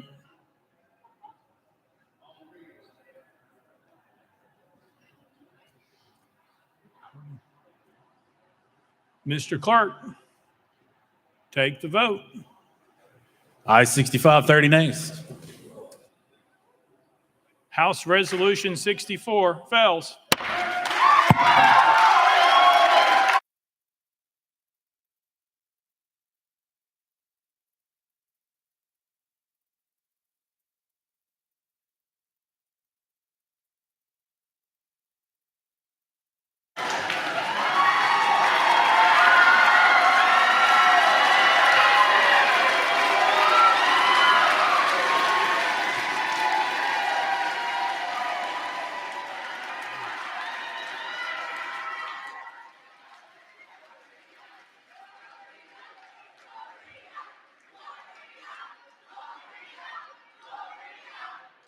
All right, that's out of order. Out of order. Out of order. Representative Farmer, you are recognized in the well.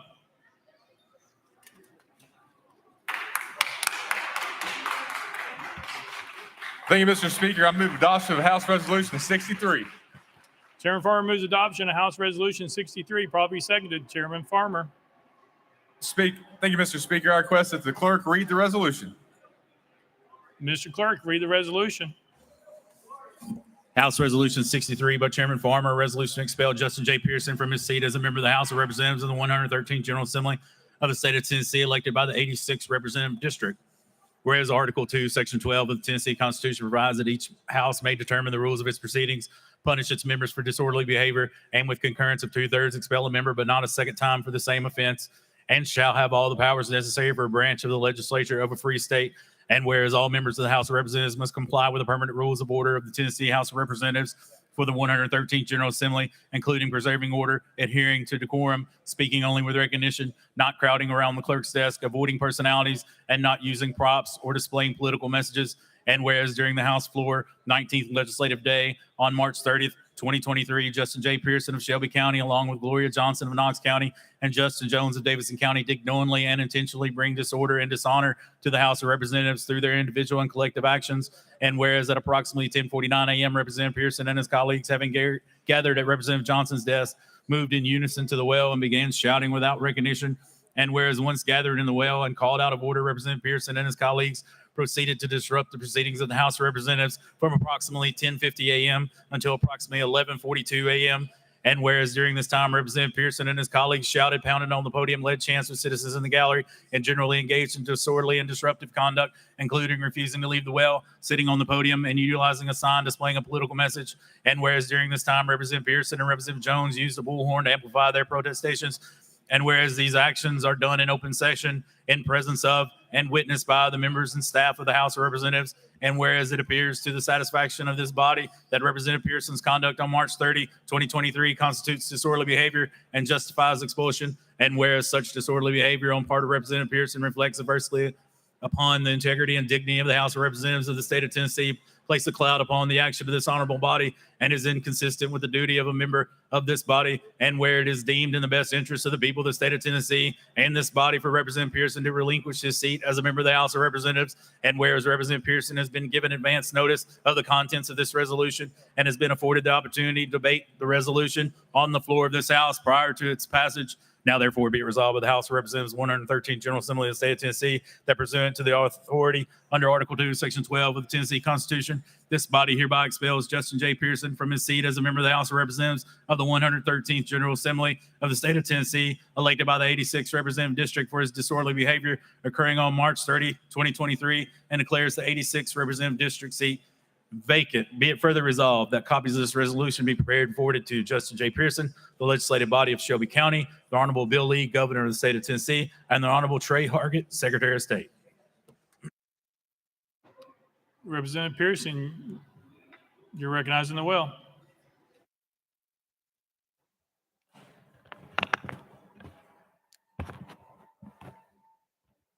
To God be the glory for the things that God has done and the things that God's still doing. It is indeed a sad day for us in the state of Tennessee with the loss of Representative Justin Jones from this body. It is a victory of this movement that still says it matters to end gun violence in the state of Tennessee. This movement that still says it is time for just action and just reforms in our state, and to still have Representative Gloria Johnson serving in this House. That's the power of justice. There's been a refrain and a song going around in this movement. Power to the people. Power to the people, power to the people, power to the people, Hosanna. The Lord is my light and my salvation. Whom shall I fear? The Lord is the stronghold of my life. Of whom shall I be afraid? When the wicked advance against me to devour me, it is my enemies and foes who will stumble and fall. Though an army besiege me, my heart will not fear. Though war break out against me, even then will I be confident. One thing I ask of the Lord, this only that I seek after, that I may dwell in the house of the Lord all the days of my life, to gaze upon the beauty of the Lord and to seek God in God's temple. For in the day of trouble, God will keep me safe in God's dwelling. God will hide me in the shelter of God's sacred tent and set me high upon a rock. Then my head will be exalted. Above the enemies who surround me at his sacred tent, I'll sacrifice. With shouts of joy and thanksgiving, I'll sing and make music to the Lord. Hear my voice when I call, Lord. Be merciful to me and answer me. My heart says of you, seek God's face. Your face, Lord, I will seek. Do not hide your face from me. Do not turn your servant away in anger. You have been my helper. Do not reject me or forsake me, God, my Savior. Though my father or mother or siblings or colleagues might forsake me, the Lord will receive me. Teach me your way, Lord. Lead me in a straight path because of my oppressors. Do not turn me over to the desires of my foes, for false witnesses rise up against me. Do not turn me over to the desires of my foes, for false witnesses rise up against me, spouting malicious accusations. I remain confident of this, that I will see the goodness of the Lord in the land of the living. Wait for the Lord. Be strong and take heart and wait for the Lord. I give thanksgivings to Dr. Kimberly Owens Pearson, Reverend Jason C. Pearson Sr., my fiance Oceanae, my brother Keyshawn, who stands in the gap for Jason II, Temperance, and Jalen, and to everyone in District 86 in Memphis and Millington of the community who is here demanding justice. We are here because of a tragedy. Covenant School shooting victims Catherine Kuntz, Mike Hill, Cynthia Peak, Evelyn Deekhouse, Haley Scruggs, and William Kinney. We're here because of a tragedy, because we spoke up about the tragedy of gun violence that continues to perpetuate and persist in our state. We're here today witnessing injustice against the First Amendment. We spoke up for gun control and the end of gun violence. We're here today. We're being sought to be expelled from this, the People's House, for speaking up about the need for gun control because we broke some house rules. We're here today because of House Resolutions 63, 64, and 65 rules. I will tell you that I was never told about. I learned about more rules in this House and our state constitution in the last 5 days than in my entire tenure. And as you have seen, and as we unfortunately have seen, the rules can be wielded to bend to the desires of a few. And it is not sacrosanct for the protection of everybody. I do, before I continue, have a few parliamentarian inquiries. If you will indulge me. One, when is it that evidence can be presented into the record? Evidence for our expulsion. As a point of order, you can stop the time. I just got a few parliamentary inquiries before we keep going. This is part of your time because you're asking the clerk questions during your opening. Mr. Clerk. Okay, I'll retract those questions and then we'll ask them after. Thank you. It is said that I broke the Constitution. Article 2, Section 12, saying that each house has its own proceedings and you can punish members and things like that. Again, never informed about even these proceedings, denied due process, didn't know anything about this. I was never given an overview of these rules or informed the speaker, the chief clerk. Nobody reached out saying, hey, this is what you can expect.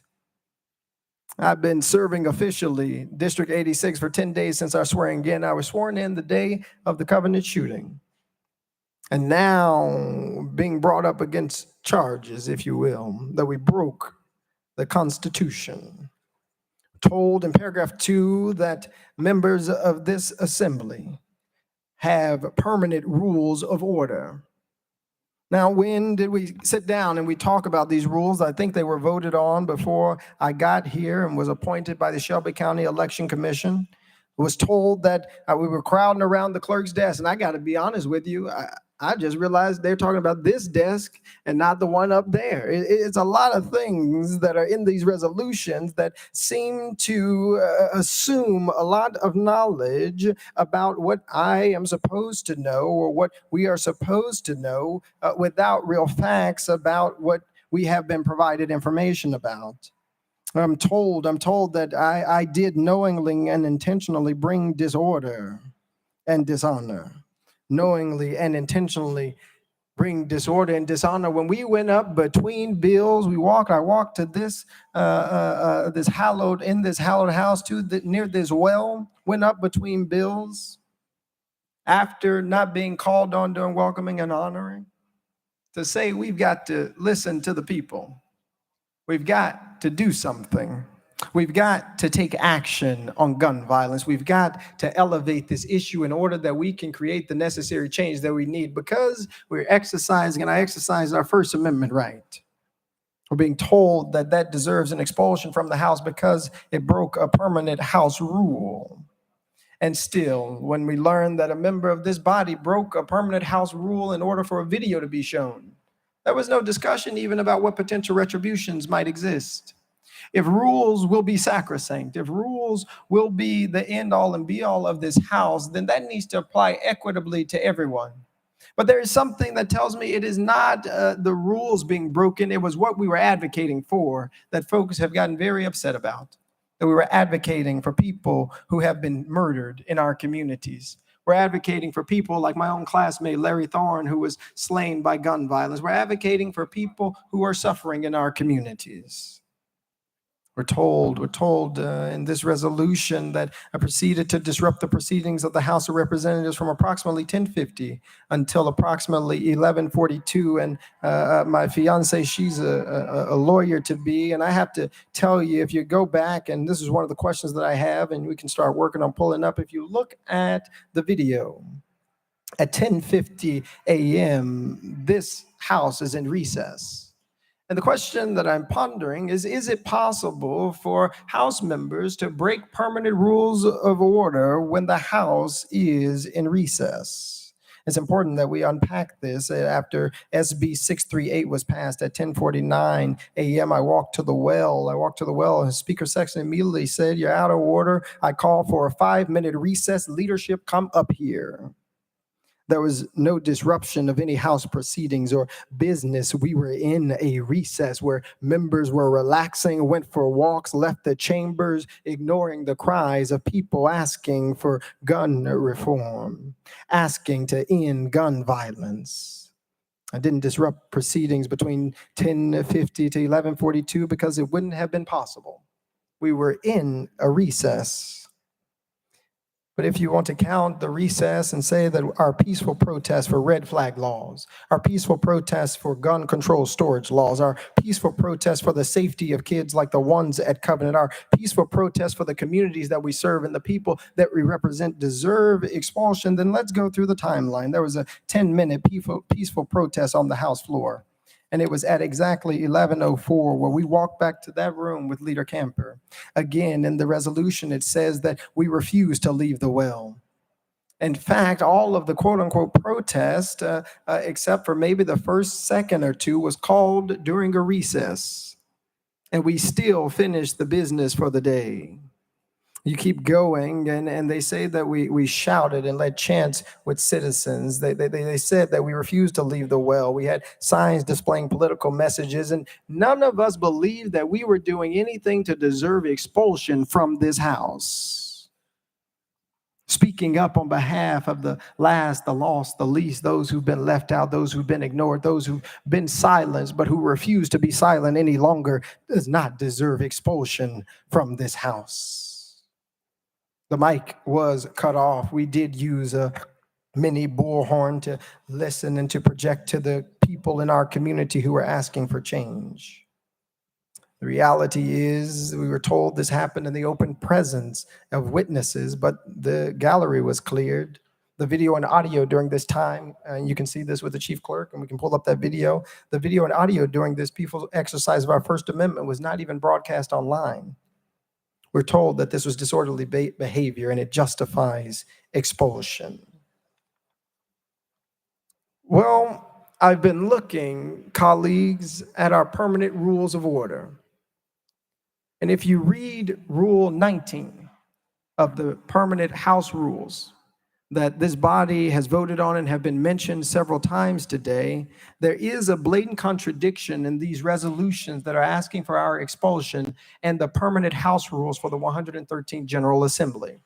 If you go to section 19, transgression of rules by member. Transgression of rules by member. And it reads this, and I'll read it into the record. Any member who, in speaking or otherwise, transgresses the rules of the House, the Speaker shall, or any other member may, call such transgressing member to order, in which case the member so called to order shall immediately sit down, unless permitted to explain. And the House shall, if appealed to, decide the case without debate. If there be no appeal, the decision of the chair shall prevail. If the decision be in favor of the member called to order, such member shall be permitted to proceed without leave of the House. If otherwise, such member shall not be permitted to proceed. And here's the important thing, and which is really important for we who are being told we deserve to be expelled because of a breaking of these rules. In case any member objects and continues, stays at the well, you might say, for more than 30 seconds or something, without leave of the House. And if the case require it, such member shall be liable to the censure of the House, not expulsion. Those are the permanent House rules we voted on, or I've been told. It is not the fact that we walked up to the well. It was what we came up here talking about. That's what's at issue here. We're told that we have hurt the integrity and dignity of the House that our people elected us into. We've received letters from Evan and Johanna and Evabel, Lucy, Heron, Nuseba, Lily, Makata, June, Jana. We've had folks like the Robinson family, the Fitzgeralds and others who come and reached out to us and said, thank you for standing up for right. Thank you for speaking up for such a time as this. And the reality is each of us have a responsibility to do so, to speak up for such a time as this.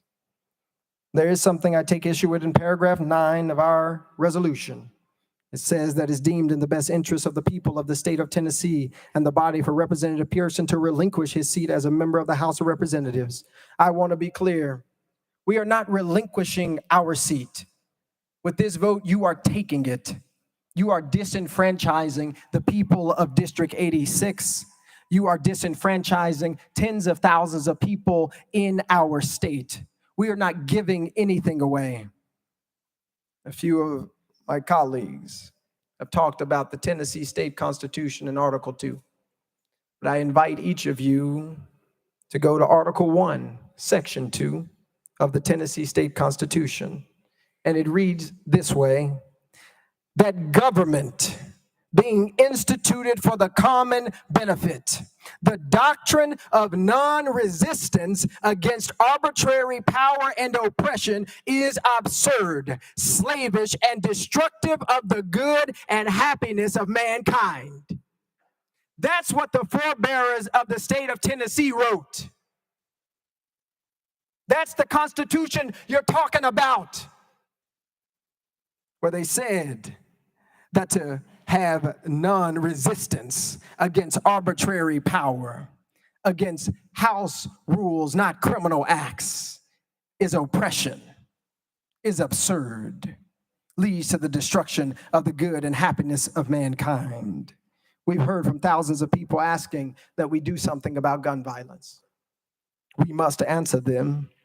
Whether it be in Memphis or Millington, whether it's conversations with folks like Mama Easter Knox or Sarah Gladney, or thousands of people in this chamber, outside this chamber, up top, who are saying, we've got to do something. We've got to do something. It is those who are demanding and should be telling us what's in the best interest of our people. And what is in the best interest of our people, from what we have heard, is the end of gun violence. What's in the best interest of our communities and of our people are folks who are willing to pass just legislation. It's folks like those grandmothers who couldn't make it today but are watching today, who want to be ensured that they will be safe and our communities will be safe. It's Jermaine, my intern who shadowed here at this Capitol, who said, I want to make sure that going to school isn't going to lead to my death. Our silence about gun violence is the antithesis of what is in the best interest of the people of the state of Tennessee. This week especially, Holy Week, we remember also Dr. King and the forebearers of the civil rights movement who taught us about civil disobedience as a way to get action. Dr. King taught us that sometimes there's a consciousness above rule, above what you might say is law. And that the true forms of protest is nonviolent disobedience. For less than a few minutes, we and you are seeking to expel District 86's representation from this house in a country that was built on a protest. In a country that was built on a protest. You who celebrate July 4th, 1776, pop fireworks and eat hot dogs. You say to protest is wrong because you spoke out of turn, because you spoke up for people who are marginalized. You spoke up for children who won't ever be able to speak again. You spoke up for parents who don't want to live in fear. You spoke up for Larry Thorne, who was murdered by gun violence. You spoke up for people that we don't want to care about. In a country built on people who speak out of turn, who spoke out of turn, who fought out of turn to build a nation. I come from a long line of people who have resisted. I come from a long line of people who have fought injustice. I come from a long line of people who know what it means to face adversity in difficult days, who knows what it means to have words that mean something, that doesn't call peaceful protesters insurrectionists, doesn't call people who advocate for the end of gun violence the folks who would actually kill law enforcement officers, talking about children and teens who are being persecuted by the words that we speak. And I must say to you, as I wrap up this portion, that we all have a responsibility. We all have an obligation to do what is just, to do what is right, and to do what is fair. And what I can promise to those of you who have cried today, those of you who mourn the seeming end and assault on our democracy, I can say to folks who are worried about whether or not, as one sign said, am I next? What I can say to you is that the movement for justice can never die, because the heart for justice can never be killed, because it lives and it beats in each and every one of us. It cannot die because we will not let it die. I'll tell you that folks have tried to kill it. They tried to put it on a tree called Calvary. They tried to kill hope and love, but resurrection is always guaranteed after persecution.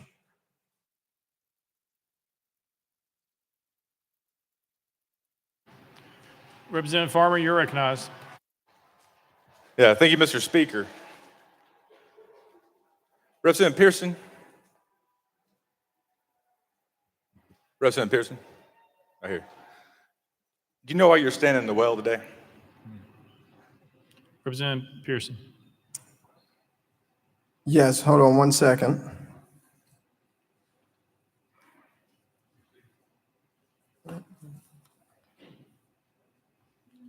Representative Farmer, yes, sir.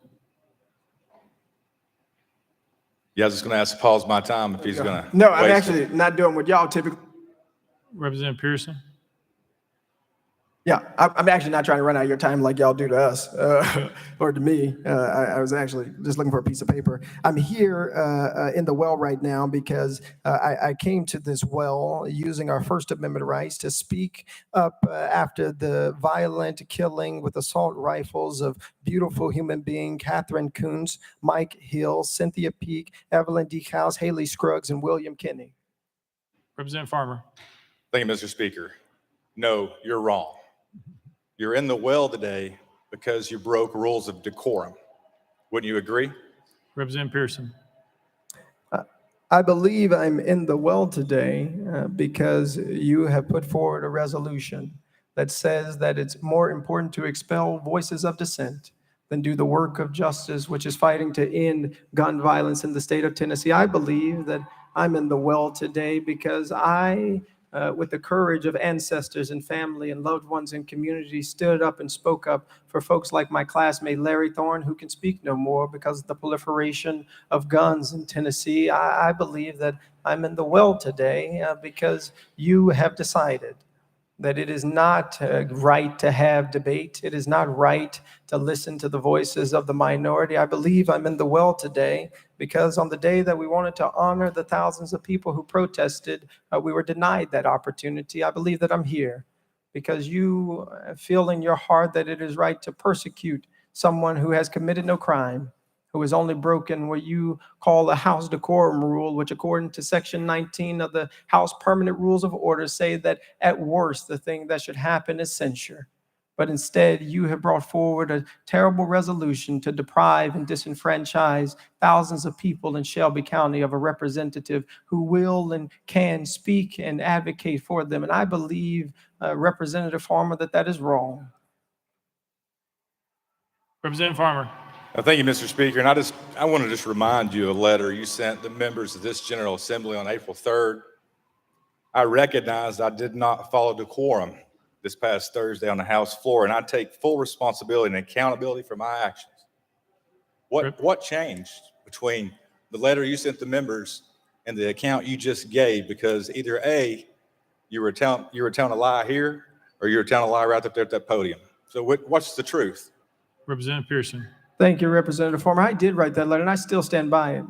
We broke, I later learned, rules of House decorum by coming up to the floor. And I do take full accountability and responsibility for my actions, because I don't want the names of Catherine Kuntz and Mike Hill and Cynthia Peak and Evelyn Deekhouse and Haley Scruggs and William Kinney and folks like Larry Thorne to go into an ether of silence.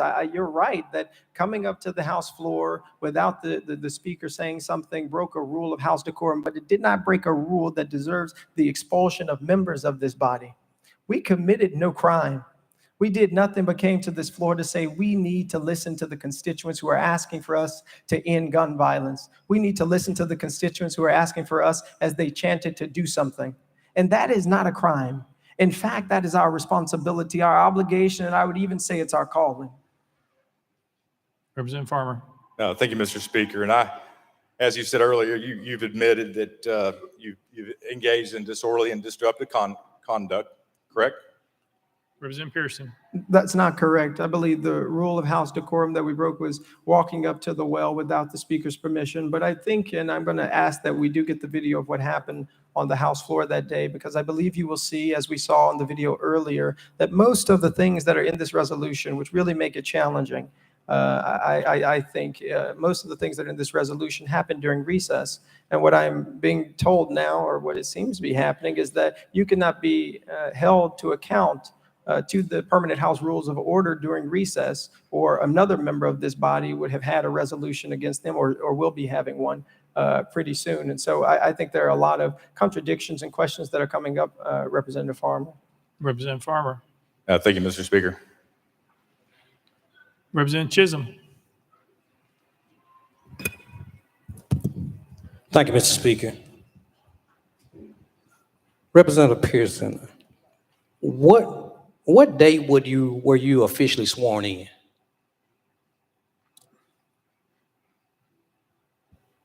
I'm sorry, Representative Pearson. I was sworn in on the 27th, so Monday last. Representative Chisholm. The 27th of March. So I bet you've learned a lot about the House rules over the last few weeks, huh? Representative Pearson. Yeah, most certainly have learned a lot, and we're really fortunate to also serve in an interim role to see how this House operates. And I have to say, the way that it operates today was quite different than what I've seen in past sessions. Representative Chisholm. Thank you, Mr. Speaker. Members, I'm standing here to fight for our member. I'm standing here to fight for all of our members, because we have a new member standing in a well defending his right to even be here. A member who was sworn in less than 2 weeks ago. A member that is just learning the decorum of this body. A member who is proving himself to be hardworking, articulate, eloquent. And although this member moves a little bit different than most of us, matter of fact, I even go as far to say he moves different than I do. But this is a member that deserves to be a part of this body. This is a member that I've seen with my own eyes works so hard for his community, who I've seen fight tooth and nail the injustice in his community, who fought gun violence, who fought for clean water so that the state could continue to have it. A member since over the last 2 weeks, I've seen study more than I've seen many of us who've sat here for years. So members, many of you all know that it's rare for me to get up into this chamber and speak, but I have to speak to the humanity of everyone in the room. Forgiveness, we're all taught to be forgiving. Well, let's take the opportunity to forgive a new member who maybe, yes, he broke a rule of decorum. A member that I believe in a short period of time will be an asset to this body. Who I see as an asset to this body is even now.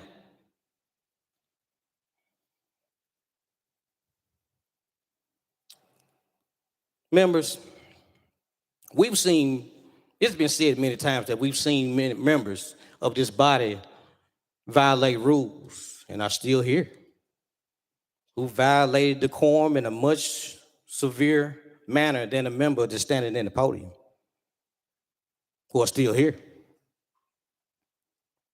And members, let's remember that as we talk about forgiveness and as we talk about the member in question right now, let's remember who's watching us right now. Let's remember who's in the hallway.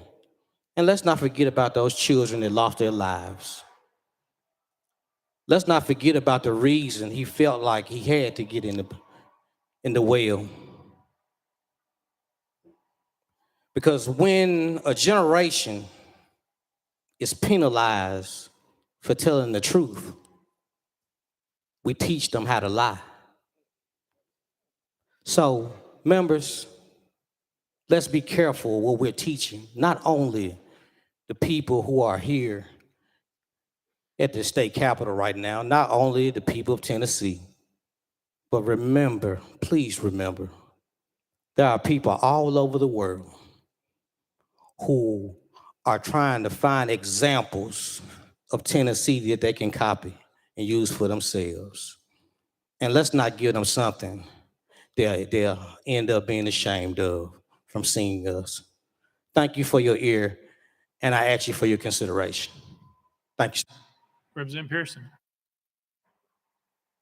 Thank you, Representative Chisholm. And I do take issue with some of these things, particularly some of these rules. And I think some of the, not necessarily the rules in and of themselves, I realize it was passed by this body before I got here. One of the things I do wonder is, as a part of being here, especially when you come in on a special election, how much effort is given to help educate members, right, who are new here? How much attention is given to actually support folks to be good members of this body, as you all see? But there's also a need when you get new folk, when you get people who are different than the status quo, when you get people who don't particularly think or see or speak the same ways that you do, how might you change too? Because this is not just about a young generation needing to conform to this body's principalities and the ways that it operates. It's about how this body has to change and transform to meet the needs of this society, how it needs to change and transform to meet the needs of this generation, how it needs to change and transform to meet the needs of people who deserve health care, who deserve adequate educational opportunities, who deserve safety. It's how this body has to transform. It is not just about how we need to think differently or operate differently. It's about how this body can operate differently. And I'll tell you what, today was the first day in about 2 months that I've been here that there has been actual debate on the House floor. This is the first day where the speaker hasn't ignored hands of Democratic members. This is the first day where everyone who wanted to say something doing welcoming and honoring, as we wanted to do on that Thursday, where I walked to this well, had an opportunity to do so. This is the first time where the question wasn't called by my colleagues in the Republican Party almost immediately after something was brought up. This was the first day that I've seen something that was a semblance of democracy, even on a day that seems to be so filled with anti-democratic operations. And that didn't happen by chance. That happened because a few folk had some courage to stand up and say the way we're doing things is wrong. That's people power. But that's the responsibility of all of us who serve people. It is not just to go with the status quo in and of itself because that's the way that things have always been. It's actually to push for things to be better. to push for the voice of the minority. And I mean that in a couple of ways, not only politically, but today, 2 African-American members, 1 woman, 1 of 2 Democratic members had resolutions for expulsion. It's an opportunity and a necessity that this body become more democratic in order that all voices all the time are heard. So that folks don't have to stand up person after person after person saying, the way we're treating this person's bill is different than this person's. And the only difference that's obvious is the fact that 1 is black and 1 is white. 1 is a Democrat and 1 is a Republican. Those ways of operating that entrench the status quo only lead to further division and to persecute people who are advocating to stop the proliferation of gun violence in our communities. That's wrong. That's wrong. And so while I know I do take responsibility for coming to the well while the speaker said out of order, I also take responsibility for the people in our district and in our communities who are asking for us to do something, who are tired of going to funerals of their brothers and their sisters and their grandmothers and their cousins. Are we not responsible to them too?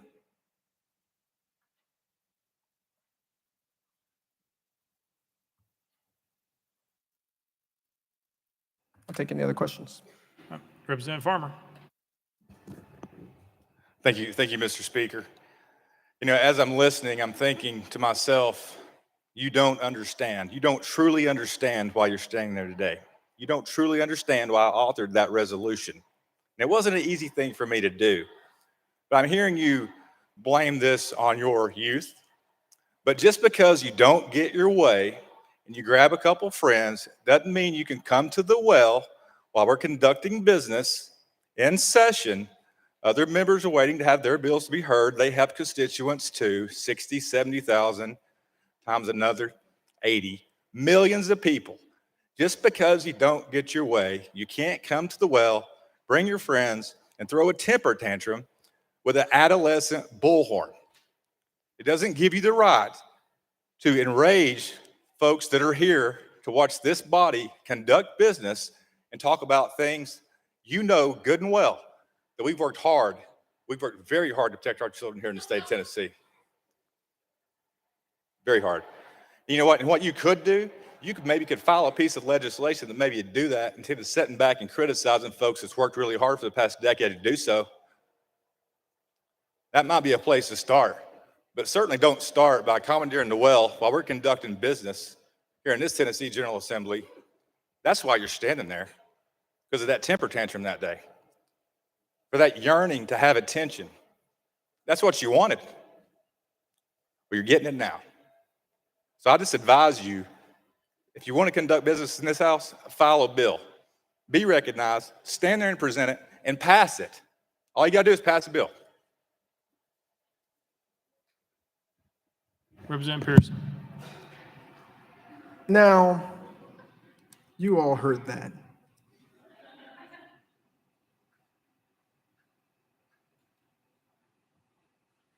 How many of you would want to be spoken to that way?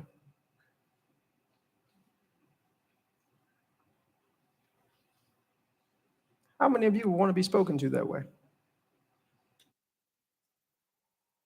We're not talking about politics. We're not talking about even gun violence. How many of you would want to be spoken to that way?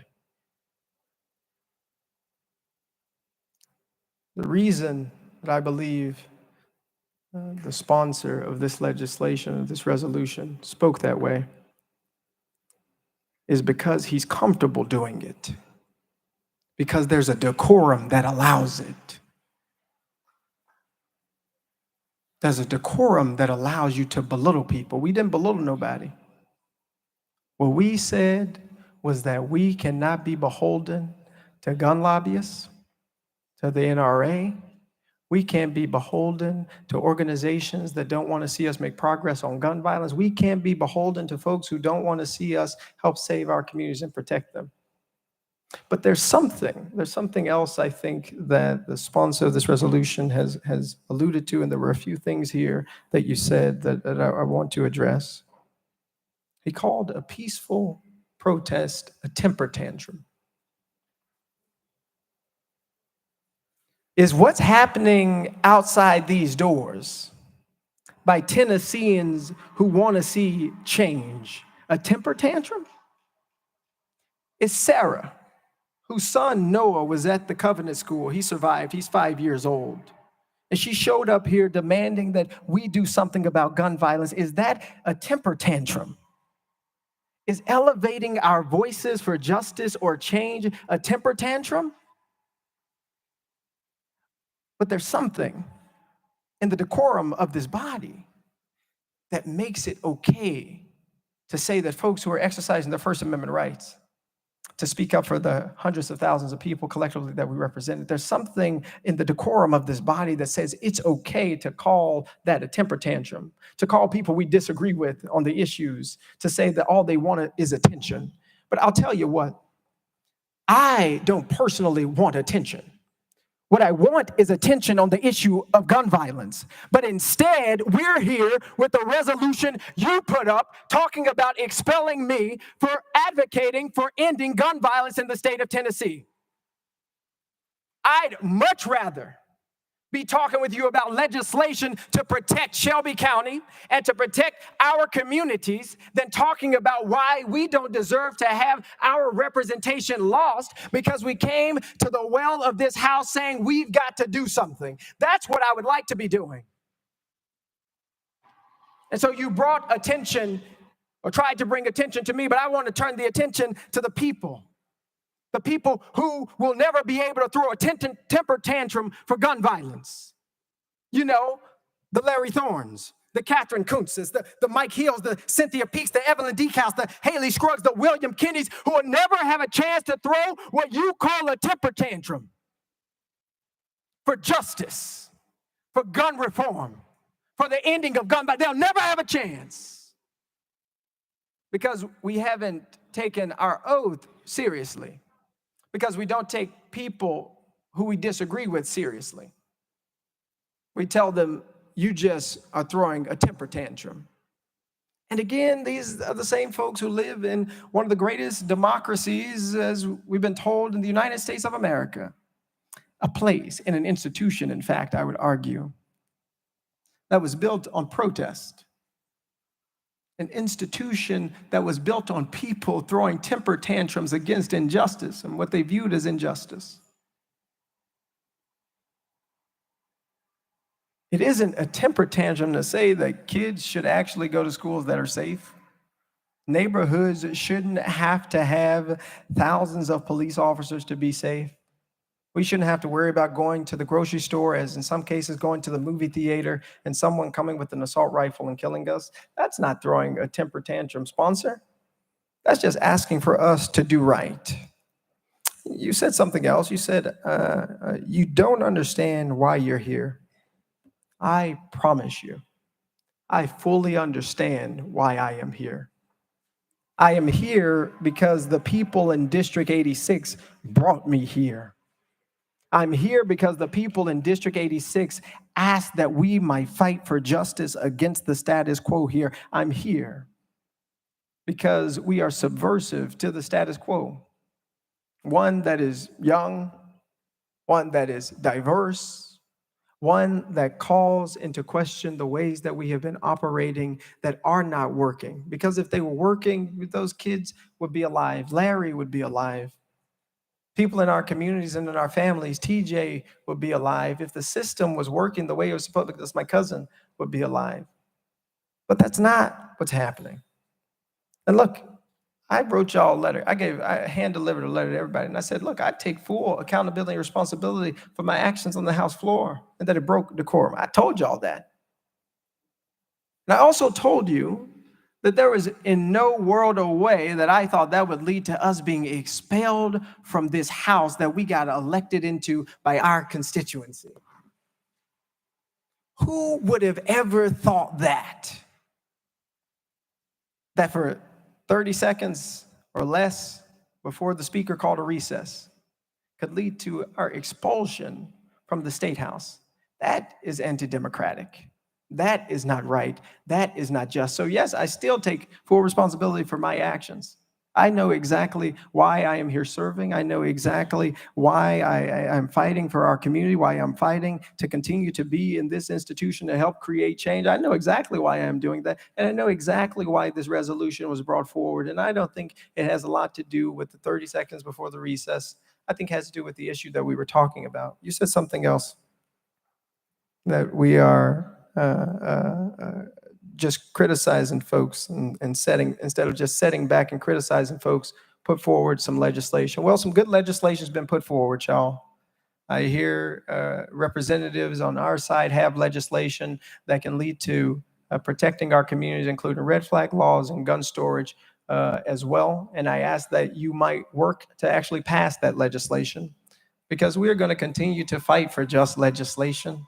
We're going to continue to fight to ensure that more lives are not lost to the epidemic of gun violence in our communities. And so, yes, if I'm expelled from this house, I will not have the opportunity to fight for that legislation as a member, but you can believe that I will continue to fight for our communities and to fight for just legislation in the state of Tennessee.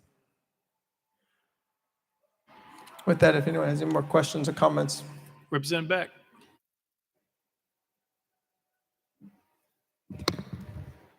Thank you, Mr. Speaker. I've been trying to get the podium all day, but I've been cut off, and I know that's part of our democracy. But I wanted to just talk to y'all real quick about when I wasn't here. We've had 3 cases now, 4 of people being expelled from the House. The only one that I've been at was Jeremy Durham up until Representative Jones earlier. But Jeremy Durham, about half of y'all were here then. I kept hearing that Jeremy Durham did not have his due process. Do you remember that? The ones who were here. Due process, due process. So let's talk about due process just a minute. Due process is under the Constitution, where if we take your life, liberty, or property, there's a process that the government has to go through. And obviously, we're not sentencing him to death. Obviously, we're not taking his liberty by sending him to jail. But we are taking his property. His job is his property. His elected position in this House is his property. And because of that, and we are a government entity, he deserves, Representative Pearson deserves, and all 3 of them deserve due process under the Constitution. We've heard a lot about the Constitution today, but this is rock solid due process.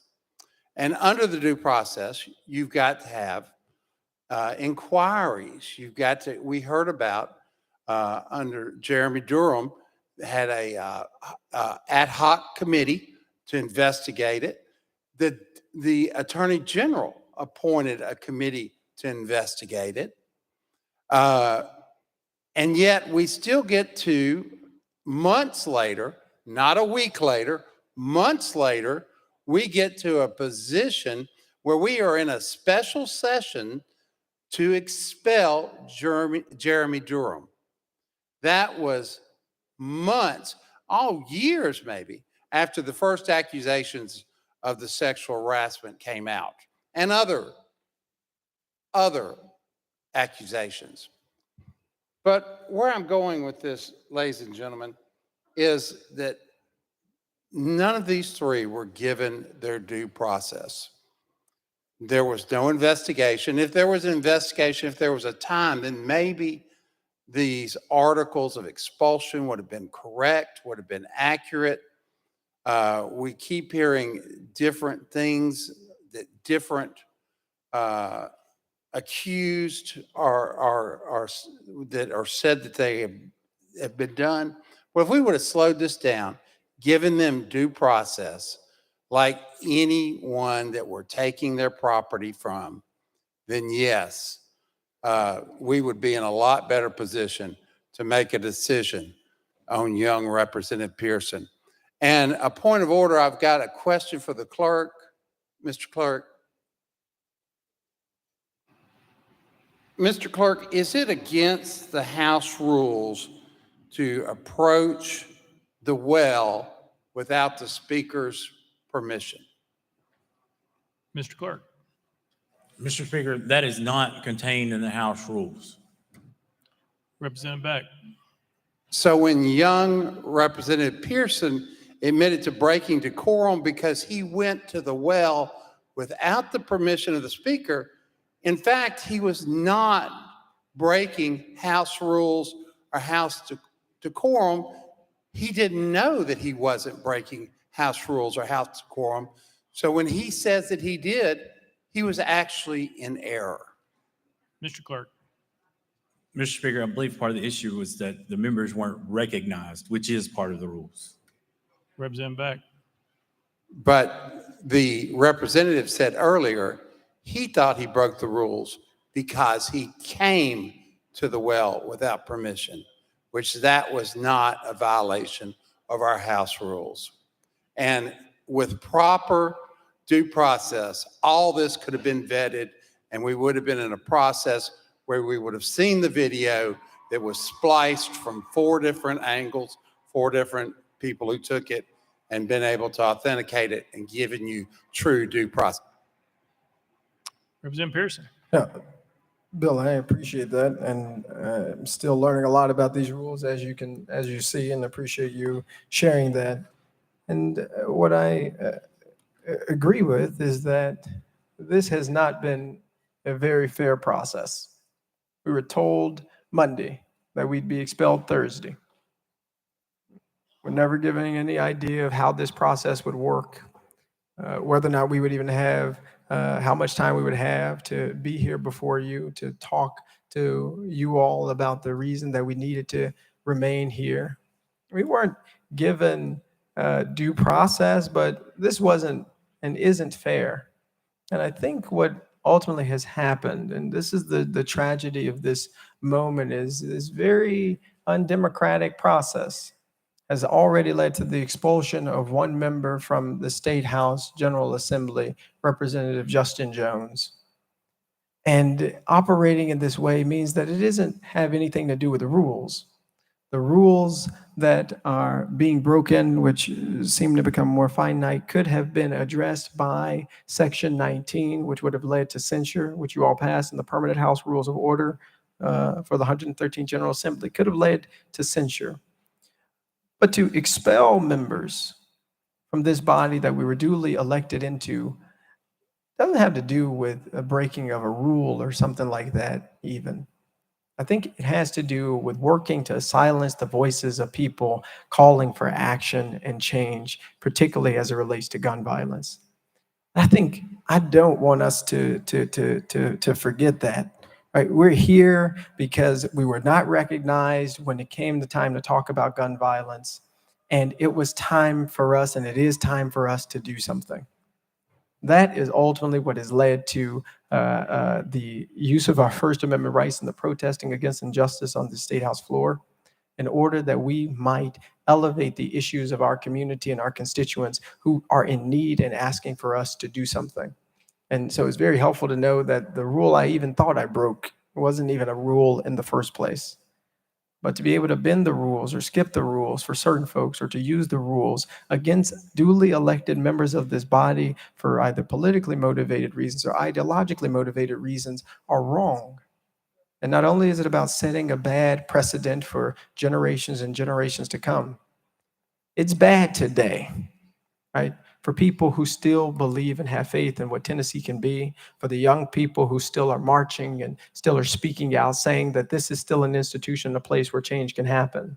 But if we hang on to those principalities and that wickedness that is too often before us, instead of continuously working to improve and continuously working to grow and working to actually create just legislation and not call people who are advocating for it, folks who are calling for temper tantrums, if we don't get beyond that, we will not be able to build this institution or our state into what we know it can and should be, which is a place where we don't have the issues of poverty that we have, where we've expanded medical care for everybody. We want to build a place where everybody in this state can become who God has called for them to be. And at this point, in this place, instead of working on those things, we're working to expel people whose voices we disagree with and whose ideologies and perspectives about the liberation of everybody we view as wrong. Lear Lamberth. Representative Pearson. You know, I've sat here today and I haven't said much. This is a difficult day, I think, for all of us and for all of Tennessee. Like many others that have spoken on both sides of the aisle, Republican and Democrat, and all of the people that are here today, because they have families, they have jobs, they have homes. We are all on this House floor because this is important. And you would agree with that, I hope, correct? Representative Pearson. Of course. Lear Lamberth. I've struggled when I listen to you speak about what you think about the rest of your colleagues here, because we are colleagues. You ran and were elected by the people of your district. So was I. Why do you feel like when there are hundreds of bills that are being filed, there are hundreds of hours of work being put in by all of these people who have children and grandchildren and constituents who have been killed by violence and, yes, gun violence and others, and yet you stand here and you came to the well of this chamber and silenced 96 other voices. And the stuff you have said, because I respect you, I actually literally respect you. You're a very intelligent individual. You're very zealous. You're very passionate about what you believe in. I am passionate about my constituents as well. I don't want any child anywhere in this state to be in danger. You've heard me say those words, but you don't seem like you believe that any of us care about our constituents as much as you care about yours. Though many people in this body have served their communities for decades, both Republican and Democrat.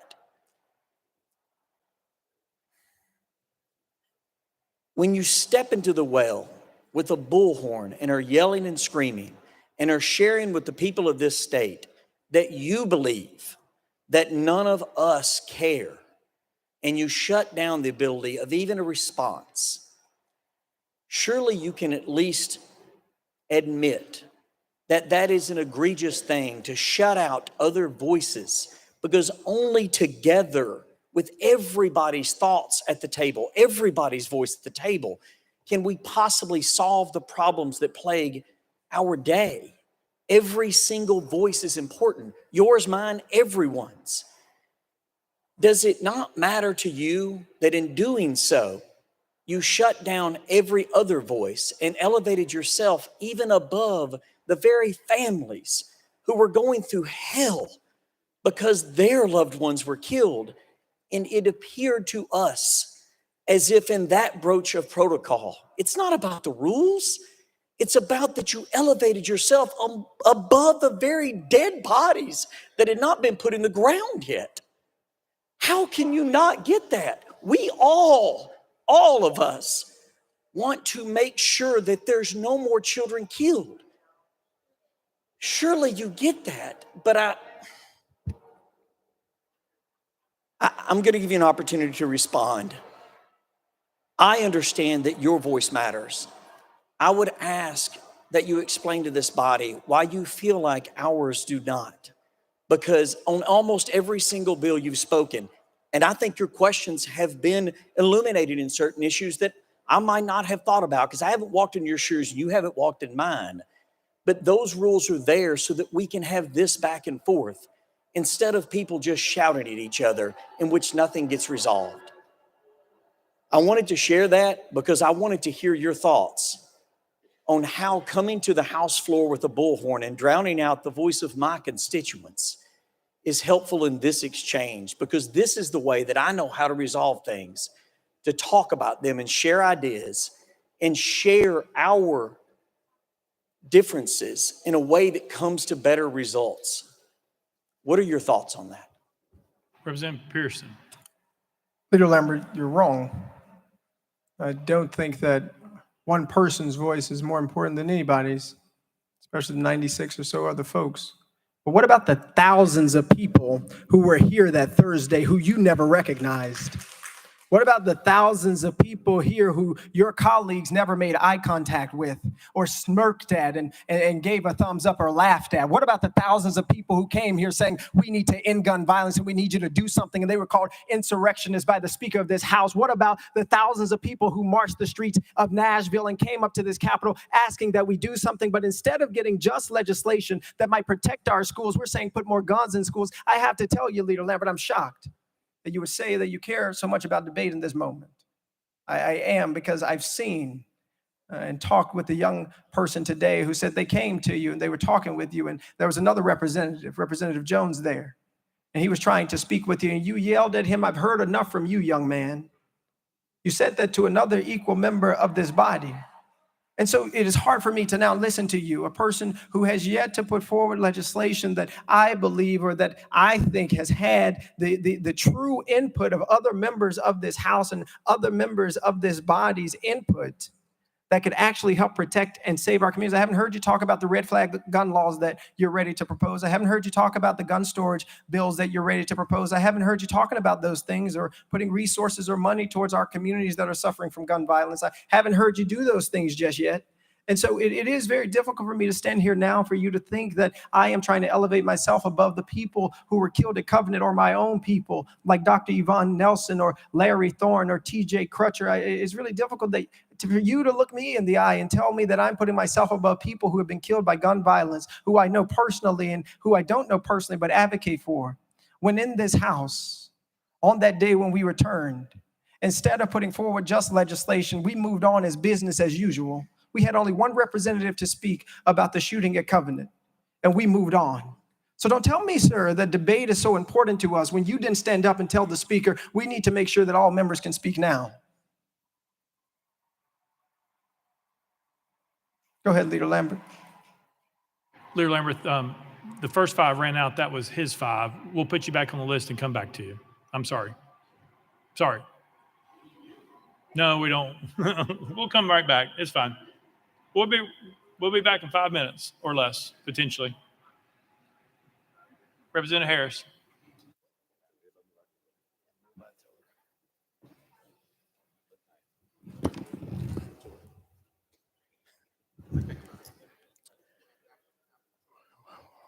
When I look at you, I see myself.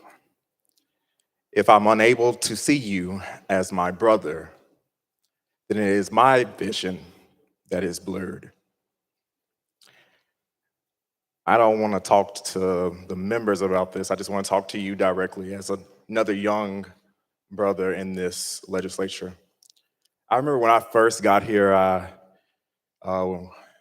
think that I would walk by people, even now I still do, and one thing every member is going to be able to say is that I speak to every single person. I'm going to say, hey, how are you? How's it going? I'm going to speak to every single person. Everybody doesn't speak back. So we're going to talk about silence. On these committees that we serve on, I understand where you're coming from on this, because a lot of times there is a lot of silence. You can ask to speak on something and it's going to be silenced. I served on a committee last year that the speaker can actually attest to. I asked the speaker to be removed from the committee because a rule was put in place that we had to provide the questions ahead of time. So we were being silenced. I look back at a few weeks ago, I was in a committee and the chairman, who I have the utmost respect for, heard me ask for a question and ignored me, silenced. It happens so often here. We have to find our place. So whereas you decided to go to the well to speak on behalf of people, thousands of people, because we had been silenced for so long, that buildup happens. I was talking to a member on yesterday about today's proceedings, and they said, well, I respect you. I respect you highly. I think of you greatly now. When I first got here, people had an opinion of who I was before they had even gotten to know who I was. You got here a week and a half ago. They haven't had an opportunity to get to know who you are. They've already made their decision. And that's okay. We'll see you back. What I want you to know, though, is that as you do it, do everything in love. When I leave out of this place, I'll be here for some time. I mean, if you look around this room, a lot of these members may retire, be dead and gone, but rules and stuff will still change, and you'll be here. We have an obligation to serve and represent people, every single one of us. And while things may not pan out the way you want it to right now, just know it really did work out. And I say that because if you watched an hour or so ago, it didn't really work out. And so we're here now. People are looking, paying attention to every single thing we do, respectfully.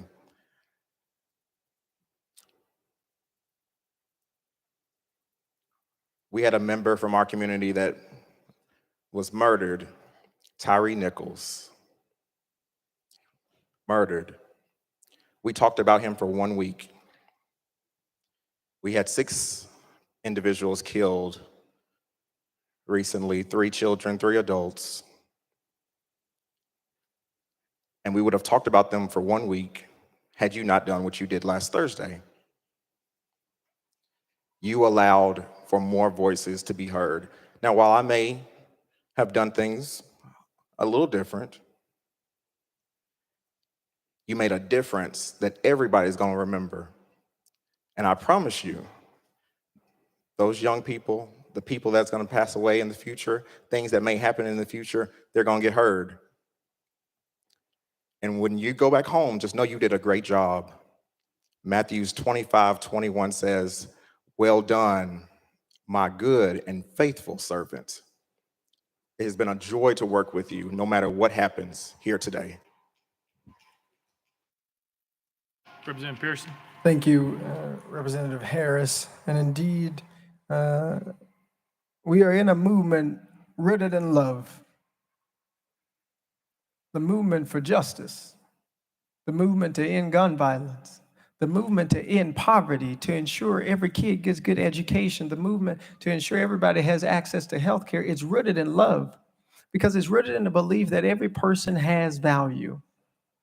And I know that's countercultural or that's subversive to some people's way of thinking, but it is rooted in love. And that is how we can, and that is the way we must operate. But I want to speak to this because I don't know what's going to happen. But I'll promise you that it's all right with me. What I will say is that those silences that my colleague is talking about, it's an institutional problem. And I see a lot of chairmen here talking and a lot of other leaders here of the party that's in positions of power right now. And I'm really speaking to the chair folk. Y'all have a responsibility to make sure your committees still are democratic. I've watched the committee hearings, and oftentimes you get folks calling the question before any other colleague gets to ask any question, even when they have valid points.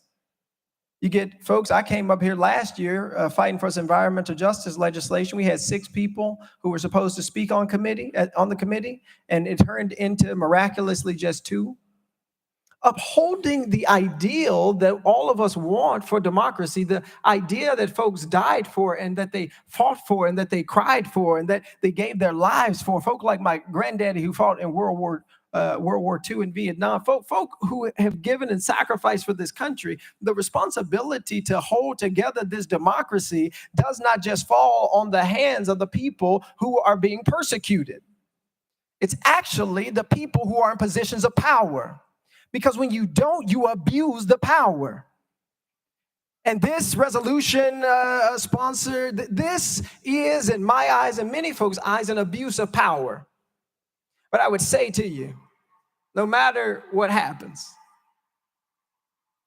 I'm all right. But I want y'all to know who remain, that each of you have an obligation to stop turning the people's house into your own club. That the folks who sit in committees with you, who got elected just like you, who swore the same oath that you swore, they deserve a voice in these committee rooms, and we deserve a voice on this House floor. The erosion of democracy in the state legislature is what got us here. It wasn't walking up to the well. It was being disruptive to a status quo that silences the minority. And it is wrong. And the people in this state and the people across the country and the world, whoever's watching, are wanting to see a change. Just because you have power doesn't give you the right to abuse it.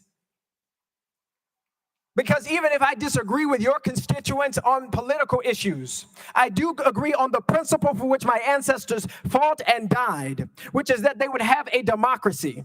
A democracy, as one said, that is governed by the people and for the people, not one that's governed by ideas and principalities and beliefs and ideological divides that try and silence folk. It's horrible that someone who got elected just like you can't even get a good morning from you. Somebody who got elected just like you can't speak in committee sitting next to you. But then you come here to persecute me and tell me you just don't understand the rules of debate. When I know for a fact this House has not been a place of debate for Democrats. This House has not been a place of debate for people who are transgender. This House has not been a place of debate for people who are LGBTQIA. This House has not been a place of debate for people who are already persecuted in our society. This House ain't even been a place of debate for people who wear beautiful dashikis in honor of their ancestors who made it over. And so it's one thing to hold the ideals up in this moment, to talk about today, to talk about how good democracy is working in Tennessee in this moment as you prepare to persecute individuals for expulsion. It is one thing to talk about those ideals, but it's another thing to actually be in this house, to see members being misnamed. Folks won't even say. That was your 5. No, that was the new 5. That was the second 5. Sorry. We're going next. Is it parliamentary question? What's the question? Mr. Clerk.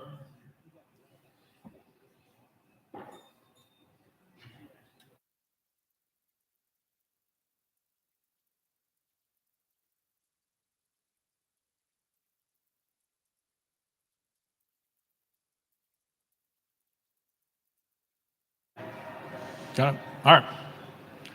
Representative Hawk.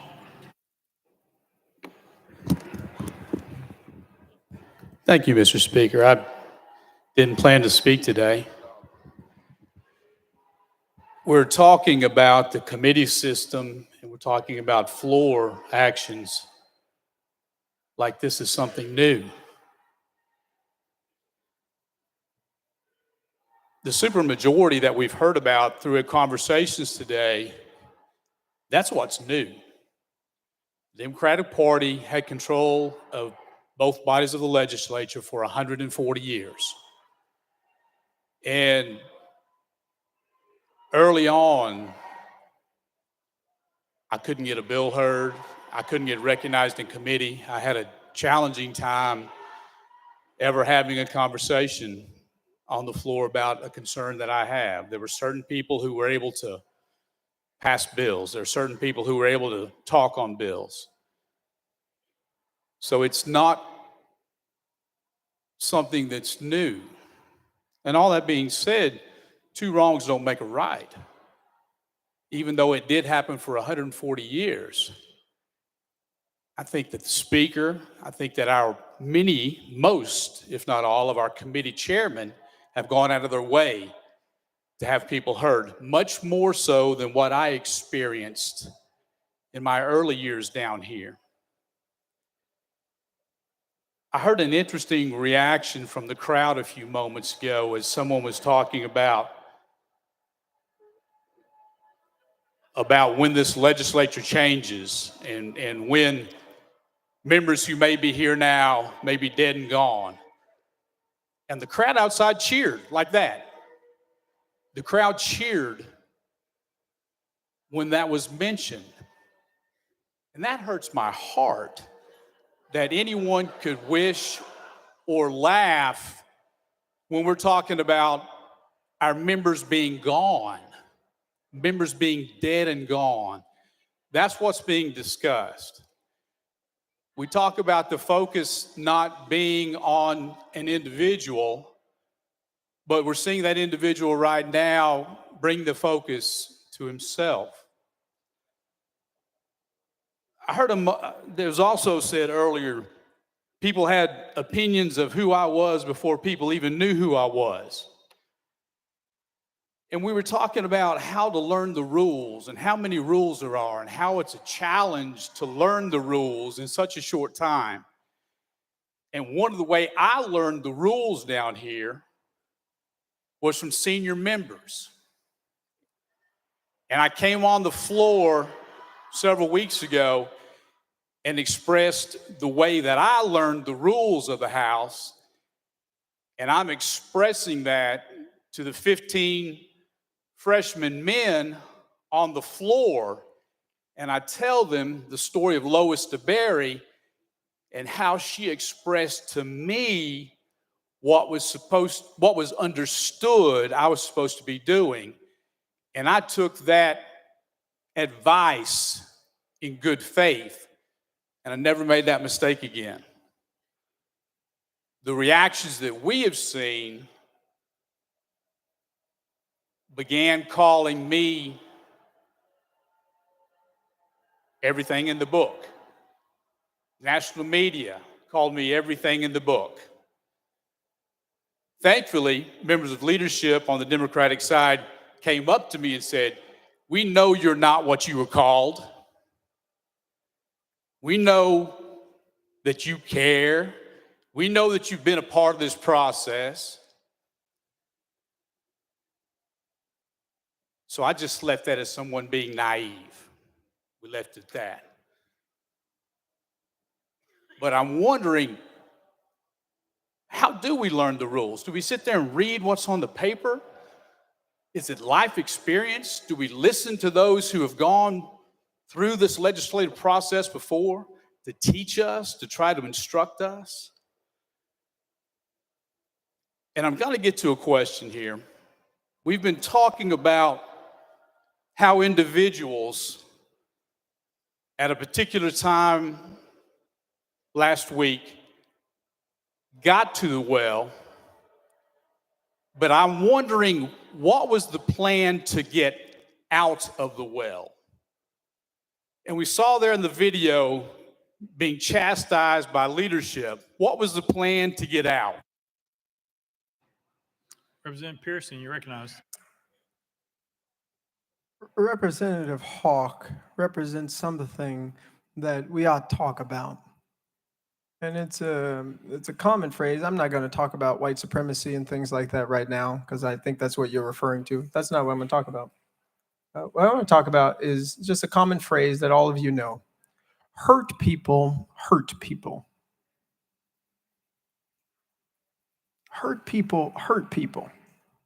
And there have been folks like this, and I didn't even realize Democrats had been in control of the House for 140 years or anything like that. That's a substantial amount of time. But in what the representative said was given reasoning or license for mistreatment of other members that are not currently in the majority. That is not how we sustain our democracy. Saying these things such as, I didn't get recognized in committees. Saying things like, only certain people could pass bills. These are the exact same things that I hear as a member of the minority party. There's something wrong in the way that this House is operating. And when it got called into question in a peaceful protest to end gun violence, the response was not, what could we do to do something different? What could we do to do something better? How can we recognize that this change is something that the people in this state are demanding and ask for? It wasn't, how do we listen to the parents and the children who are protesting, not calling them insurrectionists? It wasn't, what can we do to make sure this body responds to the needs of our communities, not with just spending hundreds of millions of dollars on more war or weapons of war, or doing things like lowering the age requirement for people to get guns. The idea was to now arm teachers. It was not, what do we get from the people who came to listen and to show up and be a part of the process, as you call it. That wasn't it. Your hurt continues to cause you to hurt people. And this body is hurting people. You just expelled a member for exercising their First Amendment rights, for a house decorum rule, when the last two people committed actual crimes. 22 counts of sexual assault, bribery. Is that you're having to address ideas and people different than you're used to. You're having to answer questions that you're not used to having to answer. You're having to see people in positions just like you that you aren't used to seeing. That's, now I understand, Representative Hawk, what Representative Farmer was getting to about why I'm really here. Doesn't have to do with not following decorum, about fighting for the end of gun violence. It has to do with an idea and an ideology that says there's only one way that we're going to allow thinking up in here if you're going to be here. It's only one way that you're going to be if you're going to be in this house. But the news for you and for every member in this legislative body is that this country is changing in magnificent ways. That the diversity of the state of Tennessee is changing in magnificent ways. That the voices and the people who are protesting aren't just black folk and ain't just white folk, ain't just rich folk or poor folk. It is a multiracial coalition built on a solidarity dividend that can break any institution that refuses to change. And so, because we need not cling to hurt, I suggest that this institution choose to change.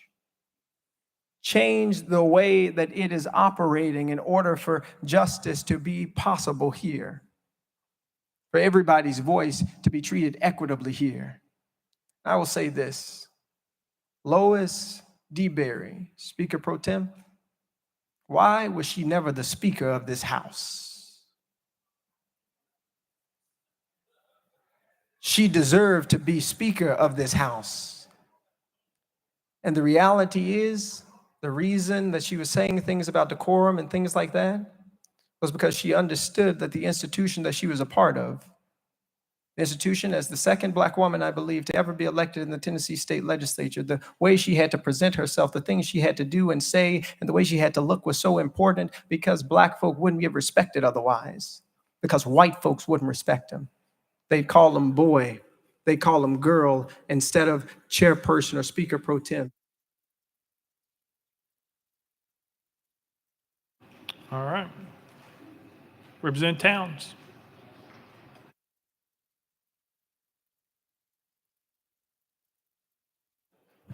Thank you, Mr. Speaker. Mr. Speaker, here again, and members, I'm going to say that this House right now should be in mourning.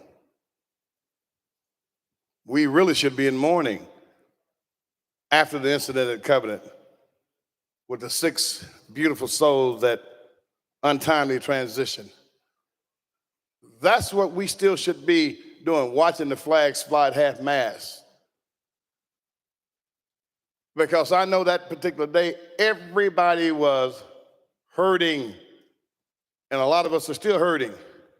Hearts broken. A heartache is a hell of a thing. Our hearts were cracked and broken, and you can't put it back together again. We're supposed to be in mourning. This house ought to be in mourning.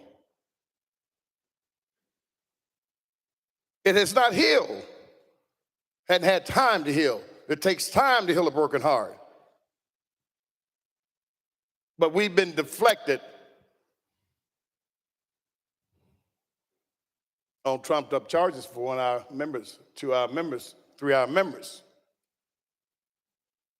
which is subconsciously denying us the ability to heal and plan and progress our way through this melee of madness, of death and destruction in our communities. We should be in mourning. And in our anger, we're lashing out at our members, at the brothering, if you will, on this House floor. We're lashing out.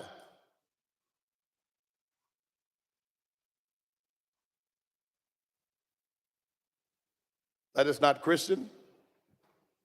That is not kindness. That is not brotherly. And that's not something that we should act that way towards our colleagues. As I've shared with you, none of our members should be expelled because there were other measures if there need to be anything done in terms of discipline. We had other measures.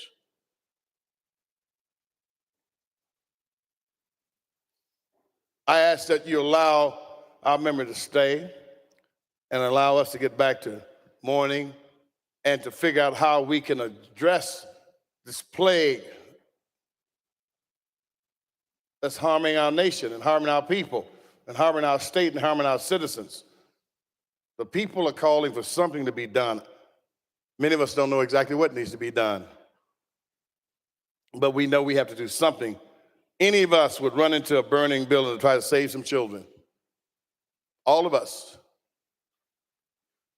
As I shared about the anger, when we get angry, we may be like a dysfunctional F troop and all the children die because we're mad. Madness, temporarily insanity. It's insaneness when you go mad. Can't rule and judge over people with madness, sober minds and hearts of flesh, compassion. When you're trying to legislate and have sway over human beings' lives. My grandmother told me something a long time ago. So she said, baby, you never spank your children when you're angry at them. I said, why, my dear? She said you may hurt them. We're hurting our members because we're mad. The body has gone mad. It's like an autoimmune disease. The body turns against itself. We're mad because of something that transpired on this floor. We need to figure out how to save our member, and I'm encouraging that we don't expel our member. I really appreciate your consideration and hope that we act accordingly, come out of this stupor madness, and do what's going to be just. Justice for Justin. Thank you, members. Representative Pearson. Thank you, Representative Towns. And I just want to reiterate why we should be in mourning and why we are here. I don't want to forget Representative Freeman's district, a catalyst for this conversation. And unfortunately, instead of it being a catalyst today for the passing of those laws, it's about expelling myself and 2 other members of the House. We have in this state a proliferation of guns, and we have significant incidences of gun violence. That is the reality of what's happening in the state of Tennessee. That is a real issue that needs to be addressed.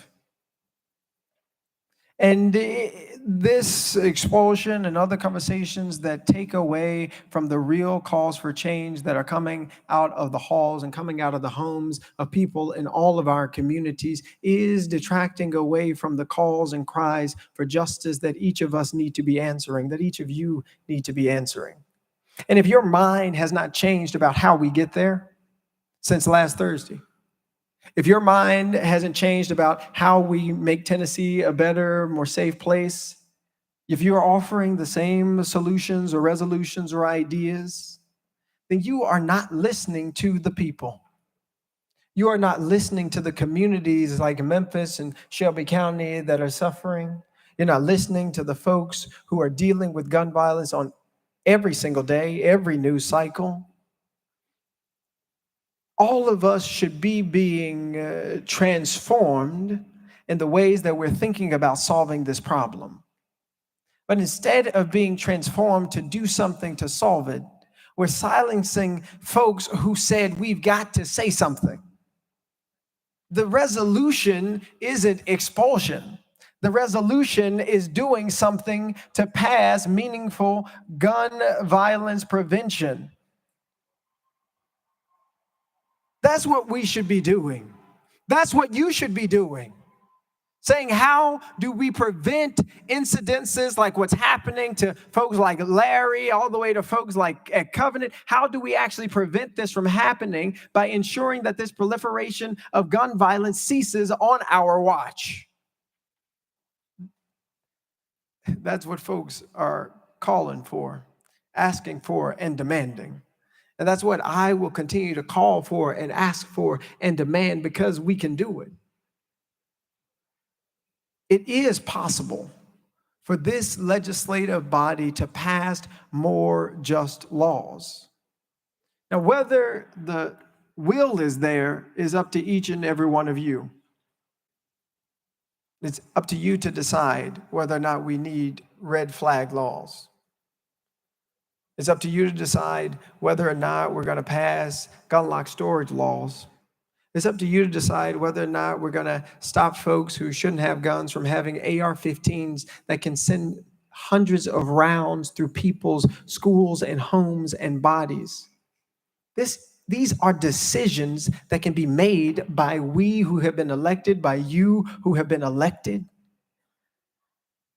You know, I always got pretty frustrated when I saw the whole thoughts and prayers thing. You know, it always bothered me, because I always said, the people in power must do something. The people in power will do something, I thought, I believed naively. And then I had the opportunity, because some folks at age 93 and 88 and 81 and 70 went to the polls to cast a ballot, not just for Justin, but for justice. I had the opportunity to come to that place, to see the faces of the people who I would always say they have the power to do something. These folks, they're the ones who folks are always mad that they send thoughts and prayers at, because they've got power that they will to actually be able to change the situation. But instead of looking into these faces and seeing a dogged determination to change what is going on, I'm seeing a dogged determination to expel me and expel the voice of District 86 in this state house, because we know we need to have an end to gun violence. Because we're tired of having kids and adults and loved ones being killed by guns. So it's disappointing. But that dogged determination does live in certain people, and that gives me hope.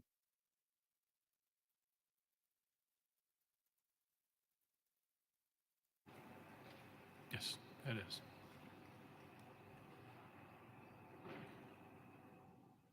Representative Warner. Thank you, Mr. Speaker. I'll call for the question. Question's been called. There's objection. We're voting on previous question. All those in favor of previous question, vote aye when the bell rings. All those opposed, vote no. Has every member voted? Does any member wish to change their vote?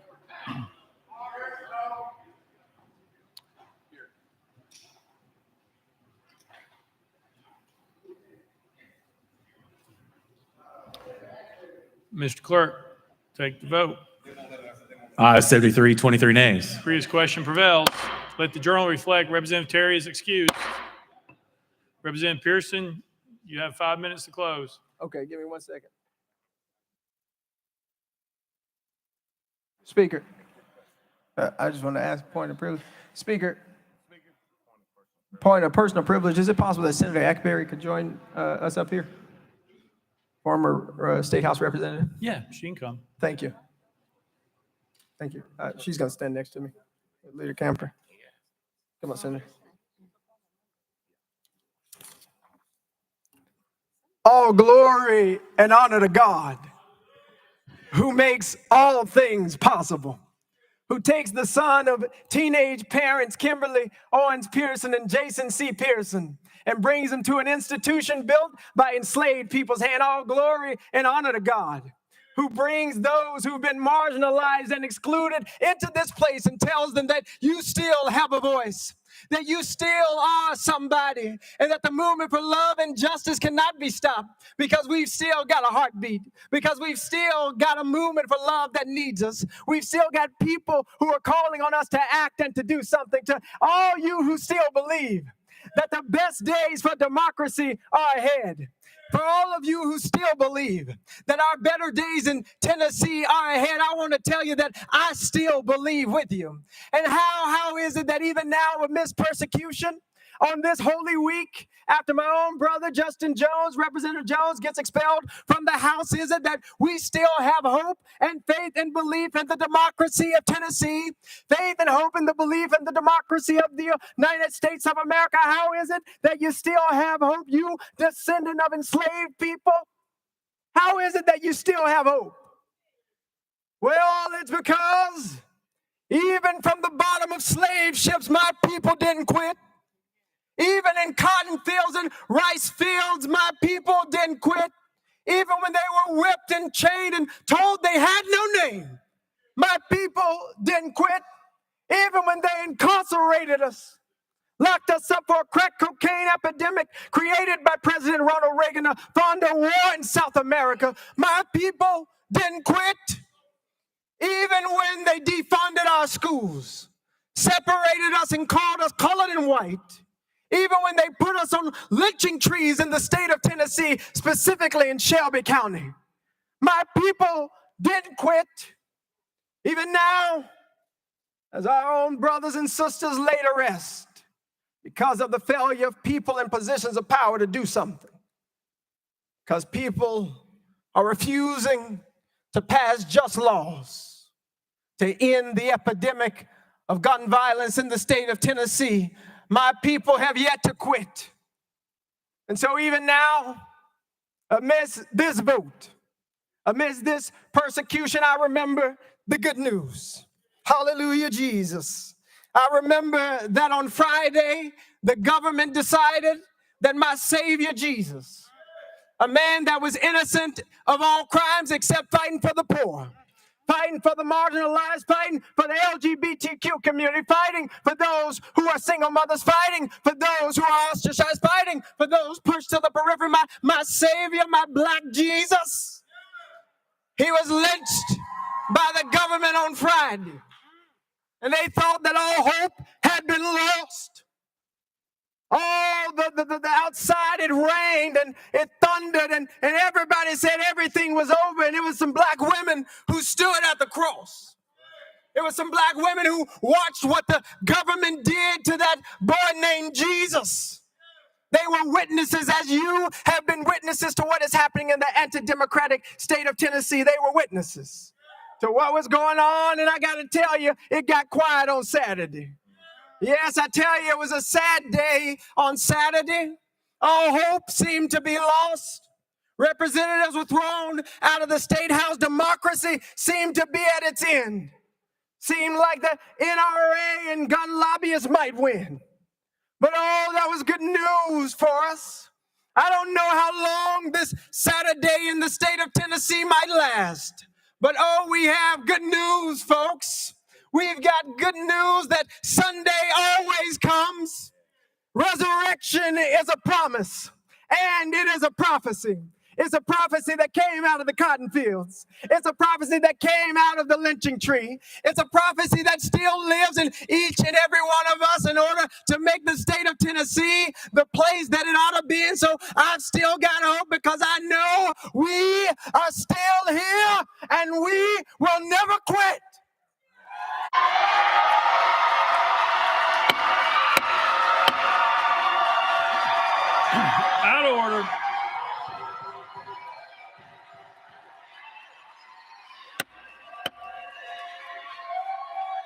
Out of order.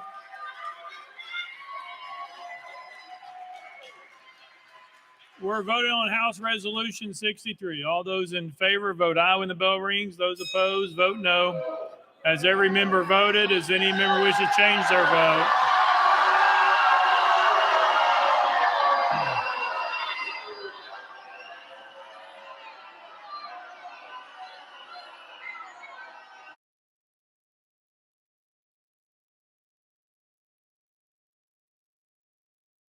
Mr. Clerk, take the vote. Aye, 69, 26 nays. Having received the Constitution 63 is hereby adopted. Without objection, the motion to reconsider is tabled. Pursuant to Article 2, Section 12 of the Constitution of the State of Tennessee, I hereby declare Representative Justin J. Pearson of the 86th Representative District expelled from the House of Representatives of the 103rd General Assembly of the State of Tennessee. Next order, Mr. Clerk. Announcements. Announcements. Next order, Mr. Clerk. Roll call. Roll call.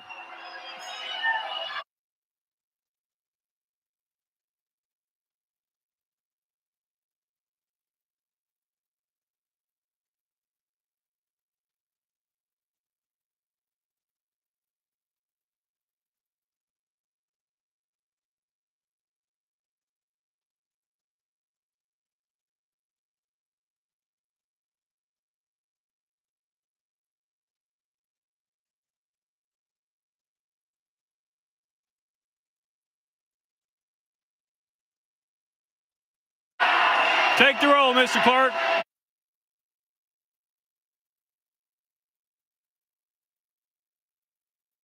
Mr. Speaker, 89 members present. Leader Cochran, you're recognized. Leader Lambert, you're recognized.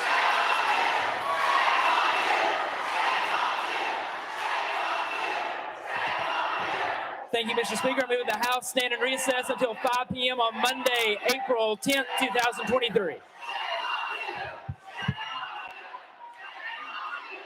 Without objection, the House stands in recess till 5 p.m. on Monday, April 10th, 2023.